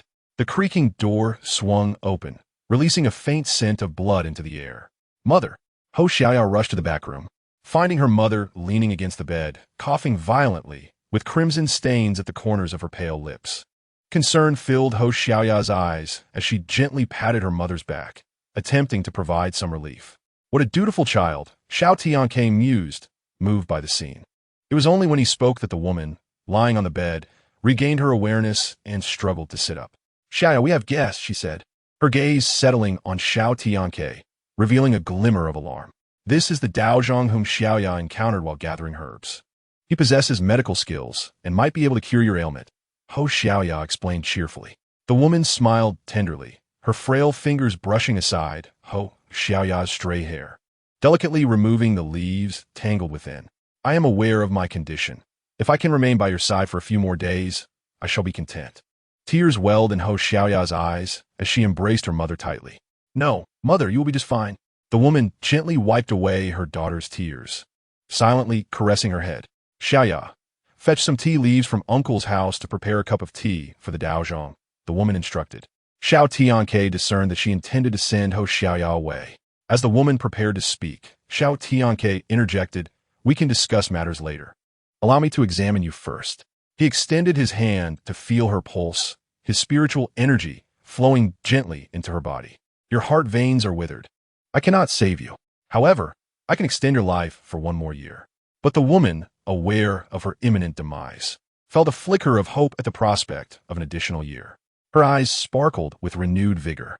However, Xiao Tianque slowly rose, a chill evident in his eyes. You are not human. Why do you masquerade as her mother? Earlier, Xiao Tianque had sensed something amiss. The peculiar illness he had diagnosed only reinforced his suspicions. As I surmised, you are a mountain spirit. The woman appeared somewhat taken aback, but did not attempt to refute him, nodding heavily in acknowledgement. This, however, only deepened Xiao Tianque's confusion. The mountain spirit was indeed skilled in transformation, yet now, gravely injured and on the brink of death. She should have been incapable of maintaining her human guise. How then had she managed to conceal her true essence? Faced with Xiao Tianque's inquiries, the woman dared not withhold the truth. She could distinctly sense that this man was unlike the wandering Taoist she had encountered before. To understand this, one must trace back 3 years. The woman's thoughts drifted to that time. I was a mountain spirit residing in the 100 broken mountains, diligently cultivating my essence. One day, I inadvertently stumbled into a cave. Although the cave was frigid, it faintly emitted the scent of medicinal herbs. Braving the cold, I ventured deeper until I reached a frozen pool. There, I discovered a peculiar plant with dark purple leaves growing on a rock in the center of the pool. Knowing it could not be an ordinary herb, I consumed it. And then what? Asked Xiao Tianque. That night, I was seized by excruciating abdominal pain. My veins swelling and my hair falling out, toxic blood oozing from my orifices. Realizing my impending demise was due to the plant, I sought a suitable burial place. Unexpectedly, I encountered the herbalist, Xiaoya's mother, who, while gathering herbs on the cliff, slipped and fell into the abyss. When I arrived, she had already drawn her last breath. Gazing upon her lifeless form, a thought struck me. I must survive. Thus, I expended all my demonic energy to transfer my soul into her body, adopting her identity to live a few more years. Now it makes sense. No wonder I could not detect any demonic essence within you, Xiao Tianque mused. Yet, he remained puzzled. If you abandoned your original body, why does your heart still wither? The mountain spirit sighed. I had thought that the poisonous herb only eroded my flesh, but it seems my soul was affected as well. What a potent poison, Xiao Tianque exclaimed in astonishment. Not only does it ravage the body, but it also clings to the soul. Thus, even if you inhabit a new body, the toxins will inevitably resurface. Ever since my affliction began, Xiaoya has cared for me day and night. Though I am not her mother, I have come to regard her as my own daughter over these past 3 years. She is a pitiful child, having relied solely on her mother since childhood. If I were to perish now, she would be utterly alone. Xiao Tianque could discern that the mountain spirit, despite occupying Xiaoya's mother's body, genuinely harbored affection for the girl. With me here, you shall not easily perish, he assured, his thoughts coalescing as he summoned a drop of spiritual liquid from the burial heaven sword gourd. With a gentle exhale, the liquid pierced through everything, entering her dark, withering heart. The mountain spirit was astonished. She felt her nearly lifeless heart regain its former vigor. Fresh blood surged from her heart, coursing through her limbs. The toxic black blood streamed forth from her mouth and nostrils. My vitality has been fully restored. Xiao Tianque gasped as he examined her condition anew. It seems I underestimated the efficacy of this spiritual liquid. Chapter 51, Ancestral Hall. Thank you, Taoist, for saving my life. The mountain spirit, now free of toxins and restored, rose and respectfully knelt before Xiao Tianque. Rise, he replied. I spare you for not having committed any heinous acts. Remember, I possess the power to save you, but I can just as easily take your life. The mountain spirit nodded repeatedly, not daring to show any disrespect. After a moment of contemplation, Xiao Tianque continued. Since fate has brought us together, and your physical form has decayed, you may continue to inhabit this body. With tears brimming in her eyes, the mountain spirit nodded fervently. Taoist, rest assured, I have come to regard Xiaoya as my own daughter, and I will cherish her henceforth. Her sincerity was unmistakable, and Xiao Tianque, satisfied, nodded in approval. Just then, a bright voice rang from outside. Mother, I'm back. Upon hearing this, the two stepped outside to find Xiaoya, her eyes wide in disbelief as she beheld the woman standing before her, vibrant and able to walk. Startled, she dropped the teacup she held, shattering it on the ground. Mother, you are well, she exclaimed, rubbing her eyes in disbelief as tears streamed down her cheeks. Yes, I am well, the woman replied, and the mother and daughter embraced, tears flowing uncontrollably. This poignant scene tugged at Xiao Tianque's heartstrings, reminiscent of his own orphan past, and he too found tears escaping his eyes. As dusk settled over the Miao village, the sound of gongs echoed through the air. What is that? Xiao Tianque wondered.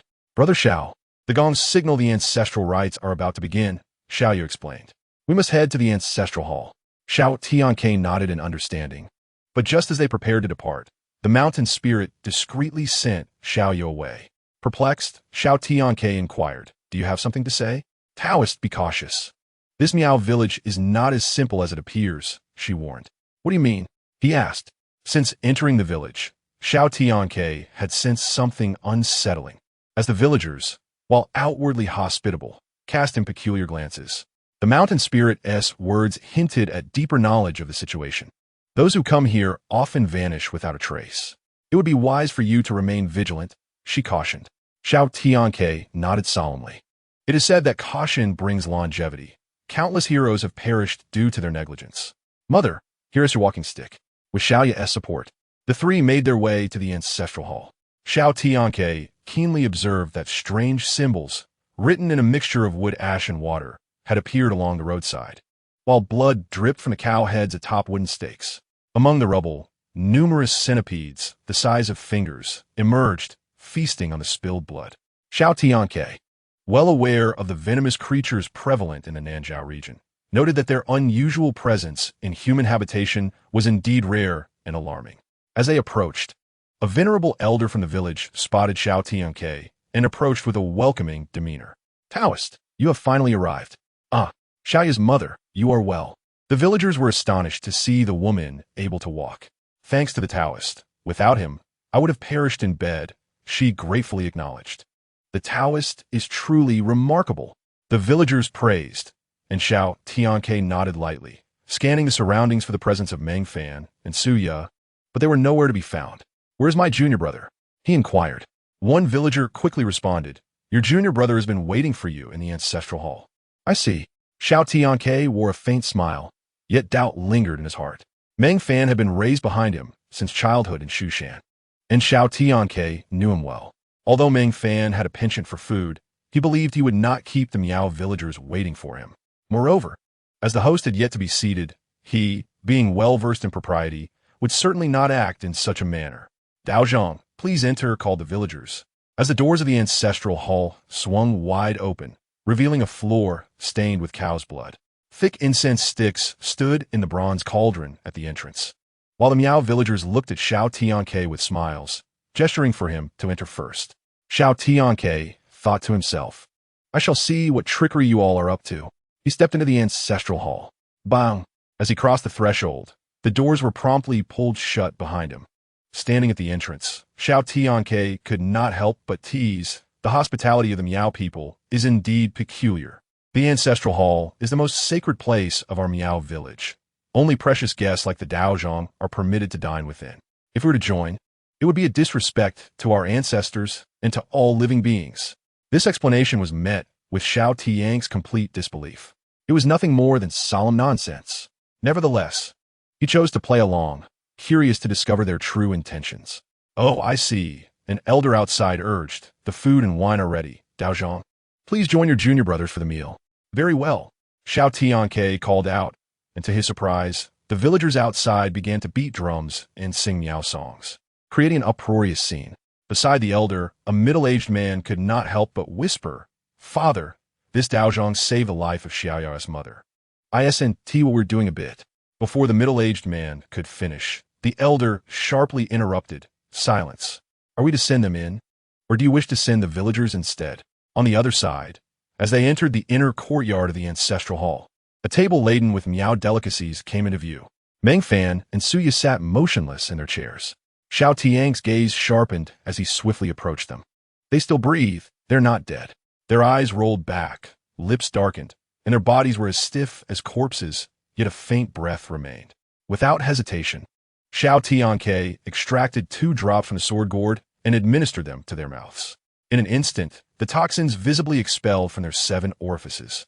"Am I dead?" Meng Fan murmured, rubbing his eyes, only to be splashed with a bowl of tea, confirming his survival. "Dead? Do you not remember how you were poisoned?" Meng Fan pondered for a moment, shaking his head, while the slowly awakening Suya surmised, "Daozhong, do not criticize him. This poison must have been added to my tea after you left." Meng Fan scratched his head awkwardly. "Senior brother, what kind of poison is this? I had no idea I had been poisoned." "Demonic poison." At this revelation, both Meng Fan and Suya gasped in shock. The villagers of the Miao tribe were merely ordinary people. From whence could this demonic poison come, and why would it be used against them? As they pondered, Xiao Tianque suddenly gestured for silence. "Hush, there's movement." Chapter 52, The Offering to the Gods, 6-Winged Centipede. Rumbling. The blue stone tiles began to tremble, pebbles on the ground bouncing as if on a trampoline. What is happening? For Xiao Tianque, even a landslide would pose no threat. However, for Meng Fan and Suya, who were still afflicted by the demonic poison and had yet to regain their strength, the sudden tremors made it difficult for them to maintain their footing. As the noise grew louder, the tiles cracked, and a fissure appeared in the ground. Following the direction of the crack, the 3 gazed upon a dry well. At each corner of the well stood stone pillars representing the azure dragon, white tiger, vermilion bird, and black tortoise, each adorned with chains that descended into the well. Clang! The chains violently rattled, colliding against the well-less walls, producing a resonant clang. "What is this?" Meng Fan exclaimed in astonishment. In the next moment, murky water spilled from the well, mingling with countless centipedes of various sizes. The well must be holding a demon, with the 4 elemental stone pillars, the inscribed talisman chains, and the centipedes spilling from the water. Xiao Tianque was certain that a demon was imprisoned within.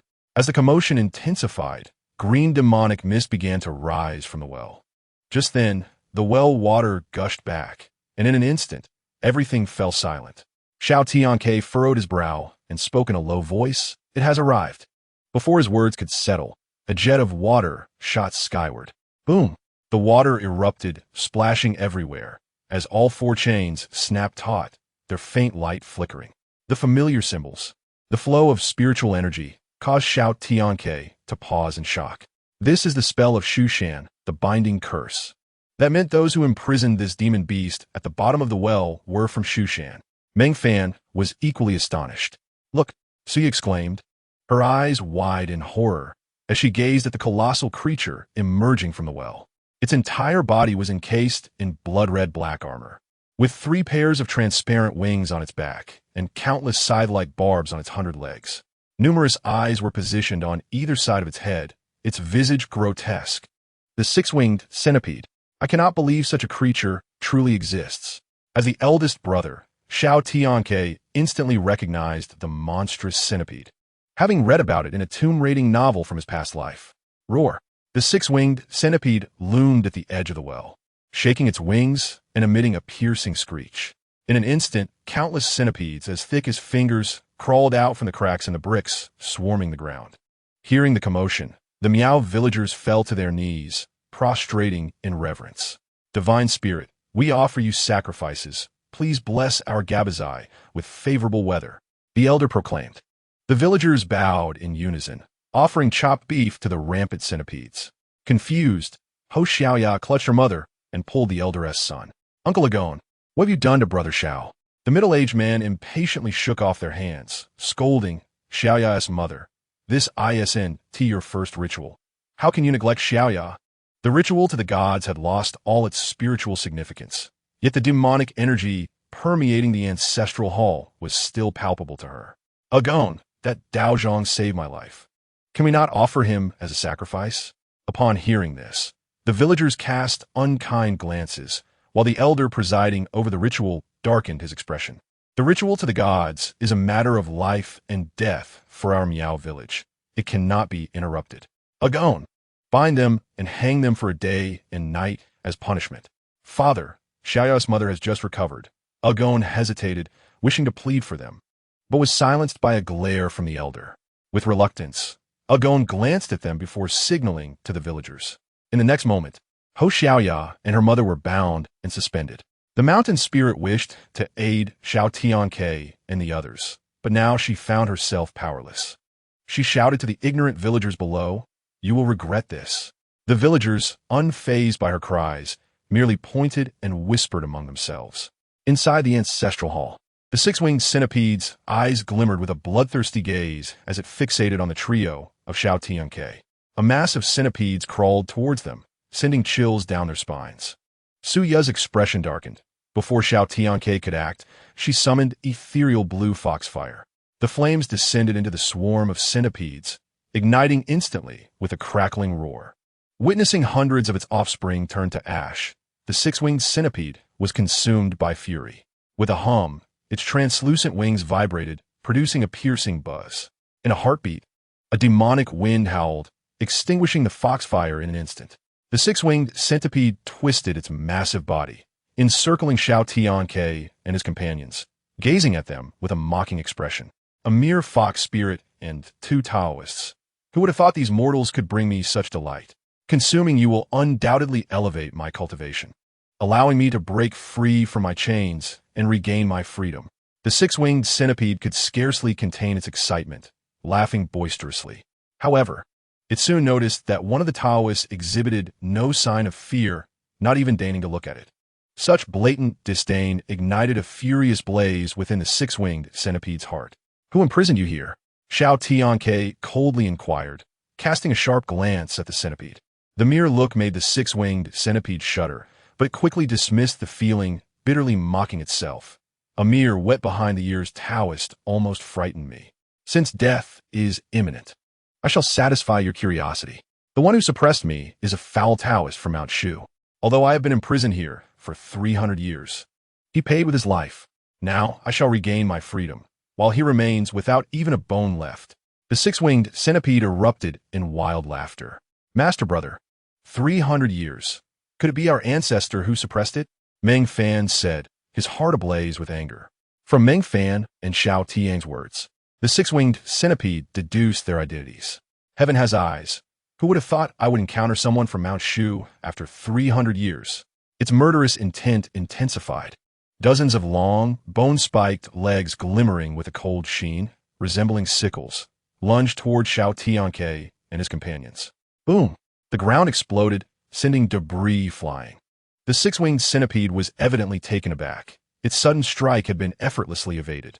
Xiao Tianque glared at it with displeasure, coldly demanding, "Where are the remains of my ancestors from Mount Shu?" The six-winged centipede laughed maniacally. "They have long since turned to pus within my belly." This response enraged Meng Fan, also a disciple of Mount Shu, but he could not help but shake his head in disbelief, exclaiming, "What a death wish!" Chapter 53, Master Brother's Ferocity. Divine Providence favors life. I initially intended to keep you imprisoned here, but it seems unnecessary now.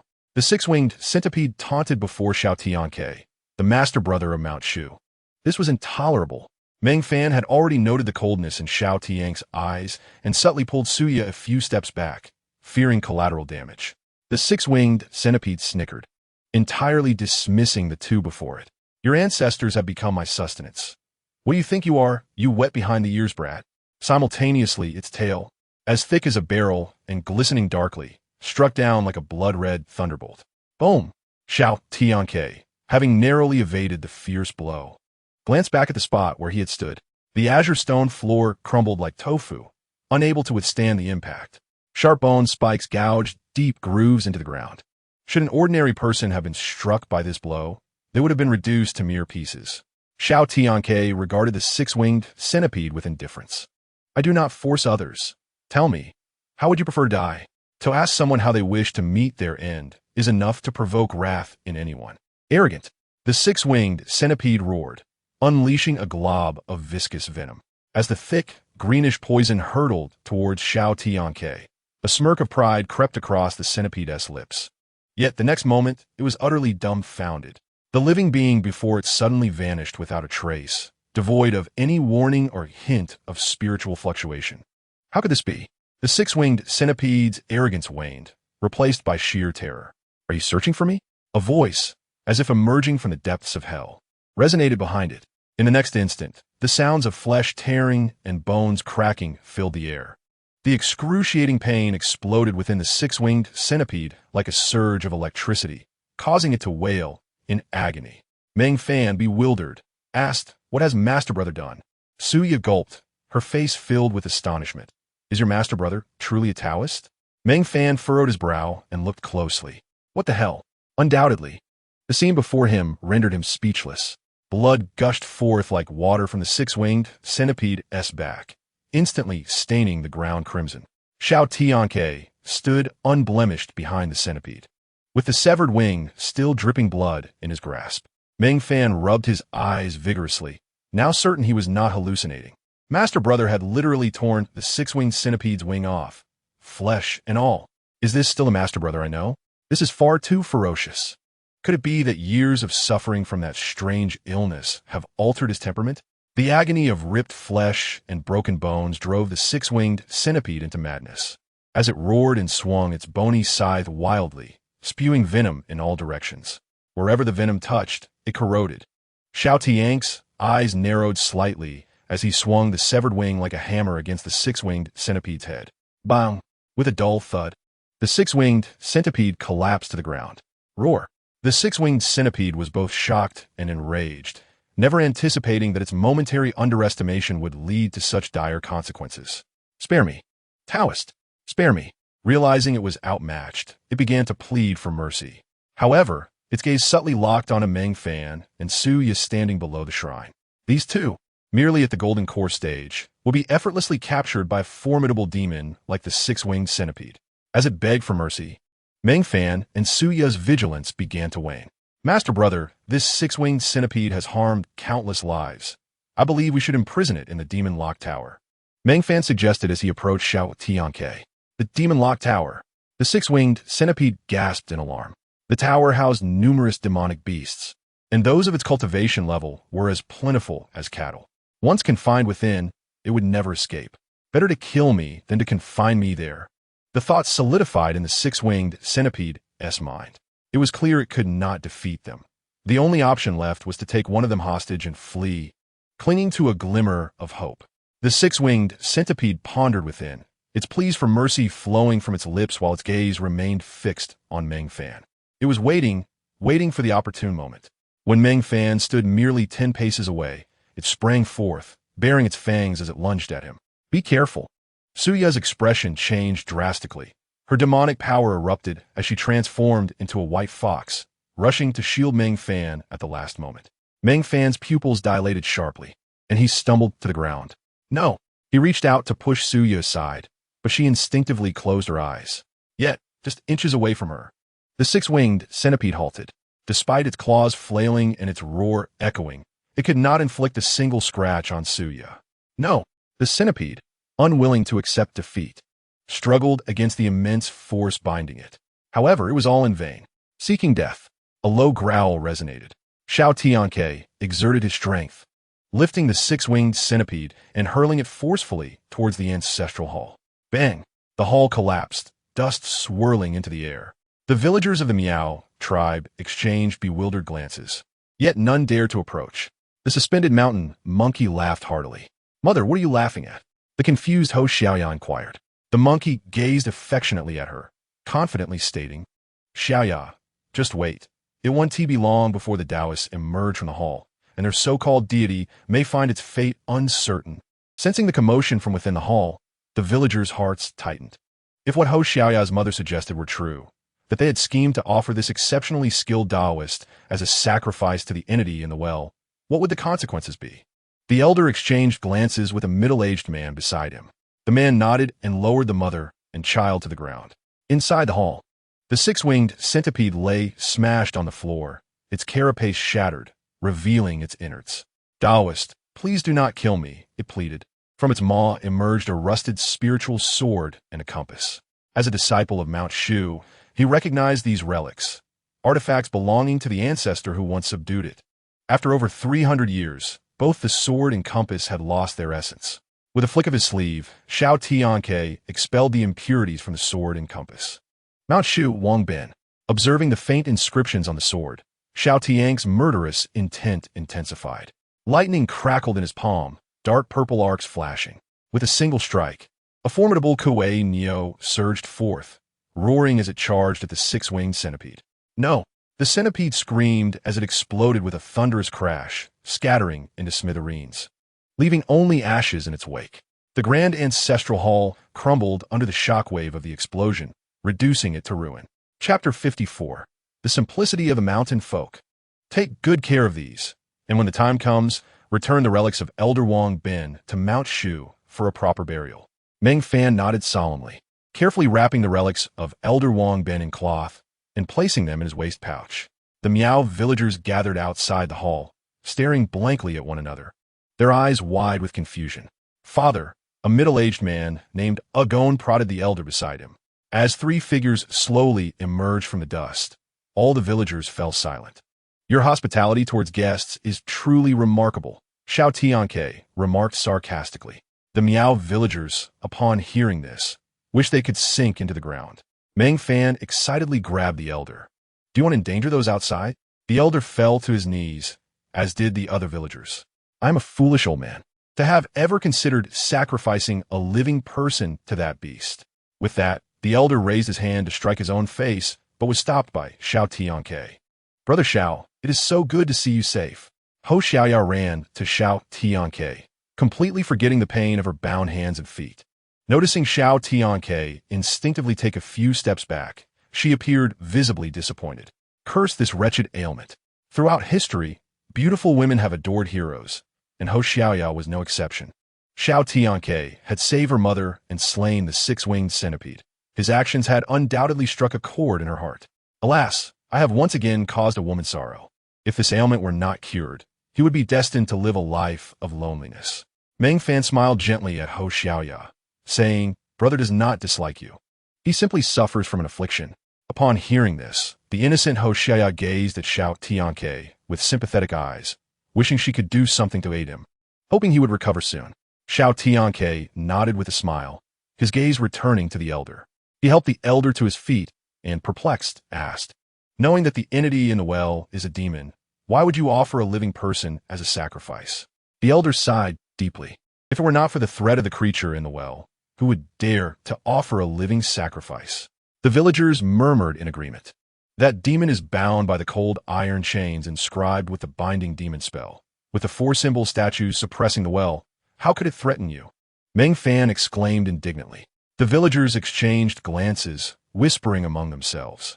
Binding demon spell? Clearly, they did not comprehend Meng Fan's words. After a moment of contemplation, the elder spoke slowly. When our ancestors established the Miao village here, it was merely a dilapidated temple. The ancestors heard a voice from the well claiming to be the mountain god, promising that sincere offerings would ensure favorable weather for our village. So yeah, sitting on a nearby stone step, couldn't help but chuckle. You mean to say you believed a mountain god resided in the well? Did your ancestors never question it? The elder sighed and continued, Of course there were doubts, but when it comes to matters of the supernatural, it is better to believe than to disbelieve. Therefore, our ancestors built a hall atop the old temple, offering sacrifices to both our ancestors and this demon.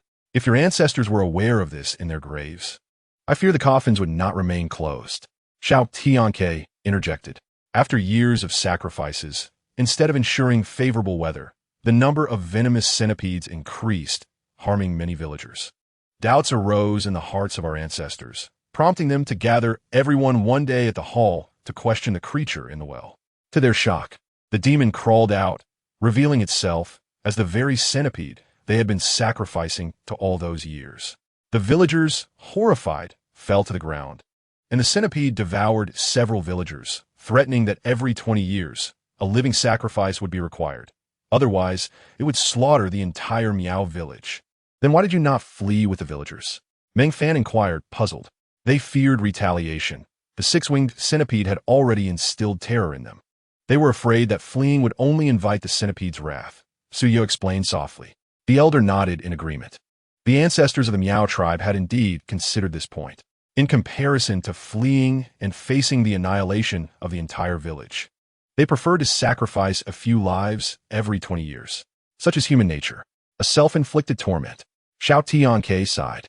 Had they not continued the yearly sacrifices of cattle and sheep, allowing the blood to weaken the binding demon spell, the six-winged centipede would never have emerged from the well. And none of this would have transpired. Meng Fan, having cultivated since childhood, understood little about the emotions and reasoning of the secular world, and thus found himself perplexed by the unfolding events. Why does Taoist Meng not comprehend? Suyeyu lightly tapped Meng Fan's head and chuckled softly. Humans are so easily deceived. With just a few small tricks, one can make them wholeheartedly work for themselves. Even if they harbor doubts, they will, for the sake of profit, proceed without hesitation. Meng Fan snorted coldly and ignored her. Now that the demons have been eradicated, should there be any more sacrificial rituals in the future, do not blame this humble Taoist for being merciless. Indeed, the villagers nodded in agreement. After all, if it were not for dire necessity, they would not wish to partake in such acts. Miao Village has an ancient route into Sichuan, and in years past, countless merchants passed through. However, since the deception that led to merchants being sacrificed to the six-winged centipede, the number of traders passing through has dwindled significantly. To this day, no one dares to enter Sichuan via this route. Now that the demons have been vanquished, should any merchants choose to enter Sichuan again, the lives of the Miao villagers would undoubtedly improve considerably. An elder smiled and said, "You have rid our Miao village of the demons. We shall treat you well." No need, came the reply. The villagers appeared somewhat at a loss, but upon reflection, they recalled how they had previously been lured under the guise of hospitality, with the intent to offer them as sacrifices to the demons. Xiaoya, the Taoist, is our benefactor from Gabazai. We must host him well. It's up to you now. Someone pulled Hua Xiaoya aside.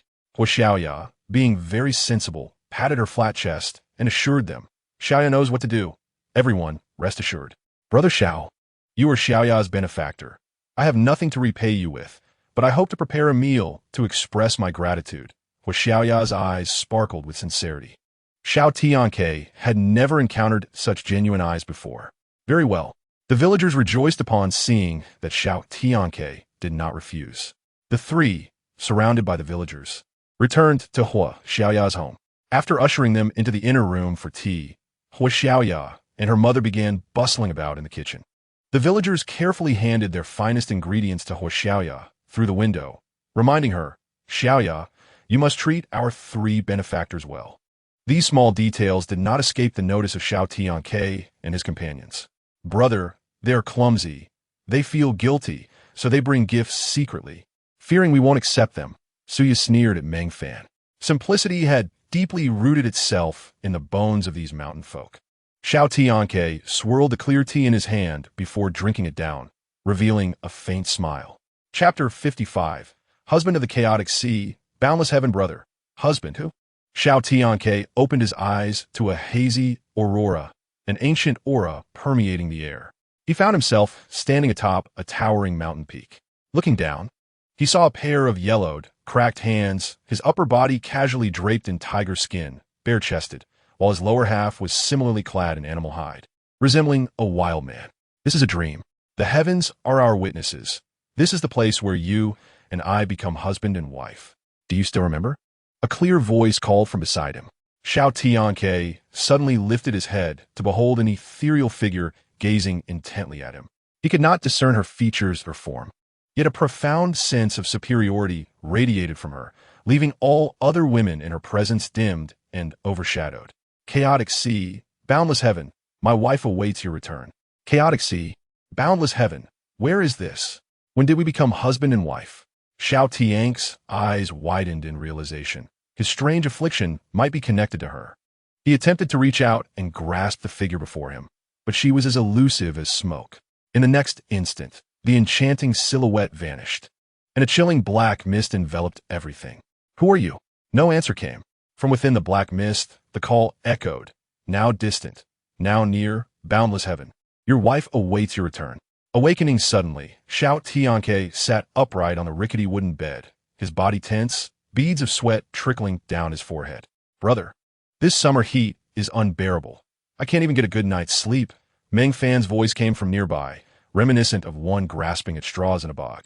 Xiao Tianque grasped Meng Fan's hand, his gaze fixed upon him. Brother, are you all right? Meng Fan asked anxiously. Countless thoughts raced through his mind. Could it be that brother has been afflicted by a woman and now has a thing for Dragon Yang? Just as he pondered this, a loud slap struck his palm, causing it to swell immediately. Xiao Tianque looked at him puzzled. Does it hurt? Tears welled in Meng Fan's eyes as he blew on his hand. Brother, are you out of your mind? If you are, I advise we return to Shushan. It hurts, which means it's not a dream. Xiao Tianque exhaled slowly, feeling his heart ease. Frustrated, Meng Fan exclaimed, You could have slapped your own hand. I'm used to it. Xiao Tianque replied absent-mindedly, still lost in the remnants of that dream. Was the chaotic sea, boundless heaven? Who was that figure? Why did she call me husband? Could she have mistaken me for someone else? That shouldn't be. While deep in thought, a familiar mechanical voice echoed in his mind. New sign-in location refreshed. Niwa Temple. Niwa Temple. There seemed to be many Niwa temples in Nanzhao.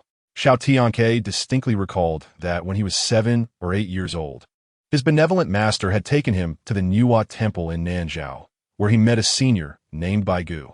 It seemed that after returning from Nanzhao, his strange affliction had intensified. The clues his master mentioned might lead him to that Niwa Temple. What is wrong, senior brother? Meng Fan murmured worriedly. Is something really wrong? Pack your things. Where are we going? Meng Fan was bewildered. To the capital of Nanzhao, Taiha City. Why the sudden urgency?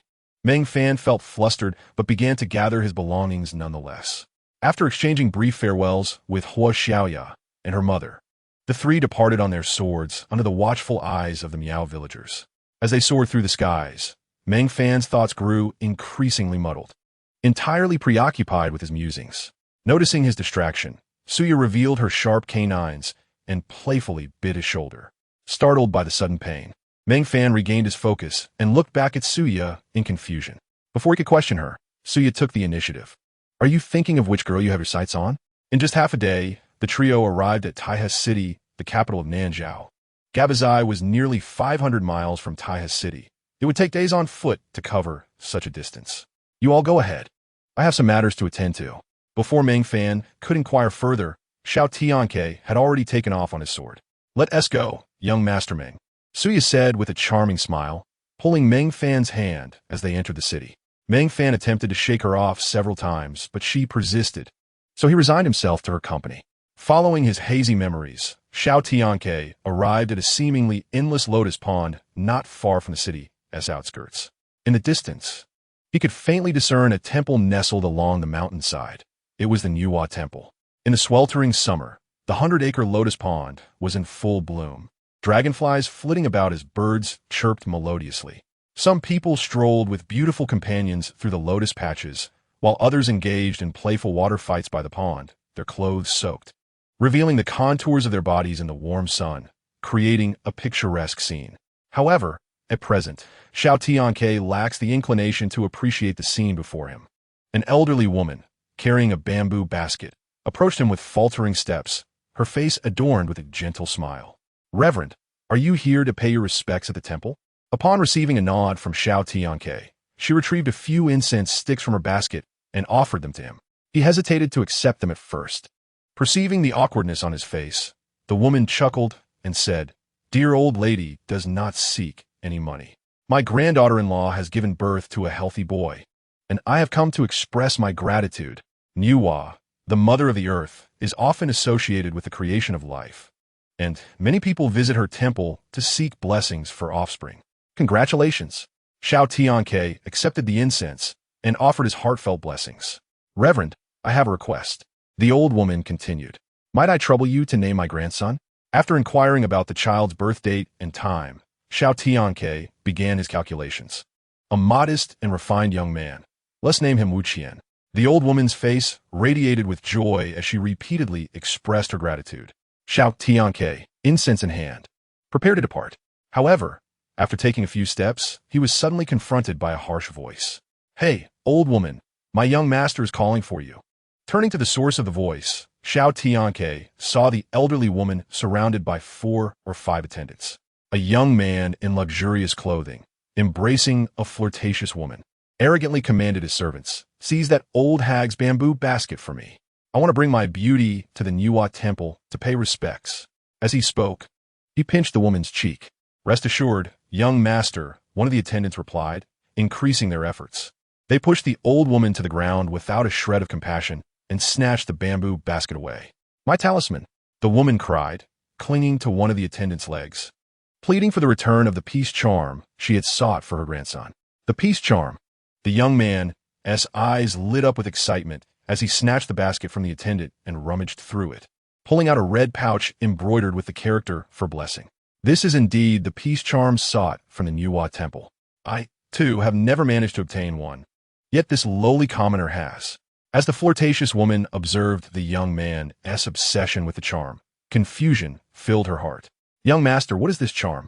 "The peace charm appears daily in the Niwa temple, a treasure capable of ensuring a lifetime free from calamity and illness," he explained. "Congratulations, young master, on acquiring a peace charm." His sycophantic attendants chimed in. Surrounding onlookers gazed enviously at the peace charm in the young man's hand, though some felt pity for the elderly woman. Yet, no one dared to intervene or voice their discontent.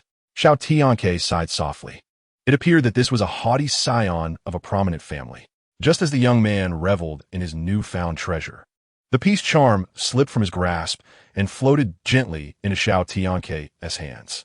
"It does possess some efficacy in warding off evil and disaster," he muttered to himself, disregarding the young man's furious outbursts. "You filthy Taoist, return what belongs to me. Otherwise, do not blame me for being unkind." Xiao Tianque cast a detached glance at him. "What do you mean by unkind?"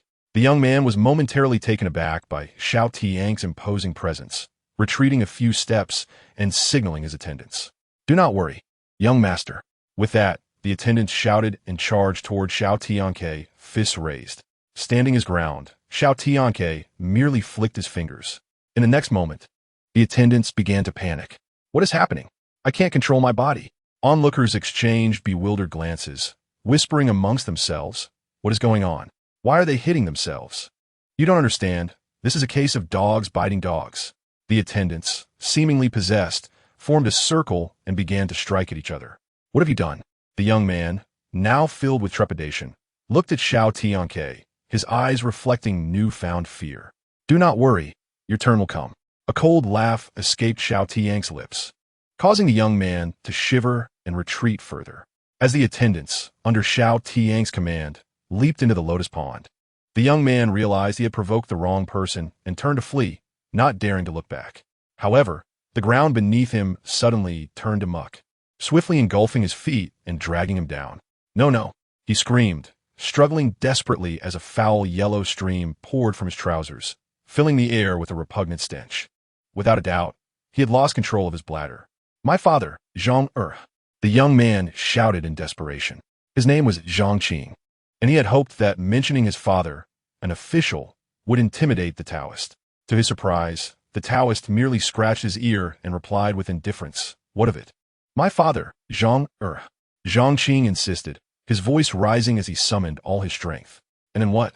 "His father is the current censor. You must not offend him." The crowd chimed in with warnings. At this moment, Zhang Qing, forgetting his predicament, resumed shouting, "Filthy Taoist, release me at once and bow an apology. If I am pleased, I shall not hold it against you." "How audacious!" Xiao Tianque would not indulge him. He raised his hand and delivered 2 sharp slaps. Smack! Smack! The crisp sound echoed, leaving everyone in stunned silence as they beheld Zhang Qing's swollen, bruised face. "Are Taoists nowadays so ruthless?" "My father, Zhang Er, filthy Taoist, I will make you pay for this." Zhang Qing howled in rage. In the next moment, A clump of mud was shoved into his mouth. "If you dare utter another word, I shall turn you into a clay figurine." At that moment, only Zhang Qing's head remained visible above the muck, and he completely surrendered, tears brimming in his eyes as he nodded frantically. Xiao Tianque helped the elderly woman to her feet, returning her peace charm before making his way toward the Niwa temple situated on the mountainside. As Xiao Tianque departed, the attendants finally scrambled out of the lotus pond. "Young master, are you all right? What are you waiting for? Dig." When Zhang Qing was finally excavated, his body was numb, and as he took a couple of unsteady steps, he slipped and fell back into the pond. By the time he returned to Taya City, news of the incident had already spread, and the censor's son had become the subject of ridicule. "Filthy Taoist, I will kill you." His shrill cries echoed through the air. In the courtyard behind the Niwa temple, a woman clad in white with flowing white hair and a stern expression suddenly opened her eyes and rose from her mat. Waves of emotion rippled through her mirror-like almond eyes as she sighed deeply. This day has finally arrived. Within the temple, the lifelike stone statues reminded Xiao Tianque of the poem composed by King Zhou of Shang. In a hibiscus tent, national beauty and fragrance intertwine, concealing the moon and shaming flowers, stirring the soul. Only with a bewitching spirit can one marry the beautiful Chong Lu to serve the king. Naturally, there was no intention to disrespect the divine, only a genuine admiration for beauty. Thus, Xiao Tianque stood before the statue in the grand hall, suddenly startled as a flicker of trepidation flashed in his eyes. It must surely be an illusion. Just a moment ago, I felt an uncanny resemblance between the figure of the woman in my dream and the statue of the goddess Niwa. "Oh, Niwa, I harbor no ill intent. Please do not send a fox spirit to torment me." Xiao Tianque offered a respectful bow to the statue of Niwa. Suddenly, a mechanical voice echoed, "Ding. The host has arrived at the Niwa temple. Would you like a check-in?" "Check in." He responded eagerly. "Ding. Congratulations, host. You have successfully checked in and received a reward, the Niwa stone." Xiao Tianque felt a surge of joy as a heart-shaped stone, radiating a mystical light, appeared in his hand. Before he could fully comprehend the situation, an extraordinary event unfolded. The Niwa stone abruptly surged into his body, enveloping him in a shimmering aura. "What is happening? The Niwa stone is merging with my heart." His heart raced wildly, each beat echoing like a distant thunderclap. It felt as if his heart had transformed into a radiant sun, an endless stream of energy coursing through his limbs, igniting a profound metamorphosis within him. Who can explain this phenomenon? Xiao Tianque was both astonished and alarmed, realizing that a part of his heart seemed to be missing. Yet the Niwa stone appeared to restore that very peace. Could this be the cause of my ailment? Doubts flooded his mind. At that moment, an ethereal purple mist rose above the Niwa temple, the surrounding mountains and forests resonating with a symphony of sounds as beasts howled and birds circled in the sky. A spectacle only true cultivators could perceive. Only when the Niwa stone fully integrated into his being did the strange occurrence dissipate. Chapter 57. The Gift of the Bell. It seems I was rather foolish in the past. A touch of self-deprecation. Yet the merging with the Niwa stone greatly benefited Xiao Tianque. His cultivation and mastery over the forces of the universe had significantly improved. He sensed a newfound intimacy with the laws of nature, as if he had become one with the cosmos. The constraints of the first level of the Hunyuan Bawa Zhentiangong were silently shattered. With the restoration of his heart, he pondered whether his mysterious ailment still lingered. To this day, he remained uncertain of its origin, but he placed his hopes in this development. By now, he had begun to come to terms with his affliction. Junior Xiao Tianque pays his respects to Senior Baigu. After calming his breath and gathering his energy, Xiao Tianque bowed respectfully. Within the Niwa temple, a chilling presence flickered, followed by a flash of white light. A woman, shrouded in white silk and surrounded by a mist of cold air, appeared. Though her features were obscured, she exuded an aura of breathtaking beauty. "How did you know I was here, young man from Mount Shu?" she inquired, her tone devoid of emotion. Xiao Tianque smiled slightly and explained, "There are countless seekers at the Niwa temple, yet I saw none, which led me to surmise that a distinguished elder was subtly guiding me. You possess a certain cleverness." Baigu commended. With a wave of her sleeve, Xiao Tianque found himself transported to a courtyard. Verdant bamboo dipped into a lotus pond, a gentle breeze wafting through. making the sweltering summer day feel surprisingly cool. Baigu's figure had vanished, but the teacup on the stone table still emitted steam. "Senior Baigu." He called out several times, but received no reply. Though he was unsure of the connection between Mount Shu and Baigu, he sensed it was significant. His master had asked him to seek her in Nanzhao, indicating her importance. As the saying goes, one must treat this place as home. Now, Baigu had brought him to this courtyard only to disappear. With no other options, he decided to explore.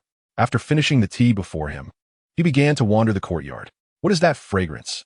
Just as he was feeling bored, a refreshing and enchanting scent inexplicably wafted into Xiao Tianque's nostrils. Following the aroma, he arrived at a secluded lotus pond. The milky white water was shrouded in a delicate mist, and the lotus flowers thrived, making it appear as if a celestial paradise had descended to the mortal realm. As he strolled along the pond's edge, Xiao Tianque suddenly halted. Could this be a bathing area? In the next moment, his pupils widened and his breathing quickened. The garments on the stone platform clearly indicated that this was indeed a bathing area. If caught, would he face castration or worse? Xiao Tianque's heart raced, and he instinctively retreated like a thief.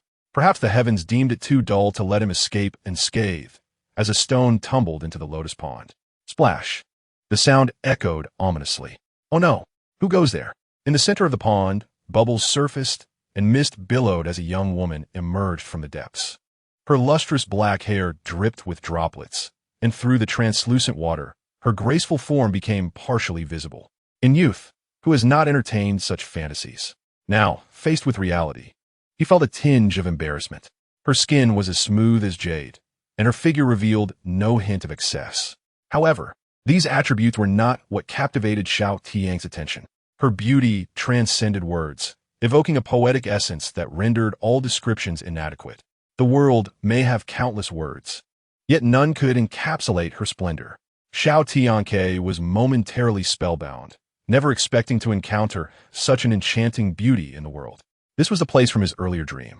Xiao Tianque was taken aback, surveying his surroundings, which mirrored the scene he had previously envisioned. This time, the woman who had called him husband unveiled her true appearance. It was she. Indeed, the dreamlike figure gradually became clearer, her features and demeanor identical to the maiden in the bathing pool. Just a glance, and he was transported back to his previous dream.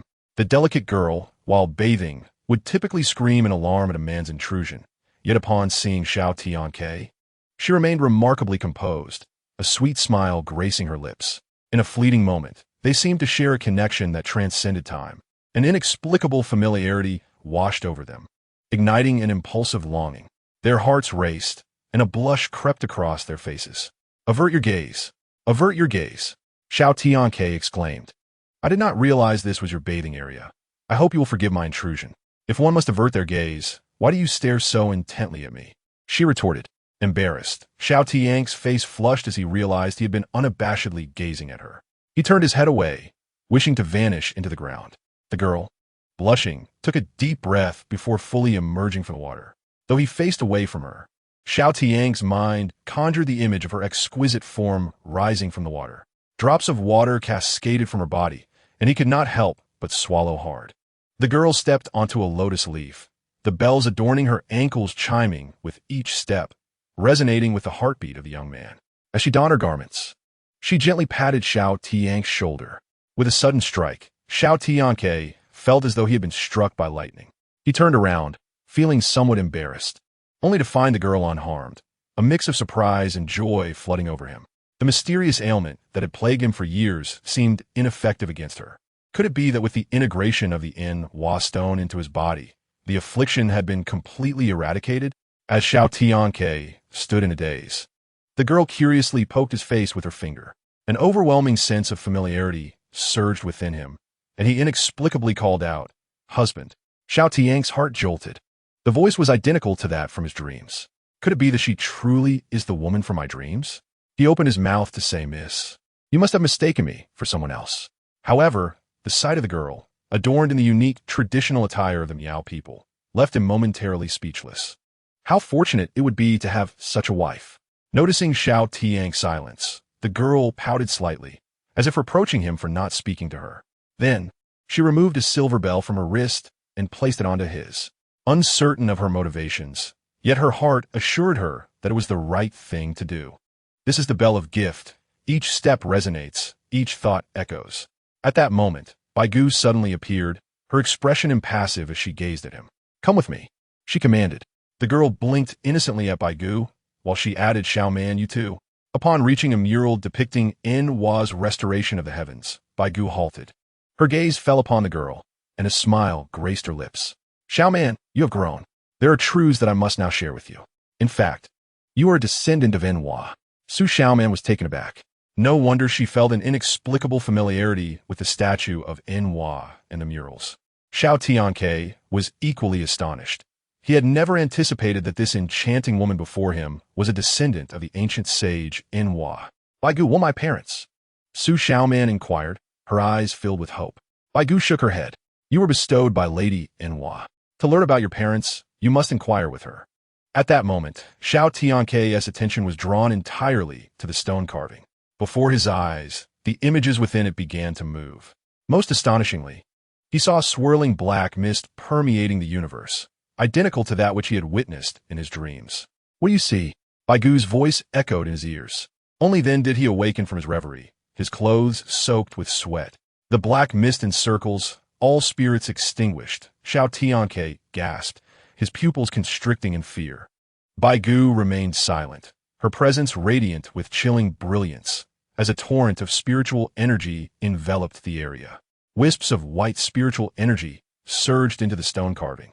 In the next instant, the carving erupted with divine light, miraculous symbols emerging, as the entire stone wall shimmered with symbols, rendering it nearly blinding. The white traces of light grew larger until a mysterious object, wrapped in animal hide, materialized. As the hide was peeled away, the true nature of the object was revealed, an ancient scroll, seemingly mundane, yet exuding an aura of antiquity. "Open it and see," Baigu urged.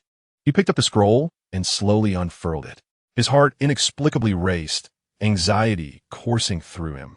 As the scroll opened slightly, a resplendent light shot forth, momentarily blinding him. When he regained his senses, he was utterly astonished. Before him lay an extraordinary space, ethereal and elusive. The origins of the cosmos and the transformations of the earth rushed past his eyes, epochs shifting, mountains and rivers changing. All the variations of the world were laid bare before him. The sun setting and the moon rising, the interplay of yin and yang, the elements of nature, wind, thunder, water, and fire, danced before him in the form of the Bagua. The scroll seemed to encompass the very forces of the universe. With a thought, Xiao Tianque summoned the chaotic currents of air. In the next moment, the entirety of Mount Shu appeared before him. Every blade of grass and every tree. Every forbidden zone and constraint, all within his grasp. What kind of treasure is this? Xiao Tianque was utterly astounded. With this treasure, it was as if he had installed a surveillance device over this realm, every movement under his control. "Collect," Baigu commanded, closing the scroll, bringing Xiao Tianque back to reality. "Senior Baigu, what is this?" He could not help but ask. "The Bagua record, one of the 8 treasures of Fuxi." Indeed, the Bagua record, also known as the record of mountains and rivers, is the first canon in existence, chronicling all things in the world. As Xiao Tianque stood in shock, Baigu placed the Bagua record into his arms. Before he could respond, she spoke first. "A great calamity for the world is impending. Only by collecting the 8 treasures of Fuxi can there be a glimmer of hope." Xiao Tianque's face was a picture of disbelief. "A great calamity? Must I be the savior?" "Xiao, as a descendant of Inwa, it is also your duty to seek the 8 treasures of Fuxi." Before he could ask further questions, Baigu vanished, leaving behind a single sentence. Xiao puffed her cheeks and stamped her foot, turning to Xiao Tianque with a sweet smile. "Husband, miss, we are not acquainted. How can you call me husband so easily?" Xiao Tianque posed, appearing as a paragon of virtue, though inwardly he relished her calling him husband. Xiao replied, a hint of grievance in her tone. "Baigu said only a husband can see my body. Since you have seen it, you must be my husband." "Ah," Xiao Tianque said helplessly. Indeed, he had seen, but he could hardly deny it. He raised his hand and gently flicked her nose. "Only when we are alone can you call me husband, in the presence of others. Refer to me as Brother Taoist." "Why?" Xiao asked, puzzled. "If you agree, I will take you to enjoy delicious food. How about that?" He refrained from further explanation. The best way to deal with women is to coax them. As expected, this tactic proved effective. Su Xiaoman cheered, throwing her arms around Xiao Tianque's neck and planting a kiss on his cheek. I have been forcefully kissed. Xiao Tianque momentarily froze, while Su Xiaoman gleefully took his hand, leading him out. Once outside, they returned to the Inhua temple. Let's go enjoy some delicious food, Su Xiaoman exclaimed, pulling Xiao Tianque down the mountain. However, he halted, exerting a bit of force to stop her. With a hint of disappointment, Su Xiaoman asked, "Husband, aren't you going to take Xiaoman to eat delicious food?" Xiao Tianque chuckled, ruffling her hair. "What are you thinking? There are bad people here. Once we drive them away, I will take you to enjoy delicious food." No sooner had he spoken than shadows flitted behind the temple-esque curtains, soldiers clad in vine armor, brandishing long spears aimed at Xiao Tianque. A chilling laugh echoed as a familiar figure strode through the temple door. "You again, foul Taoist," Zhang Qing sneered, the very same individual whom Xiao Tianque had previously bested. "I have no desire to waste time with you. If you are wise, you will leave." Upon hearing this, Zhang Qing laughed maniacally. "Foul Taoist. There are thousands of soldiers inside and outside this temple. Even if you had wings, you could not escape today." As soon as his words fell, Zhang Qing's gaze was irresistibly drawn to Su Xiaoman, who stood beside Xiao Tianque. What a beautiful woman. He swallowed hard, his eyes brimming with covetousness. Unbeknownst to him, he had already fantasized countless times about her, and under his lecherous stare, Su Xiaoman instinctively retreated behind Xiao Tianque. "Do not be afraid. I am here," Xiao Tianque softly reassured her. Zhang Qing, however, was already growing impatient. With a commanding shout, the vine-armored soldiers brandished their spears and advanced toward Xiao Tianque. "You overestimate yourselves," Xiao Tianque coldly retorted. With a mere stomp of his foot, the entire Nuwa temple trembled. The soldiers lost their footing, tumbling to the ground one after another. Following this, with a single wave of his hand, the spears they held were dislodged from their grips, converging before Xiao Tianque. With a light snap of his fingers, the spears were instantly reduced to a heap of scrap metal. The soldiers, struck with terror, fled in disarray, tumbling and scrambling to escape. Chapter 59. The National Master of Nanjiao. "What other means do you possess?" Xiao Tianque inquired coldly, casting a glance at the trembling Zhang Qing. "You arrogant Taoist. Do not revel in your triumph. You shall regret it." He spat, but in the blink of an eye, Zhang Qing had already scurried out of the Nuwa temple. "Fear not. The villains have been driven away." Xiao Tianque turned and said gently, caressing Su Xiaoman's head. "Su Xiaoman demand saident." Her eyes sparkling as she gazed at the man before her, savoring his affection. The two stood and made their way outside. As they stepped over the threshold, they encountered nearly 100 vine-armored archers, bows drawn and ready. "Loose arrows," Zhang Qing commanded. In an instant, a deluge of sharp arrows filled the air, raining down like a swarm of bees. A mere mortal would likely have been turned into a pincushion under such an onslaught. Yet, Xiao Tianque remained unfazed. With a slight wave of his sleeve, the dark torrent of arrows froze mid-air, and a fierce wind erupted, whisking the arrows into a swirling mass. In an instant, the arrow barrage was reduced to dust, scattering away with the wind. Though seasoned in battle, the vine-armored soldiers had never encountered such a terrifying spectacle. "Demon!" someone cried out, discarding their weapons and fleeing in panic. One soldier led the charge, and soon the rest followed suit. "Scoundrels, return!" Zhang Qing shouted hoarsely, but the fleeing soldiers did not look back. As Zhang Qing turned, he found Xiao Tianque had mysteriously appeared before him. Terrified, Zhang Qing stumbled and tumbled down the stone steps, bruised and bloodied, losing several teeth in the process. Instinctively, he glanced around, noting the abandoned weapons. His troops had vanished without a trace. "Do not look. Your men have fled, leaving only you," Xiao Tianque said, a look of terror dawning on Zhang Qing's face as he crawled backward on his hands. "Do not come any closer. Fear not. The heavens are merciful. I shall not take your life, but breaking a few of your limbs should be harmless," Xiao Tianque remarked with a cold smile. Su Xiaoman, witnessing the scene, could not help but stifle a giggle. "What is that smell?" A pungent stench wafted into Xiao Tianque's nostrils, and he looked at Zhang Qing in surprise. A dark stain had formed on Zhang Qing's trousers, unmistakably a sign of having been frightened to the point of losing control.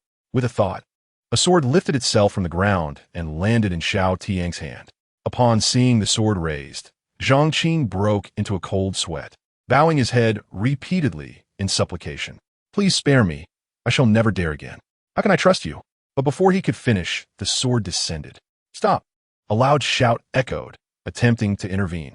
However, it was too late. Clang! Zhang Qing looked down at the sword embedded in his trousers, his vision darkening as he fainted. Frothing at the mouth. Sir, it seems there are more villains approaching, Su Xiaoman began to say. But remembering Xiao Tianque's warning, she quickly corrected herself.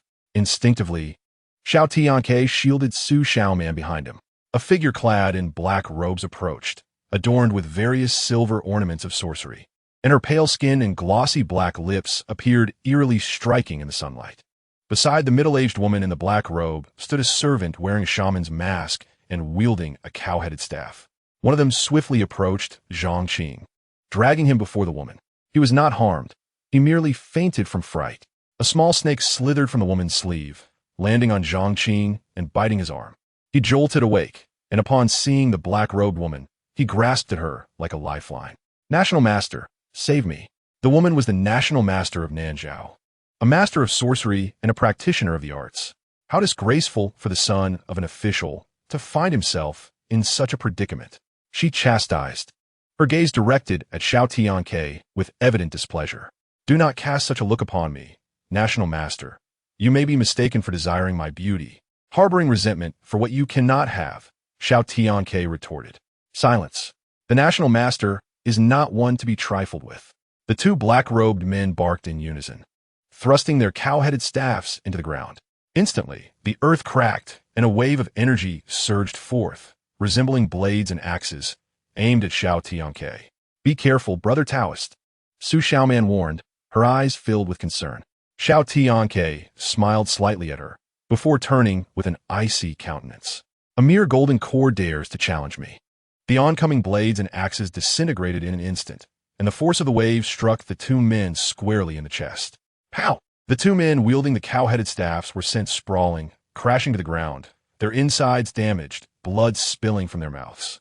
All present were left in shock, unable to fathom how a simple cold shout could inflict such severe injuries.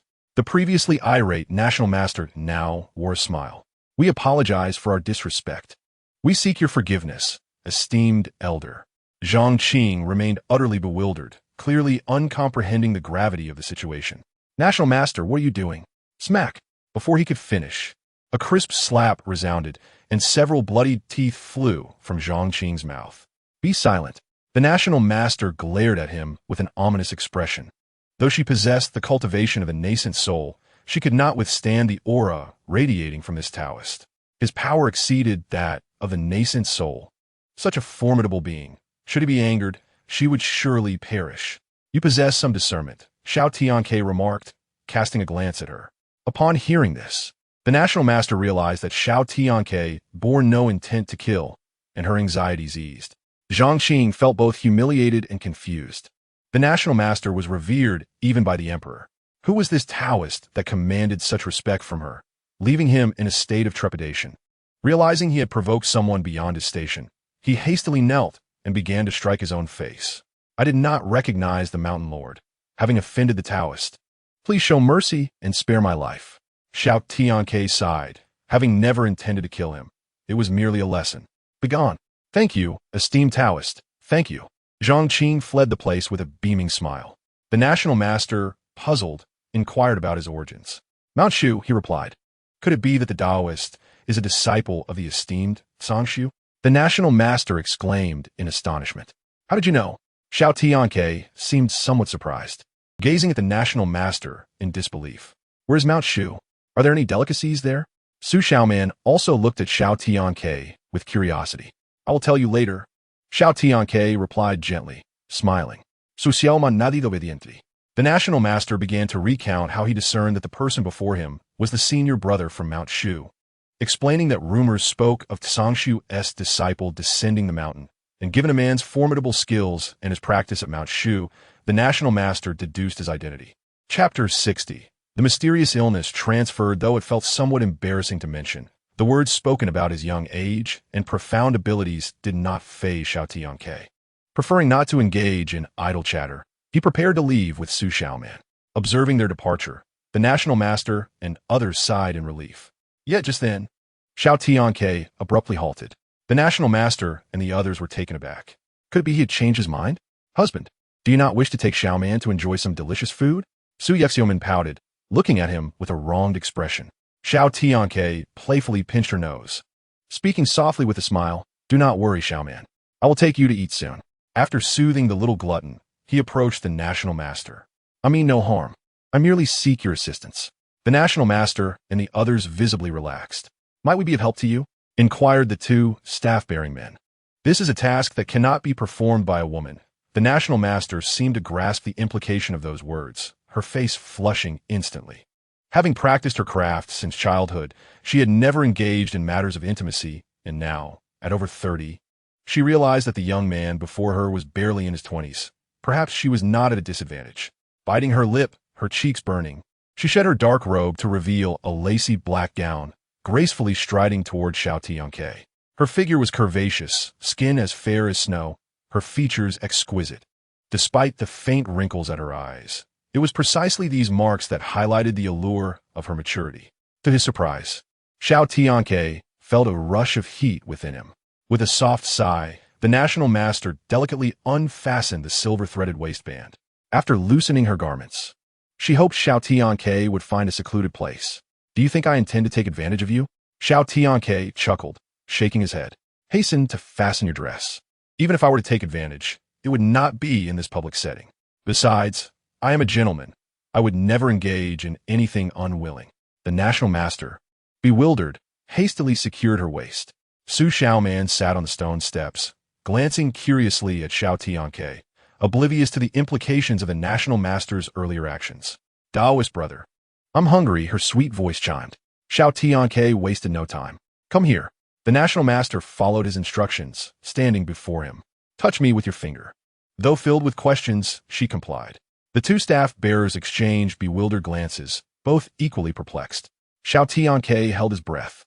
Is it healed? After the integration of the Nuwa stone, his body had evidently transformed. With the restoration of the missing part of his heart, perhaps the mysterious illness had been cured. With a gentle touch of two fingers, the National Master felt a tingling sensation coursing through her body. You are well? Xiao Tianque gazed at her in astonishment. The National Master shook her head, feeling a delightful numbness. Xiao Tianque tightly grasped her hand, and she looked at him, her cheeks slowly flushing. Taoist, are you all right? After numerous confirmations, Xiao Tianque finally believed that his affliction had been completely cured. Yet, doubts lingered in his heart.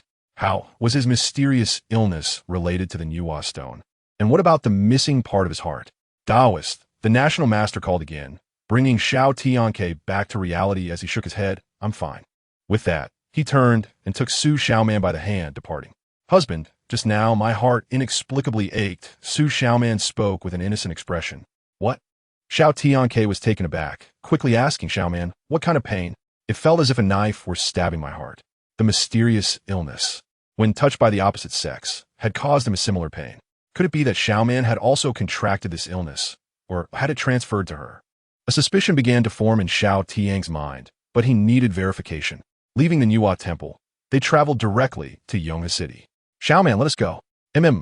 Upon entering the city, the sounds of vendors filled the air, and the wares lining the streets were splendid. Taoist brother, there are so many people here. Su Xiaoman exclaimed joyfully, her hands filled with candied treats, her mouth stuffed with sweet hawthorns, her cheeks puffed up. Observing her adorable demeanor, Xiao Tianque couldn't help but wonder if she had been confined to that courtyard all her life. Meanwhile, Zhang Qing had hurried back to the inspector's residence in a state of panic. Crying and sniffling, she clung to her weary father, who had just returned from court, pleading, Father, you must stand up for me. Zhang upon seeing the injuries on his son, instantly lost his fatigue, gently caressing the marks on his face. Tears glistening in his eyes. My son, tell me who did this.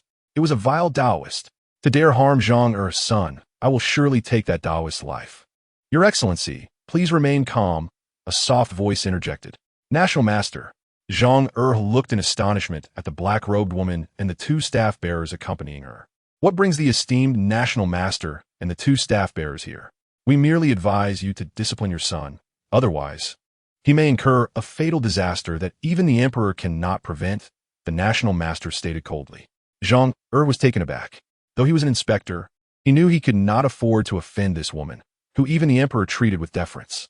He turned and slapped Zhang Qing, scolding, "Unfilial child. Have you angered the national master? Your Excellency, do not be hasty. He has not offended me, but rather someone whom even I and my master cannot afford to offend." Upon hearing this, Zhang was utterly stunned, his vision blurring as he collapsed to the ground. His aged hands gripped Zhang Qing tightly, his voice laced with fury. "Unfilial child, are you trying to ruin the Zhang family?" Only now did Zhang Qing realize the gravity of the person she had provoked. "National Master, I kneel before you. Please, I beg you to save my family." Zhang pleaded desperately on his knees. "Let your unfilial child seek forgiveness on their own." With that, the three departed. The failures of a father in educating his child are indeed his own fault. Zhang has come to realize that he has been overly indulgent with his son, leading to this unfortunate incident. "Bring me this unruly child," he commanded. However, when the servants brought forth the ropes, none dared to act. "Father, I acknowledge my mistakes. Please spare me this once," the young man pleaded. "Master, the young master is still quite young. Making mistakes is a common occurrence." The old steward of the Zhang household interjected. Yet, Zhang remained resolute, his voice stern as he reiterated, "Bind him." Chapter 61, The Mysterious Silk Scroll. In a marketplace of Yonghe City, a young man clad in tattered silk garments walked the streets, a bundle of thorny branches slung across his back, his hair disheveled and unkempt. The once elegant silk robe was now tattered and stained with blood. Zhang a censor, followed closely with his family. This spectacle drew the attention of the townsfolk, who were filled with curiosity and bewilderment. Who is this person? I can't see his face with all that hair in the way. Speculation abounded among the crowd regarding the identity of the young man bearing the thorny branches. Their curiosity piqued. A bold and burly man stepped forward, reaching out to push aside the dark hair, obscuring the young man's face. "Let me see who it is." To his shock, the man fell to the ground in fright, his eyes wide with terror and disbelief. Is he seeing ghosts? Someone mocked. He seems to be Zhang Qing. Even upon witnessing the scene, the burly man remained skeptical. The onlookers could hardly believe their eyes. They never expected to witness such a spectacle. "Are you blind?" Zhang is famously protective of his son. How could he allow his beloved child to march through the streets in disgrace? At that moment, Zhang suddenly grasped the young man bearing the thorny branches and, filled with remorse, proclaimed, "My son is young and ignorant and has wronged many in the past. I, Zhang, apologize to all of you." The young man, now revealing his face, met the gazes of the astonished crowd. They were momentarily stunned before erupting into a chorus of disbelief. Is this truly Zhang Qing? Many rubbed their eyes, unable to fathom the reality before them. Simultaneously, a question lingered in their minds. What could Zhang Qing have done to warrant such a punishment? "Brother Taoist, what is happening up ahead? It seems quite lively." Su Xiaoman, with sugar stains on her lips, gazed with curiosity at the throng of people ahead. Nearby vendors abandoned their stalls to join in the spectacle. "Old man, what's going on?" Xiao Tianque inquired of a vendor selling candy treats. "You would know? Censor Zhang is parading his scoundrel son through the streets." "Is that so?" Xiao Tianque was taken aback and urged Su Xiaoman to join him in witnessing the commotion. Overwhelmed by the attention of the townsfolk, Zhang Qing wished he could sink into the ground. He hung his head, sneaking glances at the surrounding crowd. Suddenly, he froze and called out softly to Zhang "Father." Zhang cast a glance at him, then followed his gaze to a young Taoist standing amidst the crowd. He turned and shot a fierce glare at Zhang Qing, as if to say, "You better apologize properly, or I swear I'll teach you a lesson." He then led his son toward Xiao Tianque, the crowd parting in confusion. When they halted before the young Taoist, the onlookers ceased their movements, bewildered. Thud! In the midst of the crowd's astonishment, father and son knelt before the young Taoist. What is happening here? The citizens of Yonghe City exchanged puzzled glances, utterly bewildered. This unworthy son has offended a true immortal. I hope you will forgive him. Taoist, Zhang Qing has insulted you, and he is fully aware of his wrongdoing. As an official, one must lead by example and educate one's offspring well. As the son of a censor, You should hold yourself to even higher standards, Xiao Tianque said calmly. You speak true, Zhang and his son echoed fervently. I am broad-minded and will overlook this incident. However, if I discover he bullies the common folk in the future, do not blame me. With that, Xiao Tianque and Su Xiaoman departed. Brother Taoist, your admonition was quite profound, Su Xiaoman remarked with admiration. Xiao Tianque smiled gently. Senior brother, a bright voice called out. Xiao Tianque looked up to see Meng Fan and Suya waiting nearby. Senior brother, who is this young lady? Meng Fan asked, observing Su Xiaoman who clung closely to Xiao Tianque. In just a short while, you brought back a young woman. I must say, senior brother, your skills are impressive. Upon meeting Meng Fan, Su Xiaoman felt a wave of nervousness and instinctively grasped Xiao Tianque's arm. Seeing Su Xiaoman unharmed, Meng Fan's eyes widened in surprise. What? Senior brother, how is she unscathed? Has your affliction been cured? Xiao Tianque nodded slightly and cautioned Meng Fan. This matter is known only to us, to outsiders. Let it be said that my affliction remains. Although the strange illness had indeed subsided, he still harbored doubts. Why did Su Xiaoman exhibit similar symptoms? Could the affliction truly be transferable? As a fellow woman, Su Xiaoman quickly became acquainted with Suya. However, Meng Fan's thoughts were clearly written on his face, revealing his preoccupation. He had initially believed it to be a matter between himself and Suya. Yet, he produced an aged silk scroll from his sleeve, stained with dark blood. Where did this come from? The scroll was inscribed with symbols, but bore no words, accompanied by subtle restrictions. An old beggar handed this to me. And where is he now? Meng Fan shook his head. He cryptically told me that time is short, and by the time I realized it, he had vanished. Time is short, Xiao Tianque mused, his brow furrowing as a glimmer of insight danced in his eyes. He focused intently on the scroll, infusing it with spiritual energy. The restrictions dissipated. Those who care for the world, hasten to this location. A brief message revealed a specific place, the southernmost point of the southern wilderness. Senior brother, should we investigate? After a moment of contemplation, Xiao Tianque made his decision. Let's go and see. The message inscribed on the scroll, coupled with the restrictions, indicated it was the work of a cultivator. Given the mention of the world, it was likely a significant issue that warranted our attention. The four of them set forth southward, following the coordinates marked on the scroll. Mount Shu. At nearly the same time, Sangshu Daoist, Elder Xianling, and Elder Chunyang rose from their meditation mats. A white figure materialized before them, none other than Baigu, who had just left the Nuwa Temple. The 8 treasures of Fuxi have been handed to that young man. Whether he can gather them all depends on his fortune. Sangshu Daoist stroked his beard and chuckled. There are 2 sources of vitality. One is the 8 treasures of Fuxi, and the other is my disciple. I dare say he will not disappoint us. Both Elder Xianling and Elder Chunyang echoed their confidence in Xiao Tianque. Let us hope so, Baigu sighed, her gaze returning to the 3 elders. Have you reached a decision, esteemed elders? I have been eager to set forth. Elder Chunyang laughed heartily. Is this journey worth the risk of near-certain death? Sangshu Daoist chuckled. Exchanging the lives of the 3 of us for 3 years of peace in this world is surely worth it. Baigu remained silent and transformed into a beam of white light, departing.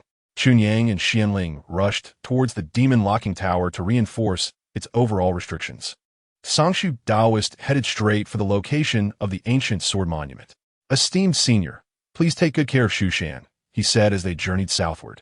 The climate grew humid and oppressive, with towering ancient trees and layered peaks filling the horizon. It was a fortunate occurrence to find a small village within 100 miles. Fortunately, they traveled swiftly, covering 1,000 miles in just half a day, leaving them but a short distance from the site marked on the silk scroll. Brother, shall we continue our journey? Meng Fan inquired, glancing at the halted Xiao Tianque. Let us rest in the village below for half a day, Xiao Tianque replied, adopting a cautious demeanor. Given their proximity to the location noted on the silk scroll, he felt it prudent to gather information from the village should anything arise. The village was modest, with only 20 to 30 households sparsely distributed. As Xiao Tianque and his companions approached, they were met with a raucous welcome from the village's notorious dogs. Chickens scattered, and the villagers, who had been seeking refuge from the sun beneath eaves, gathered at the entrance. Under the blazing sun, the villagers showed no inclination to invite Xiao Tianque and his companions into the village, which perplexed him. When a Taoist descends from the mountains to aid the people, one would typically expect a warm reception, yet the villager's demeanor was starkly different. Village chief. A path cleared among the crowd, revealing a robust, sun-kissed, bald man who approached. Village chief, look, the villagers pointed at Xiao Tianque and his companions. The bald man initially appeared startled, but then broke into a broad grin that concealed ulterior motives. He waved away the gathered villagers and introduced himself. I am Tu Yang, the chief of this two-family village. May I inquire about your origins and destination? Xiao Tianque replied with a serene smile. I am but a Taoist wandering the world. Unable to ascertain the Taoist's background, Tu Yang's eyes flickered with a hint of something obscure, yet he extended a warm invitation. Taoist, please come inside. Xiao Tianque smiled and led Meng Fan, Su Xiaoman, and Suya into two-family village. Tu Yang accommodated them in the village's ancestral hall and sent someone with refreshing tea. Taoist, the village chief requests that you rest here without wandering about, as our region is rife with venomous creatures. The villager cautioned before closing the door behind him. Brother Taoist, I sense that the people here do not seem fond of us, Su Xiaoman remarked. As a descendant of Niuhua, her intuition was keen, and she could easily perceive the villagers' sentiments. This place is in the southern wilderness, sparsely populated and plagued by bandits. The villagers may be a bit wary, Suya speculated. Meng Fan set down his tea bowl, wiping his mouth as he spoke. I also find these villagers rather strange. It seems they are guarding against us. Let us remain vigilant, Xiao Tianque advised.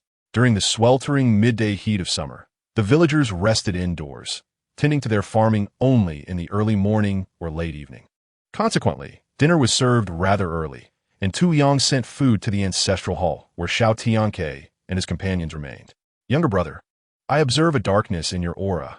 You may soon face a calamity, Xiao Tianque called out to the villager who had come to deliver the meal. The villager, half believing, took a step but stumbled clumsily, hitting his forehead and bleeding profusely. This misstep was a result of Xiao Tianque's intervention. The villager, now fully convinced, turned to Xiao Tianque with a pleading expression. Taoist, please save me. Xiao Tianque cleared his throat and motioned for Meng Fan and the others to suppress their laughter. He then began to perform a divination, though the accuracy of his calculations was inconsequential. He merely needed to present a dire prognosis and employ a few tricks to achieve his goals effortlessly. The villager, witnessing Xiao Tianque's silence, felt a chill run down his spine. Taoist, what do you see? He asked anxiously. Your fate is dim, and a blood disaster looms. In just a few days, your life may be in peril.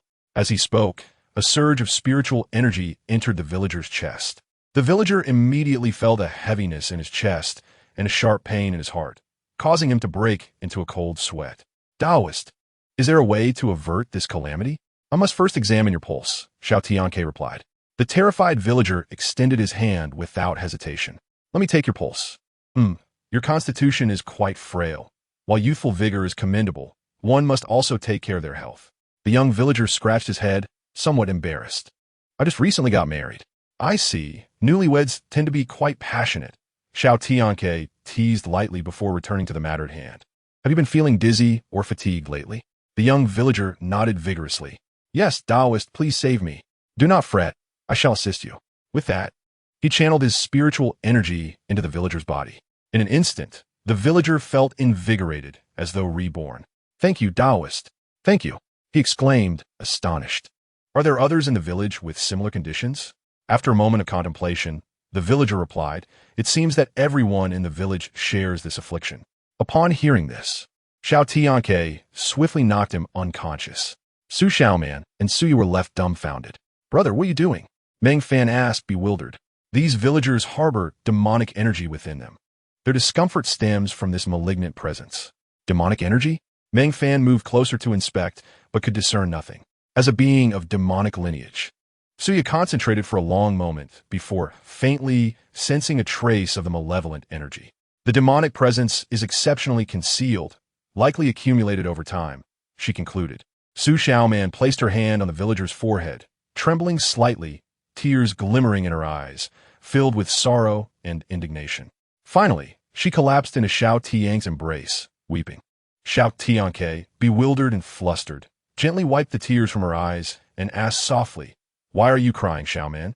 I saw a dark place where something was trapped in a cage, surrounded by blood, she lamented. Daoist brother, it is so pitiful. You must save it.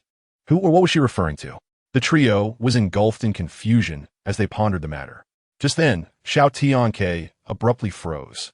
Could it be that what Xiaoman saw was the source of the demonic energy within the villagers? As a sage, and also the progenitor of demons, it was reasonable for Su Xiaoman, being a descendant of Nuwa, to possess some ability to sense demonic creatures. Xiaoman, focus and try to locate its position, he urged. She nodded and concentrated on sensing the essence of the demonic presence once more.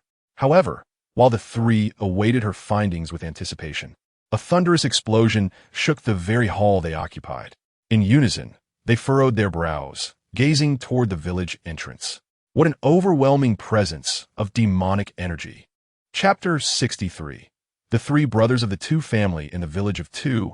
At the village's entrance, a surging wave of malevolent energy swept in like a relentless tsunami. Wherever it passed, houses were obliterated, ancient trees uprooted, and heavy grinding stones shattered into dust. To the villagers, such a sight was akin to an apocalyptic disaster. Amidst the rampaging demonic winds, a shadow flickered in and out of view. By the time the villagers realized what was happening, the eerie figure was already standing at the village's forefront. Crack! The townsfolk, armed with hoes and sickles, had barely caught a glimpse of the figure's appearance when they heard the sound of their neck bones shattering, collapsing heavily to the ground, lifeless in an instant. Tu Yang gazed in shock at the villagers who lay dead, eyes wide open, fury boiling within him. Demon, I, Tu Yang, shall slay you. As the village chief, Tu Yang roared in defiance, raising a heavy wolf-tooth club to strike at the shadow within the demonic mist. The shadow merely chuckled, stepping forward to meet Tu Yang's assault. The wolf-tooth club descended with the force of a tempest, but just as it was about to strike, a clawed arm emerged, effortlessly grasping the club. Ah! Tu Yang roared, muscles straining, his face flushed with effort, yet he could not budge the figure even an inch. You overestimate yourself. Crack! With a slight exertion of its fingers, the shadow shattered the iron-forged club into a pile of scrap. Tu Yang stood in stunned disbelief. Before he could react, the figure struck his chest with a casual palm. Bang! The weighty Tu Yang was sent flying like a kite with a severed string, crashing into several houses before finally coming to a halt. Amidst the debris of broken beams and tiles, bloodied and battered, Tu Yang coughed uncontrollably, nearly all of his ribs shattered by that single blow. It was a strike that would have surely claimed the life of an ordinary person, if not even some practitioners. Yet, Tu Yang still clung to life. Inside the ancestral hall, Meng Fan stood up, intending to investigate, but was stopped by Xiao Tianque. That Tu Yang is akin to a golden core practitioner, merely a step away from the nascent soul stage. If he cannot withstand the onslaught, your presence would only lead to your demise. Meng Fan and Su Yu exchanged incredulous glances, both astonished. That bald man is a practitioner? Xiao Tianque casually brushed off the tea debris that had fallen into his cup. You two are comparable in cultivation, and, considering his hidden depths, it is only natural that you could not perceive it. What shall we do next? Wait. Meng Fan and Su Yu looked at each other, realizing that the village still harbored two formidable experts. There are two more, Xiao Tianque continued. Meng Fan and the others were utterly bewildered. Why have we not sensed that three practitioners were concealed within this remote mountain village, and that the villagers themselves harbored demonic energy? Brother, are you implying there is something amiss? Xiao Tianque nodded, pleased to see Meng Fan's insight. What Xiaoman? At that moment, Su Xiaoman, sensing the source of the malevolent energy, turned pale, tears streaming down her cheeks. Brother Daoist, it tells me it is in great pain. I can feel it nearby, yet I cannot locate it. Su Xiaoman was filled with self-reproach, lamenting her inadequacy in not being able to sense its position clearly. You have already done your utmost, Miss Xiaoman. Su Yu comforted her. Get some rest. I promise you I will find it. Xiao Tianque gently stroked her dark hair, soothing her to sleep. Having completed this, Xiao Tianque leaped to the ancestral hall, sitting cross-legged atop the green tiles, observing the battle ahead. Brother, he truly has concealed his cultivation, Meng Fan remarked as he witnessed Tu Yang, bloodied and lying amidst the rubble, suddenly rise to his feet, surrounded by a surge of spiritual energy. His injuries healed at a visible rate. I am not to be trifled with. The enraged Tu Liang bellowed, his fists brimming with overwhelming spiritual power. His iron fist struck with incredible speed, hurtling towards the ethereal figure within the mist. In an instant, he closed the distance, unleashing a punch that transformed his spiritual energy into a vivid, ferocious tiger pouncing forward. If this punch connects, the assailant will either perish or be grievously wounded. Meng Fan gasped in awe. Not so easily. As anticipated, the ferocious tiger, infused with Tu Liang's spiritual energy, dissipated upon striking the shadow, leaving only a single bluish-white feather behind. What? Meng Fan was left dumbfounded, as was Tu Liang. He, a half-step into the nascent soul realm, does possess some skill. Yet to me, you are merely ants. A chilling laughter echoed around Tu Liang. Come out, face me. Tu Liang roared, striking wildly in all directions. Whoosh! From within the mist, several feathers shot through the air like arrows, piercing Tu Liang's thigh and arm, blood gushing forth. Brother, shall we not intervene? Patience. The two will soon be unable to contain themselves, Xiao Tianque replied. No sooner had he spoken than two powerful auras surged heavenward from the nearby mountain shrine. Instantly, two streaks of light burst forth from the shrine, reaching Tu Liang's side. One was tall and slender, the other short and stout. Eldest brother, second brother. The newcomers were Tu Liang's elder and second brothers. The tall man, holding a long spear, was named Tu Yu, the eldest brother. The shorter man wielded two knives resembling cleavers, known as Tu Bao, the second brother. Tu Yu inquired with concern about Tu Liang's injuries, while Tu Bao hurriedly tended to his bleeding wounds. Third brother, are you all right? Thanks to the practitioner's physique and the mysterious pill produced by Tu Yu, Tu Liang's injuries healed in the blink of an eye. What kind of elixir is this? Xiao Tianque frowned slightly, his gaze sharpening. Good, you've arrived just in time. I need not search for you one by one. The shadow re-emerged from the mist, facing the three brothers unperturbed, even exuding a hint of excitement. Uncle Tu, slay this demon. Slay this demon. The villagers of Tu village, momentarily forgetting their fear, picked up the debris around them and hurled it towards the shadowy figure. Tu Yu, spear in hand, pointed at the figure. Who are you, demon, and why have you harmed my villagers? Depart swiftly, or my spear shall show no mercy. Upon hearing this, the figure erupted into laughter. Ha ha ha. To leave? Have you all forgotten what you have done? Shall I remind you? Eldest brother, do not waste words with it. I do not believe the three of us cannot defeat it. Tu Bao scoffed, charging at the figure with his cleavers. As the eldest, Tu Yu swung his spear down towards the figure's head. Seeing this, Tu Liang refused to be outdone, roaring as he charged forward, fists flying. Chapter 64. The wrathful beast. The three brothers of the two families struck in unison, akin to three ferocious tigers pouncing upon their prey. Boom! Spiritual energy erupted, shattering the ground and sending a terrifying shockwave rippling outward, nearly razing the entire village of Tu to the ground. The onlookers were toppled by the force, many left dazed. The location where the shadow once stood was now a gaping crater. That damn creature must surely perish. Tu Bao toyed with the dagger in his hand, brushing off the dust from his clothes. Second brother, we must remain vigilant, he cautioned. Tu Yu scanned their surroundings, his alertness unwavering. Rest assured, brother, the three of us have already sealed its fate. As the mist dissipates, it is likely that it has either perished or fled heavily injured. Tu Yang declared with a triumphant grin. However, the smile on his face froze the very next moment. Though the mist had lifted considerably, a familiar silhouette re-emerged before them. Under the gaze of the three brothers, the figure approached them slowly. For the first time, the two brothers saw the visage of this entity clearly. Humanoid with pointed ears and white eyes, adorned with long black horns atop its head, and wings sprouting from its back, cloaked in a mix of azure and white feathers. Senior brother, what kind of beast is this? Meng Fan asked, puzzled, as his mind raced through the beast compendium without finding any record of the creature before him. To be precise, this is not a beast, came the reply. Meng Fan was even more bewildered. This is a wrath beast, born from the hatred and anger of the world, Xiao Tianque explained slowly. I did not expect to encounter such a creature in this desolate place. At the same time, he pondered why the wrath beast had set its sights on this remote village. Could it be related to the entity that Su Xiaoman sensed? What exactly are you? Tu Yu asked gravely, his voice low. The wrath beast scoffed. In my eyes, You three are the true monsters." Upon hearing this, Tu Yu's expression darkened, his gaze turning fierce as he tightened his grip on his spear. "Silence!" Tu Bao shouted angrily, simultaneously striking out with both daggers, unleashing a pair of terrifying blade energies that tore through the ground toward the wrath beast. Yet, the creature moved as if on solid ground, not flinching or dodging. Its eerie white eyes glimmered, and with a mere thought, the two blade energies were redirected to strike Tu Bao instead.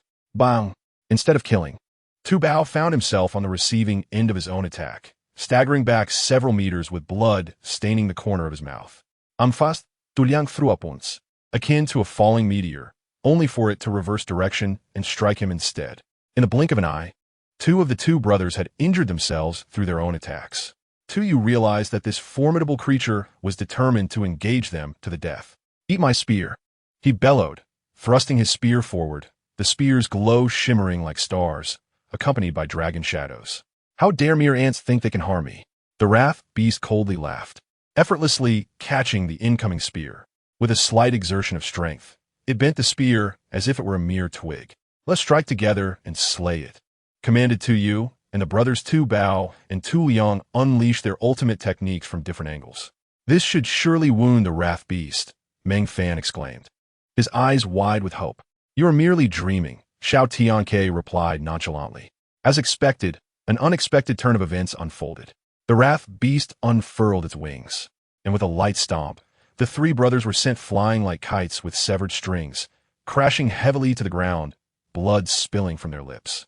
"A mere flick of my hand has already pushed you to your limits," the wrath beast stated coldly, exuding an air of dominance over the two brothers' fates.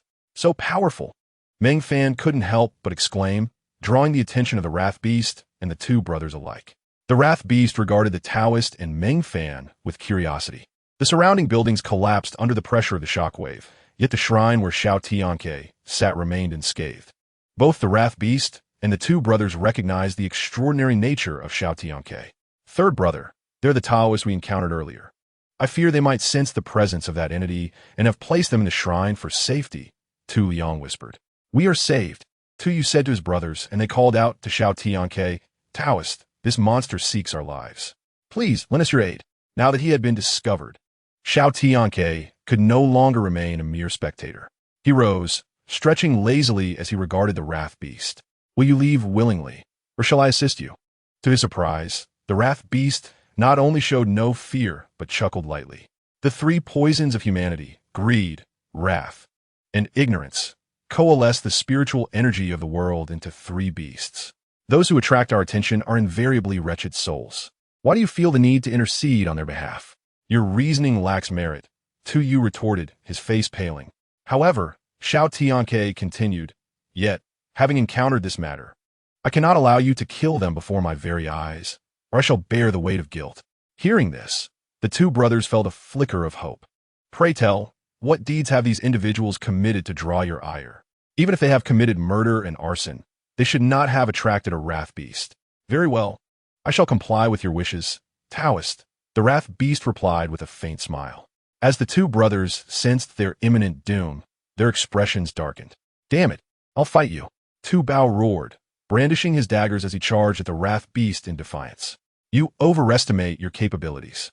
The wrath beast's wings fluttered lightly, and two feathers shot forth, splattering blood in an instant. Tu Bao screamed in agony as the feathers pierced his hands, pinning him to a massive rock. The wrath beast refrained from killing him in front of Xiao Tianque, sensing the Taoist's immense power. "Taoist, watch closely." "No, stop." Tu Yu and the others desperately tried to intervene, but it was futile. The wrath beast's wings spread with a thunderous roar, its eerie white eyes glowing faintly with bloodlust. As it hovered amidst the dense mist, it resembled a monstrous sun. Villagers caught in its light shrieked in agony, as if something within them yearned to break free, causing them excruciating pain. They writhed on the ground, frantically tearing at their own flesh. Meng Fan initially harbored doubts, suspecting the villagers' bizarre reactions were due to the wrath beast, until he too was bathed in its light, remaining unharmed. The two brothers, whose cultivation surpassed his, fell into the same plight as the other villagers under the wrath beast's gaze. Driven by curiosity, Meng Fan approached, only to recoil in terror. Why do they sprout strange fur and scales? Chapter 65. Until wrath is eradicated, the wrath beast remains. The wrath beast shone like a sun, and all villagers exposed to its radiant light suffered, clawing at their skin in anguish. Brother, what is happening? Meng Fan asked, bewildered. The villagers now bore scales and fur, and their blood underwent a grotesque transformation. Their faces became monstrous, with fangs protruding and horns sprouting, their eyes shrouded in blood, devoid of any humanity. They resembled feral beasts. Brother, what is going on? Meng Fan had never witnessed such a phenomenon, leaving him in a state of confusion. Xiao Tianque, too, was witnessing this spectacle for the first time, striving to maintain his composure. This is demonization, the very sight you wish to show me. The beast of resentment retorted, shouldn't you be surprised, Taoist? The entire population of a mountain village has been transformed into demons. The monk indeed felt astonished. However, in the remote southern regions, it was plausible that one might inadvertently consume something tainted with demonic energy, leading to such a transformation. Yet, Xiao Tianque was acutely aware that this explanation was mere nonsense. While ordinary villagers might undergo demonization due to such circumstances, the three brothers of the Tu family, being practitioners of the Tao, could not possibly succumb to such a fate without deeper implications. A deep, resonant growl erupted from the fully demonized two brothers as the poison within them surged forth. Brother Meng Fan, witnessing their transformed appearance, was greatly frightened, trembling as he leaned closer to Xiao Tianque. At this moment, the two brothers were grotesque. Their skin was torn, veins bulged grotesquely, and they were drenched in blood. In addition to the fangs and horns characteristic of the demonized villagers, their rib cages protruded and a pair of bony wings unfurled from their backs. Demons, Xiao Tianque murmured. The demonized villagers soon began to move like automatons, lunging towards the nearby chickens, ducks, cattle, and sheep, devouring them alive in a gruesome spectacle. In mere moments, they had reduced the creatures to bloody remnants. Soon, these bloodthirsty revenants turned their attention towards Meng Fan and Xiao Tianque. As the undead approached, Meng Fan brandished his Qingmu sword, managing to repel them momentarily, but they quickly surged back. Brother, what should we do? We must kill them. Xiao Tianque pondered for a moment before speaking. Kill. Meng Fan was taken aback. After all, they were still human. Yet once demonized, they lost all human faculties, rendering any divine intervention futile. Though reluctant, Meng Fan raised his sword and struck. Despite the villagers' transformation, they were no match for his prowess. With each swing, several fell, as easily as cutting through chives. The sword's energy sliced through the demonized villagers, severing them in two. However, even with their bodies cleaved, their life force persisted, their intestines spilling onto the ground. Like indestructible cockroaches, Xiao Tianque remarked in astonishment. Yet, his focus was not on these ordinary demonized villagers. Despite their resilience, Meng Fan's strength was more than sufficient to handle them effortlessly. The two brothers roared, their bony wings slicing through the air with a piercing sound as they charged at Xiao Tianque. Their speed and power had markedly increased, though it came at the cost of their intellect. With a sudden burst, it seemed as if the air before the two brothers had solidified. They collided with an invisible barrier, akin to crashing into an ancient mountain. Before they could react, Xiao Tianque made a slight gesture, sending the three brothers hurtling away like chicks tossed by a hand, landing hundreds of meters away. Dust erupted in their wake, leaving a deep, dark trench in the ground. A more thunderous roar followed. Xiao Tianque casually rubbed his ear, glancing at the brownish substance on his pinky before flicking it away. Three oddly shaped brown objects shot through the air like meteors, striking the trio without a sound or a gory display. Their heads were pierced, and they collapsed lifelessly to the ground. This Taoist is indeed extraordinary. The beast of resentment's pupils constricted in shock at the previous events. A smug smile graced Xiao Tianque's lips. To think earwax could be lethal, a feat unmatched throughout history. After vanquishing the ordinary demonized villagers, Meng Fan wearily approached Xiao Tianque. He raised his hand, intending to pat Meng Fan on the shoulder, but hesitated, deterred by the blood covering him. You have worked hard, my junior disciple. The next steps are yours. With that, Meng Fan gasped for breath and made his way to a distant pond. Observing the fatigue that enveloped Meng Fan's figure, Xiao Tianque became concerned. So young yet so worn. I hope he finds joy in his path ahead. Meng Fan glanced back at Xiao Tianque before plunging into the water. Leave, he declared, flames igniting with fervor. The corpses on the ground ignited instantaneously, turning to ashes in an instant. This act was not merely to eradicate evidence. The demonic poison that had caused the villagers' transformation was no trivial matter. If it were to spread, it could lead to catastrophic consequences. Beast of resentment. While this demonization was not your doing, you cannot absolve yourself of responsibility.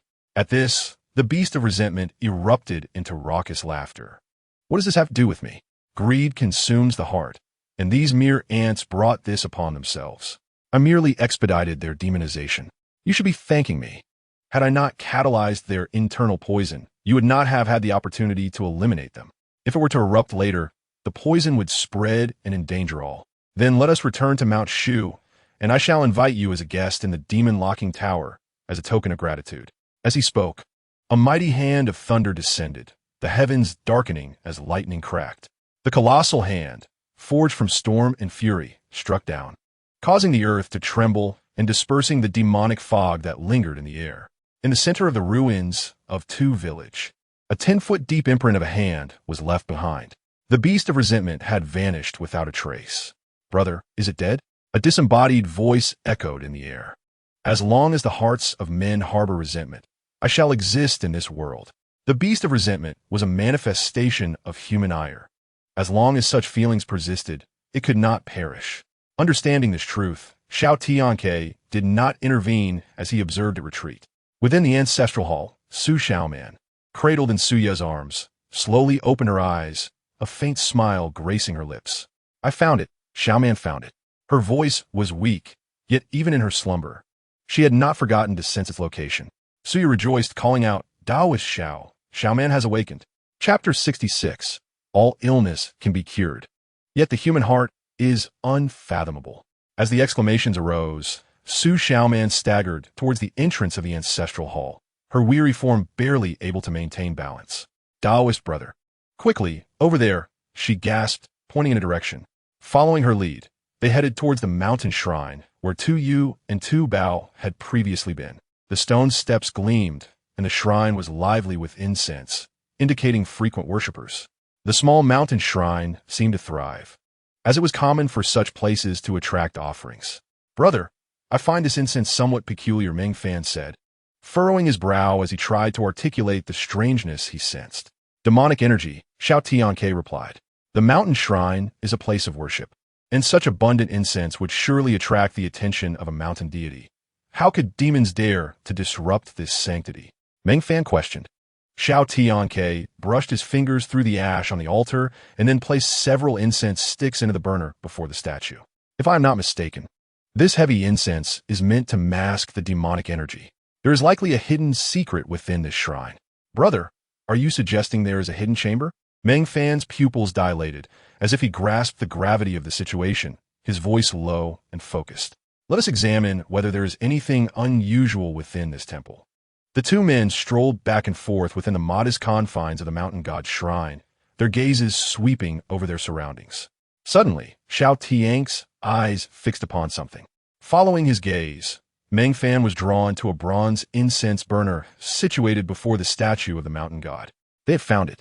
A confident smile graced Xiao Tianque's lips.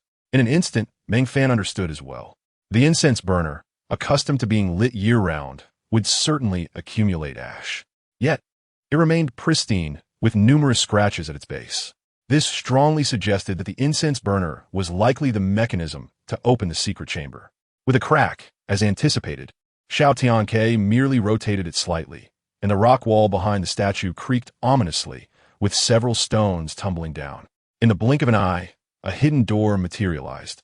Even standing before this dark entrance, one could sense a heavy stench of blood. Xiao Tianque's expression turned grave as he waved away the barrier before stepping inside. Illuminated by the dim candlelight, a sight of an iron cage met Xiao Tianque's gaze. His countenance twitched, his eyes trembled, and his fists clenched involuntarily as a fierce rage surged within him, erupting in a thunderous roar. Beast, Meng Fan, following closely behind, was equally startled by the scene before him. A blood-stained dagger lay upon a wooden table, while a small beast within the cage was shackled with chains the size of a human arm, trembling in the corner as it licked its wounds. Blood flowed copiously from its scaled body, pooling in the concave center of the cage. The iron cage was slowly pushed open. The small beast, quivering, stood up, its eyes filled with wariness as it cast glances at Tianque, occasionally letting out low growls. "Do not be afraid. I am here to take you away," he softly reassured, while deftly severing the chains, binding the small creature. Sensing its newfound freedom from restraint, the small beast relaxed slightly but maintained its distance from Xiao Tianque. Nevertheless, he was already certain of the creature's identity, a qilin, embodying the majestic features of a lion's head, a deer's antlers, tiger's eyes, a moose's body, dragon scales, and an ox's tail, a creature of auspiciousness. The qilin, a creature of fortune, is intrinsically linked to the world's luck. The villagers of Tujia village had committed the heinous act of capturing qilins to draw their blood for sustenance, an act that had drawn the ire of heaven and humanity alike, leading to the arrival of this wrathful beast. "Come forth." Xiao Tianque suddenly turned his gaze towards a dripping rock wall to the side. "Brother, could there be more hidden here?" Meng Fan inquired, pressing his hand against the dripping stone. "Do not touch my belly." In the next moment, the once solid rock wall transformed into a soft, cotton-like texture, startling Meng Fan into stumbling back. He retreated several steps and drew his sword, pointing it at the dripping wall. "Where are you? Show yourself." A young qilin sprang from the iron cage, leaping to tackle Meng Fan to the ground, its mane bristling as it bared its teeth at him. Xiao Tianque pulled Meng Fan up. "This little one possesses considerable strength. The qilin is a creature of fortune. Its blood does not corrupt the villagers. It is you who brings forth their transformation." A being emerged from the rock wall, slithering to the ground, its form reminiscent of a fungus, fleshy in texture. "Tai Sui," it declared without pretense, "all things come at a cost. These humans captured qilins to nourish themselves with their blood. I merely added a touch of consequence to their actions." "This little one is indeed a qilin." Meng Fan regarded the small beast with incredulity. "Tai Sui is not venomous. Why does your blood, mingling with that of the qilin, cause the villagers to transform?" With a sly smile, Tai Sui replied, "Ordinary Tai Sui are harmless, but I thrive in an environment rife with toxins, surrounded by countless poisonous creatures." With this explanation, Xiao Tianque comprehended the gravity of the situation. The Tai Sui, having developed a deadly toxicity in such an environment, was responsible for the villagers' transformation. "You have used your poisonous magic to harm the mountain folk. Regardless of your original intent, I must eradicate you. The young qilin is now your responsibility. I take my leave." With that, Tai Sui slipped back into the rock, disappearing swiftly. "Brother, should we not pursue?" Meng Fan questioned. "In the mountains, the Tai Sui can burrow into the ground. There is no need to chase what cannot be caught." As he spoke, Xiao Tianque bent down to inspect the injuries on the young qilin. Its forelimbs, back, and head bore no unblemished skin. It was unfathomable what the villagers of Tujia had done to it. "They have drunk its blood." Xiao Tianque retrieved a shard of broken tile, pouring a drop of spiritual liquid from his Zongtian sword gourd onto it, cautiously pushing the tile towards the young qilin, fearful of startling it. The young qilin approached, sniffing, then looked up at Xiao Tianque. Sensing no malice from the man before it, it lowered its head and licked the spiritual liquid clean. With a series of soft whines, the young qilin's wounds began to visibly heal at an astonishing rate. It emitted a panicked sound, "Ing ing ing." "Do not fear. This liquid is for your healing." The young qilin seemed to understand, calming down after a moment. Shortly thereafter, as its wounds vanished, it affectionately rubbed against Xiao Tianque's leg. A low purr emanating from its belly, a clear sign of its trust. "Let's go." Xiao Tianque bent down and extended his hands, and the young qilin leaped up willingly, allowing him to cradle it. "Brother, your spiritual liquid is so miraculous. Why could it not save those villagers?" Meng Fan inquired, puzzled. "While the efficacy of the liquid is remarkable, it is not omnipotent. The poison has already seeped deep into their veins and marrow, their souls corrupted. Even if your brother were a deity, it would be of no use.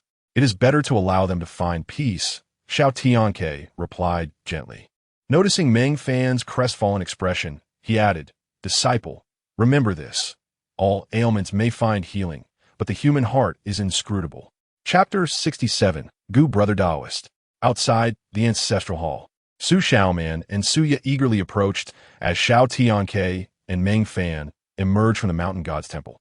After a brief respite, Su Xiaoman appeared considerably rejuvenated. Upon seeing the small beast cradled in Xiao Tianque's arms, Suya felt an inexplicable tremor in her heart. She sensed the overwhelming pressure emanating from the creature, a pressure that stemmed from its very lineage. Possessing the bloodline of the nine-tailed fox, she was accustomed to being among the elite of the supernatural world. Never did she expect to feel such trepidation before a mere small beast. Do not gawk. According to my brother, this little one is a Qilin. Though your bloodline is impressive, it pales in comparison to this, Meng Fan teased.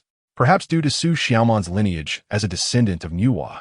The young Qilin felt an immediate affinity for her, leaping into her embrace. Oh, this little one is quite the flirt, Suya chuckled. After a brief interlude, the group departed to Jia village, heading towards the location marked on the ancient scroll. Although the two places were 100 miles apart, the treacherous mountains and desolate forests, permeated with faint toxins, posed a considerable challenge. For an ordinary person, traversing such perilous terrain would take time, and any misstep could cost them their life. However, with their mastery of sword flight, they arrived at the location indicated on the scroll in about the time it takes to burn a stick of incense. Nestled amidst the mountains, nearly 100 households sprawled across the slopes. A babbling brook meandered through terraced fields, while the verdant tea gardens adorned the mountainside. Paths crisscrossed, and the sounds of chickens and dogs could be heard as villagers engaged in farming and weaving, creating a picturesque scene reminiscent of an earthly paradise. Brother, this place truly resembles the location marked on the scroll. It hardly seems like a sight fraught with peril, Meng Fan remarked incredulously. Could it be that this silk manuscript is a mere prank? Xiao Tianque briefly questioned whether he had arrived in the wrong place, but upon closer inspection of the manuscript, he became certain that the marked location was indeed here. Moo! The old cow grazing by the stream chewed on the aquatic grass, producing a sound that seemed both welcoming and astonished. The villagers laboring in the rice fields were drawn by the sound of the cow's call, pausing their work in surprise upon seeing Xiao Tianque and his companions. In an instant, news of outsiders reached the village. Young and old alike gathered at the village entrance, encircling Xiao Tianque and his group, scrutinizing them closely, yet none dared to initiate conversation. Zhang Shu is here. Zhang Shu is here. A path opened among the villagers, and an elderly man with a head of white hair, yet remarkably vigorous, approached. His penetrating gaze assessed Xiao Tianque and his companions before he inquired, "For where do you hail, Taoist?" Shu Mountain, Xiao Tianque replied candidly, without concealment. Shu Mountain, what a fine place, the elder mused, contemplating for a moment before addressing the surrounding villagers. You may all return to your tasks. The villagers dispersed, resuming their rhythm of life dictated by the rising and setting sun, seemingly unaffected by the arrival of Xiao Tianque and his companions. Guests are to be welcomed. Follow this old man into the village. With the elder leading the way, the villagers, although curious about the four strangers, refrained from lingering. Our little mountain village has not seen outsiders for decades. Naturally, everyone is curious about you, Zhang Shu remarked, tentatively asking, "May I inquire what brings you to our humble abode?" "By the hand of fate, I came to visit your esteemed land," Xiao Tianque replied with a constant smile, though his gaze remained fixed on the elder, guiding them. "Just call me Zhang Shu," the elder replied. The term old master feels too distant. He prefers being addressed as Zhang Shu. Feel free to ask any questions. With the elder's invitation, Xiao Tianque did not hold back, asking, "Did you once practice cultivation, Zhang Shu?" Zhang Shu was momentarily taken aback, a look of astonishment crossing his face. Regaining his composure, he chuckled, "Young Taoist, what makes you say that? I observe that you exude an ethereal aura. Though you've reached the age of destiny, your steps are remarkably steady, and your breath is incredibly smooth," Xiao Tianque explained. Upon hearing this, Zhang Shu pointed to the nearby tea garden in the mountain ravine, saying, "My robust health is due to hard work. Climbing the mountain 3 times a day is more effective than any tonic." Wise words, Xiao Tianque acknowledged. Meanwhile, Meng Fan, still alert after their earlier lesson, surveyed the surroundings, trying to detect anything unusual, unaware that he was the most peculiar presence in the village. The villagers passed by, glancing at him with expressions akin to disbelief. Zhang Shu's home was nestled halfway up the mountain, beside a lush bamboo grove. "Old woman, I am home," he called out while gently pushing open the bamboo-woven gate. "Old fool, I asked you to help me with the tea, yet you wandered off." A voice tinged with mild reproach responded. Almost immediately, a woman emerged from the steaming tea room. She wiped the sweat from her brow with her sleeve, and without missing a beat, she admonished Zhang Shu. "If you don't help me prepare the tea tonight, you shan't have supper." "Old woman," Zhang Shu murmured, his gaze subtly urging her to look behind him. Puzzled, Zhang Shan glanced over her shoulder and then brightened with a smile. "We have guests. Come in, come in." She beckoned Xiao Tianque and his companions, not forgetting to shoot Zhang Shu an exasperated look. "Go greet our guests. I will tend to the tea," Zhang Shu said with a grin, gently nudging Zhang Shan. "Try the tea we grew ourselves," she continued, bustling around with tea eggs she had prepared, her hospitality evident. She also brought down some cured meat to stew with dried bamboo shoots, treating Xiao Tianque and his companions with great warmth. With a teasing tone, Zhang Shu remarked, "This cured meat, which I have long coveted, is suddenly available today." Zhang Shan rolled her eyes, placing a piece of meat in his bowl. "You can't even keep your mouth shut at mealtime." Indeed, Zhang Shu chuckled, and the table filled with laughter at the scene. The simple life of the elderly couple was enviable in its tranquility. In their later years, having such companionship was more than enough. The young Qilin, after nibbling on a few pieces of bamboo shoots, settled down to sleep on Su Xiaoman's lap. "This little creature is indeed a Qilin," Zhang Shu remarked with curiosity. "You talk too much," Zhang Shan retorted, playfully scolding him. "It's not as if I have never seen one," Zhang Shu replied innocently. "To be honest, this little one is indeed a Qilin," Xiao Tianque confirmed without reservation. "Remarkable. A Qilin in your possession. Your future holds limitless potential," Zhang Shu expressed in admiration. After dinner, Zhang Shu dove back into the tea room to continue his work, while Zhang Shan cleared the table. Xiao Tianque lingered in the kitchen, seated quietly. Zhang Shan inquired, puzzled, "Young Taoist, why don't you go for a stroll?" After a moment of contemplation, Xiao Tianque posed a question. Zhang Shan, "Was a curse on Zhang Shu placed by you?" Chapter 68. The origin. When did you implant the curse within Zhang Shu? Zhang Shan was taken aback, her fingers slipping, causing a tea cup to shatter on the ground. The people of the southern frontier are adept at employing curses, which can not only manipulate the minds of those afflicted, but also endanger lives. The curse consists of a mother and child. The mother is controlled by the practitioner, while the child resides within the victim's body. Xiao Tianque found it incomprehensible why Zhang Shu had fallen victim to a curse, especially one initiated by his own wife. Zhang Shan never imagined that her long-hidden secret would be so easily uncovered by an outsider. To Xiao Tianque's surprise, he saw regret flooding Zhang Shan's eyes, tears streaming down her cheeks. She gradually became lost in thought. This tale begins 50 years ago. I was born into a family of curse practitioners. In my youth, I frequently witnessed foreign men meeting grim fates at the hands of my kin, who employed curses to slay them. The haunting scenes of ritualistic cursing replay in my mind, and despite the passage of years, they feel as vivid as yesterday. The foreign men were infested with swarms of cursed insects, their expressions filled with despair and terror. I could not accept such cruelty, and after repeated resistance, I was met with harsh punishment. Xiao Tianque noticed the scars on Zhang Shan's wrist, a myriad of marks, rough-edged and blurred, clearly the result of being gnawed by cursed insects. I often pondered why I was born into such a family. If only they could vanish. How wonderful it would be. It seemed heaven heard my pleas. That night, my entire clan disappeared, leaving me as the sole survivor. Vanished in a single night? Xiao Tianque expressed his astonishment. Zhang Shan nodded.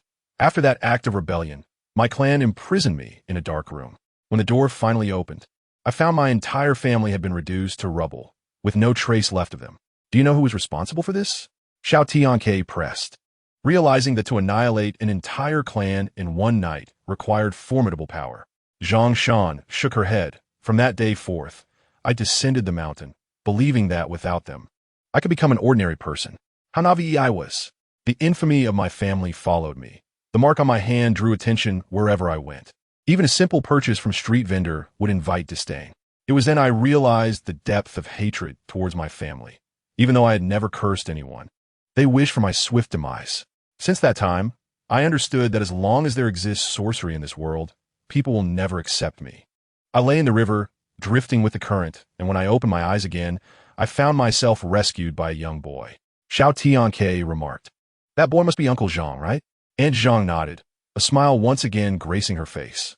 I never anticipated that the boy from my past would accompany me throughout my life. At that time, I wished to keep my distance from him. After expressing my gratitude, I intended to leave. Uncle Zhang didn't let you depart, did he? Xiao Tianque speculated. Yes, he called out to me, reminding me that the villagers were still nearby. I informed him that the villagers feared the sorcery, and my mission was to eradicate all sorcery in the world.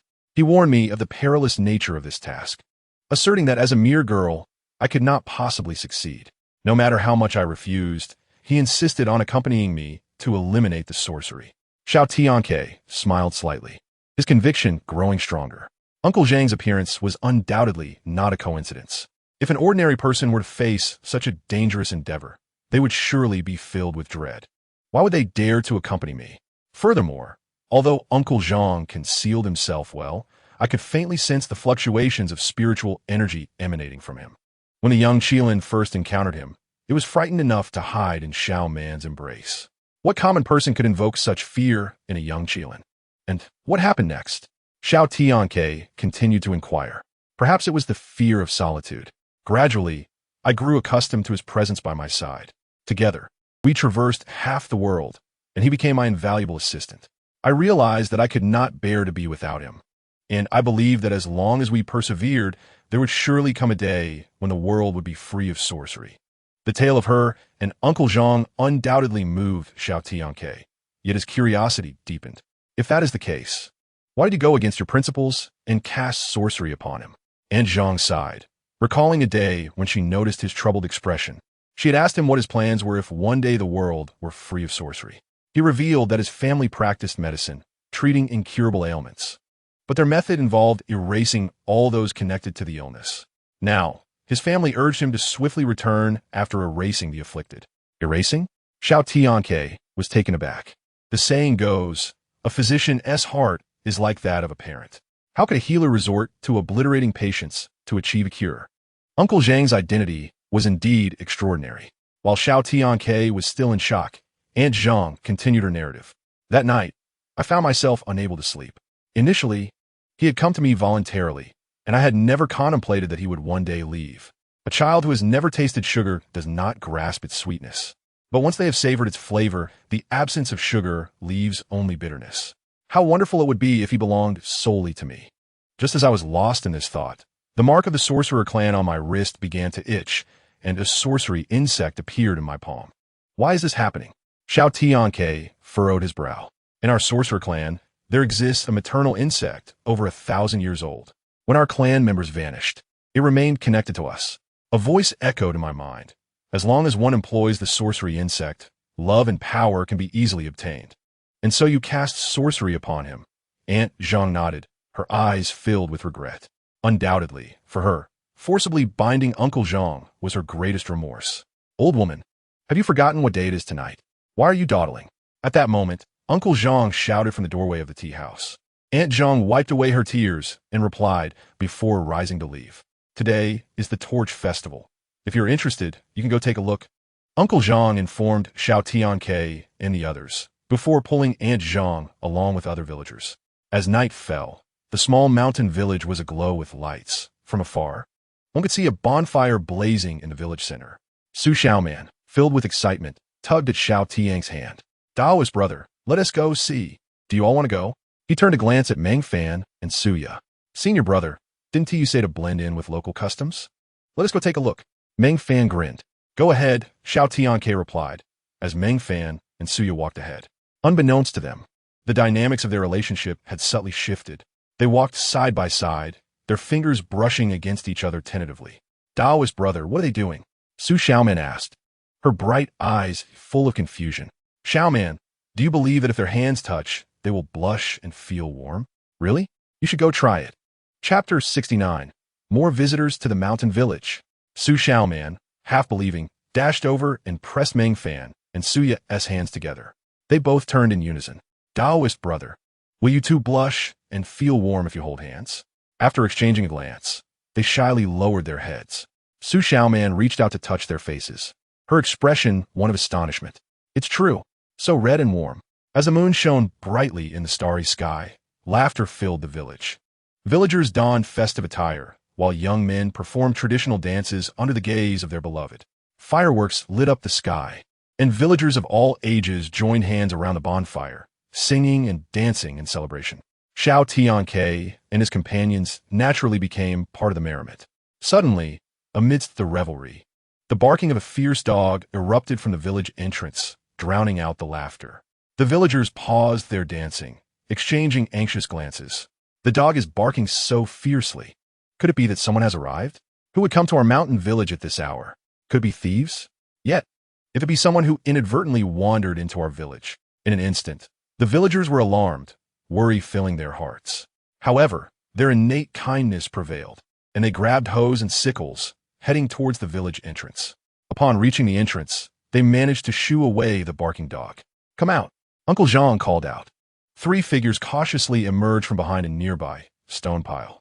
Under the light of the villagers' torches, they were revealed to be 3 women. One, with silver hair and a hunched back, struggled to walk even with a cane. The other 2 appeared younger, with graying hair, plump figures, and robust builds.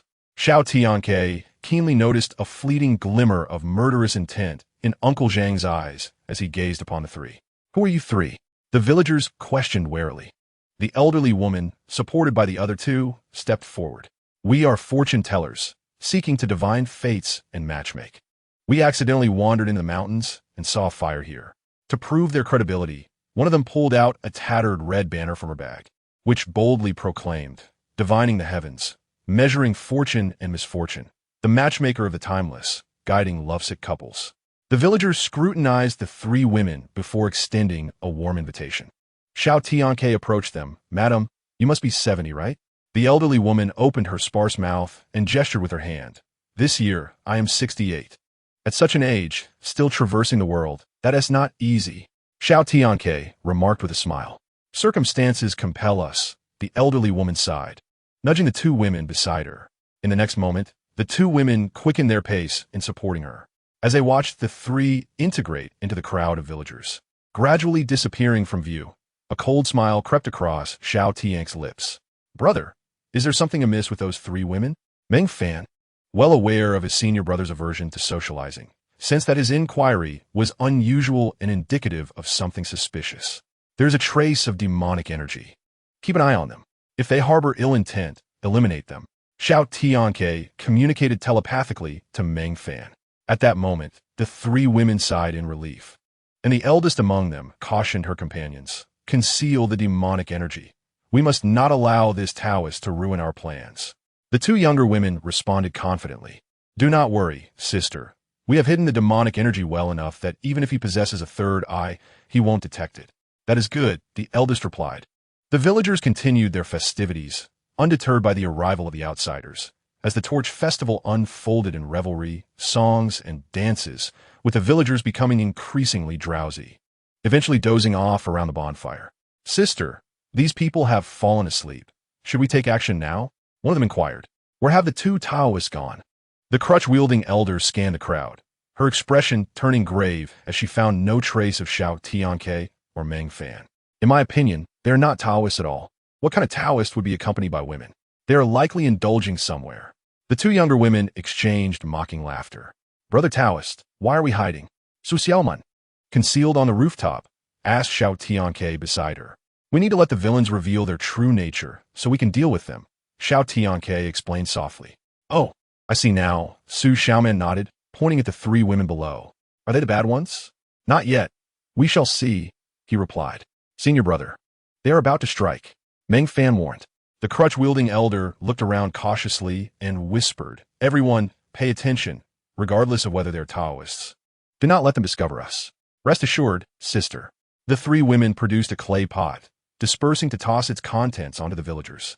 Once the cursed insects burrowed into their bodies to drain their life force, they would refine medicine from the remnants, enhancing their own powers. Indeed, enough talk. Let's get to work swiftly and leave this place. That Taoist is no simple foe. I cannot see through him, the elder urged. Are you planning to relocate to continue your misdeeds? A thunderous voice interrupted. Brilliant sword light cascaded down like shooting stars, shattering the clay pots and causing the insects to explode, splattering their filth everywhere. It's you. The elder, enraged by the destruction of her cultivated insects, unleashed a venomous blast from her mouth. However, before it reached Xiao Tianque, it was evaporated by his protective aura. The two plump women opened their gaping mouths, their crimson tongues lunging toward Xiao Tianque with alarming speed, the air crackling with their approach.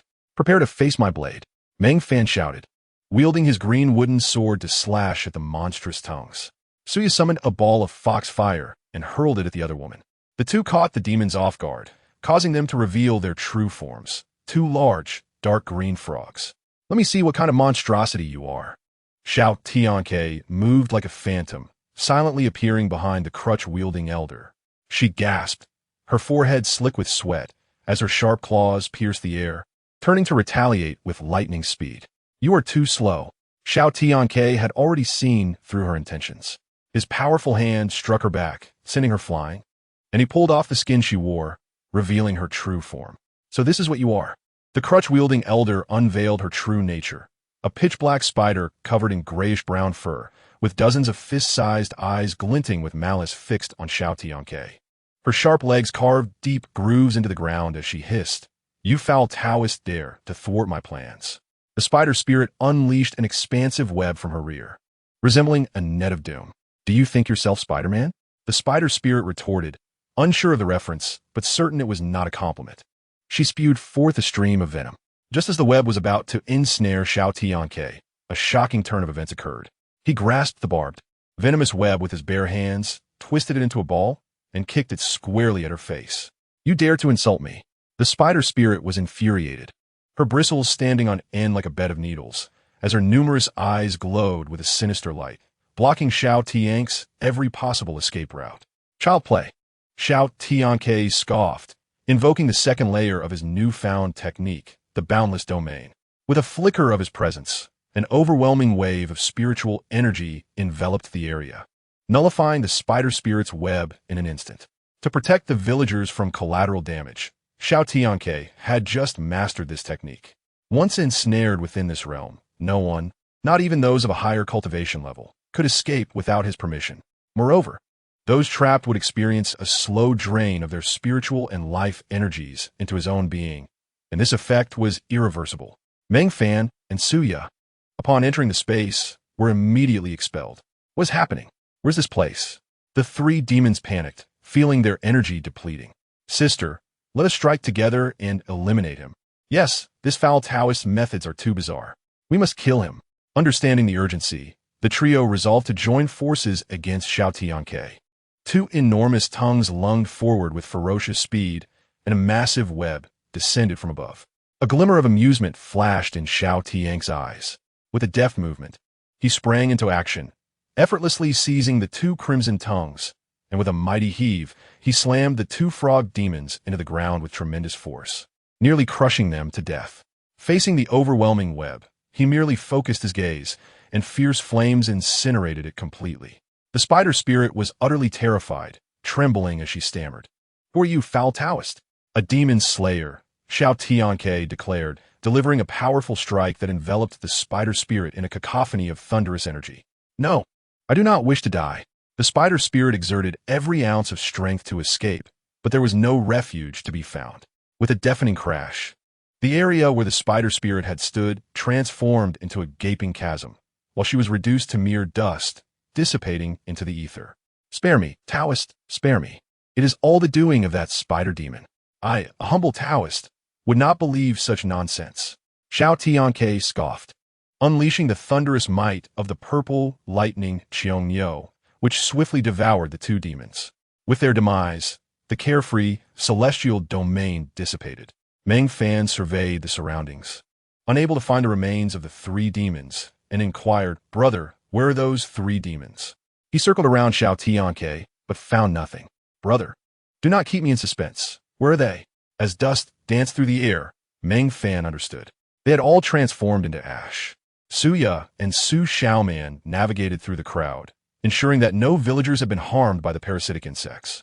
Taoist Xiao. The villagers are unharmed. However, it seems they were drugged by the three demons potion, causing them to sleep deeply, Su Yu informed. That is good to hear. But what has happened to Zai Zai? Su Xiaoman asked, her face a mask of surprise. Zai Zai was the name given to the young Qilin by Su Xiaoman. At that moment, Zai Zai was baring its teeth at Uncle Zhang, growling ominously, as though facing a formidable foe. Uncle Zhang's identity remained a mystery, and Xiao Tianque and the others were equally perplexed by Zai Zai's unusual behavior. There must be a demon involved, Xiao Tianque concluded, noting that the young Qilin had never displayed such hostility toward anyone else. Roar!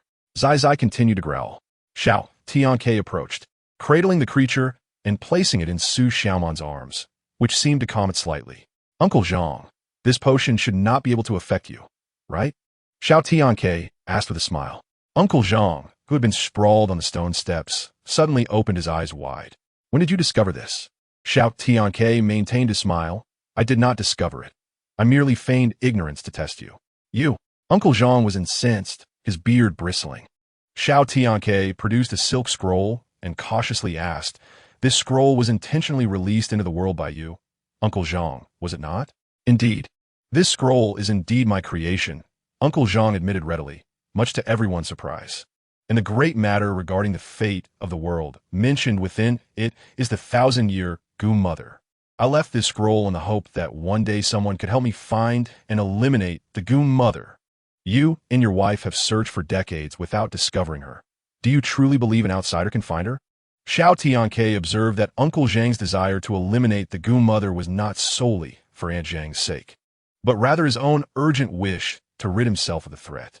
What is this Gu Mother? Meng Fan asked, looking bewildered at Xiao Tianque. I will tell you later. For now, do not interrupt, Xiao Tianque replied with a glare. Meng Fan nodded and stood quietly beside them. And Uncle Zhang, what exactly is your identity? In response to Xiao Tianque's inquiry, Uncle Zhang hesitated before revealing his truth. A colossal beast resembling a leopard, adorned with horns and wings, materialized behind him. I am a servant of Xingji, the goddess who governs the heavenly realm, and one of the 12 divine beasts known as Teng Jin. The revelation of Uncle Zhang's true identity left everyone speechless. Both Taoists and demons were somewhat familiar with Teng General. This beast was adept at transformation and feasted upon Gu. This explained Uncle Zhang's immense animosity towards the 1,000-year Gu Mother. How is it that one who is afflicted by Gu and another who consumes Gu found themselves together? Noticing the look in Uncle Zhang's eyes, Xiao Tianque quickly corrected himself. I meant to say, how did you come to be allied? Uncle Zhang appeared to be lost in thought, reminiscing about the past. Years ago, I transformed into a bird and traversed the world, where I discovered a tribe of women in the deep mountains of the southern region who had long practiced the art of Gu. To propagate their kind, they captured men from outside the mountains and subjected them to the Gu. A year later, the women would bear children, while the men were devoured by the Gu, leaving behind mere shells of their former selves. Even if someone within the tribe developed a conscience, they would be immediately ostracized by the others. The most significant threat, the 1,000-year Gu Mother, resided among them. Such a menace could not be allowed to persist. Yet there was one individual whose fate I was uncertain about. That person must be Aunt Zhang, Xiao Tianque interjected. Indeed, I attempted to lure her with a change of voice, but she firmly rejected me. Why did you not leave afterward and instead choose to stay by her side as a young man? Xiao Tianque questioned, puzzled. Though the Gu clan was annihilated, the 1,000-year Gu Mother remains elusive. The Gu Mother shares a unique bond with this tribe. She is their only descendant and will inevitably appear by her side sooner or later. Thus, I decided to follow her, planning to eliminate the Gu Mother upon her appearance. If she employed Gu, I would also eliminate her. But later, when she used Gu against you, why did you not kill her? Instead, you remained by her side. Xiao Tianque continued to inquire. How did you know? Uncle Zhang asked, taken aback. Upon my arrival, I sensed the presence of Gu within you, while the mother Gu lay with Aunt Zhang, prompting my inquiry. Xiao Tianque did not conceal the truth. Uncle Zhang's anger simmered, but he did not elaborate further. I transformed into a young man and traveled with her across half the world. When Xingji sent word urging me to eliminate her, I found myself unable to do so. As the saying goes, time deepens affection, Despite being a divine beast, I too possess mundane emotions. After years of companionship, I could not bring myself to harm her.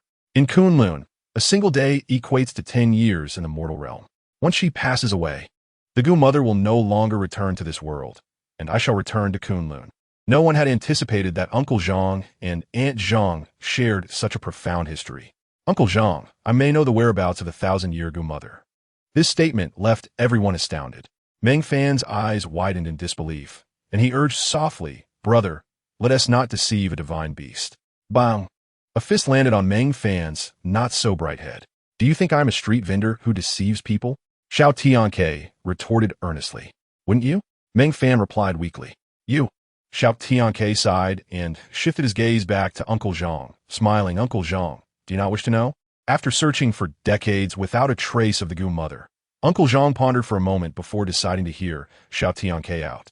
Observing Xiao Tianque's mischievous grin, Uncle Zhang quickly grasped the situation. "Speak plainly. What are your conditions?" "Then I shall be forthright. Uncle Zhang, as you travel the world, you must have some knowledge regarding the 8 treasures of Fuxi, correct?" "The 8 treasures of Fuxi? What do you seek those for?" Uncle Zhang asked, a look of confusion crossing his face. "This concerns the 3 realms. Should you possess knowledge, I implore you to share it." Xiao Tianque did not elaborate further. However, Uncle Zhang could see from his earnest gaze that he was not merely jesting. The Phoenix Zither is currently in the possession of the Queen Mother, while the Book of Longevity lies deep within the underworld. As for the others, I cannot say. Having learned the whereabouts of 2 treasures was sufficient for Xiao Tianque. He had initially thought Uncle Zhang might have some vague understanding, but was surprised by his clarity. "Young man, I have shared all I know now. Where's the 1,000-year Gu Mother?" Uncle Zhang pressed. Xiao Tianque smiled enigmatically, far in the distance, yet close at hand. "What do you mean?" Uncle Zhang's furrowed brow revealed his confusion.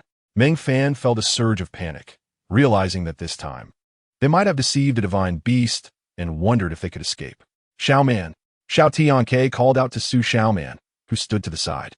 "Brother Taoist, what troubles you?" Su Xiaoman approached, cradling the young Qilin in her arms. The creature, usually gentle, grew agitated as it neared Uncle Zhang, emitting low growls. "Uncle Zhang, you are a divine beast. Why does the young Qilin harbor such animosity towards you?" This question evidently left Uncle Zhang momentarily speechless. Xiao Tianque chuckled and continued. "Having been afflicted by the Gu for decades, why do the parasites within you still persist?" A glimmer of realization sparkled in Uncle Zhang's eyes as he comprehended the situation. The millennium-old Gu Mother he had been searching for had been residing within him all along. Meng Fan was struck with enlightenment, pondering how the Gu Mother had entered Uncle Zhang's being. Aunt Zhang likely never fathomed that the Gu she had received was the millennium Gu Mother. As the sun rose, casting brilliant rays, the dew on the stone steps began to evaporate. By the fading embers of the campfire, Uncle Zhang stood alone, gazing at the woman he had accompanied for decades. Xiao Tianque and the others had long departed. The morning light illuminated Aunt Zhang's face as she slowly opened her eyes, staring at the man who had been by her side for so many years, her eyes growing moist. "At your age, why still shed tears?" Uncle Zhang grumbled, yet tenderly wiped away her tears. "Enough. I have been accustomed to your weeping all my life. After all, you are my beloved." Aunt Zhang felt a pang of guilt. The more Uncle Zhang cared for her, the more she felt remorseful. She gently pushed his hand away. "You do this only because you place Gu on me." Uncle Zhang preemptively voiced her thoughts. Aunt Zhang froze, flustered and uncertain, but then felt an overwhelming sense of relief. "Daoist Xiao informed you. How ironic. I believed I was different from my kin, declaring a world free of Gu. Yet in the end." Uncle Zhang firmly grasped her hand, placing it over his heart. "Try sensing the Gu you laid." Aunt Zhang attempted to feel it, but sensed no trace of the parasites. After Xiao Tianque revealed the Gu Mother's presence within him, he had utilized his energy to eradicate it completely. "Did you feel anything? Why do the parasites hold no power over you?" Uncle Zhang did not disclose his identity, merely smiling faintly. "Due to my constitution, no Gu can affect me." Aunt Zhang was astonished, her mind racing back through countless memories. She could not fathom why Uncle Zhang had not left if he had not been ensnared by the Gu. "Do you not understand? It is never the Gu that sways the heart." In that moment, Aunt Zhang truly grasped Uncle Zhang's intentions, tears cascading down her cheeks. In this world, countless words exist, yet only love truly stirs the heart, Xiao Tianque remarked, leading Meng Fan and the others on their path to Mount Shu. Chapter 72. The Unexpected Turn at Mount Shu. The 8 Treasures of Fushi resurface. Why do I feel so restless? My left eye twitches for fortune, while my right forebodes disaster. As they drew closer to Mount Shu, the twitching in Xiao Tianque's right eye intensified. Meng Fan furrowed his brow, a sense of unease creeping into his heart. Senior brother, I feel as though something is amiss at Mount Shu. Meng Fan shared this feeling. Xiao Tianque, taken aback, hastened their journey back. Soon, the 4 arrived at the martial arts arena of Mount Shu. The sight before them was utterly unexpected. There should have been disciples training at this hour, yet the place was deserted. Meng Fan called out loudly, but received no response. Where has everyone gone? Just as Xiao Tianque and Meng Fan pondered this, Su Xiaoman pointed toward the distant hall. Brother Daoist, there seems to be someone there. Indeed, there were figures present. The group hurried towards the hall, and the 2 individuals outside appeared to recognize Xiao Tianque as they approached. Senior brother, you have returned. Xiao Tianque recognized the 2 young men, Zhang Ji and Li Xian, who had entered the sect alongside by Suqing. He nodded and inquired, where are the other disciples? Zhang Ji gestured towards the hall behind him. They're inside, discussing matters with senior brother Ning and senior sister Lin. Discussing matters? Xiao Tianque felt perplexed. Has the sect leader not returned yet? Li Xian tugged at Zhang Ji's sleeve and interjected. Not long after you left the mountain, the sect leader returned. But now they seem to have vanished again. What? Meng Fan exclaimed. Xiao Tianque's brow furrowed as he made his way towards the hall. Zhang Ji and Li Xian hurried ahead, calling out to the disciples inside. Senior brother has returned. The disciples exchanged glances and murmured amongst themselves. Lin Yi's frown vanished, her lips whispering, Senior brother is back. In an instant, the disciples rushed out. Senior brother, you have finally returned. We missed you dearly. They showered him with an array of emotional declarations. The crowd parted, allowing Xiao Tianque to stride into the hall, with Meng Fan and the others closely following. Senior brother, you are back. Lin Yi, her face beaming with a sweet smile, rushed to his side while maintaining her distance. How is your strange ailment, senior brother? Strange ailment? Meng Fan interjected eagerly, suddenly recalling Xiao Tianque's prior caution. Yes, Meng junior brother, what am I strange ailment? Lin Yi's eyes sparkled as she pressed for details. It is not so easily cured. I fear I may never again be able to touch a woman. Her bright eyes dimmed noticeably, and a hint of disappointment crossed her features. Seeing this, Meng Fan breathed a sigh of relief, silently thinking, fortunately, I managed to dodge that question. Suddenly, Ning Sheng shouted, his gaze icy as he fixed on Suya and Su Xiaoman. The other disciples prepared to strike against the supposed demons. Su Xiaoman and Suya were taken aback, momentarily at a loss for words, with tears brimming in Su Xiaoman's eyes. Lin Yi noticed the 2 strikingly beautiful women, one exuding natural allure and the other radiating innocence. For the first time, she felt a sense of crisis. Senior brother, who are these 2? They're friends I have made. Senior brother, they are demons. Ning Sheng's tone was firm. Ning junior brother, humans can embody both vice and virtue. Demons do the same. Cultivators should treat all beings equally and not discriminate excessively. Xiao Tianque's words left Ning Sheng at a loss for a rebuttal, and he fell silent as the other disciples restrained their energy. Where have our master and uncle gone? At this question, the hall fell into an eerie silence. Xiao Tianque looked at Lin Yi, who had lowered her head and was quietly sobbing, and asked gently, what has transpired? Lin junior sister. Ning Sheng sighed and stepped forward, handing her a soundstone. Senior brother, you should see for yourself. As spiritual energy flowed into the stone, 3 familiar faces appeared.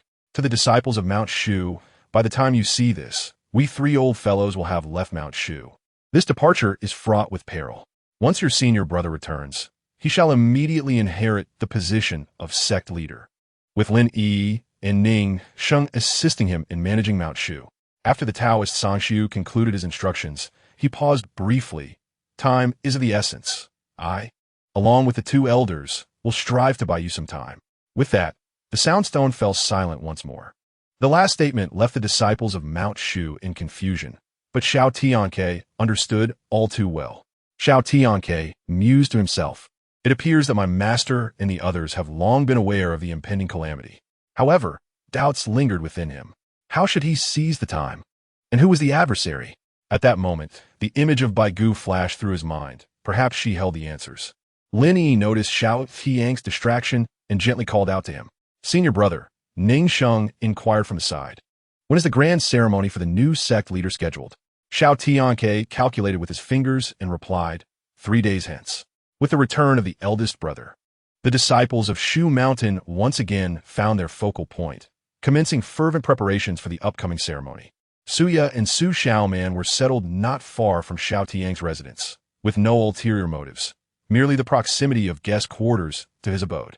Having arranged everything, Xiao Tianque made his way to the dwelling of Sangshu Daoist. Master, what exactly have you left for me? Earlier, when he activated the sound stone, a cryptic voice had invaded his ears. Indeed, it was from Sangshu Daoist. Within my abode, there lies an object. Xiao Tianque rummaged through the area, but found nothing. Eventually, his gaze fell upon the Bagua diagram before him. As his palm brushed over it, a flicker of brilliance ignited in his eyes. There truly was a concealed mechanism. Sangshu Daoist's trap was exceedingly subtle. It was only after much investigation that Xiao Tianque felt certain. With a swift motion, he dismantled the mechanism. Upon its release, a mist of spiritual energy surged forth, followed by a tempestuous wave of bloodthirsty energy. Within that bloodthirsty aura, monstrous phantoms howled and surged forth, momentarily leaving Xiao Tianque in shock. Had it not been for an additional layer of restraint, this terrifying energy would have soared to the heavens. What on earth had been left for me? Just as Xiao Tianque pondered this, the Bagua record upon him inexplicably quivered, its runes shimmering. What could possibly resonate with the Bagua record? After a deep breath, Xiao Tianque retrieved an object from behind the Bagua diagram. This is the Demon Refining Gourd. Chapter 73. The Demon Refining Gourd in hand, entering seclusion. The Demon Refining Gourd was a formidable weapon, though named for refining demons. It could annihilate all beings in the world. Anyone ensnared within it, even deities, would find themselves destined for death and obliteration. It was evident that this gourd had been sealed here for over 100 years. Nevertheless, the bloodthirsty energy it emitted was enough to drive a cultivator of Meng Fan's caliber into madness, causing their life force to rebel and perish. The gourd, glimmering with a blood-red symbol, radiated an eerie brilliance. Buzzing violently, the Demon Refining Gourd began to writhe in Xiao Tianque's grasp, attempting to escape. It sought to flee. His fingers curled like talons, gripping the gourd fiercely as his strength erupted, veins bulging. He dared not relax for a moment. The force exhibited by the gourd exceeded Xiao Tianque's wildest imagination, prompting an involuntary exclamation. How can a living man be overpowered by an inanimate object? Xiao Tianque gritted his teeth. His physical strength was now sufficient to effortlessly flatten a mountain. However, the raw power of the Demon Refining Gourd equaled or even surpassed his own. This prize cannot slip away, he muttered to himself. If he could not subdue it, he would indeed be left empty-handed. Damn it! Xiao Tianque could not help but curse. The marks upon the gourd appeared to come alive, the blood-red symbols shining brilliantly, illuminating the entire room. A fierce and terrifying bloodthirsty aura surged from the gourd, enveloping Xiao Tianque in an instant. Zhang Tian's sword gourd refined. Although most of the bloodthirsty energy had been absorbed and refined by the Zhang Tian sword gourd, some still gnawed at Xiao Tianque's body. At that moment, his hand felt as if it had been scalded in a cauldron, swollen and painful, skin splitting, with countless blisters bursting, blood and pus dripping continuously. The intense pain left Xiao Tianque drenched in sweat, his eyes bloodshot. The Demon Refining Gourd was the most malevolent of the 8 treasures of Fuxi, and it was a miracle that Xiao Tianque could hold it at bay with his mortal body. Just then, the gourd unleashed another wave of fury, its bloodthirsty aura intensifying, as if invisible blades were piercing through Xiao Tianque. Bagua record, didn't you respond before? Why have you gone silent now? Do you wish for my demise? Xiao Tianque rasped, blood in his throat, cursing at the Bagua record in his arms. To his surprise, this outburst proved effective. The Bagua record emitted a resonant hum, cloaked in radiant symbols, and burst forth from his grasp, hovering beside the Demon Refining Gourd. The Bagua record gradually unfurled, countless strange runes spilling forth, enveloping the gourd in an instant. Under the cover of the runes, the malevolent aura of the gourd noticeably diminished. Simultaneously, the runes emitted by the Bagua record enveloped his hand. In the blink of an eye, his injured hand began to heal at a visible pace. Once his hands were restored, the demon-refining gourd fell from the air, landing precisely in Xiao Tianque's palm. Gazing at the portrait of Sangshu Daoist in the room, Xiao Tianque could not help but grumble. You truly left me a fine treasure, but this object can indeed claim lives. Although the process was arduous and painful, he had successfully obtained a precious item. Now I have acquired 2 of the 8 treasures of Fushi. The phoenix zither remains in the hands of the Queen Mother, while the longevity register lies deep within the underworld. As for the other 4 treasures, I currently have no idea where to begin searching. Perhaps I can glean a hint or 2 from the cultivators attending the ceremony. Shu Mountain, being the foremost sect in the world, would undoubtedly draw numerous cultivators to congratulate and witness the new leader's ascension. However, among them, many would likely come under the guise of celebration, seeking trouble. To extract information from them, one must possess sufficient strength to command respect. Xiao Tianque entrusted the preparations for the sect leader ceremony to Lin Yi and Ning Shang. Retreating into seclusion, 3 days should be sufficient, he murmured to himself. Numerous celestial and earthly treasures lay scattered around him, the most prominent being a magnificent spirit vein, resembling a dragon and exuding thick spiritual energy, bound by several layers of restraints before him. To ascend to the next realm, a cultivator must comprehend the laws of the world. However, Xiao Tianque was different. The Hunyuan Zhan Tiangong he practiced required no deliberate comprehension of these laws. He only needed to perfect the second level to master all worldly rules. Moreover, after the transformation from the Anhua stone, his body was no longer what it once was. Though absorbing the entire spirit vein was somewhat risky, it was not impossible. Having made up his mind, Xiao Tianque formed a seal with his hands and gradually unraveled the restraints binding the spirit vein, preparing to devour it. Good lad, what audacity! To dare directly consume the spirit vein. In that case, I shall lend you my aid. The act of consuming the spirit vein proved far more perilous than Xiao Tianque had anticipated. Blood flowed from his 7 orifices, his veins bulging, his body swelling as if it might burst. Just as he was locked in a stalemate with the spirit vein, a domineering force surged into his body, instantly suppressing the power of the spirit vein. Seize this opportunity. Xiao Tianque decisively began to absorb and refine the energy. As time swiftly passes, 3 days vanish in the blink of an eye. Representatives from various sects have arrived at Mount Shu. Lin Shimi, the hour is nearly upon us.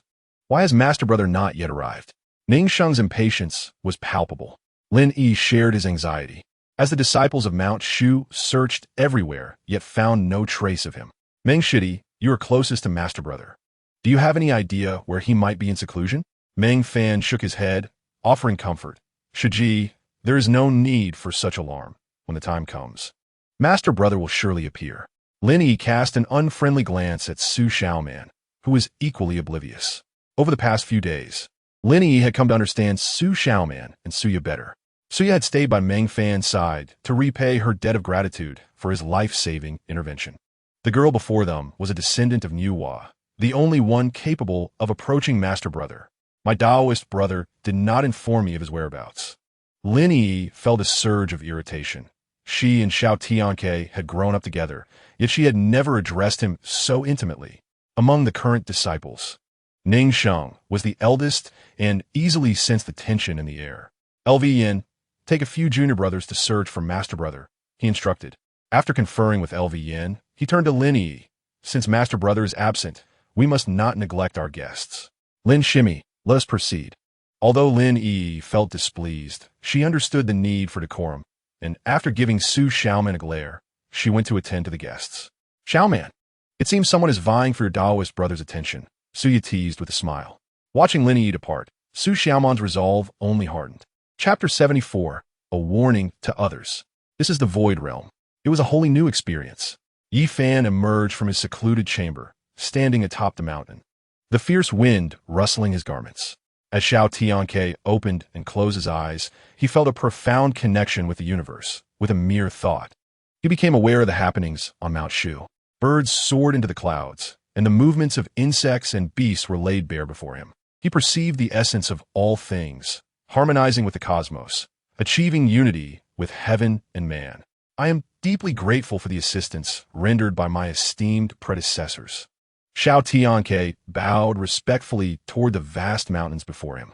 Just moments ago, when he was stalled in absorbing the celestial energy, had it not been for that overwhelming force, he might have failed. Now having broken through to the void realm, he found himself unable to locate the origin of that helping hand.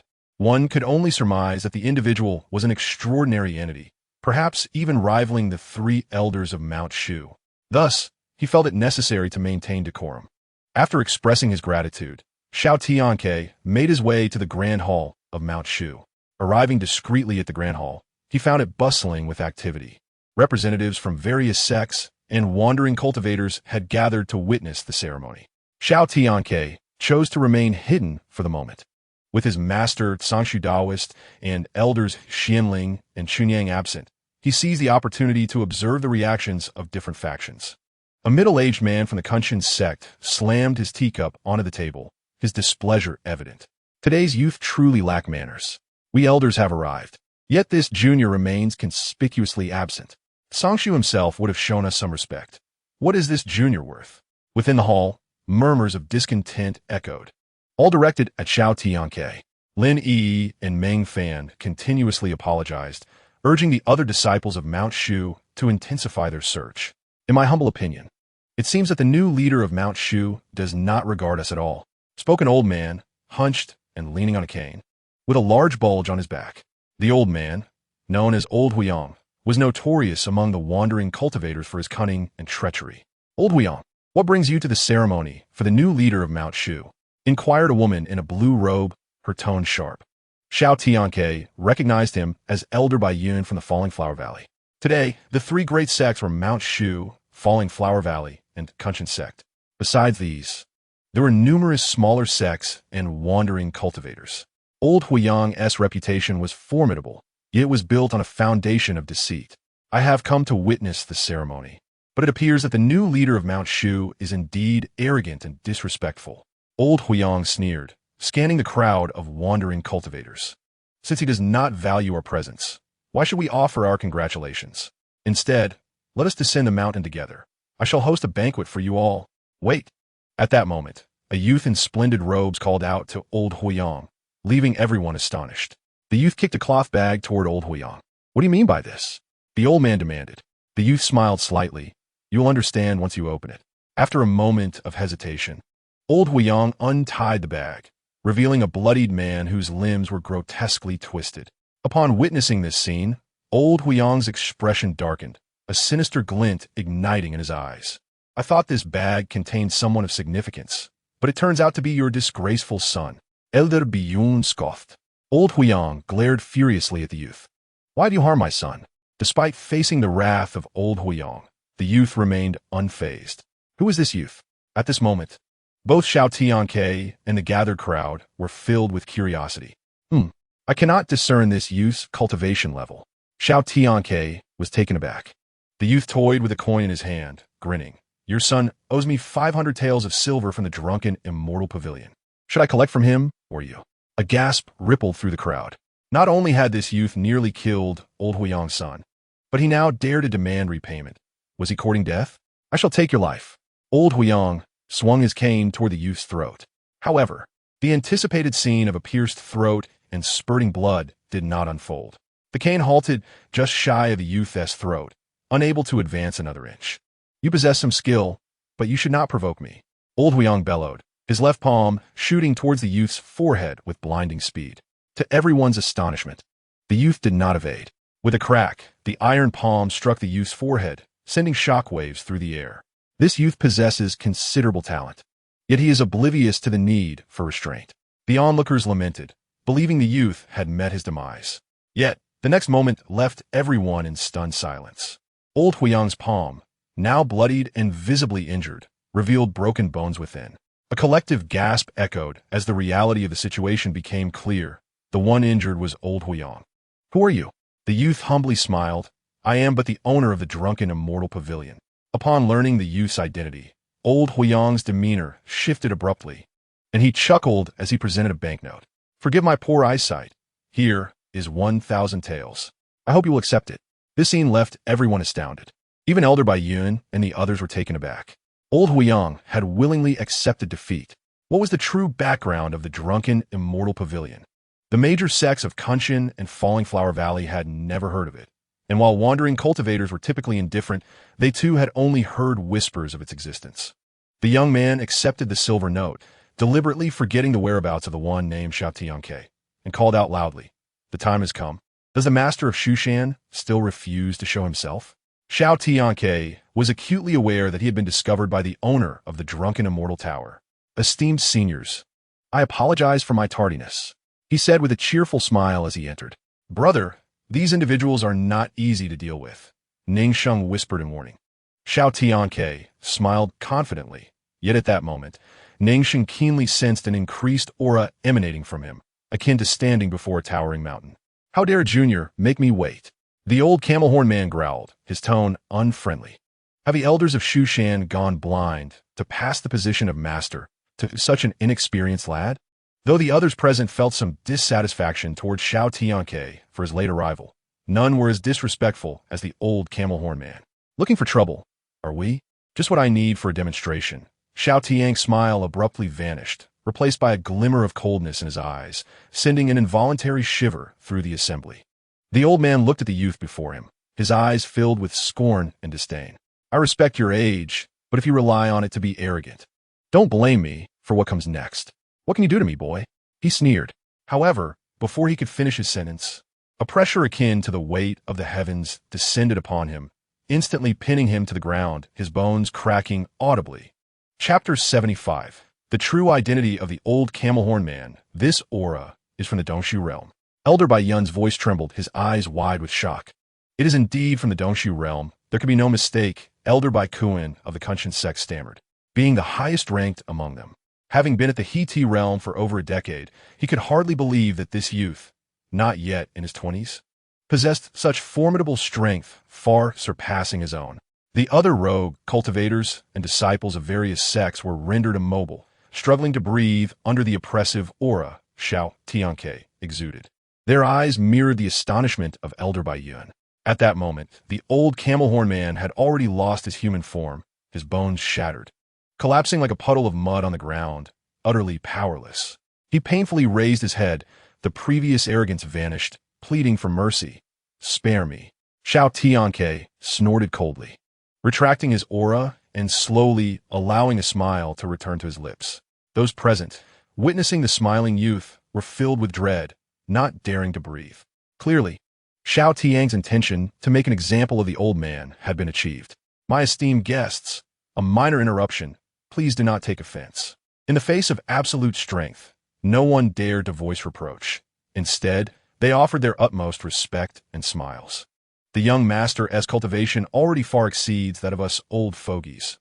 Truly, heroes emerge from the youth. Elder Bai Kuan was the first to praise. Indeed. Various words of flattery echoed throughout the hall. Lin Yi and the others were utterly astonished, having initially worried about how to handle the situation. Now, witnessing the others fawning over Xiao Tianque. Brother, the time has come, Ning Sheng reminded softly. Xiao Tianque nodded. Ning Sheng addressed the guests within the hall. As time approaches, please follow me. In the martial arts arena, dozens of ancient cauldrons were arranged in the pattern of a bagua. Xiao Tianque walked through the mist, placing incense in the center of the three-legged cauldron. Dong, dong. The sound of the bronze bell reverberated like thunder across the heavens. At this moment, Xiao Tianque had changed into a fresh set of robes, holding a whisk. Standing above the sacrificial cauldron, the disciples of Shushan bowed in unison, calling out, "We greet the master." Following this, Xiao Tianque delivered a passionate inaugural speech. Once all formalities were concluded, dusk had fallen.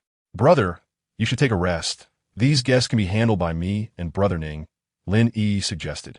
Knowing that Xiao Tianque did not relish such lively gatherings, and the day's succession ceremony had already drained him, Xiao Tianque nodded, not refusing. Having not seen Su Xiaoman throughout the day, he felt an inexplicable emptiness in his heart and decided to check on her. Calculating in his mind, he handed the whisk to Lin Yi and prepared to leave. However, at that moment, disciples such as Lu Yin rushed over in a flurry, panting heavily, their eyes filled with urgency, struggling to articulate their words. Brother. Ning Sheng cast an unhappy glance at Lu Yin, reprimanding. What kind of appearance is this? Taking a few deep breaths, Lu Yin finally managed to calm himself. Brother, something terrible has happened. Xiao Tianque frowned slightly and turned back. Lu Yin, what has transpired? Speak slowly. After bowing to Xiao Tianque, Lu Yin recounted the events in detail. Just now, while searching for you throughout Shushan, I discovered that many of the barriers down the mountain have been destroyed, and an unknown poisonous mist is advancing towards us. Ning Sheng's brows knitted tightly. The barriers of Shushan were no mere decorations.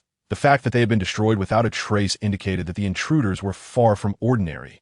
Lu Yin was well aware of this, which accounted for his alarm. Brother, what do you think we should do now? Lin Yi immediately sought Xiao Tianque's opinion, and Ning Sheng turned his gaze towards him as well. A faint smile curled at the corner of Xiao Tianque's mouth. Feign ignorance, lure them in, and strike decisively. Having reached the Dongshu realm, he could effortlessly discern the intruder's location with just a thought. However, Xiao Tianque chose not to alarm them just yet, wanting to see their true intentions for intruding into Shushan, indicating for Lin Yi and Ning Sheng to discreetly prepare with their disciples. Xiao Tianque once again fixed his gaze on the guests within the hall. The old camel horn man has not departed. Xiao Tianque found it surprising. After being publicly reprimanded, it was unlikely he would remain to participate in his succession ceremony. Just as Xiao Tianque pondered this, the old camel horn man began to move. I must see what you intend to do, Xiao Tianque thought, stealthily following him. After leaving the hall, the old man took a very concealed mountain path downwards. Old man, where do you think you're going? The sudden voice startled the old camel horn man, who turned back to gaze at Xiao Tianque, stammering and failing to articulate response. Not going to speak, are you? Allow me to assist you. You intend to descend the mountain to report back. Am I right? Xiao Tianque sneered. The old man froze, and upon seeing Xiao Tianque approach, he was so frightened that he collapsed to the ground. Try to maintain calm. He forced a smile. Master, do not misunderstand. I merely lost my way down the mountain. Is that so? Xiao Tianque smirked. Have you forgotten that I possess Dongshu realm cultivation? Everything in Shushan is within my sight. Speak. Why have you destroyed the barriers of Shushan? And who are those below the mountain? Faced with Xiao Tianque's stern inquiry, the old camel horn man turned pale, trembling uncontrollably. Yet his mouth remained tightly shut. You won't speak until you're faced with the consequences. Xiao Tianque lightly tapped the large flesh lump on the old man's back. Just kill me. The next moment, the old man contorted in agony, twitching uncontrollably, rolling on the ground, pleading for death. To nurture venomous creatures for oneself, how bold. Yet, I wonder what the outcome will be if those creatures spiral out of control. Behind the old camel sheep, a rare venomous creature resided within its flesh. Just moments ago, Xiao Tianque seemed to have merely tapped lightly, yet in truth he severed one of the creature's legs, inciting chaos within the flesh of the old camel sheep. The old camel sheep was acutely aware of the creature's ferocity. Should it descend into complete madness, its demise would be inevitable. Faced with life and death, it chose to yield. I confess, I am the elder of the 10,000 Poison Cave. This revelation did not surprise Xiao Tianque. The method of using oneself to nourish a venomous creature was so ruthlessly cunning that he could scarcely conceive of any other force capable of such a feat beyond the 10,000 Poison Cave. Though the old camel sheep felt a pang of astonishment, it quickly regained its composure. You have come for the 10,000 Poison Pearl, have you not? As it spoke, the 10,000 Poison Pearl materialized in Xiao Tianque's grasp. At this moment, Xiao Tianque comprehended that the earlier difficulties he had posed were merely to ascertain whether the three Taoists had truly departed as rumored. Should they indeed have left, he would promptly send word, and the ambush set by the 10,000 Poison Cave below would surge forth to Shushan, wreaking havoc and reclaiming the 10,000 Poison Pearl. The old camel sheep did not deny this. Chapter 76. The turtle has entered the trap. Who among the visitors from the 10,000 Poison Cave possesses the highest cultivation level? And to what extent? Upon hearing Xiao Tianque's inquiry, the old camel sheep hesitated briefly before responding. The 10,000 poison pearl is the lifeblood of the 10,000 poison cave. This time, all 4 cave masters have come forth. Each possesses cultivation at the Void Realm. Particularly, the Grand Cave Master has lingered in the Void Realm for over a century. His prowess unfathomable. The 4 cave masters all possess Void Realm cultivation. This indeed posed a considerable challenge, Xiao Tianque mused.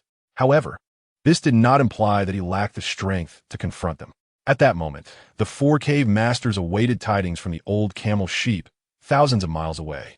Despite rumors suggesting that the 3 Taoists had vacated Shushan, they still dared not act recklessly. Although the Void Realm was formidable before the 3 Taoists, they were but easily extinguished. The old camel sheep perceived Xiao Tianque's unease and, with a swift glance, hastily declared, "I shall descend the mountain to inform them that the revered master has not departed." In this way, the 4 cave masters will surely retreat with their tails between their legs, daring not to infringe upon Shushan. No, you must tell them the truth and draw them here. The old camel sheep was momentarily taken aback, doubting his own hearing. The 3 masters of Shushan were no longer present. If the 4 cave masters advanced, how could he stand against them alone? Could it be that there were still powerful figures within Shushan? If so, the 10,000 poison cave would face annihilation. Contemplating this, an involuntary dread gripped the old camel sheep. No, I must not fall for this young one's scheme, he resolved inwardly. A smirk played upon Xiao Tianque's lips, as he clearly discerned the old camel sheep's internal calculations. The sword energy, thin as a thread, penetrated the flesh behind the old camel sheep. I will not force you, but should you fail to summon the 4 cave masters, this sword energy shall eradicate the venomous creature at your back, allowing the poison to seep into your very marrow. Xiao Tianque spoke slowly, devoid of any semblance of coercion. The old camel sheep, already cursing internally, could only nod in silent acquiescence due to his lack of strength. Go! Do not keep them waiting too long. Xiao Tianque kindly escorted the old camel sheep to the foot of the mountain, where he observed him rendezvous with the members of the 10,000 poison cave. Disciples of the 10,000 poison cave, concealed at the mountain's base, quickly met with the old camel sheep following his signal. A middle-aged man, adorned in Yaojiang attire with a palm-sized tattoo of a venomous scorpion on his face, impatiently inquired, "Old camel sheep, what is the outcome?" The old camel sheep wrestled with his thoughts, acutely aware that Xiao Tianque was likely watching him from the shadows. Should he fail to comply with his wishes, his death would be certain. Yet, if he divulged the truth, it was highly probable that half of the 10,000 poison cave's members would perish here, rendering him a traitor among his own. What nonsense am I thinking? The cave master is waiting for your news, the middle-aged man impatiently urged. The 3 masters of Shushan are indeed absent, but we must remain cautious. Despite the old camel sheep's warning, the middle-aged man dismissed it. Prepare yourselves.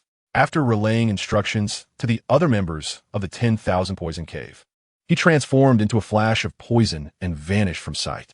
The remaining disciples of the 10,000 poison cave dispersed, executing their plan to encircle Shushan, leaving the old camel sheep alone. Thousands of miles away, the earlier figure clad in black had arrived before the 4 cave masters of the 10,000 poison cave. "Scorpion, what news?" The speaker was a man clad in black armor, bearing the mark of a blood-black scorpion on his forehead. He was the 2nd cave master, Blood Scorpion.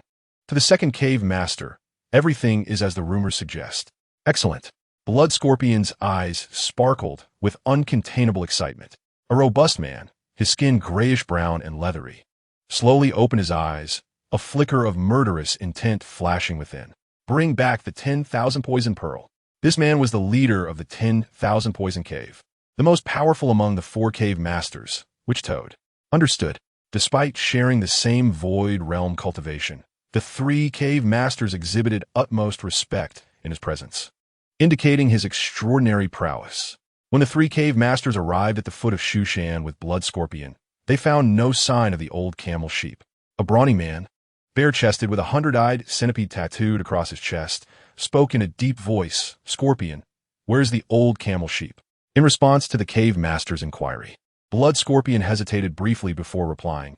Today marks the succession of Shushan's new leader. He must fear raising suspicion and has likely returned to Shushan. A woman draped in green gauze, adorned with scales, and possessing a forked tongue, chuckled. Those three old fogies are no longer at Shushan. If you're afraid, you may wait here, Blood Scorpion, and I can retrieve the 10,000 poison pearl. This woman was the sole female among the 4 cave masters. Green Serpent. Blood, I cast a disdainful glance at Green Serpent, uninterested in engaging her further.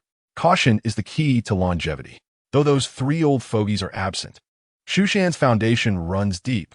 One cannot underestimate their formidable means. Blood Scorpion cautioned.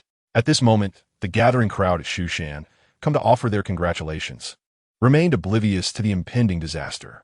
As dusk fell, Xiao Tianque inexplicably summoned them outside the hall, claiming, "The setting sun is like blood. It would be a great regret not to witness this sunset at Shushan." The sunset, so splendid. The sunset at Shushan indeed possessed a unique charm. Preoccupied with their cultivation, they had not anticipated such a breathtaking spectacle. The crowd of cultivators chattered excitedly, entirely unaware that soon the heavens would be stained red with blood.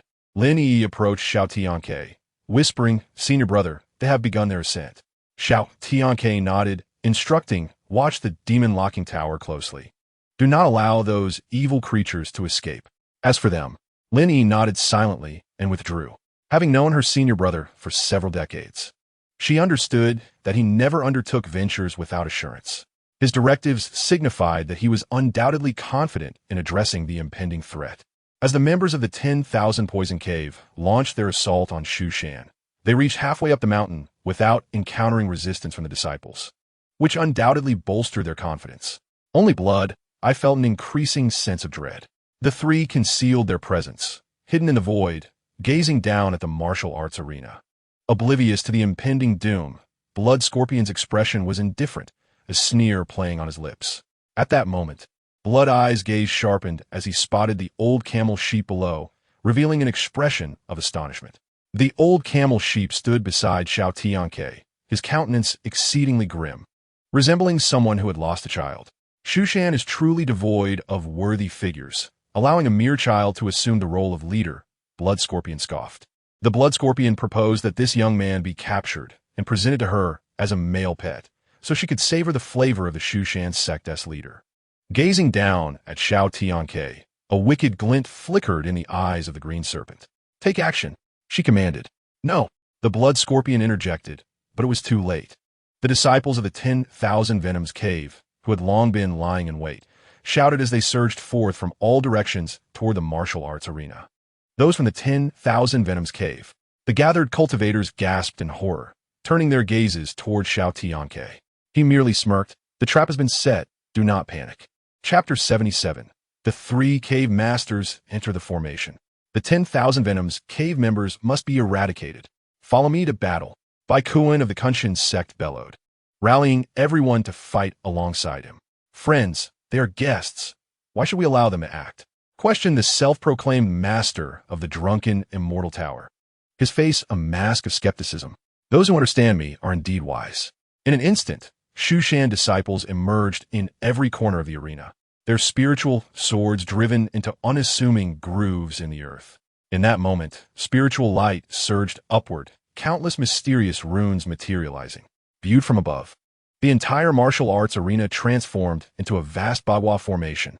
The disciples of the 10,000 Venoms Cave stared in astonishment at the shimmering runes surrounding them. "What is this? Could it be that these radiant lights are Tao talismans?" One disciple, possessing golden core cultivation, exclaimed in disbelief. The 10,000 Venoms Cave disciples, primarily adept at poison crafting and insect breeding, nonetheless understood the significance of Tao talismans. These talismans are the embodiment of a master's insights and teachings. If they could capture one, their future cultivation would undoubtedly benefit immensely. Dozens of disciples from the 10,000 Venoms Cave immediately set down their weapons and sat cross-legged, attempting to refine the runes before them. Even those lurking in the void, such as the Green Serpent and others, were equally tempted. "Buy-in, you are well read. If these truly are Tao talismans, we could seize this opportunity to advance, thus freeing ourselves from the oppression of the Witch Toad," the Green Serpent urged eagerly. The Blood Scorpion was even more restless, though silent, already preparing to seize the opportunity. Bai-Yin hesitated, After all, Tao talismans existed only in legends. He had never witnessed one firsthand, leaving him uncertain. Seeing this, the blood scorpion, the green serpent, and Ba Yin simultaneously directed their gazes toward the scorpion. This fortuitous chance has been granted to you by the cave master.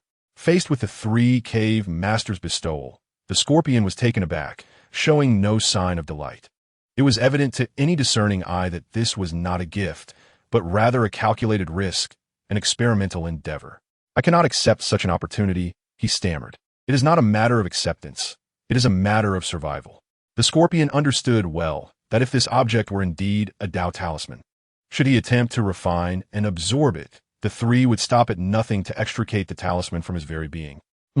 Noticing the coldness in their eyes, the scorpion reluctantly reached for one of the runes, capturing and absorbing it.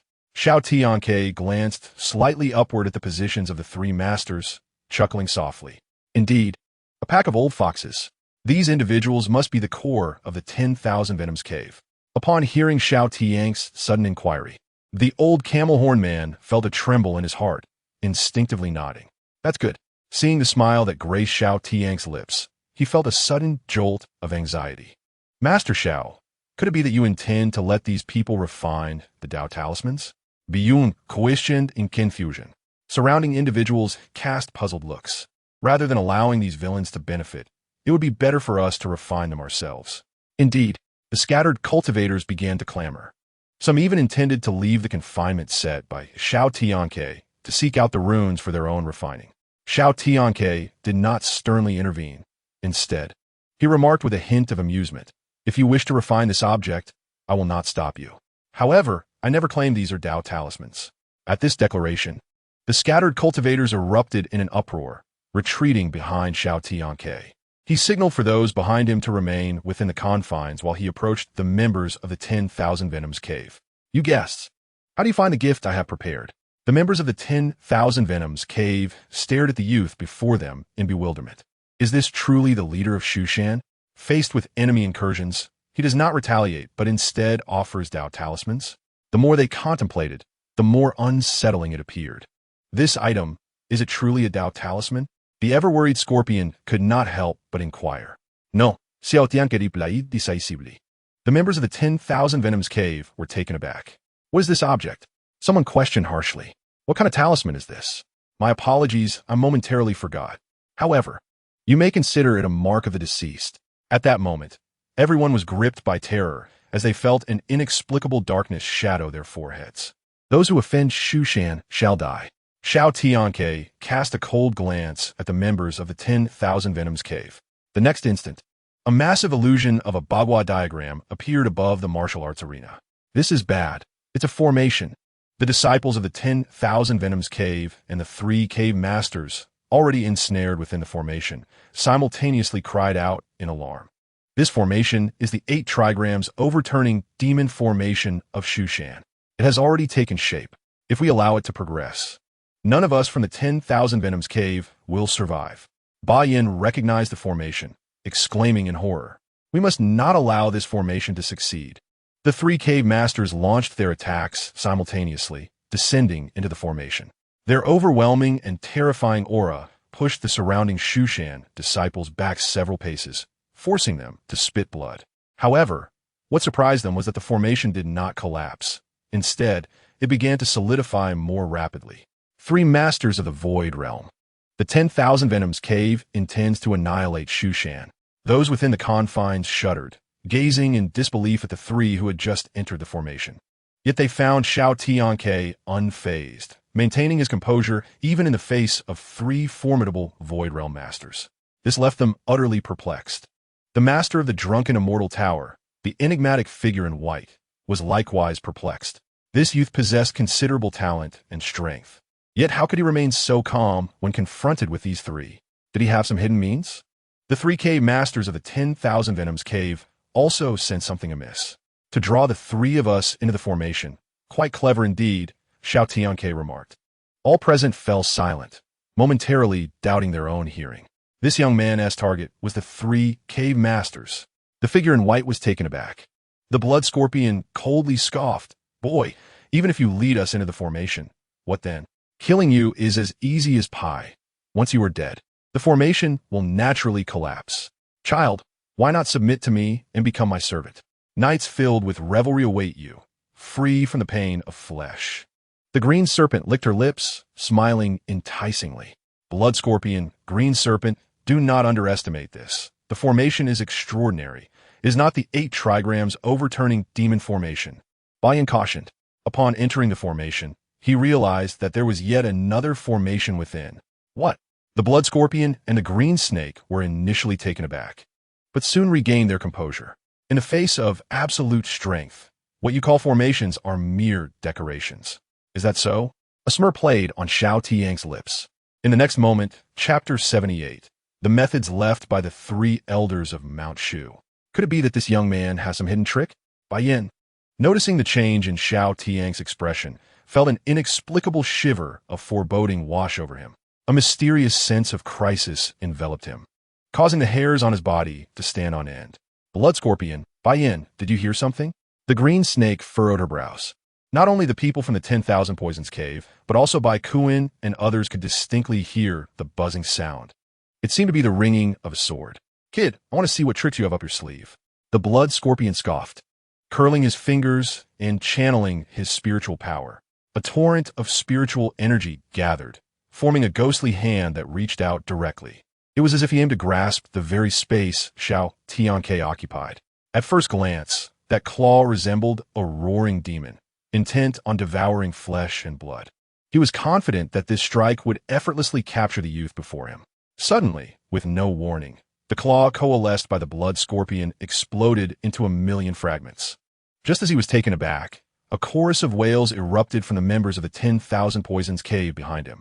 Cave Master, save me. When the 3 turned around, they could only see the upper half of a body engulfed in flames, reduced to ash.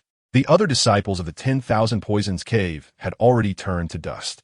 In the blink of an eye, the scorpion was also reduced to nothingness. A gasp echoed through the crowd. Even the disciples of Mount Shu outside the formation were astonished. For the first time, fear flickered in the eyes of the 3 cave masters. Bai Yin, what is happening? I don't know. This must be the doing of that brat. These disciples were the painstakingly accumulated fruits of the 10,000 Poisons cave over many years, now turned to dust in an instant. Not a single one left. Though the 3 cave masters were filled with rage and hatred, fear dominated their hearts. Despite their cultivation at the Void Realm, they were clueless about how this person had killed so many. Terrifying, truly terrifying. In the midst of laughter, dozens of disciples had perished. To their surprise, the 3 of Mount Shu still retained some methods. The man in white from the drunken immortal pavilion spoke grandly. In the next moment, he approached Xiao Tianque, leaning close to whisper, I know you seek the 8 treasures of Fuxi. I await you in the capital of Beizhou. Who exactly are you? Xiao Tianque felt a surge of wariness. Bai Xianyi. Having spoken, he vanished before Xiao could respond. Seeing Xiao Tianque lost in thought, the blood scorpion Bai Yin and the green snake exchanged glances and struck simultaneously. Kill him, seize the 10,000 Poisons pearl. The 3 powerful cultivators of the Void Realm attacked from 3 sides, their terrifying momentum causing the very air to tremble. Boom! With a resounding crash, blinding white light spread in all directions. Under this dazzling brilliance, everyone briefly lost their sight. When the white light dissipated, Xiao Tianque had already vanished without a trace. Is he dead? No one dared to affirm. After all, the aura this youth exuded was too enigmatic. In the midst of mirth, he had committed murder without a trace. Given that he possessed such unfathomable abilities, he certainly would not perish easily. The blood scorpion and others scanned their surroundings warily, their spiritual senses forming an immense net that enveloped the area. As time passed, their expressions grew increasingly grave. With their cultivation, they could not detect even a hint of Xiao Tianque as presence. It was as if he had completely vanished from this world. But if that were the case, why did the formation still exist? Could it be he was not the master of the array? The 3 cave masters relaxed slightly when suddenly, the old camel called out, Masters, do not let your guard down. This person has reached the Void Realm and possesses numerous methods. He will not die so easily. His shout captured not only the attention of the 3 cave masters, but also that of all the scattered cultivators from the Falling Flower Valley and the Kunshan sect. You are indeed from the 10,000 Poisons Cave. In response to the crowd's inquiries, the old camel replied candidly, "So what? With the 3 cave masters present. If any of you dare lay a finger on me, today will be your last." Looking at his arrogant demeanor, everyone gritted their teeth in frustration. The 10,000 Poisons Cave was infamous, and both scattered cultivators and various sects held deep-seated hatred for it. Had the 3 cave masters not been present, the old camel would have been torn apart by now. But with the 3 masters around, everyone was too afraid to act, merely glowering at him in silence. Old camel, do not be so arrogant. Beware of divine retribution. Boom!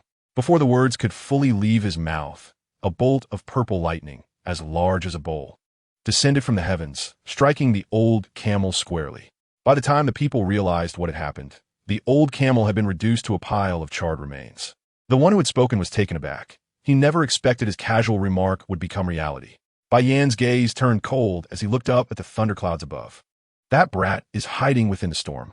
Just then, for reasons unknown, all 3 felt a sudden chill run down their spines, as if an unparalleled powerhouse had appeared behind them, gazing intently at them. The sudden surge of powerful energy captured the attention of everyone present. What is that? They concentrated, focusing intently. Before them appeared a sword, a bell, and a ball of fire, all materializing out of thin air and hurtling towards the 3 cave masters of the 10,000 Poisons Cave, exuding an overwhelming aura. The sword was the shadow left by the Tsangshu Taoist. The bell was the shattered bell left by Elder Xianling. The ball of fire was a seed of pure yang fire cultivated by Elder Chunyang. This is bad. The pupils of the 3 masters constricted, their faces paling. Boom! With a deafening roar, the 3 formidable cave masters were sent flying as if they were mere kites severed from their strings, crashing heavily to the ground. The onlookers exchanged glances, all in shock. "We cannot escape now." Bai Yan's voice trembled slightly. The formation was complete, and with the sudden arrival of these spiritual objects, the situation had become dire. "I refuse to believe that mere dead objects can harm me." The green snake's pupils transformed into slits, resembling those of a serpent. She swung her long whip, unleashing countless serpent shadows that filled the sky, appearing as a terrifying sea of snakes. "Green snake, no?" Bai Yan attempted to intervene, but it was too late. In an instant, the myriad snake shadows were engulfed by the pure yang fire, turning to nothingness. The green snake screamed in agony. She too had been scorched by the pure yang fire, her skin burning bright red, waves of heat radiating from her, as if she were on the verge of spontaneous combustion. Among the scattered cultivators, someone lamented, "This pure yang fire is truly fearsome." The renown of the pure yang son of Mount Shu is not without merit. Once, he reduced a great demon of the crossing tribulation realm to ashes with it. Bai Kuan spoke slowly, his eyes filled with admiration. "Blood Scorpion, do not touch her." The Blood Scorpion attempted to assist the green snake, but was sharply rebuked by Bai Yan. "If you touch her, the fire poison on her will surely spread to you. Only the 10,000 Poisons Pearl can save her now." The Blood Scorpion, with his 100 eyes filled with murderous intent, gazed fiercely at Xiao Tianque, wishing nothing more than to swallow him whole. For reasons unknown, at that moment, Xiao Tianque erupted into a series of mocking laughs. Chapter 79. Annihilating the 3 cave masters. "Why do you laugh, boy?" Blood Scorpion's eyes blazed with anger. To him, this laughter was a blatant provocation. However, the 100 eyes found the laughter particularly unsettling. "If you come as guests, I shall treat you courteously. Yet, since you have trespassed upon Shushan and harmed my disciples, I am left with no choice but to take action against you. Moreover, what good can come from your Wanda Cave?" Blood Scorpion was momentarily left speechless. "If you can return the Wandu Pearl to us and heal the Green Serpent, we shall immediately withdraw from Shushan and never trespass again," 100 Eyes continued. "Furthermore, the Wandu Pearl originally belongs to our Wanda Cave. Xiao sect leader, you must not return the Wandu Pearl to these people. The Wandu Pearl harbors deadly poison. Should these villains use it for evil, it would spell doom for all living beings within 100 miles. For years, Wanda Cave has abducted people for their vile experiments. This is simply intolerable. Xiao sect leader, you should activate the Great Formation and annihilate them." The scattered cultivators and the 2 major sects expressed their grievances against Wanda Cave. They were well aware of the means left behind by the three masters of Shushan. A mere thought from Xiao Tianque could easily extinguish the three masters of Wanda Cave. All eyes turned to Xiao Tianque, and everyone held their breath, waiting for his response. After a moment of contemplation, he spoke. The Wandu Pearl will never be returned to you, but Blood Scorpion and his companions felt a flicker of hope amidst their disappointment. Xiao Tianque descended from the thunderclouds, stepping forward with a smile. However, I never force anyone against their will. So tell me, how would you like to die? The audacity of this young man to provoke him was intolerable. Blood Scorpion's fury reached its peak as sharp-boned spurs protruded from his arms, launching a rapid strike towards Xiao Tianque's throat, aiming for a fatal blow. Rumor has it that Blood Scorpion was able to break through to the Dongshu realm due to an unexpected encounter with the primordial spirit of a millennium-old scorpion demon, which he absorbed and integrated into his being, granting him a certain degree of demonic transformation, allowing him to wield demonic power. Faced with this lethal strike infused with both demonic and spiritual energy, everyone gasped in horror for Xiao Tianque. At such a close distance, even I might not evade it. This boy is undoubtedly doomed. 100 Eyes thought silently. Yet, reality swiftly slapped him in the face. Crack! The sound was not of blood vessels being severed, but rather the crisp sound of bone shattering. The smug expression on Blood Scorpion's face turned to one of panic, followed by agony. The bone spurs equivalent to his bones were severed by an invisible sword energy. The pain of broken bones penetrated deep into his marrow. My sword may not rival that of my master, but it is not without merit, Xiao Tianque calmly stated, recounting the heinous deeds of Wanda Cave. Abducting people for vile experiments, desecrating graves, slaughtering villages. I cannot let you go unpunished for these transgressions. What truly instilled fear in 100 Eyes and the others was not Xiao Tianque's strength, but rather the means left behind by the three Sangshu Taoists. Their power was unrivaled, and even their residual methods were sufficient to easily annihilate them. 100 Eyes' heart stirred. He transmitted a message to Blood Scorpion. This boy's strength is formidable. We must strike with thunderous force to severely injure or kill him, thus allowing us to escape this formation. Blood Scorpion nodded in agreement. Xiao sect leader. 100 Eyes called out with a sinister gaze. Just as Xiao Tianque turned to face him, the 100-eyed centipede tattooed on his abdomen suddenly came to life. In an instant, over 100 eyes erupted with blinding white light, resembling a multitude of miniature suns. At this moment, Xiao Tianque was momentarily blinded. Boy! Blood Scorpion brandished a glossy black blade, its tip resembling the venomous stinger of a scorpion. The dark blade lunged forth, glimmering with toxic light, striking toward Xiao Tianque's heart. The two coordinated flawlessly. Even if they could not kill Xiao Tianque with one strike, he would surely be gravely injured. The severely wounded green serpent gritted her teeth and shot forth two venomous needles. Too careless. Xiao Tianque felt a hint of surprise. At this moment of temporary blindness, they were bound to take this opportunity to strike with lethal intent. Qian, a step away from heaven. Xiao Tianque silently urged himself. In that critical moment, he vanished from before the three. This is impossible. Blood Scorpion nearly roared. What should have been an unavoidable strike had been evaded. By the time he realized it, Xiao Tianque had already appeared behind them. Slash! Suppress! Burn! Xiao Tianque silently commanded within. As the heavens and earth converged, sword energy rippled, and myriad swords trembled and wailed. What was initially a mere illusion of a sword suddenly solidified, soaring into the sky, casting shadows over the land, its terrifying sword might crushing all in its path. The piercing sword energy was capable of rending the void, annihilating everything. The ancient bronze bell radiated brilliant light, runes soaring through the air, and the resonating sound echoed across the realm, shaking hearts and stirring blood. This sound was akin to the voice of annihilation. A spark of fire can start a prairie blaze. A mere spark the size of a fingernail erupted, causing the air itself to become scorching and solidified. Boom! The sword energy left no trace. Blood Scorpion's gaze became vacant, and though his body bore no sword marks, he had already lost all signs of life. As the final ray of sword light descended, his body shattered into countless pieces, scattering across the ground. Crimson blood rained down from the sky. 100 Eyes was utterly destroyed. His organs shattered into blood mist, and he met a gruesome end. As for the green serpent, she didn't even have time to let out a cry before she was reduced to a pile of ashes. In the blink of an eye, the three powerful beings in the Dongshu realm were slain. Everyone was left in shock, their eyes filled with terror. How do you all perceive this?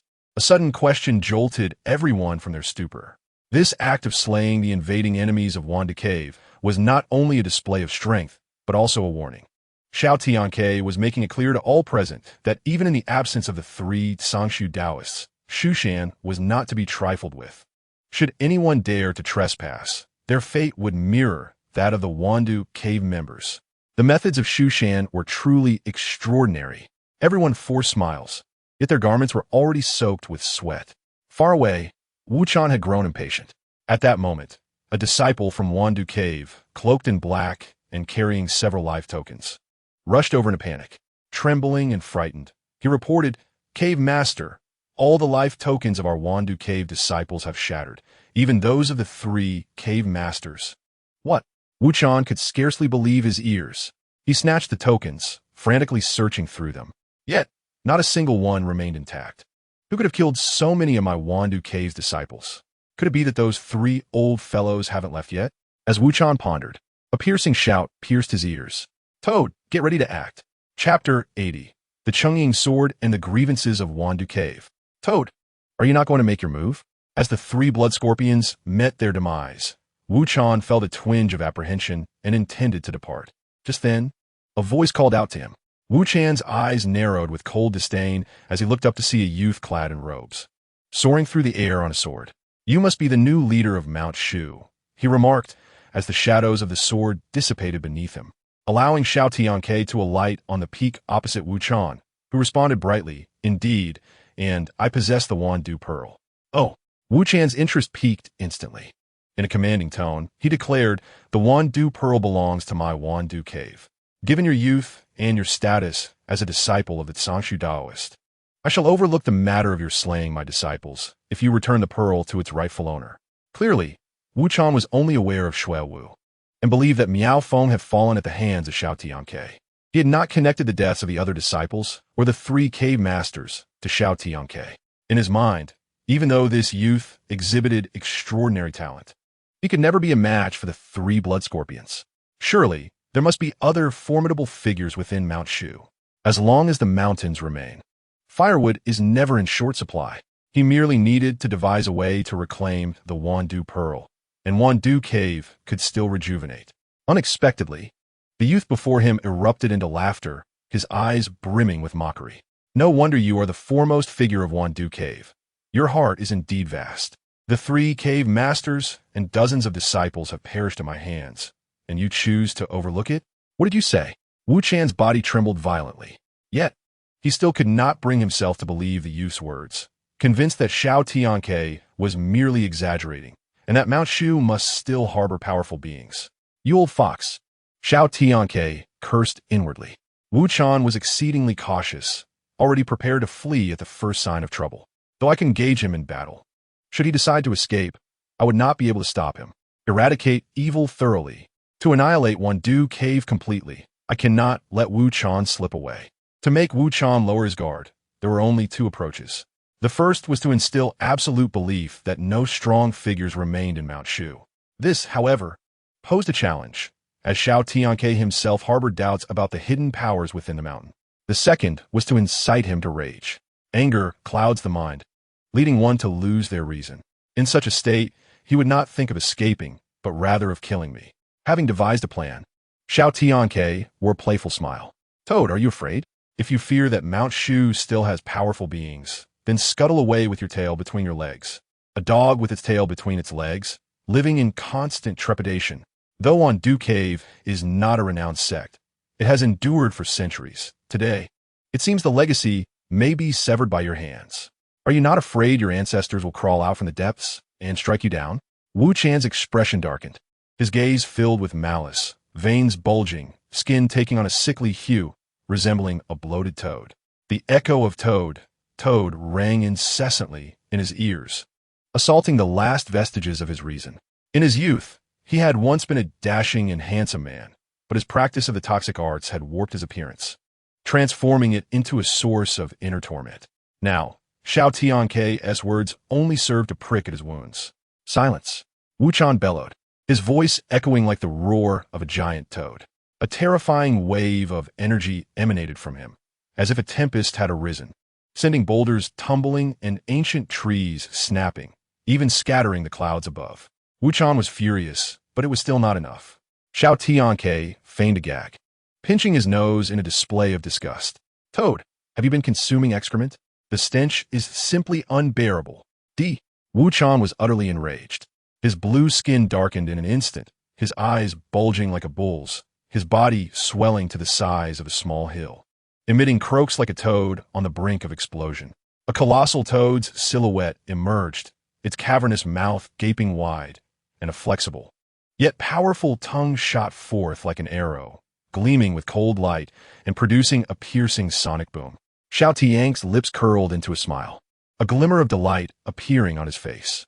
Hooked, the toad's tongue, agile like a giant serpent, coiled around Xiao Tianque, attempting to strangle him alive. Thunderclap, demon suppression palm. A soft shout rang out. Crimson and violet lightning enveloped Xiao Tianque in an instant. The violent thunder left Wuchan in discomfort, akin to having his own tongue wrapped around a hedgehog. Xiao Tianque summoned his spiritual energy to pry open the constricting tongue. A foul, milky liquid dripped slowly from him, emitting a nauseating odor. At that moment, he wished fervently that this milky liquid could be the normal saliva of a toad. Wuchan's eyes flashed with surprise. In their brief skirmish, he had discerned Xiao Tianque's cultivation level. His fury intensified. Wuchan had come to a realization, but still asked uncertainly, "Did the 3 blood scorpions truly fall by your hand?"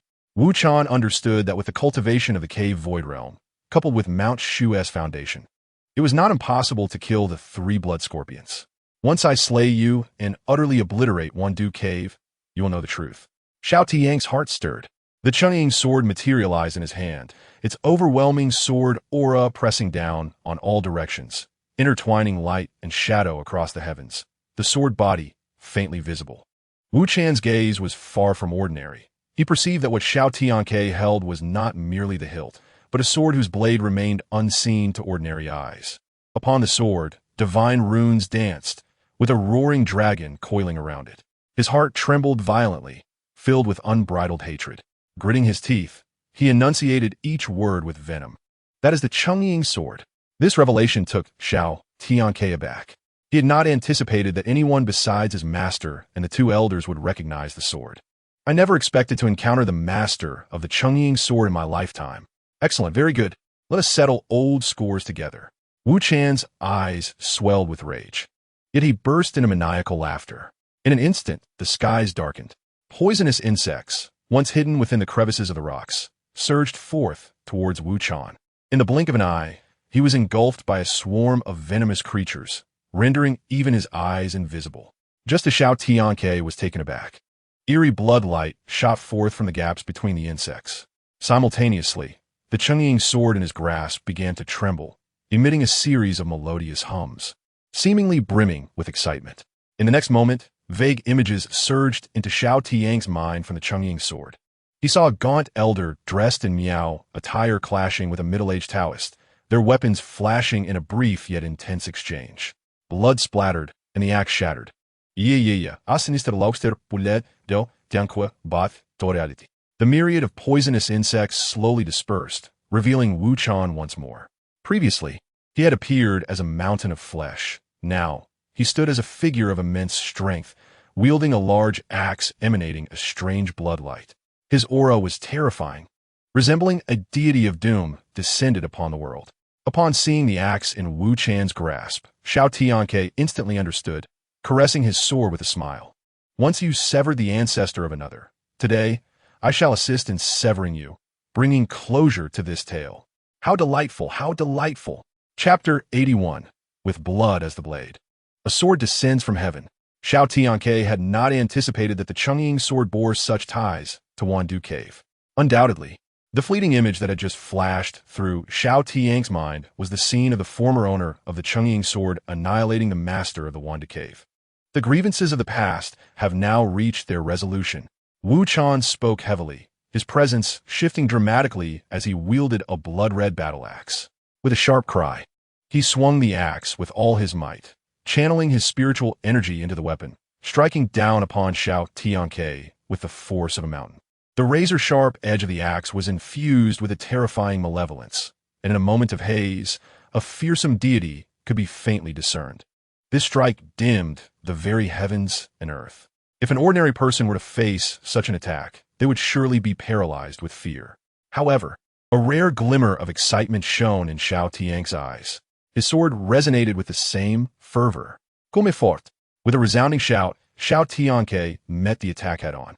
The clash of sword and axe echoed like a thunderous roar, sparks flying in all directions, the sound of metal striking metal ringing clear and vibrant.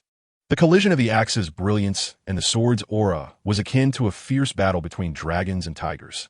The two engaged in a fierce exchange, the terrifying shockwaves radiating outwards like a tsunami. Towering mountains, shrouded in clouds, crumbled under the weight of this fierce energy, reduced to countless fragments. Their battleground rapidly shifted from the skies to the ground, from peaks to valleys, from dense forests to clearings, leaving a path of devastation in their wake. Mother, is that a celestial battle? A woman, weeding in the fields with her child, looked up in astonishment at the child's exclamation. She beheld the continuous clash of crimson and golden orbs, the sound reverberating like thunder, deafening and terrifying. Unbeknownst to them, the battlefield had reached the vicinity of Mount Shu. The ear-splitting noise drew the attention of all. To think someone could contend with the senior brother for such an extended period, Meng Fan couldn't help but exclaim in awe. In his recollection, whenever the senior brother unleashed the Chungying sword, no one could endure even half a stick of incense. Su Xiaoman, cradling a young Qilin, remained silent, her large, sparkling eyes fixed on the battlefield, silently praying. The training ground was in an uproar, all faces reflecting shock. Among the 4 masters of the Wanda Cave, 3 had perished, leaving only the formidable Wu Chan. The rumors surrounding Wu Chan were numerous, and it was well known that the remaining 3 masters of the Wanda Cave could not contend with him alone. Yet now, the new leader of Mount Shu, a youth under 30, was engaging him in a back-and-forth struggle, even seeming to gain the upper hand. This was beyond their belief. They were not surprised by the deaths of the Blood Scorpions, as they had been left behind by the 3 Taoists of Sangshu. At that time, they had still prioritized the foundation of Mount Shu, but the scene before them now compelled them to pay attention to this new leader. In the depths of the locking demon tower, a voice of astonishment echoed. Soon after, all the demons gathered on the first floor. A terrifying aura surged skyward, causing the copper bells hanging from the eaves to jingle. Within the tower, the gaze of the demons converged on a singular figure. Your Majesty, the celestial demon. A demon approached respectfully, only to be swallowed whole by the celestial demon. Witnessing this, the other demons turned pale, their clamor abruptly ceasing. Release the void demon. The celestial demon commanded expressionlessly. He understood that the 3 Taoists of Sangshu were not present at Mount Shu, and with someone causing trouble. This was the perfect opportunity to escape the locking demon tower. The void demon has emerged.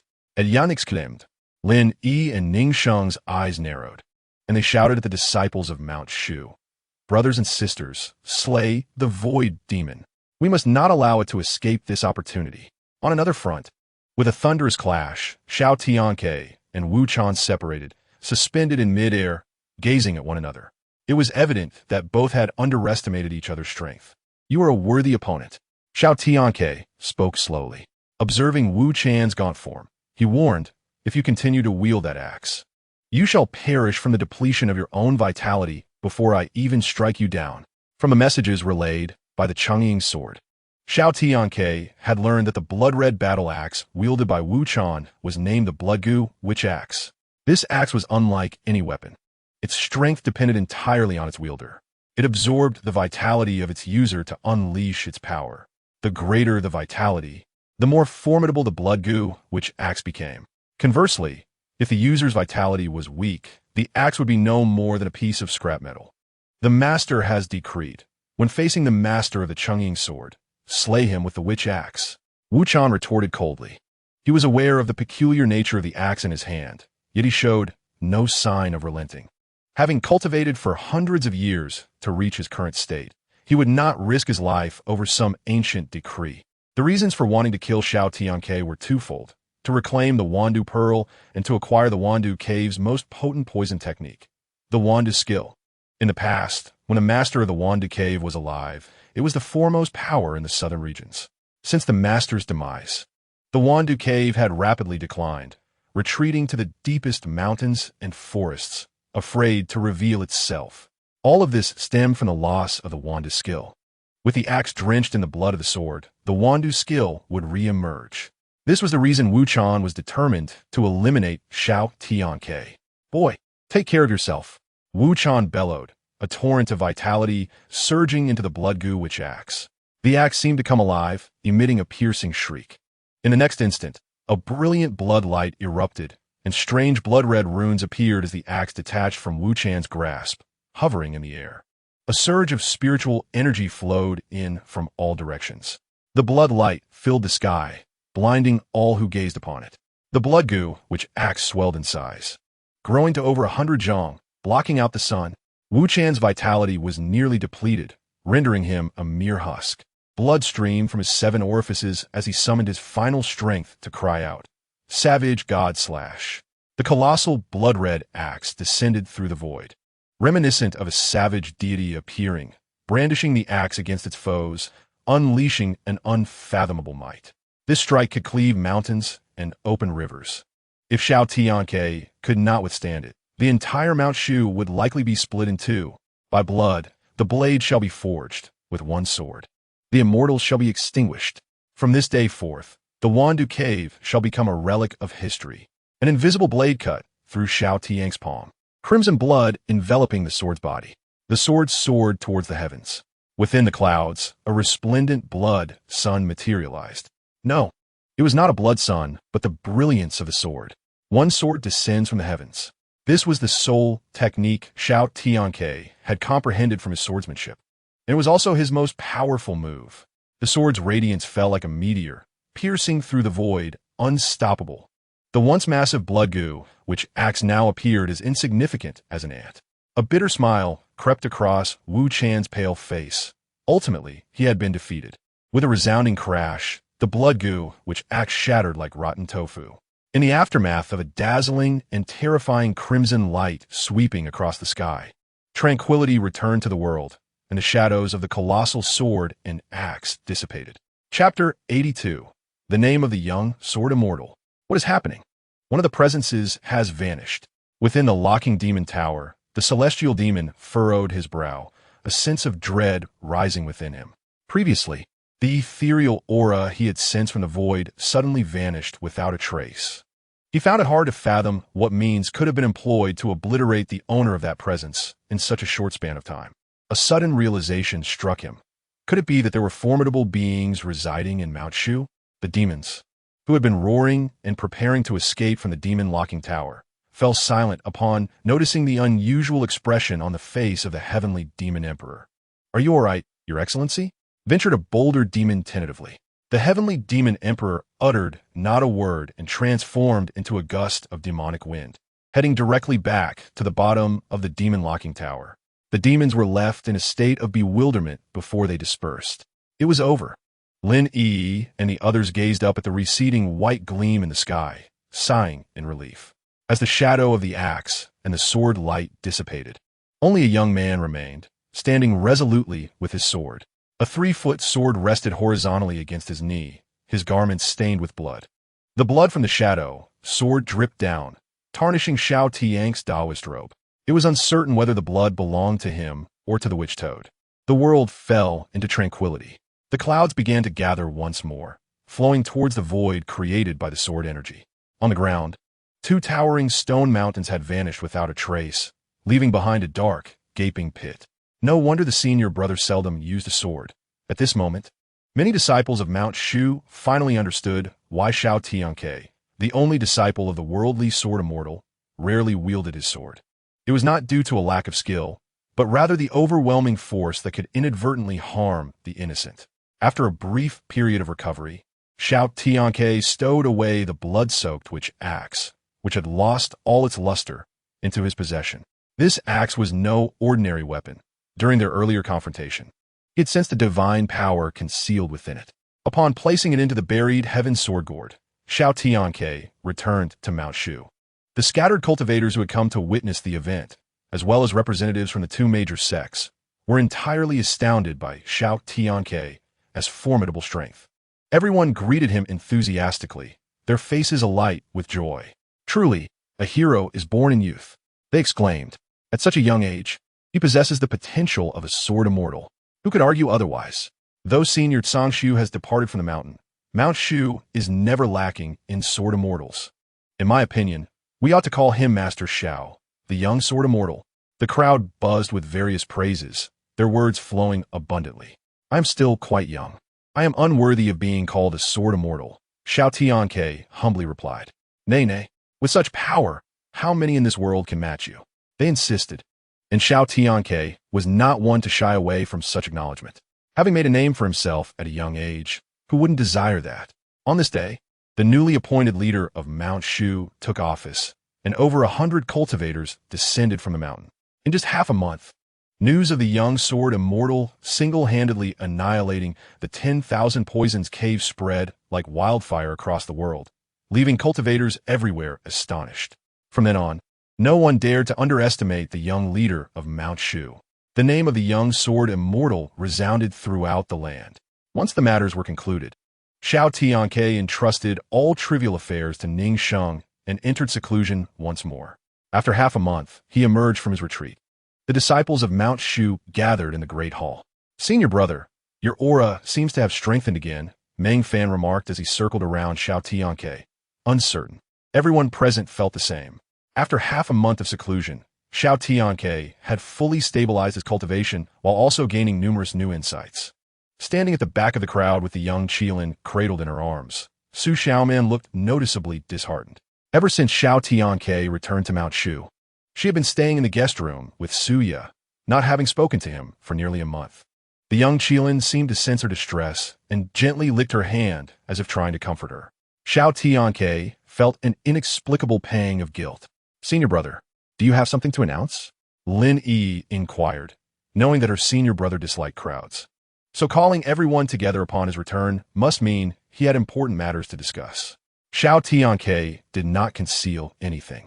He spoke candidly. A cataclysm of unprecedented scale will soon unfold in the three realms. Our master and the two elders left to delay its arrival. Gasps filled the hall. The sudden departure of Master Tsangshu and elders Chunyang and Xianling now had a clear explanation.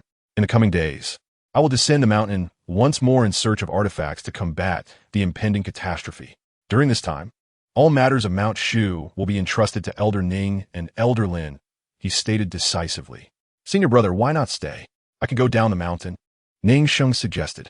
Ning, managing the affairs of Mount Shu is better suited for you.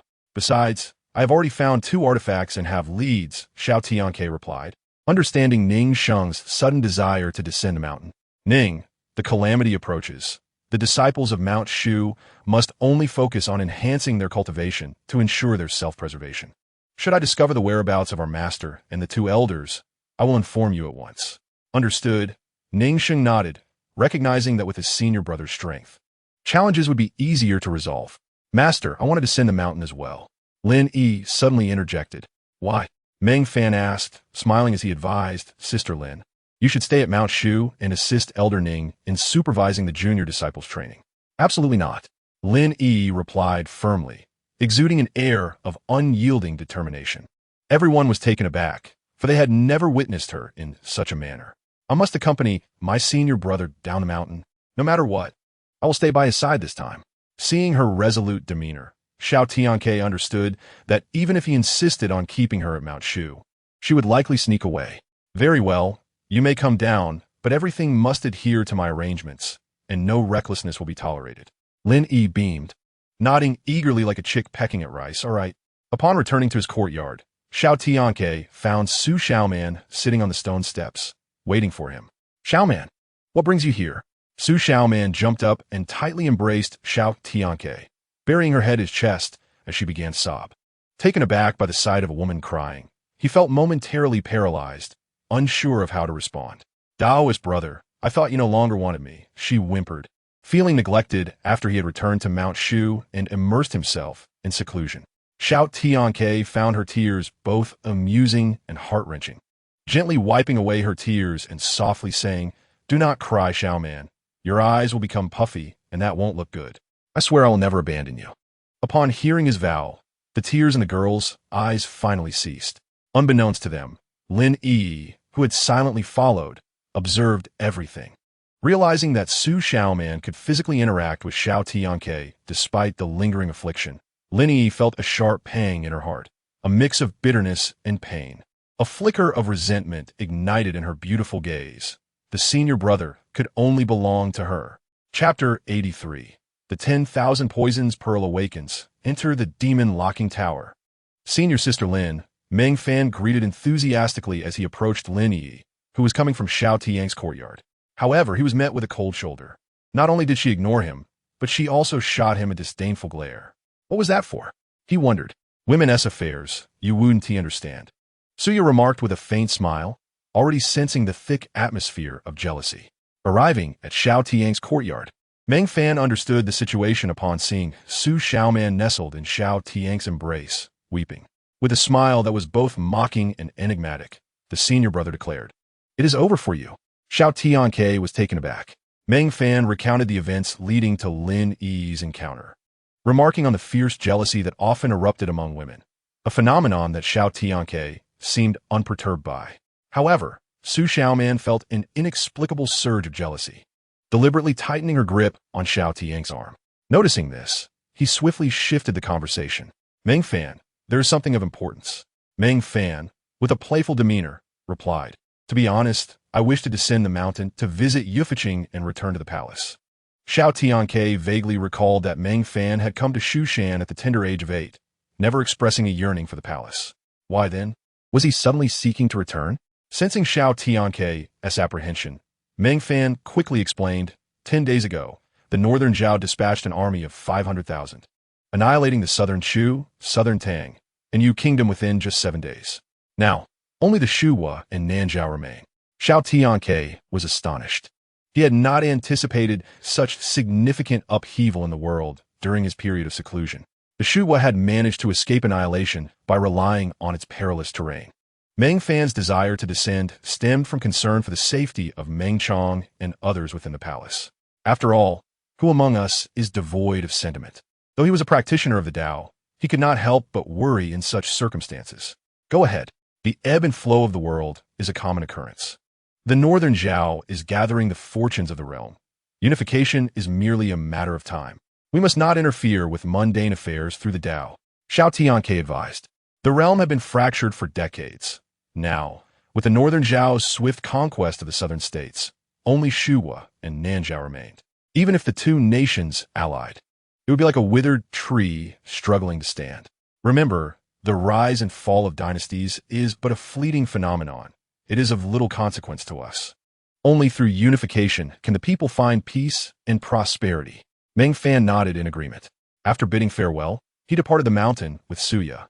Xiao Tianque, however, felt a twinge of worry, uncertain if his words had truly resonated. "Brother Taoist, the pearl is alive." Su Xiaoman suddenly pointed at his lower half. "What pearl?" Xiao Tianque was momentarily perplexed. Could it be the 10,000 poison pearl? With a sense of curiosity, he retrieved the pearl. "Is this the one you mean, Xiaoman?" Su Xiaoman's eyes sparkled as she nodded. "This object is alive." Xiao Tianque, filled with skepticism, examined it closely but found no trace of vitality. "Xiaoman, are you sure you're not mistaken?" She vigorously shook her head, while the young Qilin also roared at the 10,000 poison pearl. As a descendant of Niwa, Su Xiaoman possessed unique perceptions. The Qilin, an ancient divine beast, could detect things beyond the grasp of ordinary mortals. Could it be that I am truly mistaken? Suddenly, a jolt of realization struck Xiao Tianque, and he exclaimed, nearly dropping the pearl. Once he composed himself, he gazed incredulously at the pearl in his hand. It had indeed moved. Su Xiaoman and the young Qilin nodded in unison. This suggested that something might be gestating within the 10,000 poison pearl. What could it ultimately hatch into? A dragon? A phoenix? Clearly, that was impossible. Oh well, as long as it is not just a toad, anything else is acceptable. The following day, Xiao Tianque and the disciples gathered at the demon locking tower. Before departing Shushan, he had certain matters to attend to. Senior brother, the demon trapping formation and the demon ensnaring net are ready. Xiao Tianque nodded, lightly patting Ning Sheng's shoulder, instructing, I leave it in your hands. Senior brother, are you certain you wish to enter the demon locking tower? The tower was a restricted area of Shushan, housing demons captured by disciples throughout the ages. It was fraught with peril. Any ordinary person who entered would be devoured by the demons within, leaving no trace behind. Even the most skilled disciples of Shushan would hesitate to venture inside. Yet today, Xiao Tianque unexpectedly informed the disciples that he intended to enter the tower. Without disclosing his reasons, unable to dissuade him, they prepared precautions for any eventuality. I shall exit the demon locking tower within half a day to 3 days at most. With these words, Xiao Tianque transformed into a streak of light and entered the ominous tower. The demon locking tower consisted of 7 levels, with demons of increasing power contained within. Xiao Tianque aimed for the most perilous 7th level. As he stepped into the tower, he spoke to the demon suppressing sword. Do not forget your promise to me. This journey was to place the sword within the tower. The divine sword possessed spirit, and Xiao Tianque had made an agreement with it to find its master while it would remain in the tower to deter the demons until its former master, the divine General Feipeng, would reincarnate to reclaim it. The sword emitted a resonant chime, signifying its remembrance. Satisfied, Xiao Tianque smiled. In that case, let me inform you of something. Your master's reincarnated name is Jing Tian. Do not even think about escaping to find him. He is yet to be born, and there are countless individuals with the same name in this world. Only by remaining in the demon locking tower can you reunite with him. Upon hearing this, the demon-suppressing sword quieted down, fully accepting Xiao Tianque's condition. Comme fort. Xiao Tianque did not bother to conceal his aura. He was aware that the beasts on the first level had already taken notice of him. With a commanding shout, chilling laughter echoed from the dim corners. Hith, hith, hith. What a tender young lad. I can hardly remember the last time I had fresh meat. His flesh must be delectable. I'll take his head. I relished the taste of brain matter. The demons began to divide Xiao Tianque's body in the shadows. Unfazed, Xiao Tianque calmly inquired, how does one reach the 2nd level? The demons looked momentarily confused. Youngster, do you see the staircase behind you? That leads to the 2nd level. Stop wasting time with this kid. If the demons from other levels sense a human presence, we won't even get the scraps. Greedy, bloodthirsty eyes glimmered in the darkness. The next moment, the demons leaped at him like famished tigers. Xiao Tianque cast a dismissive glance, his lips barely moving. Fire, crimson flame burns the heavens.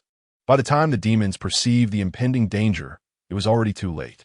A raging inferno erupted instantaneously. When the flames dissipated, only a few ashes floated in the air. On the 1st level, not a single demon survived.